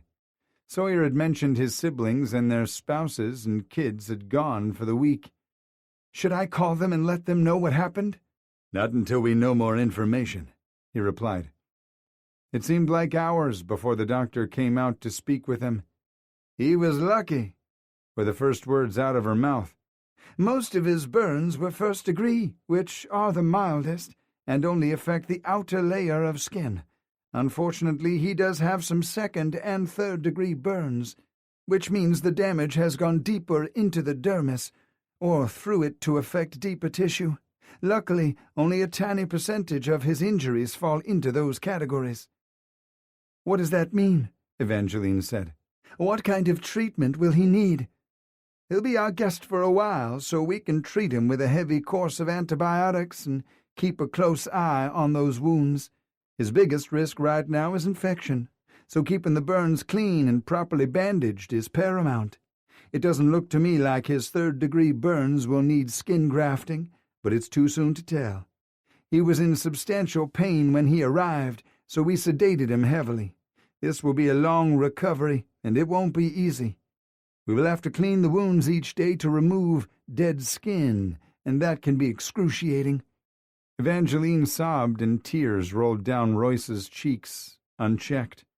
"We are going to do everything in our power to make him as comfortable as we can, I promise you." "When can we see him?" Evangeline asked tearfully. Dr. Sanchez glanced around at the group. "Give us a bit to clean and dress his wounds and make sure he's as comfortable as we can make him. Then we can let you see him. But we only permit 2 visitors at a time. Due to high risk of infection, we have very strict rules here, just like the ICU does." She started to rattle them off, but Royce tuned her out. All he could think about was how much pain Sawyer was in.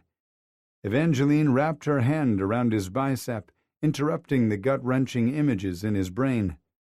"This one is probably going to fight you on that," she said. "I don't think he'll settle for only being able to see Sawyer for a few hours a day." "No, ma'am," Royce agreed. Dr. Sanchez smiled kindly. "I know it's hard, but the most important thing for Mr. Key is getting as much rest as possible, and we will keep him sedated through most of his stay here to help him achieve it." Royce wasn't leaving the hospital without Sawyer, but he wasn't going to make enemies out of the staff. He pointed over at the recliner tucked in the corner of the waiting room. "I called dibs on that recliner." She laughed. "Fair enough. And what's your relation to Mr. Key?" "He is my world," he replied. And God, it was true. "That's so sweet," Dr. Sanchez said. "I'll tell you what. We'll start out following the rules and see how it goes. If Mr. Key responds well to treatment and benefits from your presence, then we ultimately want what's best for him." "I'm what's best for him," Royce said confidently. She patted his arm. "One of our nurses will take you back to see him soon." "Thank you," he told her. "Hey, honey," Holly said gently. "I'm going to run to your house and pack a bag for you, since it might be a while yet before I can see him. Is there anything specific you want?" He shook his head. "Thanks, Hals. I love you." "I love you too." She held him tight. "He's going to be fine." Sawyer's prognosis was better than Royce had feared, but he was prepared to help Sawyer through anything. When Holly turned to ask the Keys if she could bring them anything, Jace caught his eye and jerked his head to the side, indicating he wanted a private word. Royce followed him out of the waiting room and around the corner. "Thanks for coming." Jace replied by pulling Royce into a tight hug, shocking the hell out of him. "You scared the fuck out of me twice in 2 fucking months.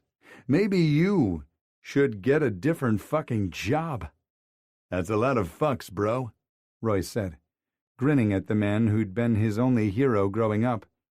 "It's a Marine thing. Your curvy spine saved you in more ways than one." Royce hated the pain he saw in Jace's eyes, and he wished for the millionth time that his brother could find peace from his memories and trauma from years of combat. "I'm really serious about making things right with the people who matter to me. You and Holly matter. I don't know Sawyer, but he's important to you and Holly cares for him a great deal. He matters to me now, too. I'm looking forward to getting to know your guy. Fuck the rest of the family, Ro. You were always better than us." Royce shook his head because Jace never gave himself enough credit. "I'm your big brother. Don't shake your head at me." Royce snorted. "Okay. Anyway, things are going to be different between us, yeah?" "Yeah." Royce hugged Jace tight. "Don't hurt my best girl, Jace. She's been crazy about you since forever. You deserve her love, so stop pushing her away." "I'm working on it, little bro." "What's going on in there?" Holly said, sounding suspicious. Jace hooked an arm around Royce's neck, pulled him in, and kissed his temple. "Something that should have happened a few years ago," he said, releasing Royce. "We'll be back in a bit, Ro. Call us if you need anything, or you get any updates." "I will." Royce hugged them both and returned to the waiting room and sat beside Blue. You can go home to Zeke. I'll call you as soon as—" "I'm right where I need to be," Blue said, flipping the page of his Cosmopolitan magazine. He smiled up at Royce. "With my boo." It took another 45 minutes before a nurse came out and said they could see Sawyer. Royce gestured for the keys to go first so they could see him together while he waited with Blue. They only stayed in there for 30 minutes, but it felt like 30 days passed before Evangeline and Barron returned to the waiting room. Evangeline fixed him with a watery smile, squeezed his eyes, then kissed his cheek. "Are you okay?" "No," she said honestly. "Seeing my child injured like that is horrible, but I'm so grateful to you. We could have lost him tonight." Not if he'd listened to me, he thought. "Go see your man. Then I want to see your butt in that recliner getting some shut-eye." "Yes, ma'am." Royce was grateful for Blue's presence, both his size and his comforting fortitude, because he nearly collapsed when he saw Sawyer in the hospital bed, gauze covering the majority of his body. "Remember what the doc said," Blue said gently. "Most of his injuries are minor. This looks a lot worse than it is." Royce wanted to take Sawyer's hand to kiss and hold against his face, but both were heavily bandaged. "It's only temporary. You'll be kissing every inch of skin, scarred or not, before long." Blue walked to the bed and spoke to Sawyer in a gentle voice. "Take care and get lots of rest, buddy. I'm so glad you're going to be okay." He hung around a while longer to make sure Royce was all right before he patted him on the shoulder and left. "I'll be back soon." Once they were alone, Royce pulled the chair closer to the bed and dropped down in it. "Hey, GB," he whispered. "Maybe you listen to me next time. I don't know what your punishment will be for not following orders, but you can believe it will be serious." His stuttering breath turned into racking sobs as he recalled how close he'd come to losing Sawyer. He scrubbed his hands over his face, willing himself to calm down and breathe. They were okay. "I love you, asshole. So fucking much." Chapter 28. Sawyer spiked a fever during his first 12 hours in the hospital, giving everyone a scare. It took a few hours for it to come down, then another 8 hours before Royce got to see the brown eyes he adored so much. He might have been as high as a kite, but he'd never looked more beautiful to Royce than he did right then. Alive and happy to see him. Sawyer reached for him, then stared confusedly at his wrapped hand. "What happened?" Sawyer asked, sounding much rougher than Royce did. Before Royce answered, he poured Sawyer a glass of water and held the straw to his lips. Sawyer made what would have been a happy hum in his throat, but now sounded more like a rusty chainsaw. "You had a lot of smoke inhalation, GB," Royce soothed. "It's not permanent. I promise it will get better." Royce was noticing improvement in his voice already. "Do you remember anything at all about pursuing Avery Bradford?" Sawyer squinted his eyes and scrunched his face as he tried to dig through his drugged brain. "He led us to a church, right?" "Yes." "One of the arsonists had tied the priest up." He sucked in a sharp breath, then started coughing. "Easy now," Royce said soothingly, holding the straw to his lips again.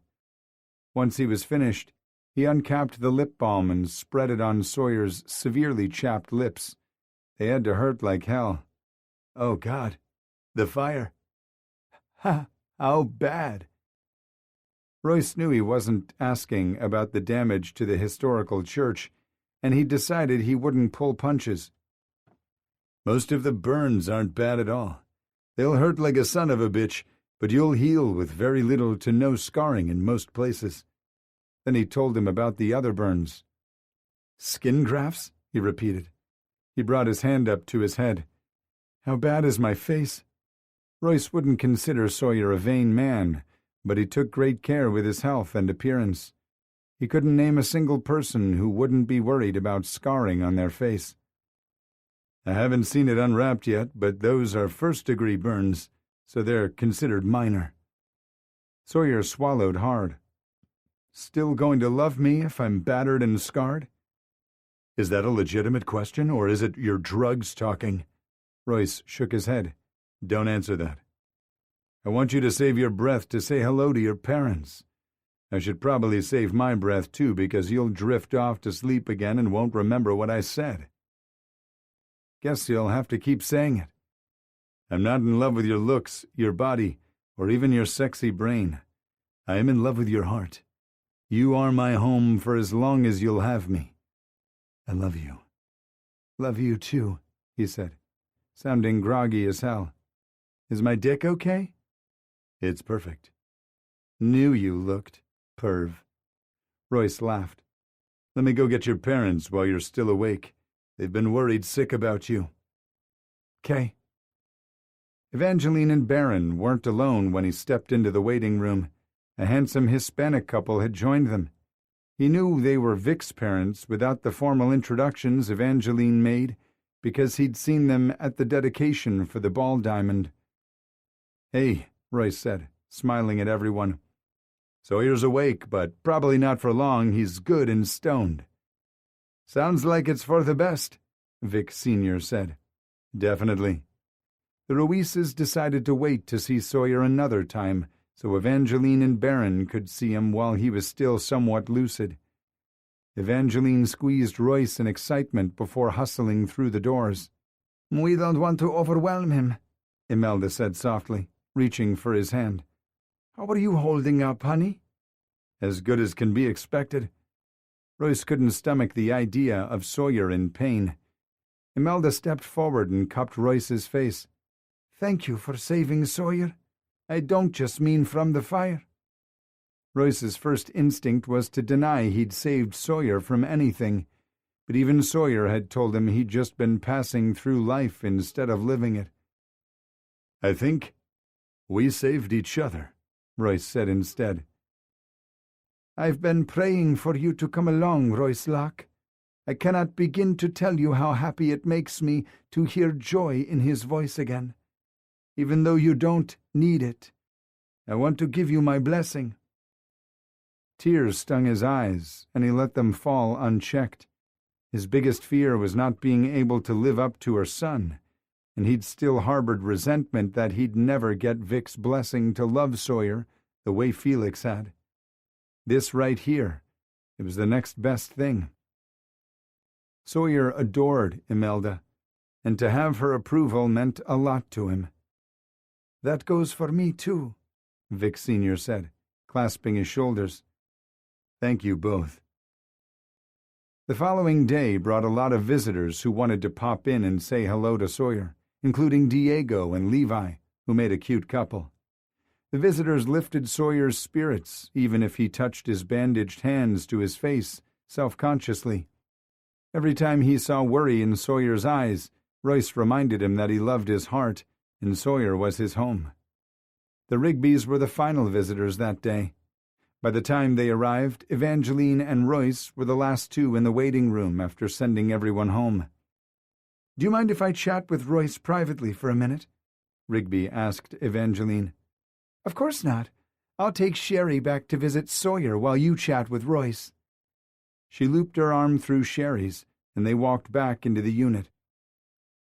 I'm sorry I missed the press conference. Congratulations, Commish. Thanks, Locke. I just wish it were under better circumstances. It was always going to be you, but Philip's resignation made it happen sooner. Royce took a deep breath. What happened with the case? He'd had a lot of downtime and thought he'd pieced most of it together, but wanted to hear what they'd found in his absence. Father David was secretly recording confessions to either blackmail his parishioners into helping him or using it against them. Sick bastard. We found dozens of those tiny cassette tapes that fit in pocket recorders. I didn't know they still made those. He'd written his victims' names and dates of confessions on each one. Anyway, regarding Lynette, she confirmed to me she had confessed her affair with Ryan to Father David. Between the two of us, she told me that her marriage to Skip was in name only, and had been since the girls were born. She's—" "His beard," Royce supplied, not sounding a bit surprised. "Yes," Rigby nodded. "He said he doesn't want to come out because it would kill his elderly grandparents, but Lynette said he's more concerned about getting cut out of the will." Call Me Skip was a real piece of work. One of the young escorts had confessed to Father David about her illegal job. He used that to exploit her and the other sex workers after he hired Mr. Bradford to hack McGraw's computers, phones, and email. What did the priest have on him? He had confessed to hacking into his university's computers to change his grades. If the school ever found out, he would be expelled, and no other college would admit him.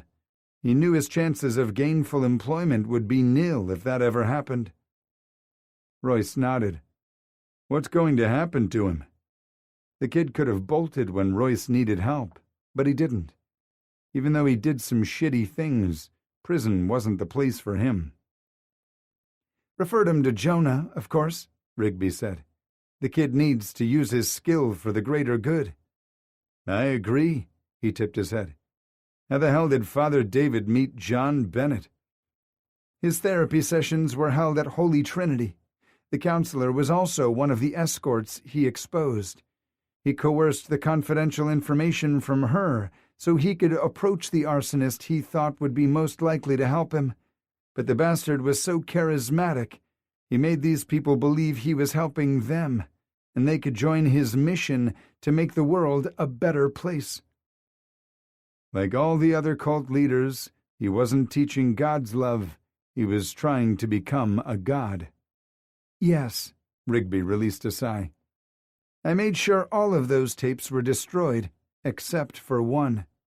She reached inside her pocket and pulled out a cassette box with Marcus Wilkes written on top. "I thought you might want this. I know you want answers, and maybe you'll find them here." Slipping the cassette in his pocket, he asked, "Did you listen to it?" "No," she said, shaking her head. "Whether you do or not is up to you. I do know IA has cleared Marcus, and Candy will be receiving her benefits. I don't know how long it usually takes for claims to process, but I will ride someone's ass daily until she has her money." Royce snorted. He almost felt sorry for the person in benefits assigned to process the claim. "That's great news. Thank you, ma'am." "I'm afraid that's where the good news ends." Royce braced himself. "No one found the missing evidence, and Babineau is almost out of time, which means Humphreys will walk." "Fuck." "Uh-huh. My thoughts exactly. When you get back to work, there will be big changes. You'll be reporting to a new chief." "Any hints you want to share?" "Nope." Royce shrugged. It was worth a shot. "I think both you and Key need to have a serious conversation about whether being partners on the force is the best thing for either of you. Both of you made big mistakes and disregarded protocol, and we're all damn lucky I won't be presenting flags to your loved ones." Lucky. There was that word again. "Yes, ma'am." What else could he say? She was right. "I'll want an answer when you return from leave, again," she added wryly. "And your first task will be to find the traitor among us who took the evidence and enabled a sadistic serial rapist and killer to walk free."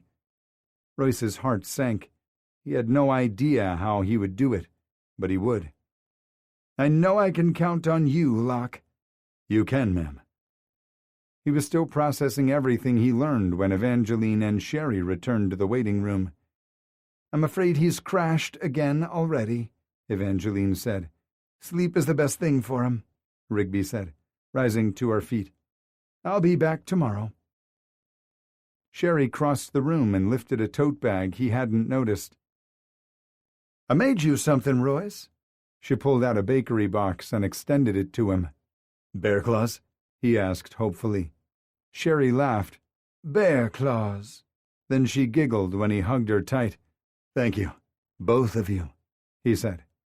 "We'll be back tomorrow," Rigby said. "Take care now and pace yourself with the bear claws." "I will," he said. He wouldn't. They just laughed as they left the waiting room. He knew Sawyer would sleep for a few hours before the meds wore off. He might as well kick back in the recliner and try to catch some sleep, too. "Can I interest you in a bear claw?" he asked Evangeline.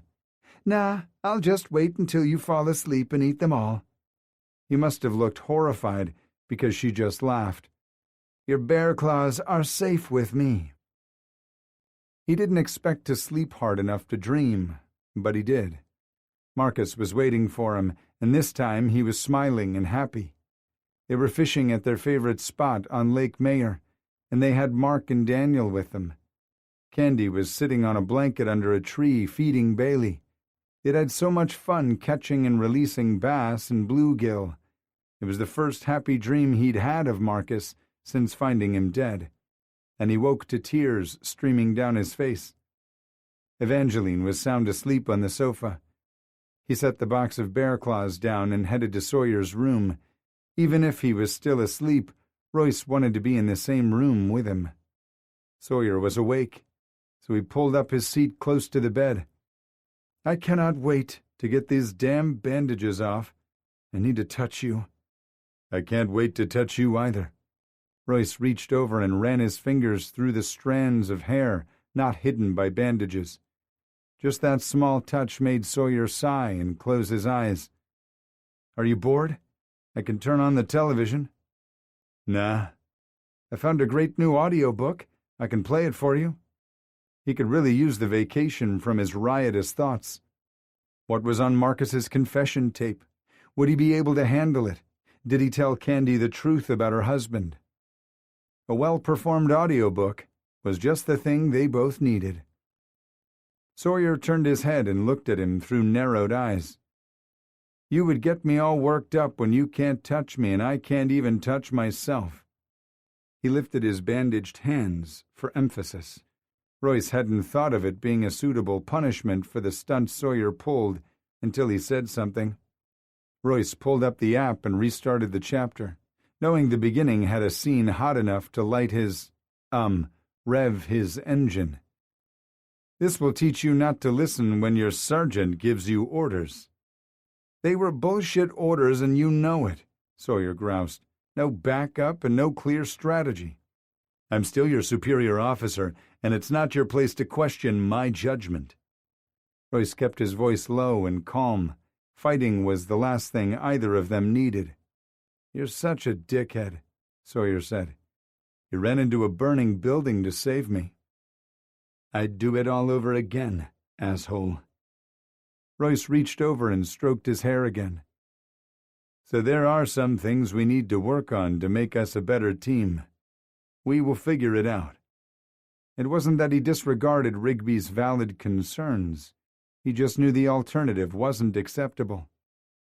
He wanted Sawyer as his partner, on the force and in life. Sawyer looked at Royce with soulful chocolate brown eyes that were brimming with love. "I need you to love me forever." Challenge received and accepted. This concludes Devil's Hour by Amy Nicole Walker, narrated by Tristan James. Copyright 2019 by Amy Nicole Walker. This unabridged audiobook is published by arrangement with Amy Nicole Walker and was produced in the year 2020 by Tantor Media Incorporated, a division of Recorded Books, which holds the copyright thereto. Please visit tantor.com for more information on our growing library of unabridged audiobooks.